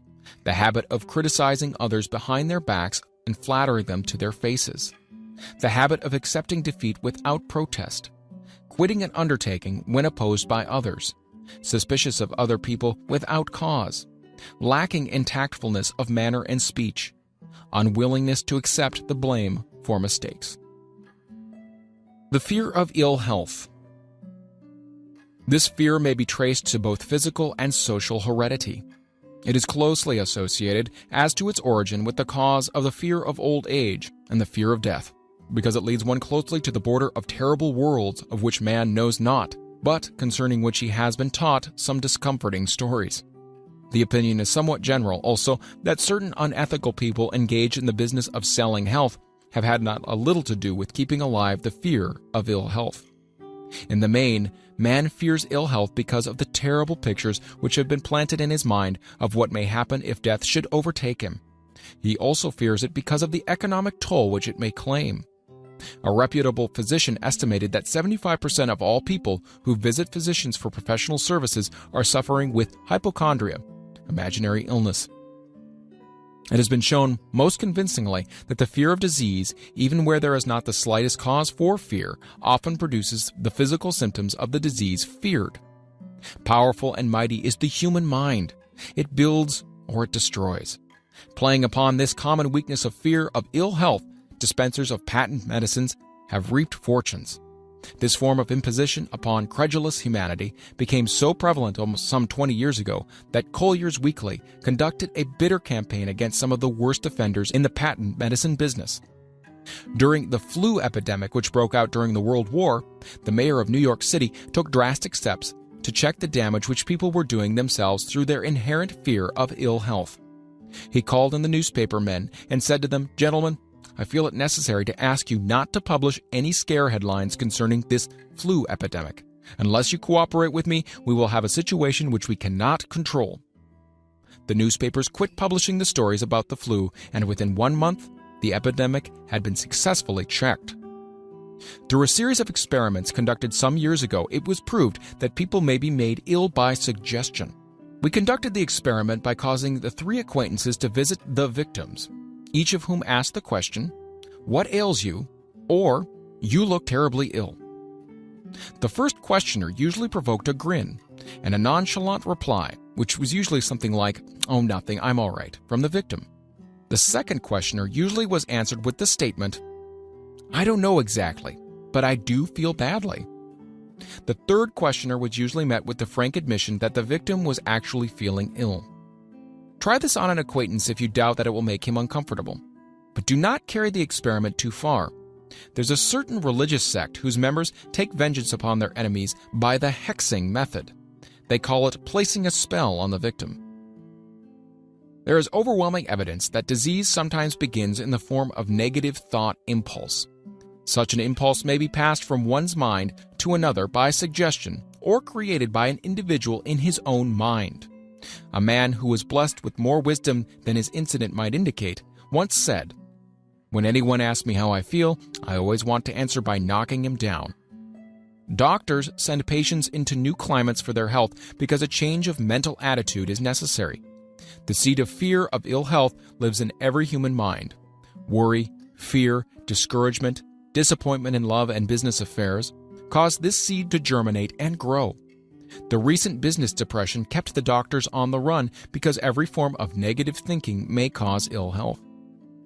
Disappointments in business and in love stand at the head of the list of causes of the fear of ill health. A young man suffered a disappointment in love, which sent him to the hospital. For months, he hovered between life and death. A specialist in suggesting therapeutics was called in. The specialist changed nurses, placing him in charge of a very charming young woman who began, by prearrangement with the doctor, to make love to him the first day of her arrival on the job. Within 3 weeks, the patient was discharged from the hospital, still suffering, but with an entirely different malady. He was in love again. The remedy was a hoax, but the patient and the nurse were later married. Both are in good health at the time of this writing. The symptoms of this almost universal fear are autosuggestion, the habit of negative use of self-suggestion by looking for and expecting to find the symptoms of all kinds of disease, enjoying imaginary illness and speaking of it as being real, the habit of trying all fads and isms recommended by others as having therapeutic value, talking to others of operations, accidents, and other forms of illness, experimenting with diets, physical exercises, reducing systems without professional guidance, trying home remedies, patent medicines, and quack remedies. Hypochondria, the habit of talking of illness, concentrating the mind upon disease, and expecting its appearance until a nervous break occurs. Nothing that comes in bottles can cure this condition. It is brought on by negative thinking, and nothing but positive thought can effect a cure. Hypochondria, a medical term for imaginary disease, is said to do as much damage on occasion as the disease one fears might do. Most so-called cases of nerves come from imaginary illness. Exercise. Fear of ill health often interferes with proper physical exercise and results in overweight by causing one to avoid outdoor life. Susceptibility. Fear of ill health breaks down nature's body resistance and creates favorable condition for any form of disease one may contact.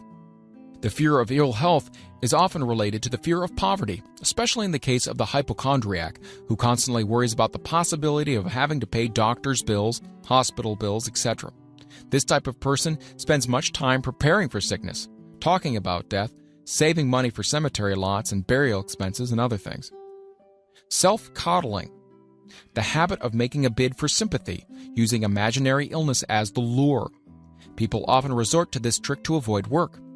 The habit of feigning illness to cover plain laziness or to serve as an alibi for lack of ambition. Intemperance. The habit of using alcohol or narcotics to destroy pains such as headaches, neuralgia, etc., instead of eliminating the cause. The habit of reading about illness and worrying about the possibility of being stricken by it. The habit of reading patent medicine advertisements. The fear of loss of love. The origin source of this inherent fear needs but little description because it obviously grew out of man's polygamous habit of stealing his fellow man's mate and his habit of taking liberties with her whenever he could.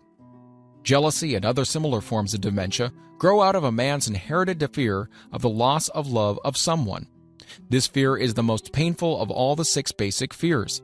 It probably plays more havoc with the body and mind than any of the other basic fears, as it often leads to permanent insanity. The fear of the loss of love probably dates back to the Stone Age, when men stole women by brute force. They continue to steal females, but their techniques have changed.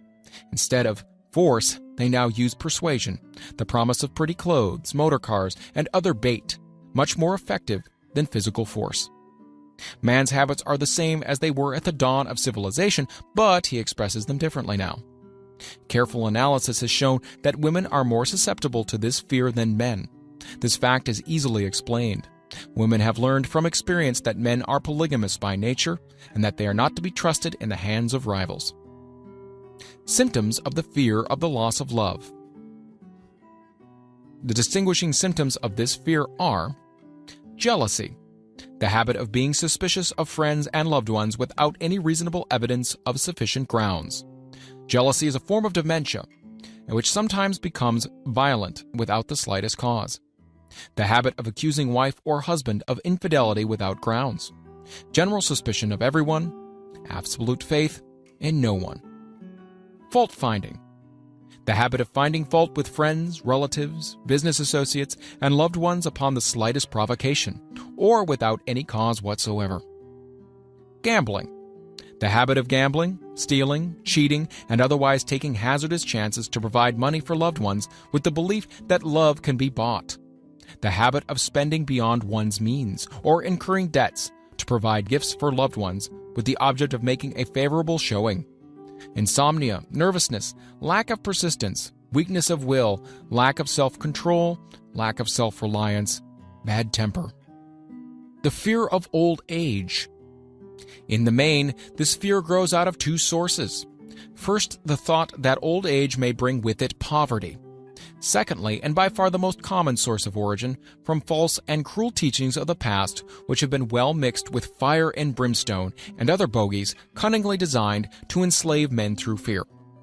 In the basic fear of old age, man has two very sound reasons for his apprehension.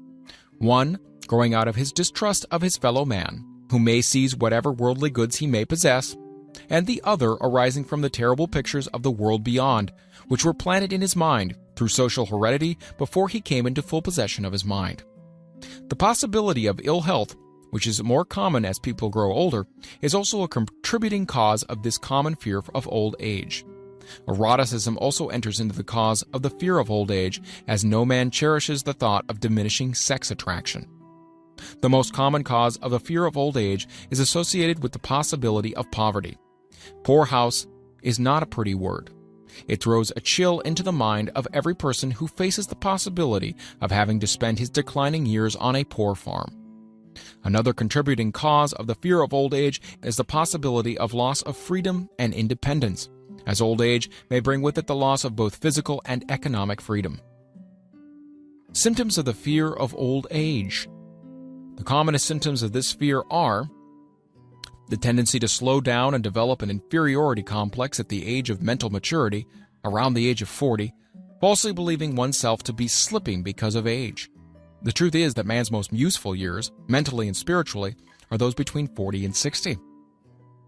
The habit of speaking apologetically of oneself as being old merely because one has reached the age of 40 or 50, instead of reversing the rule and expressing gratitude for having reached the age of wisdom and understanding. The habit of killing off initiative, imagination, and self-reliance by falsely believing oneself too old to exercise these qualities. The habit of the man or woman of 40 dressing with the aim of trying to appear much younger and affecting mannerisms of youth, thereby inspiring ridicule by both friends and strangers. The fear of death. To some, this is the cruelest of all the basic fears. The reason is obvious. The terrible pangs of fear associated with the thought of death, in the majority of cases, may be charged directly to religious fanaticism. So-called heathen are less afraid of death than the more civilized. For hundreds of millions of years, man has been asking the still unanswered questions, whence and whither?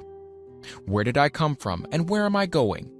During the darker ages of the past, the more cunning and crafty were not slow to offer the answer to these questions, for a price. Witness now the major source of origin of the fear of death. Come into my tent, embrace my faith, accept my dogmas, and I will give you a ticket, and will admit you straight away into heaven when you die, cries a leader of sectarianism. Remain out of my tent, says the same leader, and may the devil take you and burn you throughout eternity. Eternity is a long time. Fire is a terrible thing. The thought of eternal punishment with fire not only causes man to fear death, it often causes him to lose his reason. It destroys interest in life and makes happiness impossible. During my research, I reviewed a book entitled A Catalogue of the Gods, in which were listed 30,000 gods which man has worshipped. Think of it, 30,000 of them, represented by everything from a crawfish to a man. It's little wonder that men have become frightened at the approach of death. While the religious leader may not be able to provide safe conduct into heaven, nor by lack of such provision allow the unfortunate to descend into hell, the possibility of the latter seems so terrible, and the very thought of it lays hold of the imagination in such a realistic way that it paralyzes reason and sets up the fear of death. In truth, no man knows, and no man has ever known, what heaven or hell is like, nor does any man know if either place actually exists. This very lack of positive knowledge opens the door of the human mind to the charlatan, so he may enter and control that mind with his stock of various brands of pious fraud and trickery. The fear of death is not as common now as it was during the age when there was no great colleges and universities. Men of science have turned the spotlight of truth upon the world, and this truth is rapidly freeing men and women from the terrible fear of death. The young men and young women who attend the colleges and universities are not so easily impressed by fire and brimstone. Through the aid of biology, astronomy, geology, and other related sciences, the fears of the Dark Ages which gripped the minds of men and destroyed their reason have now been dispelled. Insane asylums are filled with men and women who have gone mad because of the fear of death. This fear is useless. Death will come no matter what anyone may think about it. Accept it as a necessity and pass the thought out of your mind. It must be a necessity, or it would not come at all. Perhaps it's not as bad as it's been pictured. The entire world is made up of only two things: energy and matter. In elementary physics, we learn that neither matter nor energy, the only two realities known to man, can be created nor destroyed. Both matter and energy can be transformed, but neither can be destroyed. Life is energy, if it's anything. If neither energy nor matter can be destroyed, then of course life can't be destroyed. Life, like other forms of energy, may be passed through various processes of transition or change, but it can't be destroyed. Death is a mere transition.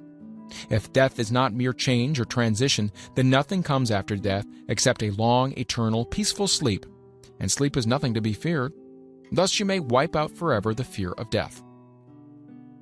Symptoms of the fear of death.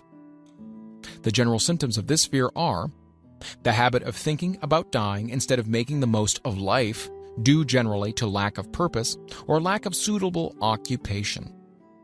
This fear is more prevalent among the aged, but sometimes the more youthful are victims of it as well. The greatest of all remedies for the fear of death is a burning desire for achievement, backed by useful services to others. A busy person seldom has time to think about dying. He finds life too thrilling to worry about death. The fear of death is closely associated with the fear of poverty, where one's death would leave loved ones poverty-stricken. In other cases, the fear of death is caused by illness and the consequent breaking down of physical body resistance. The commonest causes of the fear of death are ill health, poverty, lack of appropriate occupation, disappointment over love, insanity, religious fanaticism. Old man worry. Worry is a state of mind based upon fear. It works slowly but persistently. It is insidious and subtle. Step by step, it digs itself in until it paralyzes one's reasoning faculty, destroys self-confidence and initiative. Worry is a form of sustained fear caused by indecision. Therefore, it is a state of mind which can be controlled. An unsettled mind is helpless. Indecision makes an unsettled mind. Most individuals lack the willpower to reach decisions promptly and to stand by them after they have been made, even during normal business conditions. During periods of economic unrest, such as the world has recently experienced, the individual is handicapped, not alone by his inherent nature to be slow at reaching decisions, but he is influenced by the indecision of others around him, who have created a state of mass indecision. During the Depression, the whole atmosphere all over the world was filled with fierenza, and worryitis, the two mental disease germs which began to spread themselves after the Wall Street frenzy in 1929. There's only one known antidote for these germs. It is the habit of prompt and firm decision. Moreover, it is an antidote which every individual must apply for himself. We do not worry over conditions once we have reached a decision to follow a definite line of action. I once interviewed a man who was to be electrocuted 2 hours later. The condemned man was the calmest of some 8 men who were in the same death cell with him. His calmness prompted me to ask him how it felt to know he was going into eternity in a short while. With a smile of confidence on his face, he said, "It feels fine. Just think, brother, my troubles will soon be over. I've had nothing but trouble all my life. It's been a hardship to get food and clothing. Soon I won't need these things. I've felt fine ever since I learned for certain that I must die. I made up my mind then to accept my fate in good spirit." As he spoke, he devoured a dinner of proportions sufficient for 3 men, eating every mouthful of the food brought to him and apparently enjoying it as much as if no disaster awaited him. Decision gave this man resignation to his fate. Decision can also prevent one's acceptance of undesired circumstances. The 6 basic fears become translated into a state of worry through indecision. Relieve yourself forever of the fear of death by reaching a decision to accept death as an inescapable event. Whip the fear of poverty by reaching a decision to get along with whatever wealth you can accumulate without worry. Put your foot upon the neck of the fear of criticism by reaching a decision not to worry about what other people think, do, or say. Eliminate the fear of old age by reaching a decision to accept it, not as a handicap but as a great blessing which carries with it wisdom, self-control, and understanding not known to youth. Acquit yourself of the fear of ill health by the decision to forget symptoms. Master the fear of loss of love by reaching a decision to get along without love if that is necessary. Kill the habit of worry in all its forms by reaching a general blanket decision that nothing which life has to offer is worth the price of worry. With this decision will come poise, peace of mind, and calmness of thought which will bring happiness. A man whose mind is filled with fear not only destroys his own chances of intelligent action, but he transmits these destructive vibrations to the minds of all who come into contact with them, and destroys also their chances. Even a dog or a horse knows when its master lacks courage. Moreover, a dog or a horse will pick up the vibrations of fear thrown off by its master and behave accordingly. Lower down the line of intelligence in the animal kingdom, one finds this same capacity to pick up the vibrations of fear. A honeybee immediately senses fear in the mind of a person for reasons unknown. A bee will sting the person whose mind is releasing vibrations of fear much more readily than it will molest the person whose mind registers no fear.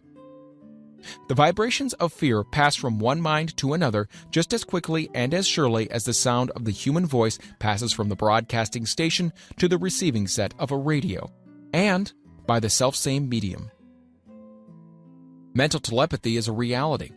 Thoughts pass from one mind to another, voluntarily, whether or not this fact is recognized by either the person releasing the thoughts or the persons who pick up those thoughts. The person who gives expression by word of mouth to negative or destructive thoughts is practically certain to experience the results of those words in the form of a destructive kickback. The release of destructive thought impulses, alone without the aid of words, produces also a kickback in more ways than one. First of all, and perhaps the most important to be remembered, the person who releases thoughts of a destructive nature must suffer damage through the breaking down of the faculty of creative imagination. Secondly, the presence in the mind of any destructive emotion develops a negative personality which repels people and often converts them into antagonists. The third source of damage to the person who entertains or releases negative thoughts lies in this significant fact. These thought impulses are not only damaging to others, but they embed themselves in the subconscious mind of the person releasing them, and there become a part of his character. One is never through with a thought merely by releasing it. When a thought is released, it spreads in every direction through the medium of the ether, but it also plants itself permanently in the subconscious mind of the person releasing it. Your business in life is, presumably, to achieve success. To be successful, you must find peace of mind, acquire the material needs of life, and above all, attain happiness. All of these evidences of success begin in the form of thought impulses. You may control your own mind. You have the power to feed it whatever thought impulses you choose. With this privilege also goes the responsibility of using it constructively. You are the master of your own earthly destiny just as surely as you have the power to control your own thoughts. You may influence, direct, and eventually control your own environment, making your life what you want it to be. Or you may neglect to exercise the privilege which is yours, to make your life to order, thus casting yourself upon the broad sea of circumstance, where you will be tossed hither and yon like a chip on the waves of the ocean. The Devil's Workshop, the seventh basic evil. In addition to the 6 basic fears, there's another evil by which people suffer. It constitutes a rich soil in which the seeds of failure grow abundantly. It's so subtle that its presence often is not detected. This affliction cannot properly be classed as a fear. It's more deeply seated and more often fatal than all of the 6 fears. For want of a better name, let us call this evil susceptibility to negative influences. Men who accumulate great riches always protect themselves against this evil. The poverty-stricken never do. Those who succeed in any calling must prepare their minds to resist the evil. If you are reading this philosophy for the purpose of accumulating riches, you should examine yourself very carefully to determine whether you are susceptible to negative influences. If you neglect this self-analysis, you will forfeit your right to attain the object of your desires. Make the analysis searching. After you read the questions prepared for this self-analysis, hold yourself to a strict accounting in your answers. Go at the task as carefully as you would search for any other enemy you knew to be awaiting you in an ambush, and deal with your own faults as you would with a more tangible enemy. You can easily protect yourself against highway robbers, because the law provides organized cooperation for your benefit. But the 7th basic evil is more difficult to master because it strikes when you are not aware of its presence, when you're asleep, and while you're awake. Moreover, its weapon is intangible because it consists of merely a state of mind. This evil is also dangerous because it strikes in as many different forms as there are human experiences. Sometimes it enters the mind through the well-meant words of one's own relatives. At other times it bores from within, through one's own mental attitude. Always it is as deadly as poison, even though it may not kill as quickly. How to protect yourself against negative influences? To protect yourself against negative influences, whether of your own making or the result of the activities of negative people around you, recognize that you have a willpower and put it into constant use until it builds a wall of immunity against negative influences in your own mind. Recognize the fact that you and every other human being are by nature lazy, indifferent, and susceptible to all suggestions which harmonize with your weakness. Recognize that you are by nature susceptible to all the 6 basic fears and set up habits for the purpose of counteracting all these fears. Recognize that negative influences often work on you through your subconscious mind, therefore they are difficult to detect, and keep your mind closed against all people who depress or discourage you in any way. Clean out your medicine chest. Throw away all pill bottles and stop pandering to colds, aches, pains, and imaginary illness. Deliberately seek the company of people who influence you to think and act for yourself. Do not expect troubles, as they have a tendency not to disappoint. Without doubt, the most common weakness of all human beings is the habit of leaving their minds open to the negative influence of other people. This weakness is all the more damaging because most people do not recognize that they are cursed by it, and many who acknowledge it neglect or refuse to correct the evil until it becomes an uncontrollable part of their daily habits. To aid those who wish to see themselves as they really are, the following list of questions has been prepared. Read the questions and state your answers aloud so you can hear your own voice. This will make it easier for you to be truthful with yourself. Self-analysis test questions. Do you often complain of feeling bad? And if so, what is the cause? Do you find fault with other people at the slightest provocation? Do you frequently make mistakes in your work, and if so, why? Are you sarcastic and offensive in your conversation? Do you deliberately avoid the association of anyone, and if so, why? Do you suffer frequently with indigestion? If so, what is the cause? Does life seem futile and the future hopeless to you? If so, why? Do you like your occupation? If not, why? Do you often feel self-pity, and if so, why? Are you envious of those who excel you? To which do you devote most time? Thinking of success or of failure? Are you gaining or losing self-confidence as you grow older? Do you learn something of value from all mistakes? Are you permitting some relative or acquaintance to worry you? If so, why? Are you sometimes in the clouds and at other times in the depths of despondency? Who has the most inspiring influence upon you? What is the cause? Do you tolerate negative or discouraging influences which you can avoid? Are you careless of your personal appearance? If so, when and why?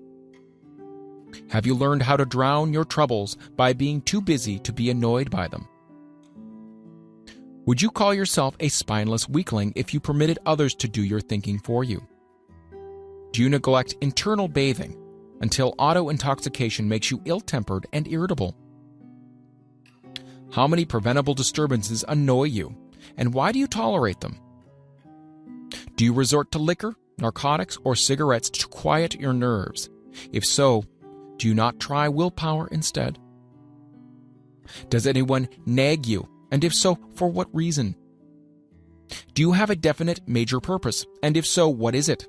And what plan have you for achieving it? Do you suffer from any of the 6 basic fears? If so, which ones? Have you a method by which you can shield yourself against the negative influence of others? Do you make deliberate use of autosuggestion to make your mind positive? Do you value most your material possessions or your privilege of controlling your own thoughts? Are you easily influenced by others against your own judgment? Has today added anything of value to your stock of knowledge or state of mind? Do you face squarely the circumstances which make you unhappy or sidestep the responsibility? Do you analyze all mistakes and failures and try to profit by them, or do you take the attitude that this is not your duty? Can you name 3 of your most damaging weaknesses? What are you doing to correct them? Do you encourage other people to bring their worries to you for sympathy? Do you choose from your daily experiences lessons or influences which aid in your personal advancement? Does your presence have a negative influence on other people as a rule? What habits of other people most annoy you? Do you form your own opinion or permit yourself to be influenced by other people? Have you learned how to create a mental state of mind with which you shield yourself against all discouraging influences? Does your occupation inspire you with faith and hope? Are you conscious of possessing spiritual forces of sufficient power to enable you to keep your mind free from all forms of fear? Does your religion help you to keep your own mind positive? Do you feel it your duty to share other people's worries? If so, why? If you believe that birds of a feather flock together, what have you learned about yourself by studying the friends whom you attract? What connection, if any, do you see between the people with whom you associate most closely and any unhappiness you may experience? Could it be possible that some person whom you consider to be a friend is in reality your worst enemy because of his negative influence on your mind? By what rules do you judge who is helpful and who is damaging to you? Are your intimate associates mentally superior or inferior to you? How much time out of every 24 hours do you devote to A. Your occupation, B. Sleep, C. Play and relaxation, D. Acquiring useful knowledge, E. Plain waste? Who among your acquaintances A. Encourages you most, B. Cautions you most, C. Discourages you most, D. Helps you most in other ways? What is your greatest worry? Why do you tolerate it? When others offer you free, unsolicited advice, do you accept it without question or analyze their motive? What, above all else, do you most desire? Do you intend to acquire it? Are you willing to subordinate all other desires for this one? How much time daily do you devote to acquiring it? Do you change your mind often? If so, why? Do you usually finish everything you begin? Are you easily impressed by other people's business or professional titles, college degrees, or wealth? Are you easily influenced by what other people think of you or say? Do you cater to people because of their social or financial status? Whom do you believe to be the greatest person living? In what respect is this person superior to yourself? How much time have you devoted to studying and answering these questions? At least one day is necessary for the analysis and the answering of the entire list. If you have answered all these questions truthfully, you know more about yourself than the majority of people. Study the questions carefully. Come back to them once each week for several months and be astounded at the amount of additional knowledge of great value to yourself you will have gained by the simple method of answering the questions truthfully. If you're not certain concerning the answers to some of these questions, seek the counsel of those who know you well, especially those who have no motive in flattering you, and see yourself through their eyes. The experience will be astonishing. You have absolute control over but one thing, and that is your thoughts. This is the most significant and inspiring of all facts known to man. It reflects man's divine nature. Thus, divine prerogative is the sole means by which you may control your own destiny. If you fail to control your own mind, you may be sure you will continue nothing else. If you must be careless with your possessions, let it be in connection with material things. Your mind is your spiritual estate. Protect and use it with the care to which divine royalty is entitled. You were given a willpower for this purpose. Unfortunately, there is no legal protection against those who, either by design or ignorance, poison the minds of others by negative suggestion. This form of destruction should be punishable by heavy legal penalties because it may and often does destroy one's chance of acquiring material things which are protected by law. Men with negative minds tried to convince Thomas Edison that he could not build a machine that would record and reproduce the human voice, because, they said, no one else had produced such a machine. Edison did not believe them. He knew that the mind could produce anything the mind could conceive and believe, and that knowledge was the thing that lifted the great Edison above the common herd. Men with negative minds told F.W. Woolworth he would go broke trying to run a store on 5 and 10 cent sales. He did not believe them. He knew that he could do anything within reason if he backed his plans with faith.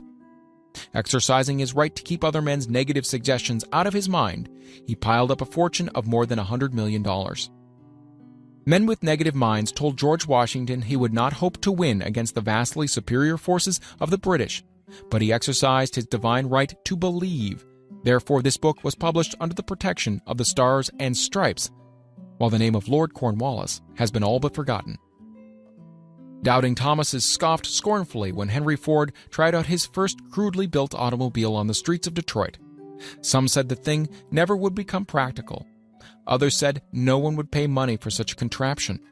Ford said, "I'll belt the earth with dependable motor cars." And he did. His decision to trust his own judgment has already piled up a fortune far greater than the next 5 generations of his descendants can squander. For the benefit of those seeking vast riches, let it be remembered that practically the sole difference between Henry Ford and a majority of the more than 100,000 men who work for him is this: Ford has a mind and controls it. The others have minds which they do not try to control. Henry Ford has been repeatedly mentioned because he is an astounding example of what a man with a mind of his own and a will to control it can accomplish.